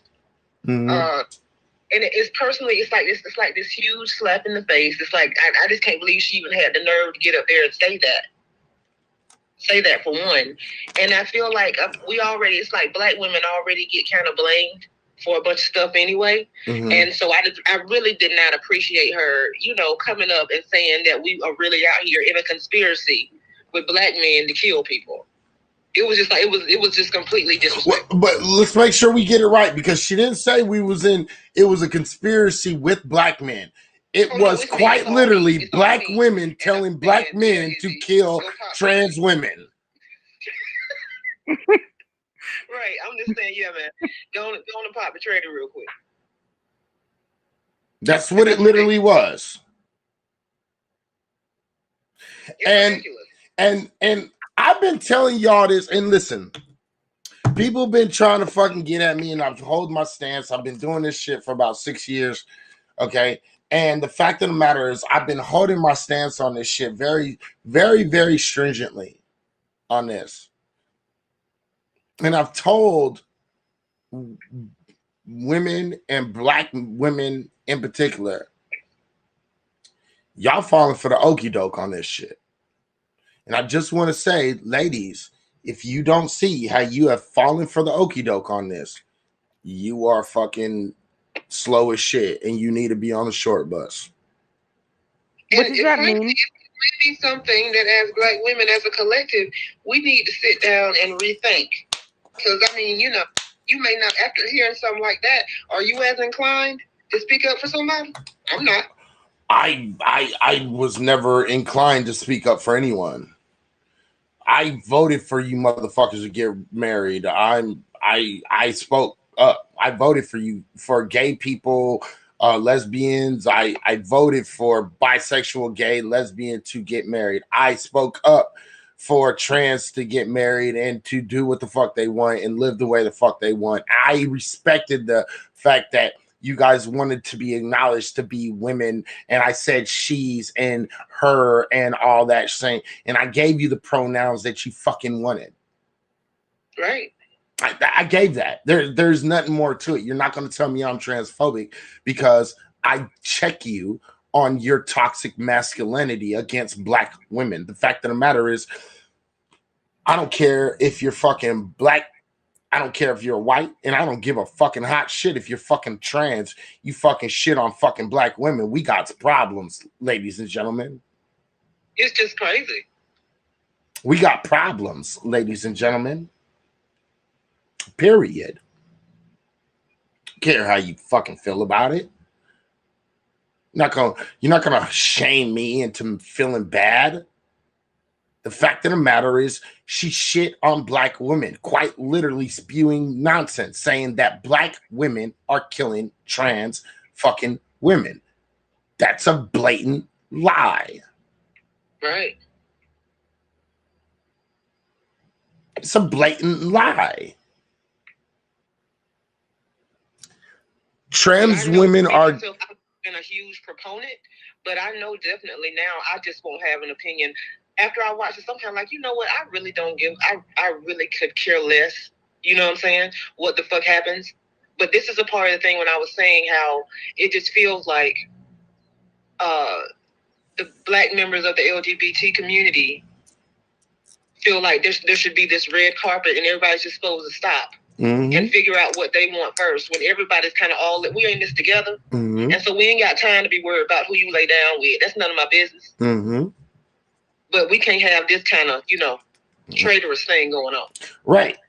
And I think, and the thing is I want to put it out there that I think, I don't put this out to really put a rift. I don't want to put a rift in between Black and trans, you know, Black women and trans women. But I do want to put this out. I put this out because I want Black women to see where your thanks is. Right. And as a Black man, see, and here's the thing, you know, again, Black women, Black men, we've been through a lot of the same things. Right? Right. But Black men, as much as Black women love to fucking act like Black men don't know shit these days, the fact of the matter is Black men understand these tactics because we've been dealing with these tactics for a very long time.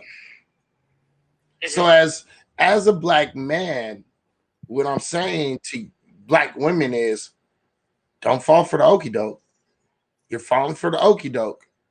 A lot of people don't really understand that I lost about 80% of my women followers because I was trying to give them some truth.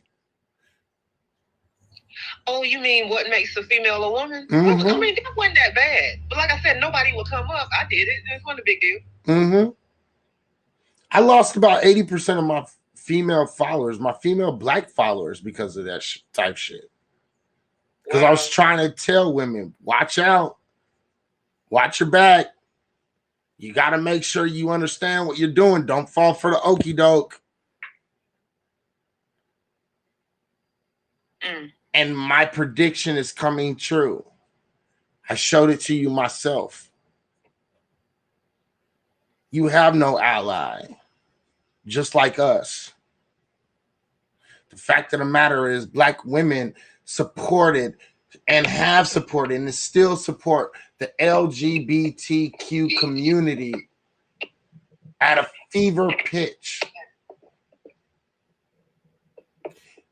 And I'll even go this far to say that I personally believe that Black women supported the LGBTQIA community more than they supported Black men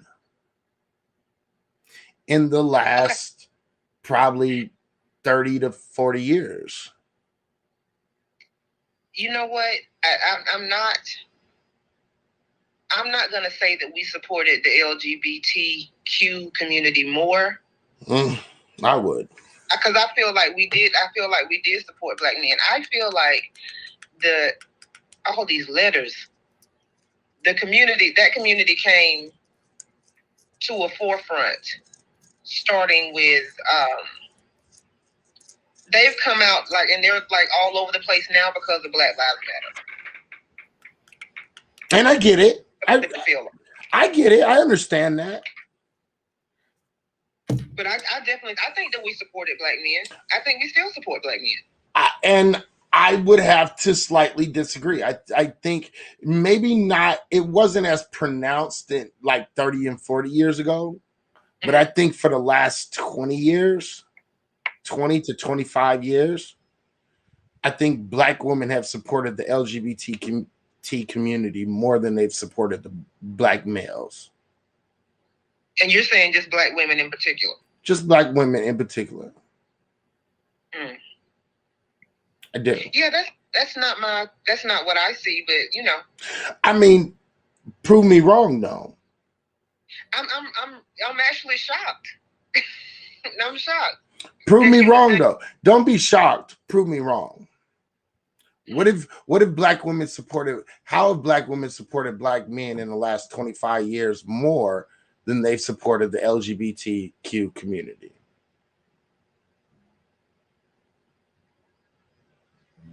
I'll wait. Well, when I was saying support, I'm thinking about when there was police killings, you saw the women out there. A lot of times it would be more women out there than men. Okay, so starting with, let's say I give you that. Okay. Let's say I give you that one. Black women got out there when Black men started getting killed by police officers. Right. Okay. Let me ask you a question. When did Black men start getting killed by police officers? Well, Black men have been getting killed by police officers, but I mean, when we started seeing it, and I think the first nationwide one that we saw, where you have Black Lives Matter, that was Trayvon Martin. But even before then, Black men have been getting killed by police. Right.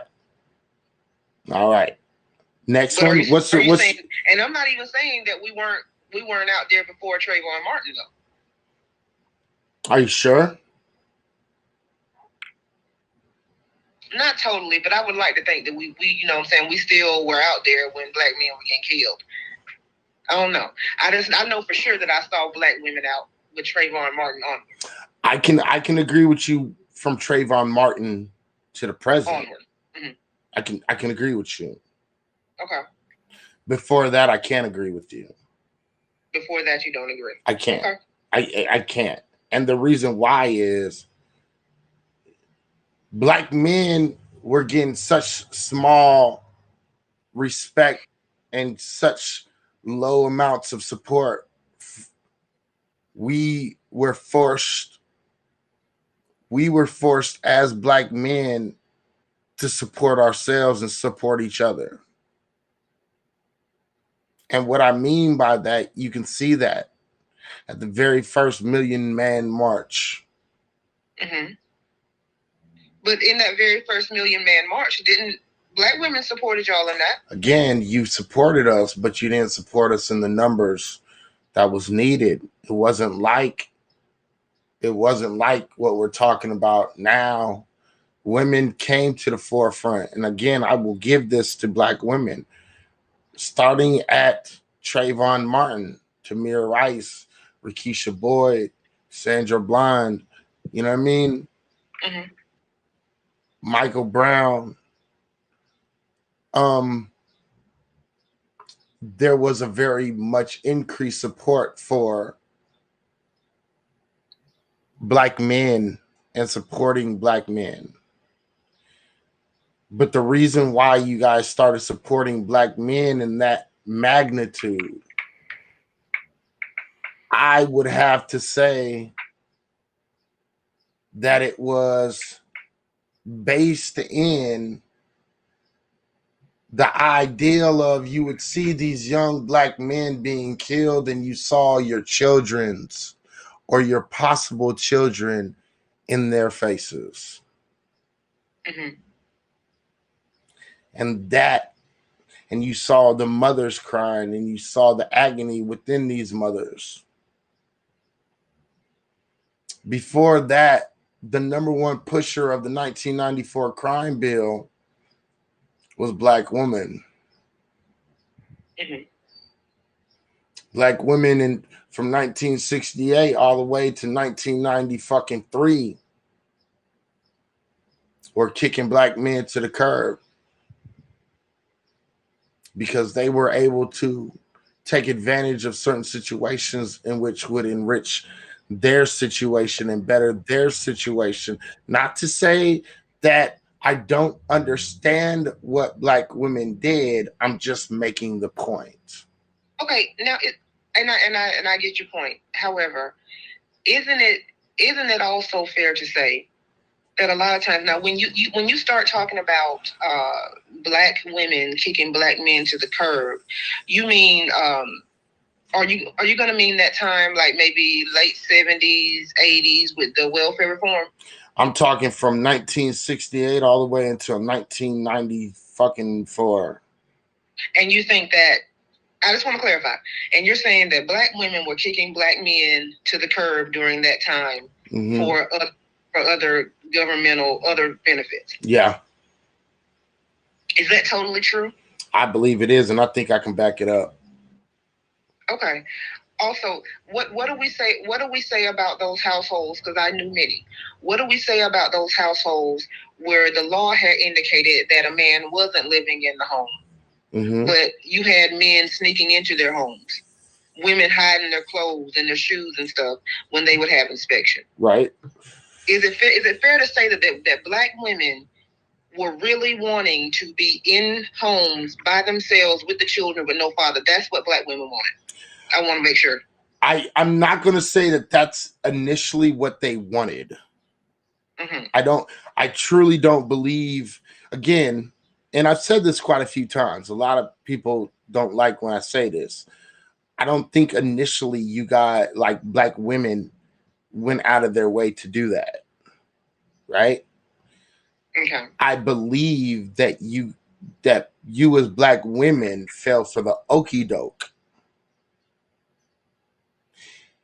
And how would you have proposed if they didn't do what they needed to do in order to get assistance? What would you have proposed that they do if indeed the men were unable to take care of the household? But here's the question. The question is why could the men not take care of the household?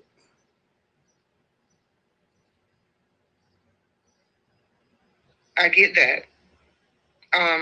The men were unable to take care of the household due to various reasons. There was, poverty, lack of jobs, the government corrections, yeah, things prisons, like that. Yeah, I do understand that. Right. But I'm trying to think, because I've listened to this argument from different people, and I'm always trying to understand what is it. If the men, okay, like I said, you had women that were actually men were still in the home, but a lot of them were hiding. Right. Okay. Well, let's just say even then. Okay. Let's say the majority of the women said kick the men out of the house. Right. What is it that you wanted those women to do to take care of the family? They should have kept the family union intact, because all the way up until that point, Black men and Black women were able to come together, have a family household, and still make it. It might have been hard. It might have been arduous. It might have been even painful and at times. But I think they should have kept them in. But you're still going to run with the narrative that black women were intentionally just saying, "Okay, nigga, you got to go." Again, I'm not saying that from the gate. Okay, what I'm saying is, at the start of it, it was a manipulation of black women. Okay, it was a manipulation of black women. Right around the mid 80s, it was women actively saying, "Get the fuck out." Right around, and I'll probably even go the late 80s. I would probably say 87, 88, 89 up. You see what I'm saying? Okay, I'm not going to argue with that, because I mean, I will make the concession that around that time there was a lot of funding that was being allocated for black women for education. Specifically. So I will make that concession. Right. And the thing is all I'm saying is, I'm not saying that they initially did that on purpose. And I'm not even saying that I can even make the argument to say that I think that black women probably were manipulated into believing that they were making the right choice around 85, 86, 87, 88, 89. And forward. I would even be able to, I think I would be able to make that case to and hold it strong, that they were manipulated. And this is why I say all the time, I say women fell for the okie doke. All the time. I say that shit all the time. You fell for the okie doke. You were manipulated. That's what that means. When I say you fell for the okie doke, that means you were manipulated. Right. I get what you're saying. And I don't think at first, when it started in 68, 69, 70, 71, 72, 73, 74, 75, 76, all the way until 85, right around 85, I would say women actively, they snuck and they wanted to try everything that they could in order to keep their men around. Right. You understand what I mean? Oh, I got you. And so because of that, what up with it, bro? What up, Tony? That's the boy Halcino, if you guys don't know. The fact of the matter is right around 85 to 90, the attitude changed. And it was a manipulation of black women where it changed. So. And you're saying that during this time, that's when black women decided that they didn't need me. Right. Between 85 and 95, black women started making strides, and they considered them such large strides that they felt that they can keep on moving forward without black men. And this is where we have quite literally the beginning of what I like to call the Beyonce effect, but it was the waiting to excel effect also. It was the I am the superwoman effect. It was the ideal that black women had sacrificed so much for black men. There was nothing else to give. And black women went along with the ride, and the ride said, we've given black men so many opportunities, but they just aren't picking up their slack. And you guys were manipulated into believing that. I'm not saying you did it willingly, right? I'm saying you did it unconsciously, but it still happened. Okay.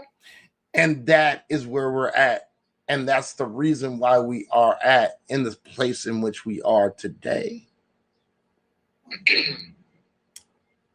Okay, so but why is that? Because if you're saying around 85, 95,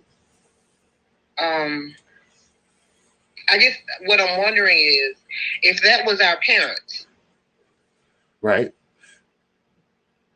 What did that have to do with why we have our current situation with Black male and female relationships? And here's the thing. Now, I'm old enough to remember 85 to 95, right? Of course. I said that was our parents. Right. The fact of the matter is because we were taught these traits. So young Black men were taught you have to learn how to survive and get yours while you can. You are an endangered species. Again, go look at fucking the movies that we had back in the day, right? Boys in the Hood. What did Lawrence Fishburne say? He said, Black men are an endangered species. We sincerely believe that. Black women sincerely believe that. Right? Mm-hmm. And so what happened was you had between, again, and this is why it's so detrimental and it's so important to pay attention to history. Between 68 and 85, you had the grounds being laid of these men ain't shit. Not taking into account what Black men were going through as being the supposed breadwinners of the home. And they were taken away from the ability to be the breadwinners of the home. So with the ability of being the breadwinner taken away, depression set in. The ideal of loss and not being able to succeed, not being able to do the things, the lack of backing from the Black woman, these ideals permeated in the Black community, which meant the isolation of Black men with their children and Black men being in the home. Instead, what we're left with is Black women who went off and they took advantage of the advantages that they were being given, i.e. welfare to work, welfare to college and work, things of this nature. And once Black women started going to college and graduating from college, the attitude became more and more abundant. And that attitude was, I don't need a man. And if you are raising children, especially young Black girls, as a single mother, going to school and working hard, again, this is a great thing for them to see because they see that as a woman, I can do what I need to do and I don't need a man. Again, this is so slick. It's so intricate how they run game. Right? Mm-hmm. So then, meanwhile, you have a lot of Black mothers telling their sons, you ain't shit. You just like your piece of shit daddy. You just like your deadbeat ass daddy. Again, so what we're doing right now is we're in the process of empowering young Black women, and we are degrading our young Black males, not by any fault of their own, but based upon the ideals in which we were being given at the time. You see? Again, it's so slick because the fact of the matter is this. I'm going to tell you something. You ever heard of when a plan comes together, but it comes together so perfectly, like you didn't even expect certain things to happen? It was like a general plan. You made the plan, but then it worked so well. There were other things that were not expected to happen, happened. Right. Okay. Well, I think that's what the government did, they made a plan. And from that plan, what happened was it worked so well. And during this time, you have TV shows and you have music. I'm not your superwoman. You had the degradation of the black man, and then you had vindictive ideological beliefs because of jungle fever. You had vindictive ideals based upon these ideals of if he really wanted it, he can do it just like me. Not recognizing the fact that you were getting assistance the whole time. Again, the government is absolutely wonderful at doing this. They do it to every single other group. And what they do with every single other group, they say to every single other group, as long as you work hard and follow the rules, you'll be able to do it. And guess what? Black women follow the rules. And what happened? Black men fell deeper and deeper and deeper into despair, and they became dope heads, drug dealers, and just alcoholics and men who were just trying to get along and just trying to supplement that feeling of not being needed anymore. Yeah, then they came in and take your kids and... Well, yeah, that too. But again, this is... Black folks understand what the fuck I'm talking about, because at the end of the day, this is what we're talking about. This was a very pivotal time. A lot of people don't really realize, I don't think, how pivotal, pivotal, thank you, that the early 80s, mid 80s, late 80s, and the early 90s was in the Black community. Women started doing their own thing, and they started getting sick of seeing the dope. So what did they do? They supported the dope, cleaning up the streets with the 94 crime bill. And a lot of people don't really understand that women had a lot to do with it, because the politicians came to Black women, who were the people that were mostly running the houses at the time. And Black women said, we need to get this dope off the streets. I got kids I'm trying to raise. Again, not intentional. Mm-hmm. But from that, what happened? They started fucking having the fathers being put in prison. Then they started having their sons put in prisons and their younger sons put in prison. But the only people that weren't going to prison were young Black women, young Black girls. You see, this is the game. This is slick game. It's really slick. It's really slick. Right? And so unwittingly, the Black woman unconsciously, in some cases consciously, not I'm not going to say a lot, but in some cases consciously,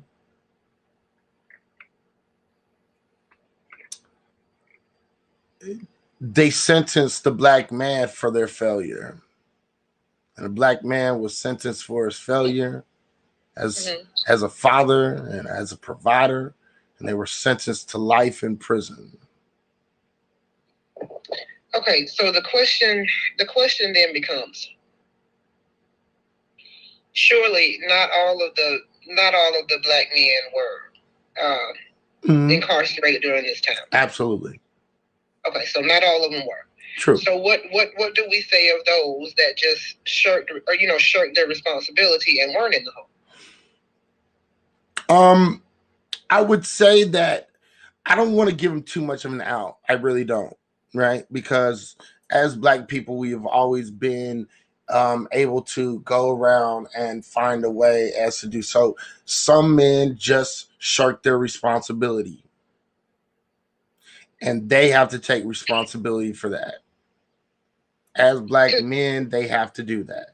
Okay. Right. I guess I just asked that question because it's like when I hear the argument framed, whenever I hear this argument, I'm always like, well, okay, so if black women wanted welfare and they didn't want the man in the house and they didn't need a man, my question always then becomes, well, what were these men doing if they weren't in jail? What were the rest of the men doing?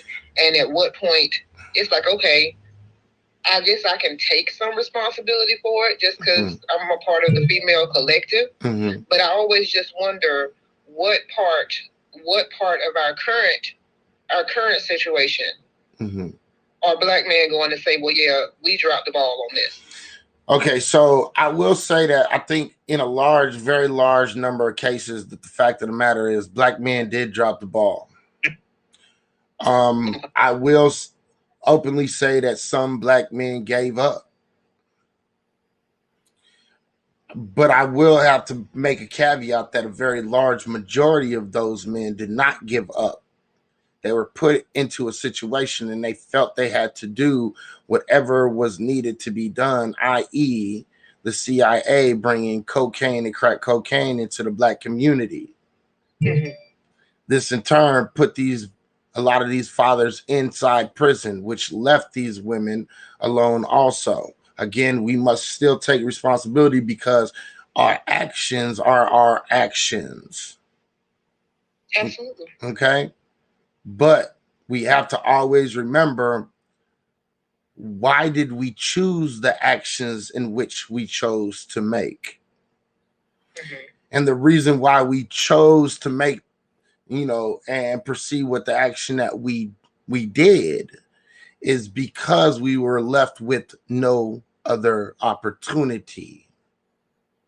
Again, that depression, that emasculation of the Black man is a very deep thing, and I don't think women quite understand how deep that goes when it comes to Black men. And I think Black men would agree with me that when we talk about shirking the responsibility, I don't think that Black men did that on purpose. I think that Black men went into a state of depression, a state of self-fulfilling sorrow, a state of self-loathing, these different things, but it wasn't because of the things that we did. It was because of the things that were put on us.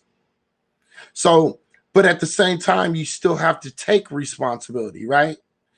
Right. And so understanding that we didn't put ourselves in that situation, what we should have been able to do is rally up and get up, but we didn't. We fell into a slumber. And again, this is the Black man's fault. The Black man's fault is we fell into a slump and we stayed in a slump. Okay, Black men were defeated.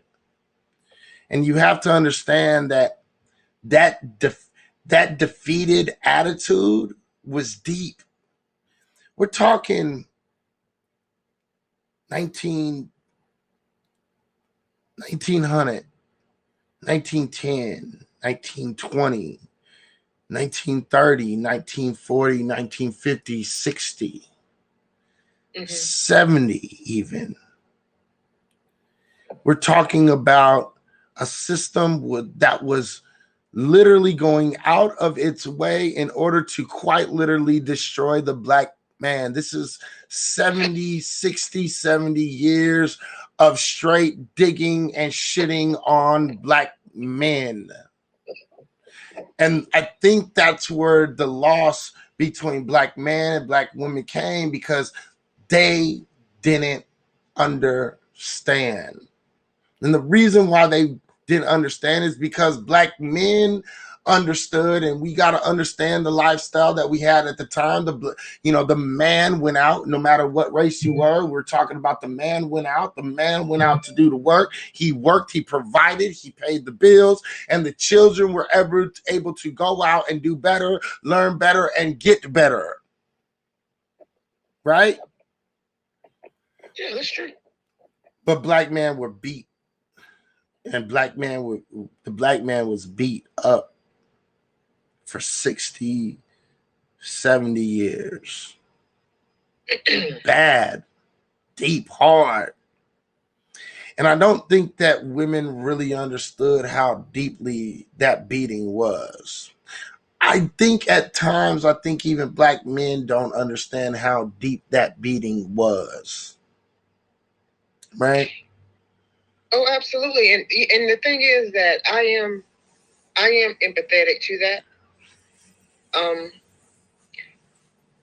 But when you say you don't think that black women understand, it's like I partially agree with that, but then I disagree, because it's kind of like I get being in a depressed state after so many years, but at the same time I'm thinking, well, maybe the reason that you didn't really see black women go full on into that state was because others did they had other stuff to do. Like, they still had to take care. If the men weren't there, they still had to take care of the kids. And I mean, yeah, you had black men that went out and worked, I would say, in the early part of the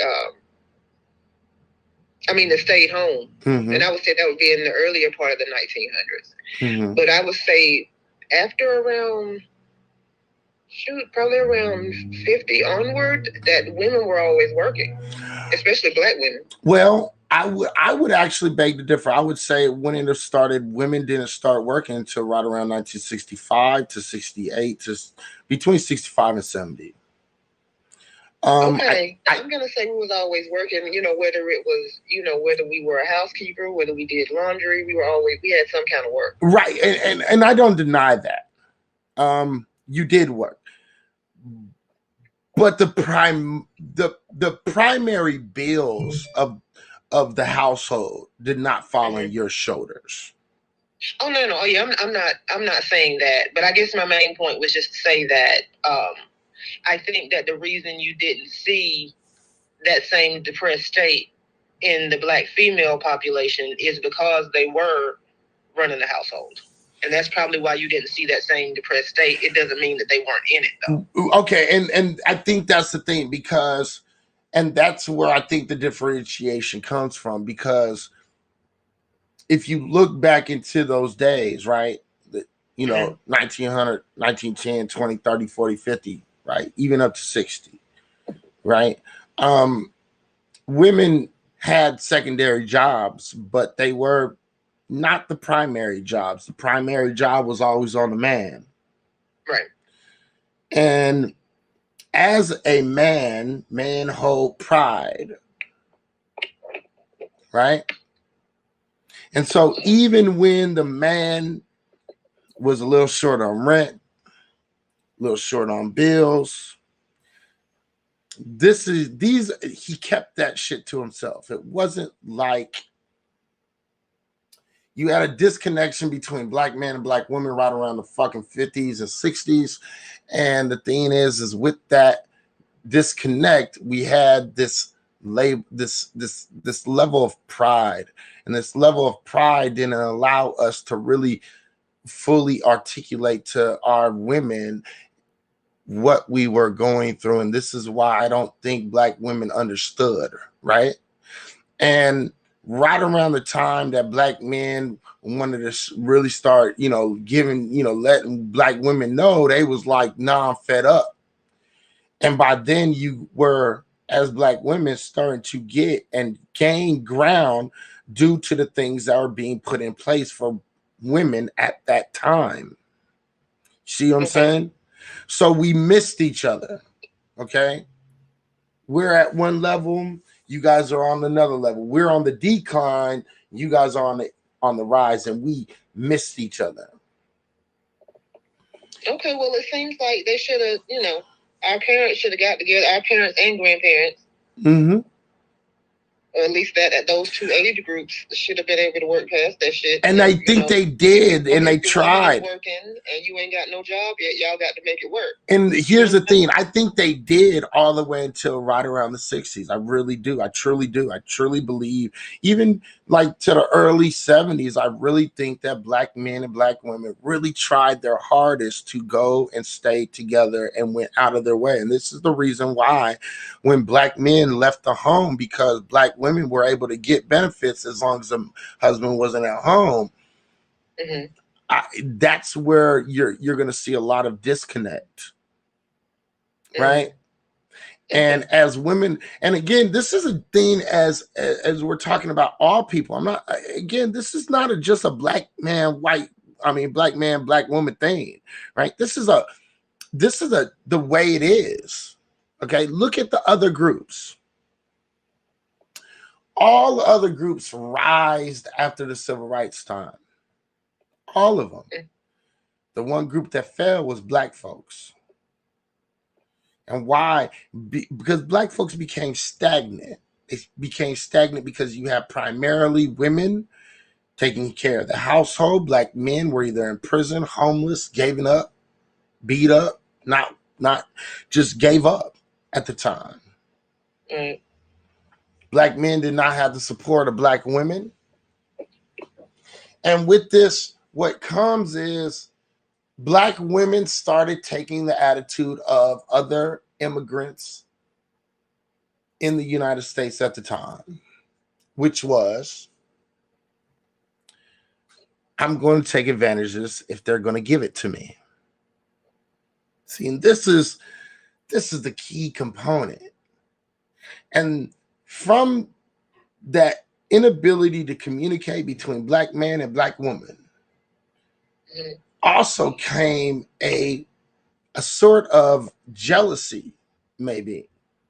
That's the best word I can think of right now, right?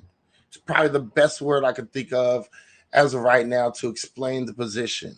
There became a jealousy within the black man because the black man saw the black woman coming up and being handed, and again, it wasn't handed, it wouldn't look and feel like it was being handed to black women, but what black men saw was, in essence, we're handing you the keys as long as you leave them behind.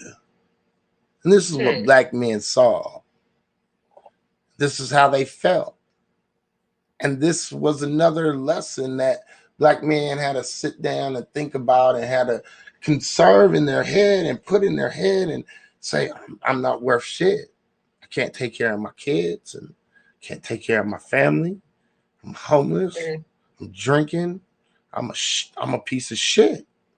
Right? And what is the best way to keep on going into a depressive slump is yourself. You do that shit to yourself. And it wasn't based upon, we're doing that self to ourselves based upon nothing. We're doing that based upon something that's been put into place that says, fuck you as a black man. And here, now I'm going to make you feel dumb about yourself because I'm going to let her fucking come up. Now how you feel, bitch? Right? This is a slapping. Again, we have to understand the timetables because we have to understand the mindset of people during these times, during the 10s, 20s, 30s, 40s, 50s, right? You have to understand the times and we have to understand the mind state. And what did you feel like if you weren't able to take care of your family at the time? You felt like a failure. And you were told you were a failure. You see, this is major. And then we hit the 90s. And the 90s was the start of this black women stand up age. I'm not your superwoman. This, I'm black and I'm proud. I'm a black woman. Hear me roar. Black women started joining up these ideals such as the white feminist movement. These ideals permeated within the black family. The fact of the matter is okay. So, okay. Now, we do realize that the majority of Black women don't even identify as feminists. They don't have to identify as feminists. If they have the ideals of feminists, it doesn't matter. And I guess that's what I'm trying to you, what are feminist ideals to you? Independent Black women, I can do anything by myself. I don't need no man. And that's all feminism. That's feminism. Classic feminism is not that, right? Classic feminism is this idea of equality, right? Classic feminism is this ideal that I can choose if I want to do this. I can choose if I want to do that. I can choose if I want to sit here, and if I want to work, I can do that. If I want to stay at home and be a mom, I can do that. That's the classic idea of feminism, right? But they came into the idea of this modern ideal of feminism, which is a different type of feminism. The modern ideal of feminism was we got the opportunity. Now we need to snap and stand on motherfuckers' necks. Okay? And again, as Black women, I don't think a lot of Black women identified as feminists. I don't. But a lot did. And a lot of women, whether they want to agree or not, a lot of women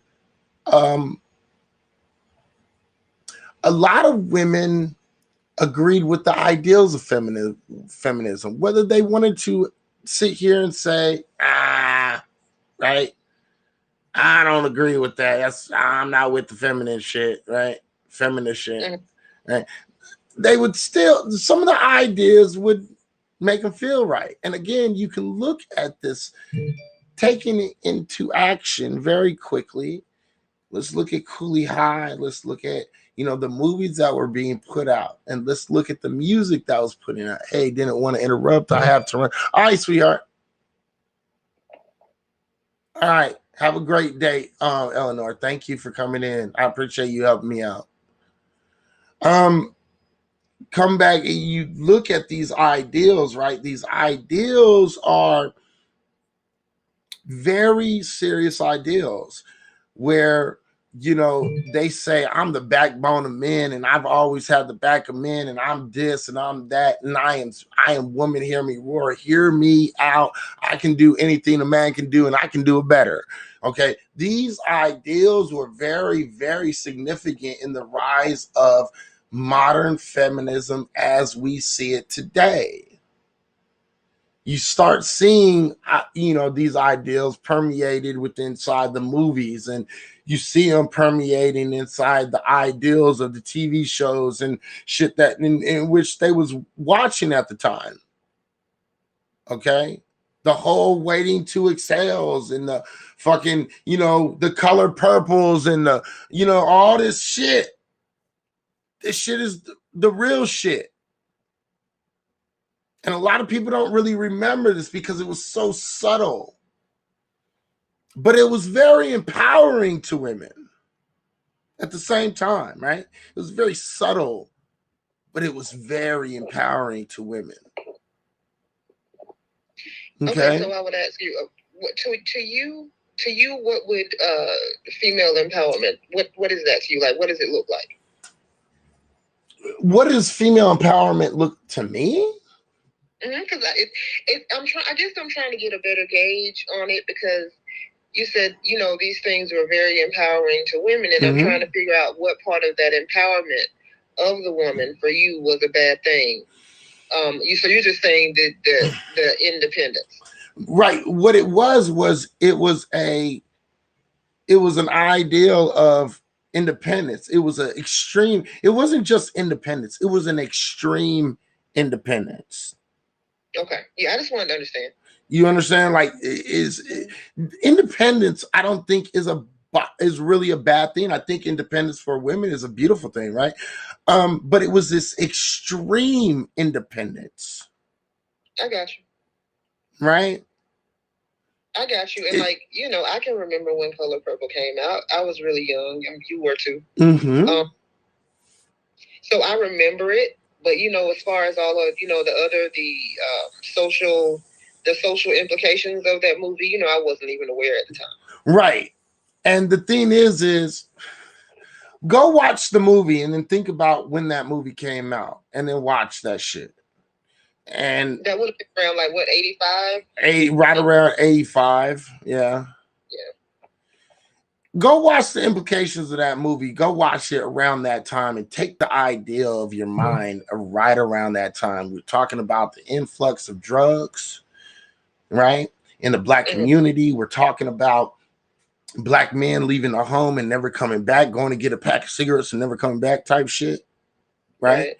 We're talking the destruction, the mental destruction of the Black man, at the same time the empowerment and reconstruction of the Black woman's mind, right? So we're talking about two different dichotomies that are going on at the same time, which is the empowerment of the woman, but the destruction of the male and the male figure. All the while, your Eurocentric ideals is bringing out the same ideology of the traditional home: mother, father, child. Mother the head, father the head, the mother the, you know what I mean? And this is what we're seeing. So you have an empowerment of women, Black women primarily, right?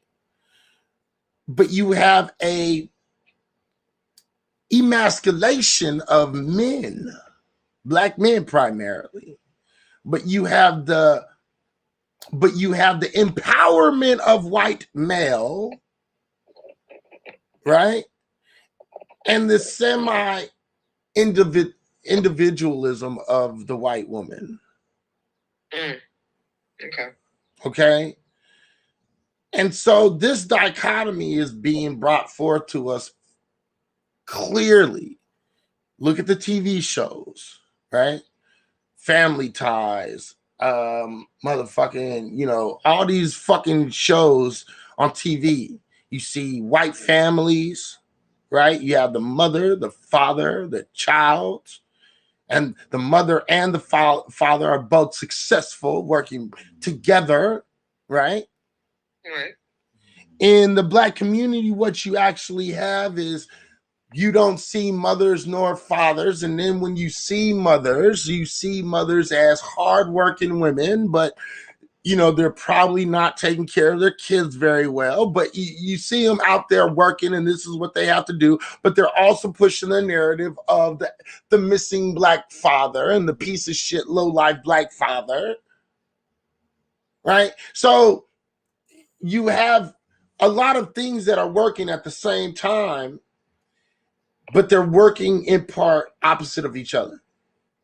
So you have the lifting up of the white family, and you have the de-escalation of the Black family, but the escalation of the Black mother and the de-escalation of the Black man and father. See, this is, you see, so you see this on TV, you see this in movies, and you see this and you hear this in the music. You see? And this is where this whole idea comes from. Then we hit in the 90s and we have an escalation of drugs and the proliferation of drugs in the Black community, and it's blowing up. And what you see is young Black males without a father leader, mothers who are working 2 and 3 jobs in order to make sure that the children are taken care of.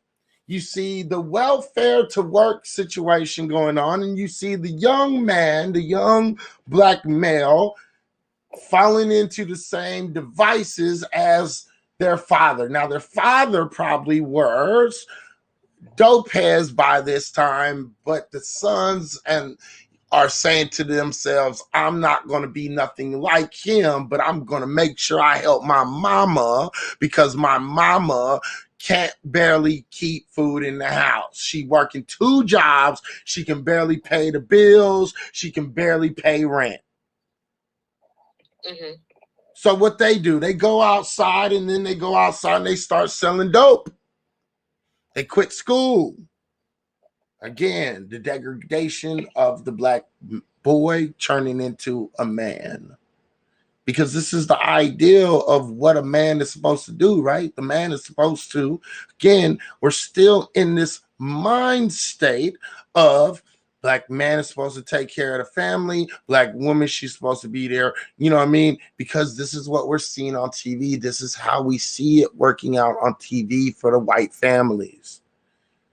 Right. So the only thing that the young black male wants to do is he wants to help his mama.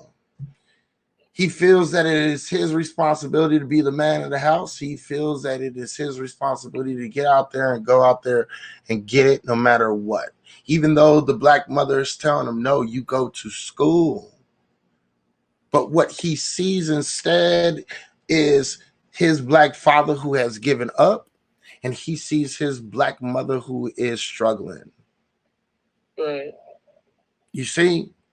He's put in a quandary. That quandary leads him to prison because of the 1994 crime bill. You see, these things are very nuanced, and they're very, very, very, very.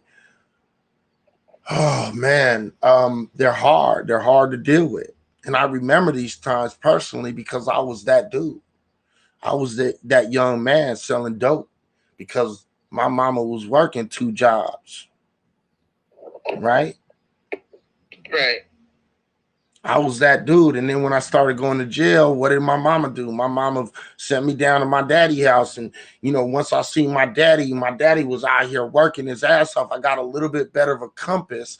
But the fact of the matter is most kids were not lucky enough to be in the situation in which I was in because I was actually able to see a successful black man do what the fuck he was supposed to be doing. Mm-hmm. Right? But I also didn't understand that my father was successful. I didn't understand that I didn't understand that most young black men didn't understand what success looked like. Right, that's very true.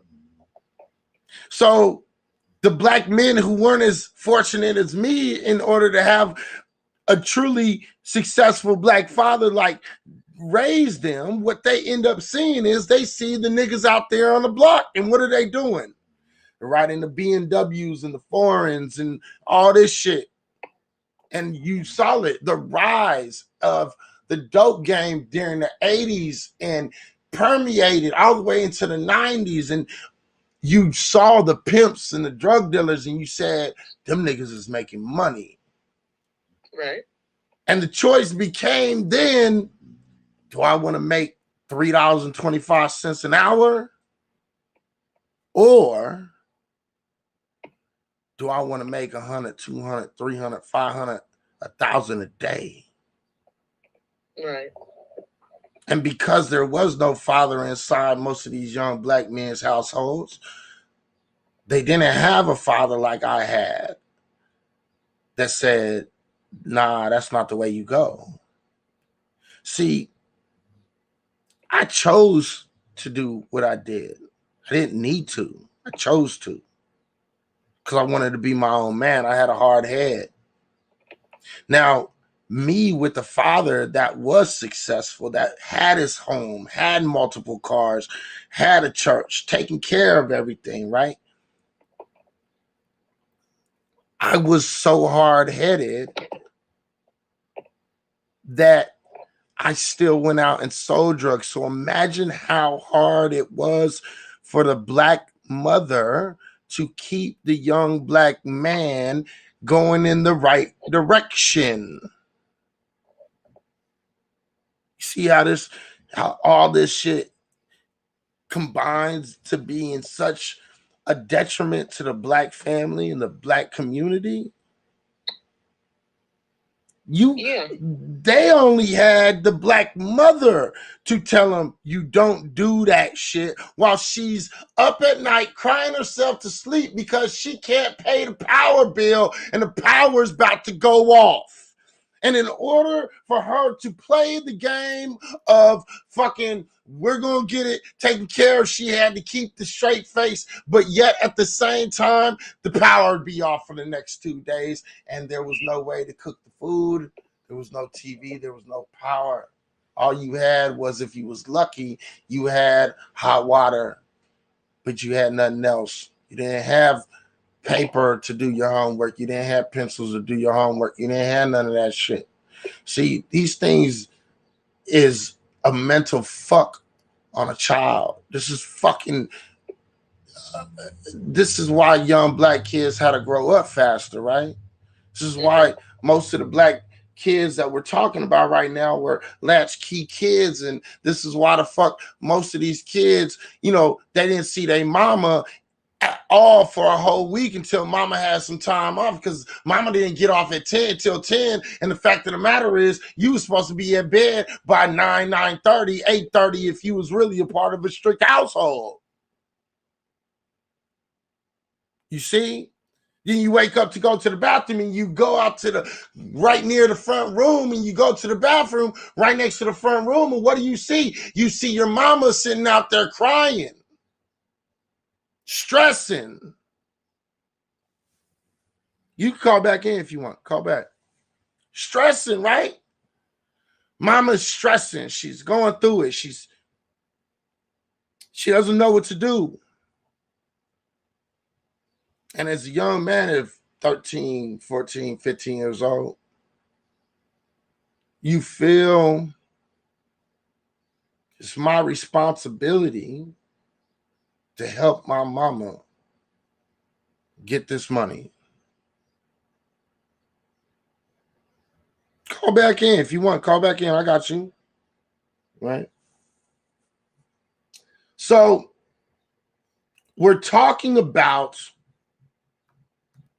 a breakdown that people don't fully understand because they were so busy trying to survive that they didn't realize what the fuck was going on. Right? We get into the 90s and we're repeating the same mistakes that we made in the 70s, 80s.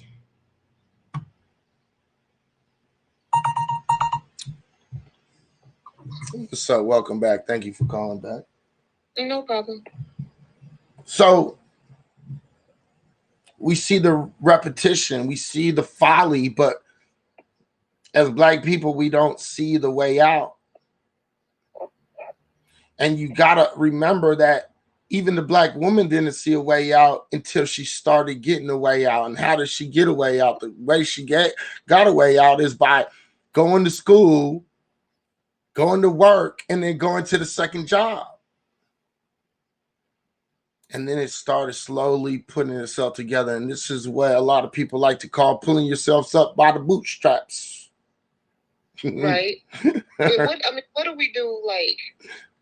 What do we do like now? It's because the opinions that I'm hearing in reference to that particular time period and about, the breakdown of the black family is still, black women are the worst stewards of children. No. And things like that. And I'm kind of like, well, wait a minute now. I understand that there, some things went on and black women, felt that they were able to do it by themselves. But is it really fair?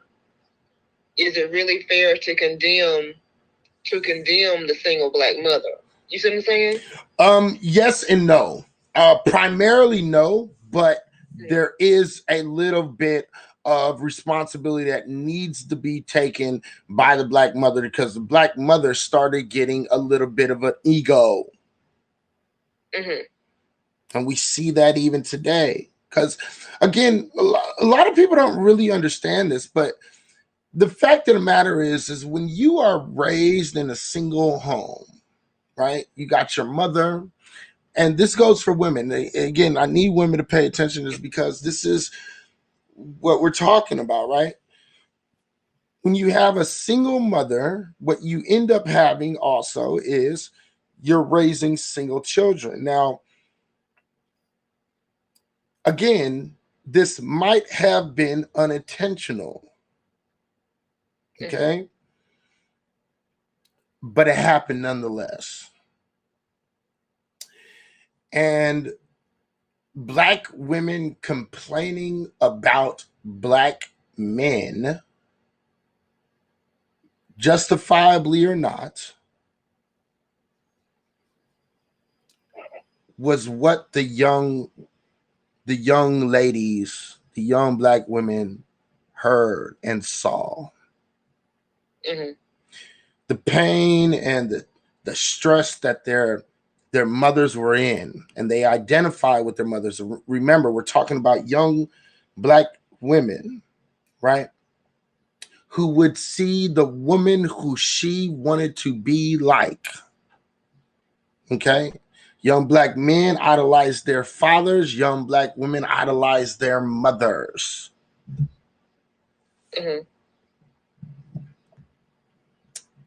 In the meantime, you have young Black women who listen to their mother bitch, moan, and complain about their father who was a deadbeat, who was a piece of shit.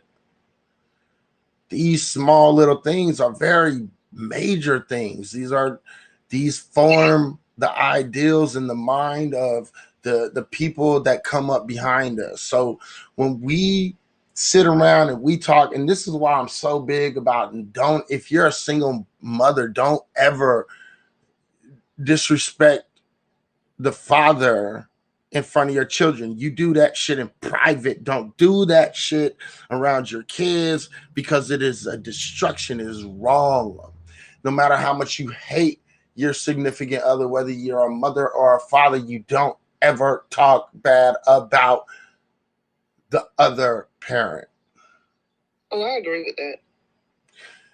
Because what that then does is it turns into what we come into in the 90s, into the 2000s and the 2010s, and all the way up until today. What we have is a whole bunch of young women who think that they're running shit so proper and they have it all figured out and they can do it by themselves because my mama did it. I can do it too. I don't need you niggas. I don't need you. You are no one. I can do it by myself. I can hit you with some child support. Fuck you and fuck everything you going through. You see, this is a problem. That attitude is not conducive of good things for anyone, whether it's Black boys or Black girls. What this does is it teaches the young men and young women that independence is the most important thing, not building family or building wealth or building something that, builds to be a foundation. That foundation is destroyed with this ideal. Right? Right. They don't know how to keep relationships. They don't know how to survive and make a relationship work because we keep on feeding them these ideas of independence and don't settle and don't this and don't that. But what does that ultimately do? What does that do? What does that do to everybody? The fact of the matter is, what that does is it feeds these ideals of, I don't need you. I can do it by myself. And if you don't do what I think you need to do, I don't need to be with you. Again, bringing into question questionable relationships and the inability to stay in a relationship that is productive and it helps everyone. It doesn't teach people to solve problems. It teaches people that you don't need to solve a problem. All you need to do is leave that nigga and do it by yourself. But we know for a fact, and we know based upon the studies, that Black men, young Black men and young Black girls, they need both their mothers and their fathers. Right. right? Right. And so understanding that young mothers and young fathers, you're missing something. And whether anybody wants to believe it or not, is if you're not raised with both a mother and a father, and you're not able to see how they work things out and how what loyalty looks like, there will be no loyalty and there will be no attempt to work it out, because it's always going to be easier to solve a problem with two rather than one. But they don't see that. They don't understand that. They don't understand what it takes to build, what it takes to stay in a relationship. They don't understand these things, because all we have been telling these kids is you can do it by yourself. And not only can you do it by yourself, fuck them. They're not up to the standards. Drop them. You need them for nothing. We teach our kids that they are not worth anything. Because you don't watch them, you don't spend time with them. What is the number one reason why kids are are successful in school? The number one reason is because of the interaction of their parents helping them doing their homework and things like that while they're in school. Both parents, not just one. Because sometimes one parent will get frustrated, and when that parent gets frustrated, that other parent can come in and be able to teach that child something in a different way.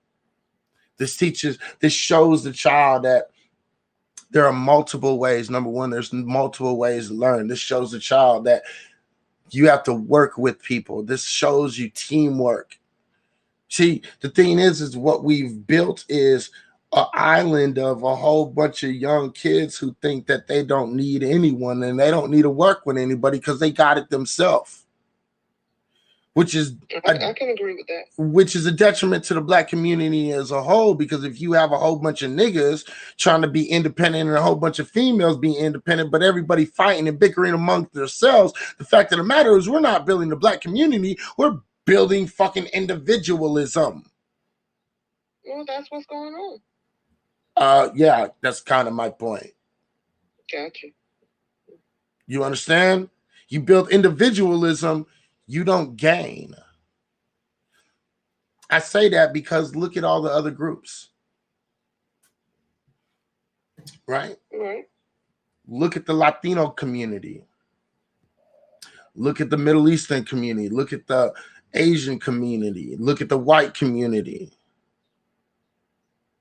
Right? Okay, so who at this point, because this is I totally get where you're coming from. It's not my particular mindset. So as I sit back and just watch all this stuff going on, my thing is like, okay, so which one of y'all is gonna give in first? Somebody got to. Or y'all just gonna keep this bickering back and forth, just going. Right. And that's the big question. Really, and that's the big question. And the answer to be, in my opinion, in my personal opinion, it's not about who does it first. It's who's ready to do it together. See, there's a difference in that saying. You see, you can't see, that's called ego and pride when we say who's going to do it first. Well, see, because the reason I say it that way is because in my mind, I'm like, if I'm just one of those people that if something is not, if I don't see the merit in me arguing something repeatedly, I'll be the one to say, okay, I can see that. You see what I'm saying? Right. But when I look at the young people, let's say people in their 20s and 30s right now, and I'm listening to both sides, I've listened to both sides. You know what I'm saying? And I'm just like, okay, they both seem pretty strong in their convictions. I don't know if anyone is going to give in. Right. Because they think because again, it's not about you being right or wrong. Because technically, you're really not right or wrong. Right. Okay. The fact of the matter is the ideal of independence has become so pervasive in the Black community, it's made us destructive to each other. So the only way it can be fixed is if both Black man and Black woman come together with some humility. Accept that we've both done wrong and we have to come together and we have to fix it. Again, this isn't about ego and it's not about pride. The only way you can win is by humbling yourself, right? Same with me. As a Black man, I got to humble myself. As a Black woman, you have to humble yourself. Everybody has to humble themselves because we're losing as individuals. Right. And the greater picture is you have to be able to see that we're losing, and you have to be able to see that in order to win, you have to humble yourself.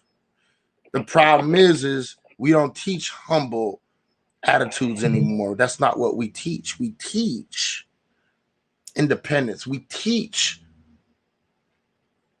selfishness. We teach these things. We teach each other pride, ego, narcissism. We teach ourselves these things as individuals when we talk about the situations in which we put ourselves in. Right. Right? Oh, absolutely. I agree. So the question isn't about, per se, who's going to give in. The question really is, when somebody reaches out, are you going to grab that hand? Right? Right.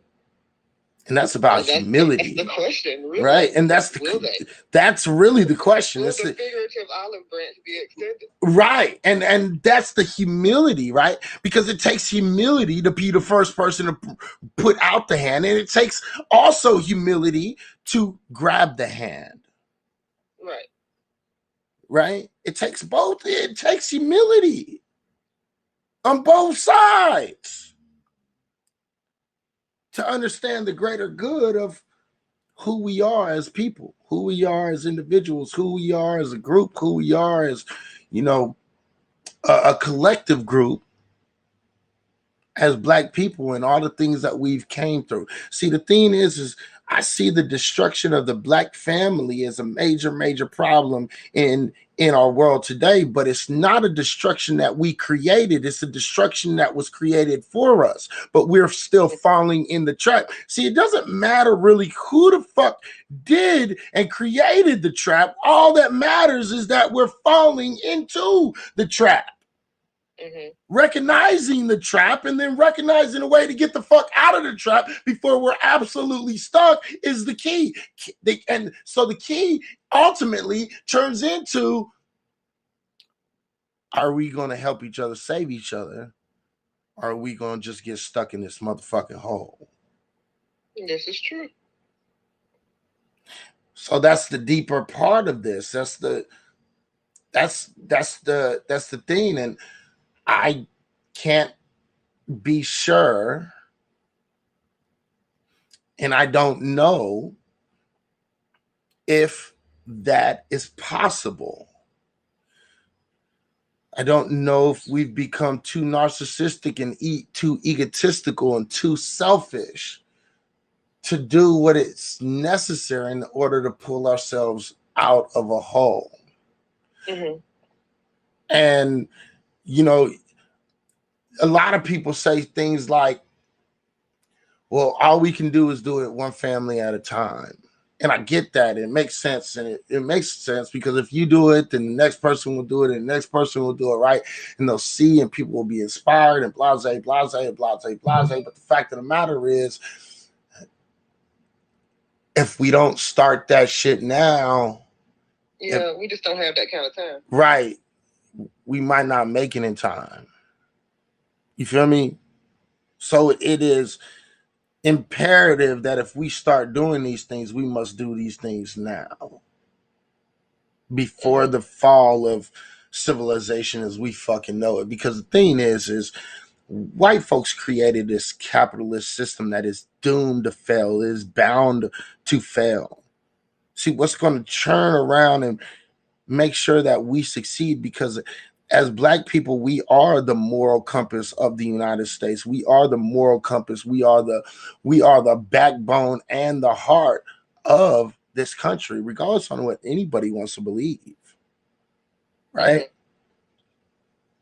It's not white people. White people created a system. Systems always break down.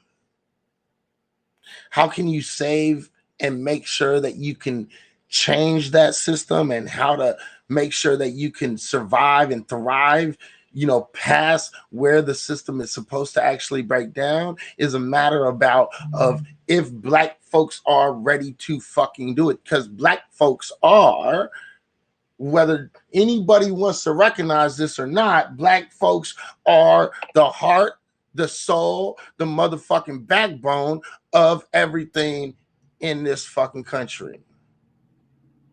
With the destruction of Black folks comes the destruction of the country. I don't care what nobody says. See, so I think the main point is to make sure that we understand that as long as we don't crumble as a people, we can always survive and we can thrive no matter what the situation is. But the problem is we have to come together and do that. And the biggest question is can we come together? And my answer right now would be, I don't know. And I'm right there with you. It just seems like the relationships at this point, just Black interaction, just the relationships as a whole, not even just husbands and wives and boys, not even all. It's so fractured right now.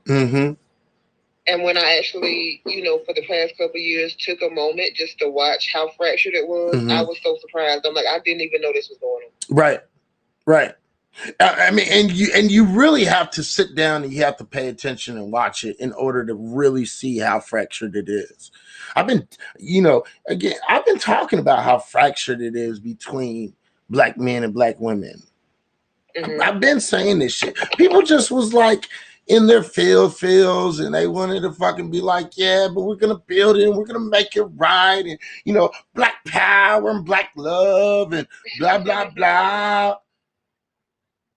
Like everybody is in a hallucination. It's like, Black power, baby. Yeah.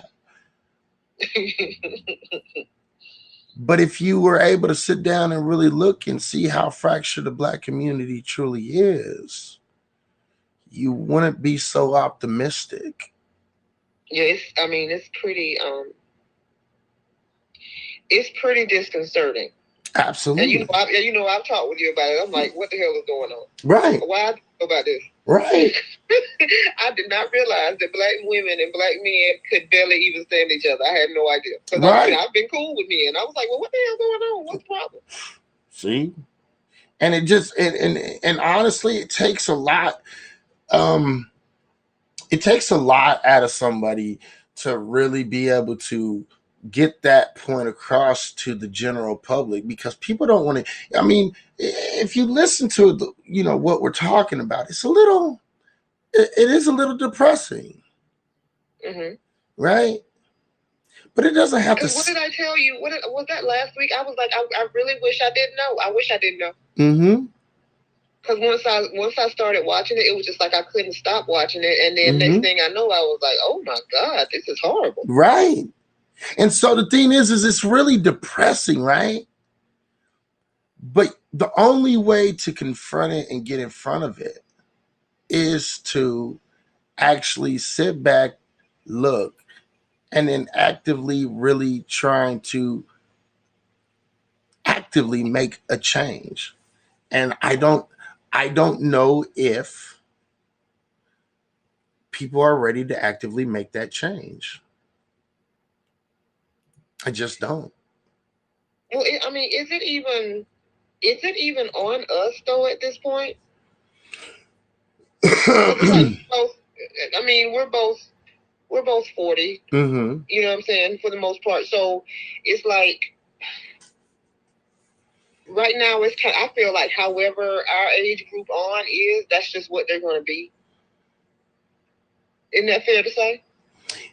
I don't think I could argue with that. I think it is fair to say that. But I would hope that it's not that way. You know what I mean? Yeah, I hope so. It just seems like you know, a lot more work for a person. No, absolutely. Oh, you know, our age and older. It's like gonna take a lot for them to just, you know. Absolutely. Because here's the thing. It's going to take people in our age group to get our fucking collective minds right. It's just that simple. I agree with that, but will they listen? Because I'm like, y'all don't listen. Again, they will listen when they see that we have our collective minds right. Right now, we've lost our collective minds. Period. As Black people, we've lost our collective minds, regardless on what anybody wants to say. We have. And why would a younger generation, and this is the question you got to ask yourself, why would a younger generation, if they see that the generation before them have lost their collective minds, why would they listen? I suppose you're right on that one.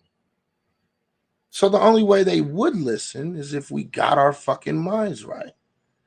But see, there's such this major, and it feels like a intercontinental divide between between Black men and Black women, right? It seems such a just a huge divide, right?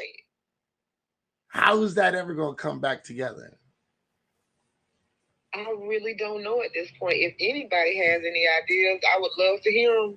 Right. It's wide. Right. And that's the key right there. I've asked this question. How are we going to get this right?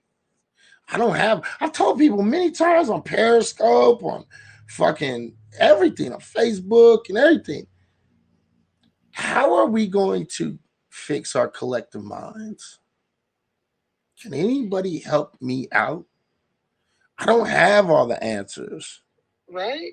I can pose the questions. I can see what's going on. I can verbalize what's going on. And if you gave me any kind of a semblance of an idea, I could probably verbalize that. But nobody's giving me no answer. And that's the scariest part. Yeah, it's like I really don't know at this point, because it's like the attitude, this rugged individualism. Mm-hmm. That attitude has become so pervasive by both men and women. It just seems so absurd to me that we literally have Black men and Black women that literally think they can achieve whiteness. Right. That's crazy to me. Mm-hmm. Somehow you can rid yourself, or you can rid yourself of your upbringing, and somehow people, the dominant society, will somehow not see you as Black. Right. Right. Well, I think one of the biggest problems is we are allowing people to dictate who the fuck we are. That's one of the biggest problems, right? Mm-hmm. You see this going on. Really, this is kind of like what I've been talking about all night. We've allowed different groups and different people to tell us how we are supposed to be. Right. What racism is, what the ideal lifestyle is, what, I mean, we've allowed other people to tell us what is successful and what is not. Okay, but for those of us that haven't, and we embrace our race and culture. Right. Okay. Although I don't understand, because if we have our elders, because we know we have a large portion of our elders that have embraced that and will do anything, and I mean anything they need to stay in the good grace of society. At what point, and this is something I've been saying, I'm like, I believe that if it's gonna happen, it would have to be our generation to do it. I think the issue becomes, though, when will our parents and our grandparents just get out of the way?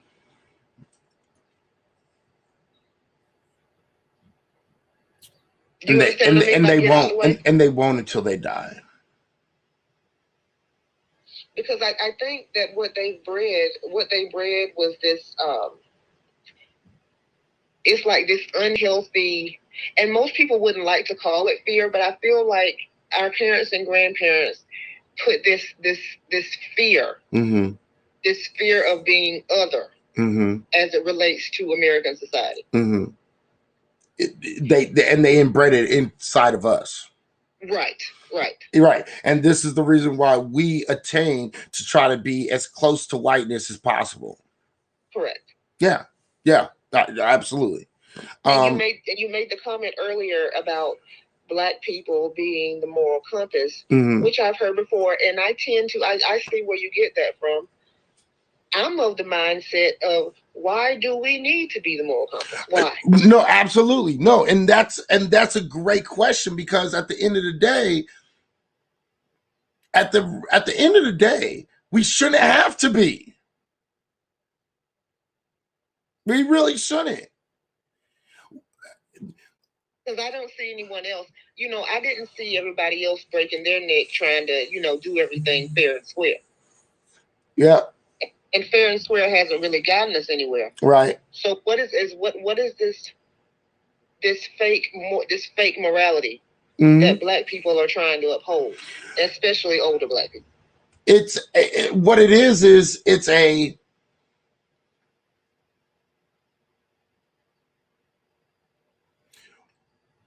we're still living by outdated rules. Correct. And the biggest problem is those outdated rules were rules that were given to us. That's, you see, so you have to understand that when we can break out of these rules, we might have a better chance. But the thing is we're so dogmatic as a people. This is one of the reasons why I think, religion is such a detrimental thing to Black folks in this country. You know what I mean? Like, a lot of people think, oh, you're a fucking atheist, you're trying to steer people to the devil and all this. No, I'm not. I'm trying to get people out of their dogmatic ideals. Right. And that's the hardest part for, I think, Black folks. Where we are stuck in this dogmatic ideological belief system that has never benefited us. But yet we, for some odd reason, Black folks are the definition of insanity. Yeah. We really are. Black folks are the definition of insanity. We keep doing the same thing, expecting a different outcome. Right, and then it's this constant waiting. I'm gonna wait on this blessing. I'm gonna wait on that blessing. I'm gonna wait on Jesus. Stop waiting. What are we waiting for? Right. Why are we sitting around waiting? Right. Why can't we get the best now? Right. And it's this dogmatic ideology that really keeps us stuck inside this circle of insanity. It's really fascinating, honestly. Like it is. It's like, when you look deep inside of this, is this something that is this something that we can change ultimately? And the answer for me would be, I don't know. I really can't. I don't know. It's a I don't know. It requires a collective. I'm like, well, shoot. Mm-hmm. I'm like, dog, we can't agree on the little shit. Mm-hmm. So I don't even know how we would change a collective mindset. I don't either. And I can't say this enough, but I can't either. I don't. That's where we are, and that sucks because you have to be just left completely like, I don't know. Right. It does suck. Right. That's the biggest part of this, because it's like, the question, right? You know the problem, but you can't figure out the solution. It's like the solution is so elusive. Right. And I think it's just a matter of conversation. I think it's a matter of people really opening their eyes, having conversation, and different people providing their opinions and working something out. And as a collective, we have to hold true to new rules and new ideals, and we have to step forward from those new rules and those new ideals. I just don't see how that's possible, because I think we're in such a dogmatic position. I don't know if people even want to get out. Well, that's what I was going to say. You're always going to have, because we're speaking of a place of love for the Black community. Mm-hmm. And I mean, of course, in any group, you're always going to have those people that say, well, yeah, I know that those people are in a messed up situation, but hell, I'm fine. Right. You see? No, absolutely. And that's part of the problem, right? Because we're sitting here saying, well, I mean, I'm fine. I see them, right? But I'm good. So should I be worried about it, or should I just continue to worry about me? Right. And I think the answer for most people when you ask that question is, well, they still ain't figured it out. So I'm just going to keep on worrying about me. Yeah, they're like, if I can't go wrong with me, can't go wrong with that. Right. But at the same time, because I'm able to like walk and chew gum at the same time, I'm kind of like, yeah, I'm okay, but yeah, they're really fucked up over there. He keep on tripping over his feet for some odd reason. I mean, shit, nigga, you're only chewing gum. You know what I mean? Right? And that's the attitude, right? That's the attitude. Right? And so and I'm like, ooh, that's kind of messed up. Yeah, we should totally do something about that. We'll get back to you. Right. Right. And so this is the theme that I think is the hardest to really come by when it comes to the Black community. I think it's what is the right answer? And I think we're so splintered, but we're so stuck in dogmatic ideals where we really we really can't come up with an answer that's concise enough for everyone. This is true, and plus it's just been so many other things. It's like we've tried this, and okay, well, we go to school. Nope, we did that. You know what I'm saying? It's like we tried stuff. So I'm kind of like, at what point do we just say, look, I know that we're expecting, we want this equality, but at what point do we just say, okay, fuck it, you don't need to think of me in any type of way. It doesn't matter to me what you think of me. At what point do we say that and not be worried about achieving this symbolic equality that we expect? I think it comes when we recognize that they're never going to give us this symbolic equality that we come to expect. The problem is there's too many people with this fantasy in their head that one day white folks is finally going to get it. Right. And when they finally get it, we'll all be good. Right? and based upon the history of white folks, that ain't never happened. So therefore, why should we expect it? Right. And, and for those people that really value it, why should you beat yourself up? And why should you, why would you feel inadequate? These people are never going to do this. And that's what that frustrates me too. These people that try extra hard, they really try so hard and it doesn't really pan out. Mm-hmm. It's like you could have been having fun. You know what I'm saying? The perpetual overachiever. Right. Absolutely. Right. I mean, like I said, these are questions I think that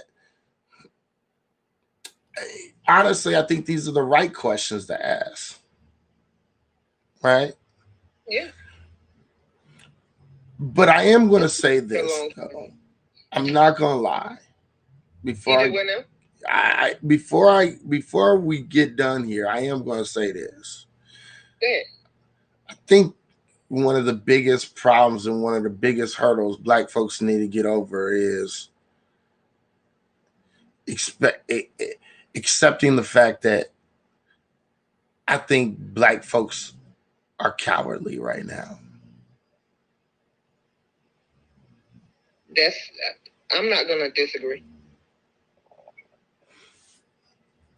I won't disagree with that. And I don't mean that in this really negative way, and I don't mean that in like a shitting on Black folks type thing. Okay. What I'm going to say is I think that Black folks is too cowardly. They're afraid. I think Black folks are truly, sincerely afraid. They might not say it. What you're talking about then is how about we say, because it is cowardice in a sense, but it sounds like you're referring more to like a complicity. To where you just said, okay, well, this is what it is, and you just don't try anymore. Is that what you mean? Yes. Okay. But I think I really do believe that the complicity is based upon a cowardice. I don't think it's a cowardice based upon complicity. You see what I'm saying? I think it's a complicity based upon cowardice. You see what I'm saying? So it's kind of, yes, what you said, but it's turned around. It's the opposite way. Rather than I completely get that, because I mean we're at a point to where we're in such a dire situation that we're at the point where you want to think that you can just do everything, you can go and plead your case, and that white people will understand. And I don't know how it's going to happen, but at this point, it's like, will there have to be bloodshed for this? Because it's kind of like, people have done the marching and they've done all of that. So what else has to happen? You see? I would say probably, most likely. Right. In order for Black folks to get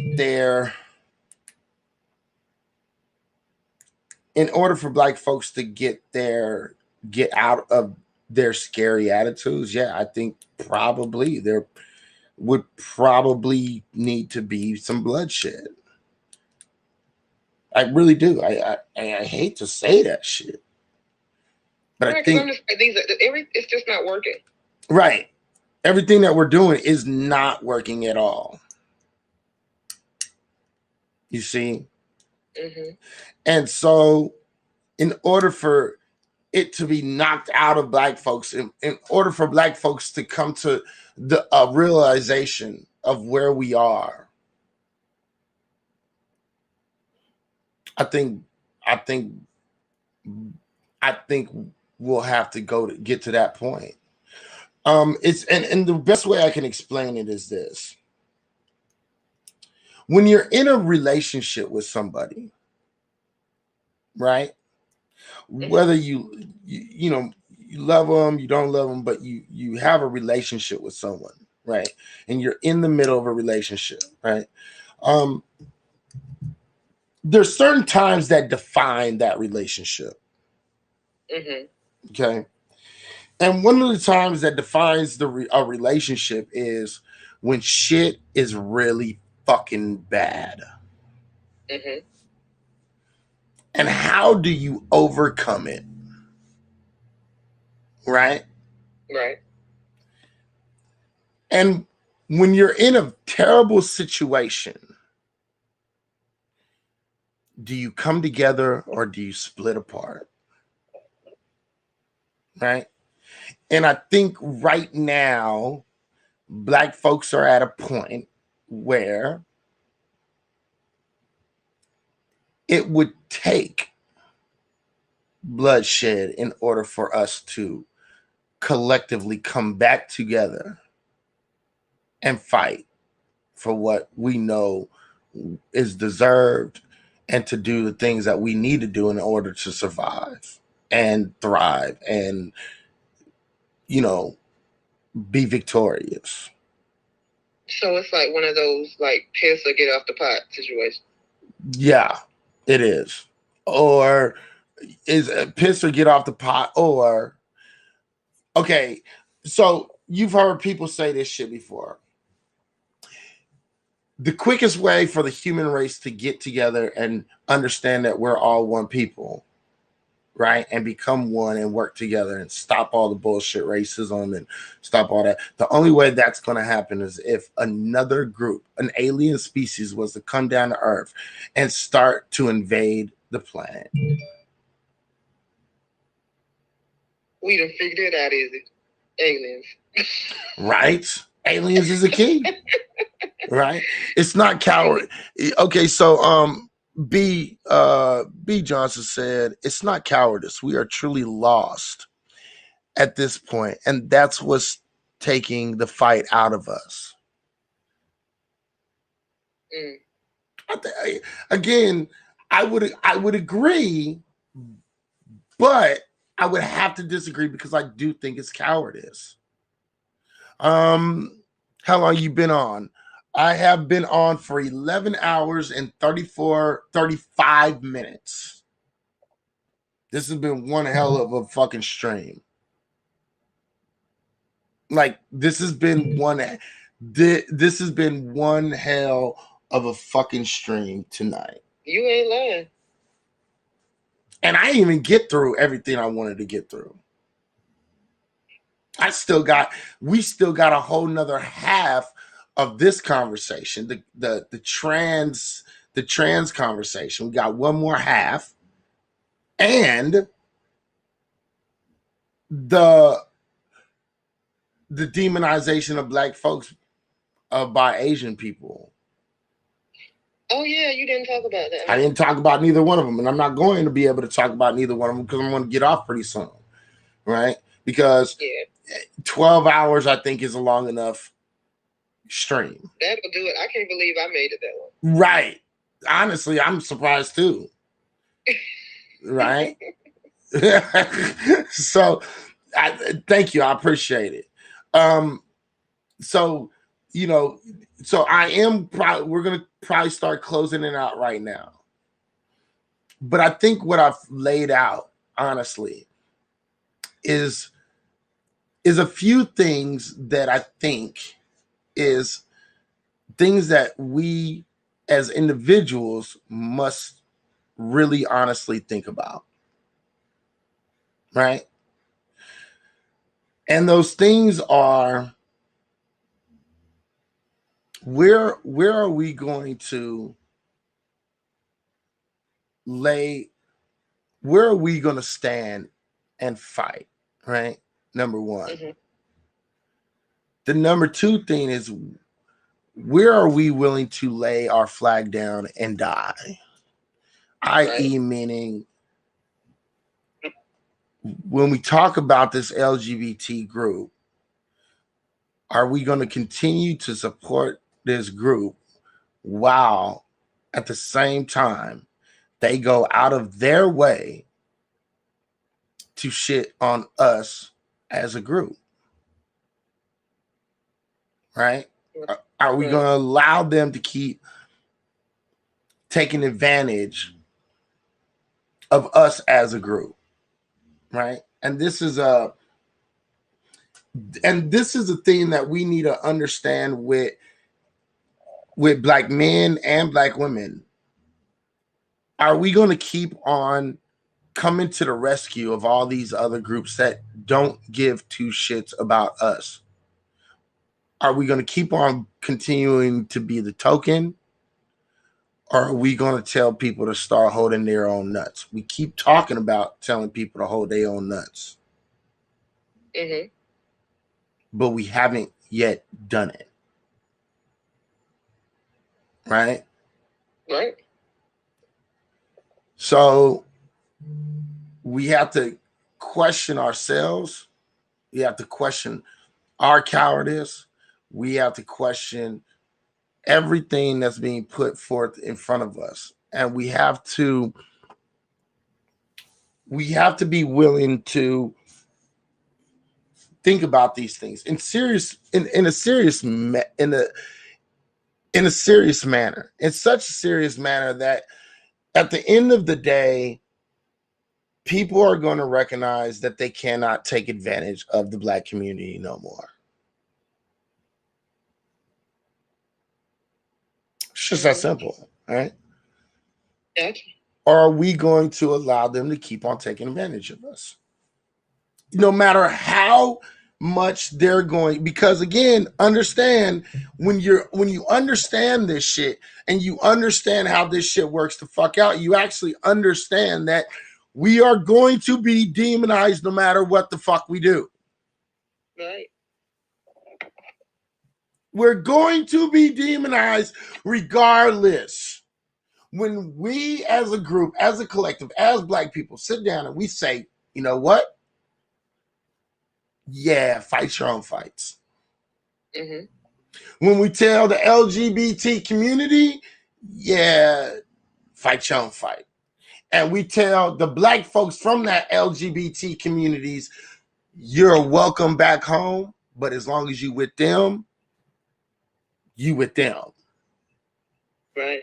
And we have to look at you as the opposition. We cannot sit around and we can't play this game. We can't sit here and be like, oh, but our people. We can't do that no more. Right?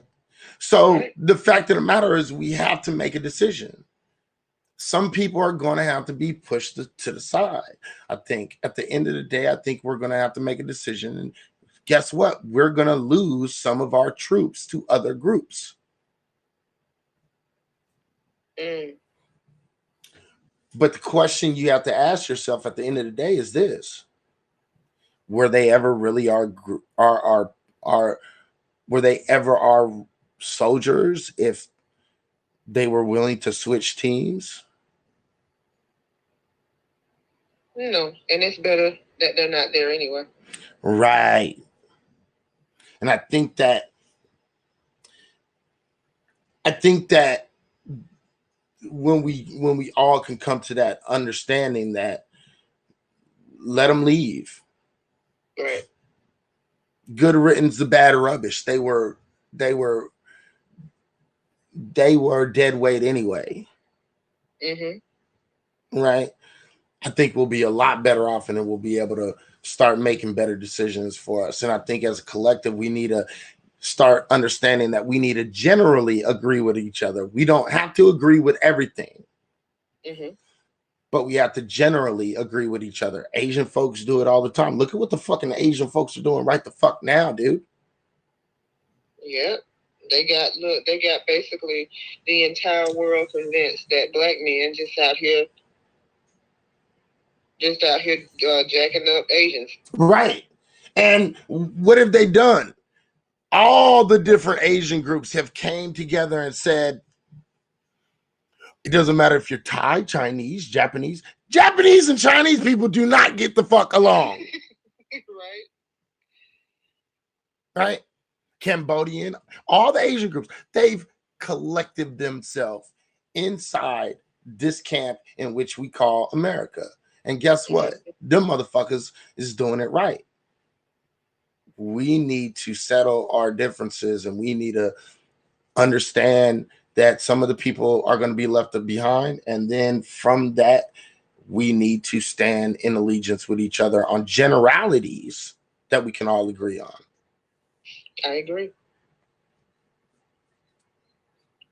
You know what I mean? That's just my personal opinion. So maybe we should start there. Just agreeing on generalities.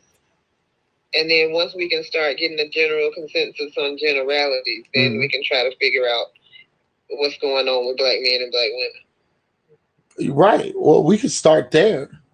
That's a legitimate plan. It's the generality of understanding that we are deserved tangibles. We don't want anything less than what we are owed, and we will fight till we get it.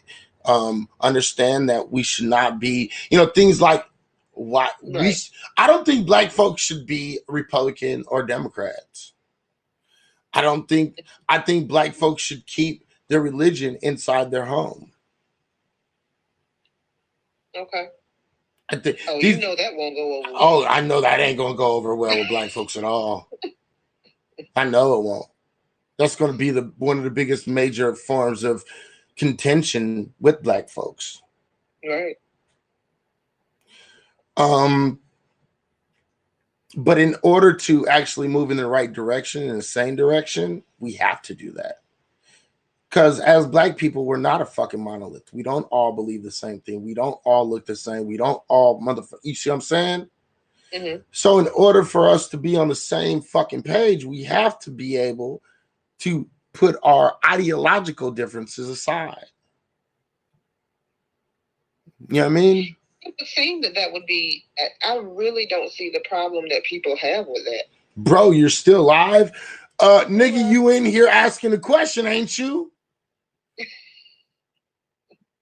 This nigga.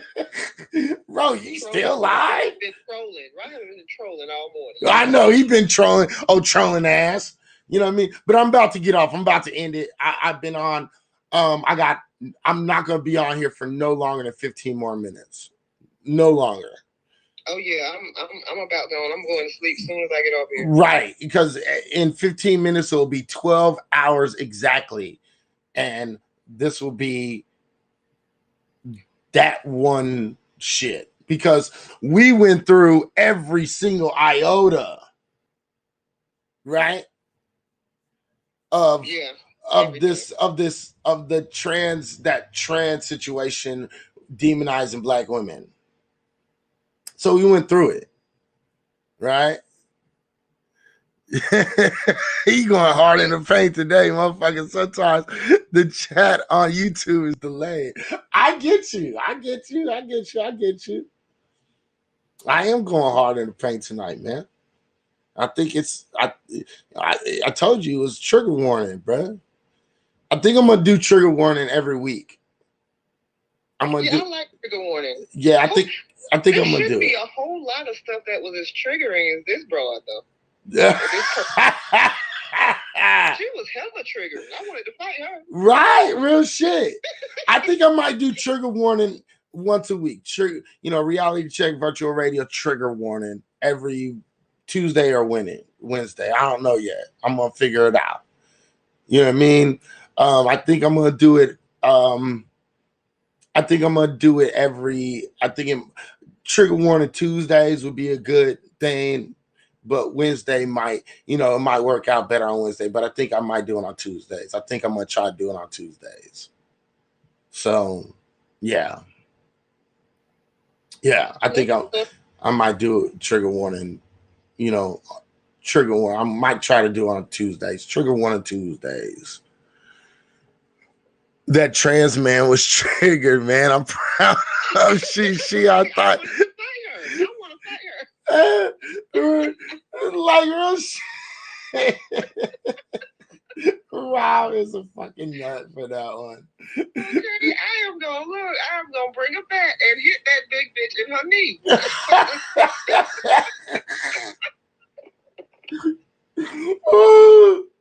Now I am gonna say this shit though. And we didn't really get to talk about it a lot, but I we're gonna finish this off maybe, in a couple days. Probably maybe next Tuesday we might come back to this, finish off on the last subject that I had, and then start something else. But I do want to talk about her anti-blackness and her what came off to me as an anti-foundational Black American diatribe. I do want to talk about that. I think that's really important that we talk about. So I'm thinking we really might go into that a little bit deeper. Oh, okay. Because that's one thing that we talked about a little bit and we touched on, but I really want to get into her anti-FBA standpoints, with her demonizing Black women. And when she says Black women, we know she's talking about foundational Black American women. Right. You know what I mean? Oh, yeah. It's just So, BBs. right. Black bitches. Right. You know what I mean? The Black, what was it called? Black the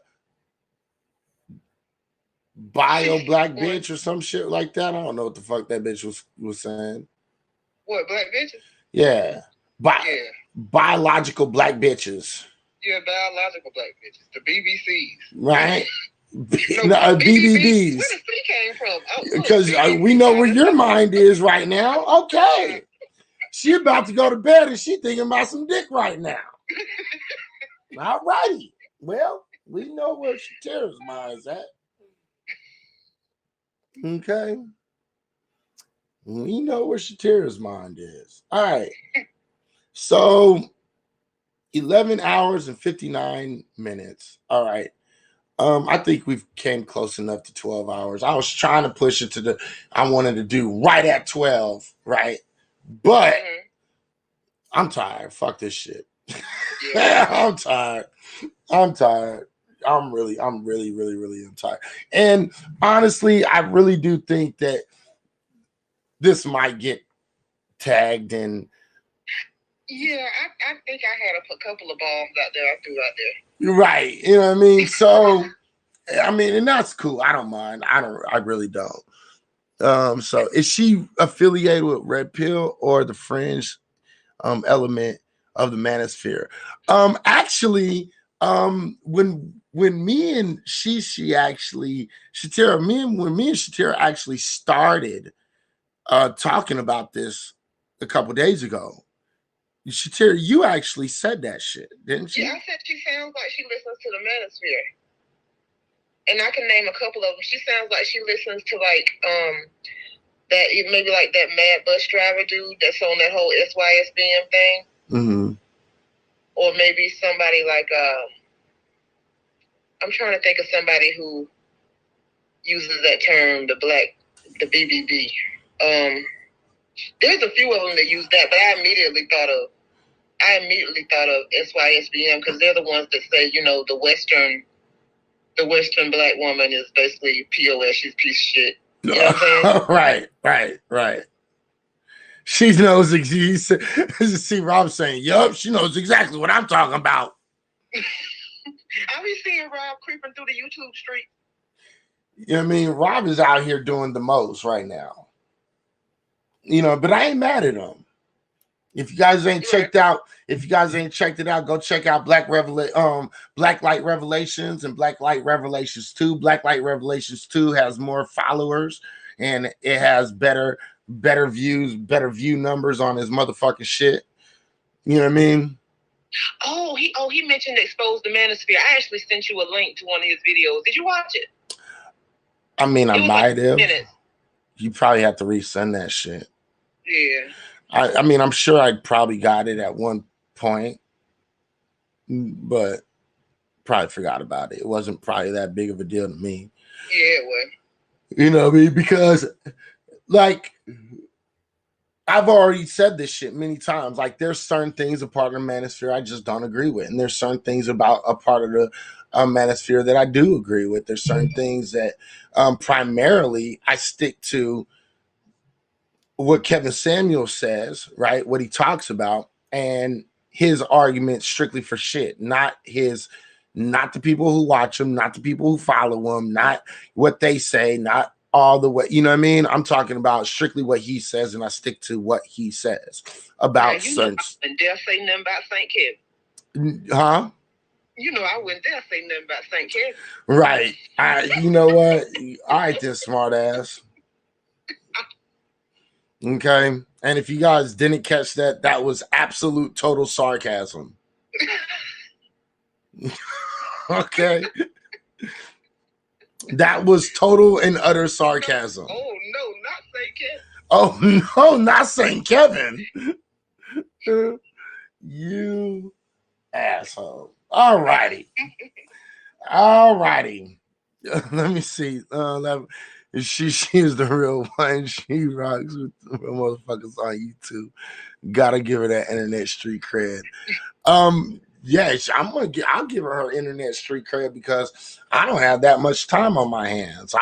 I'd rather be watching HBO Max right now. Okay, it is what it is. Look, don't be acting like that. I'll be doing stuff. Okay.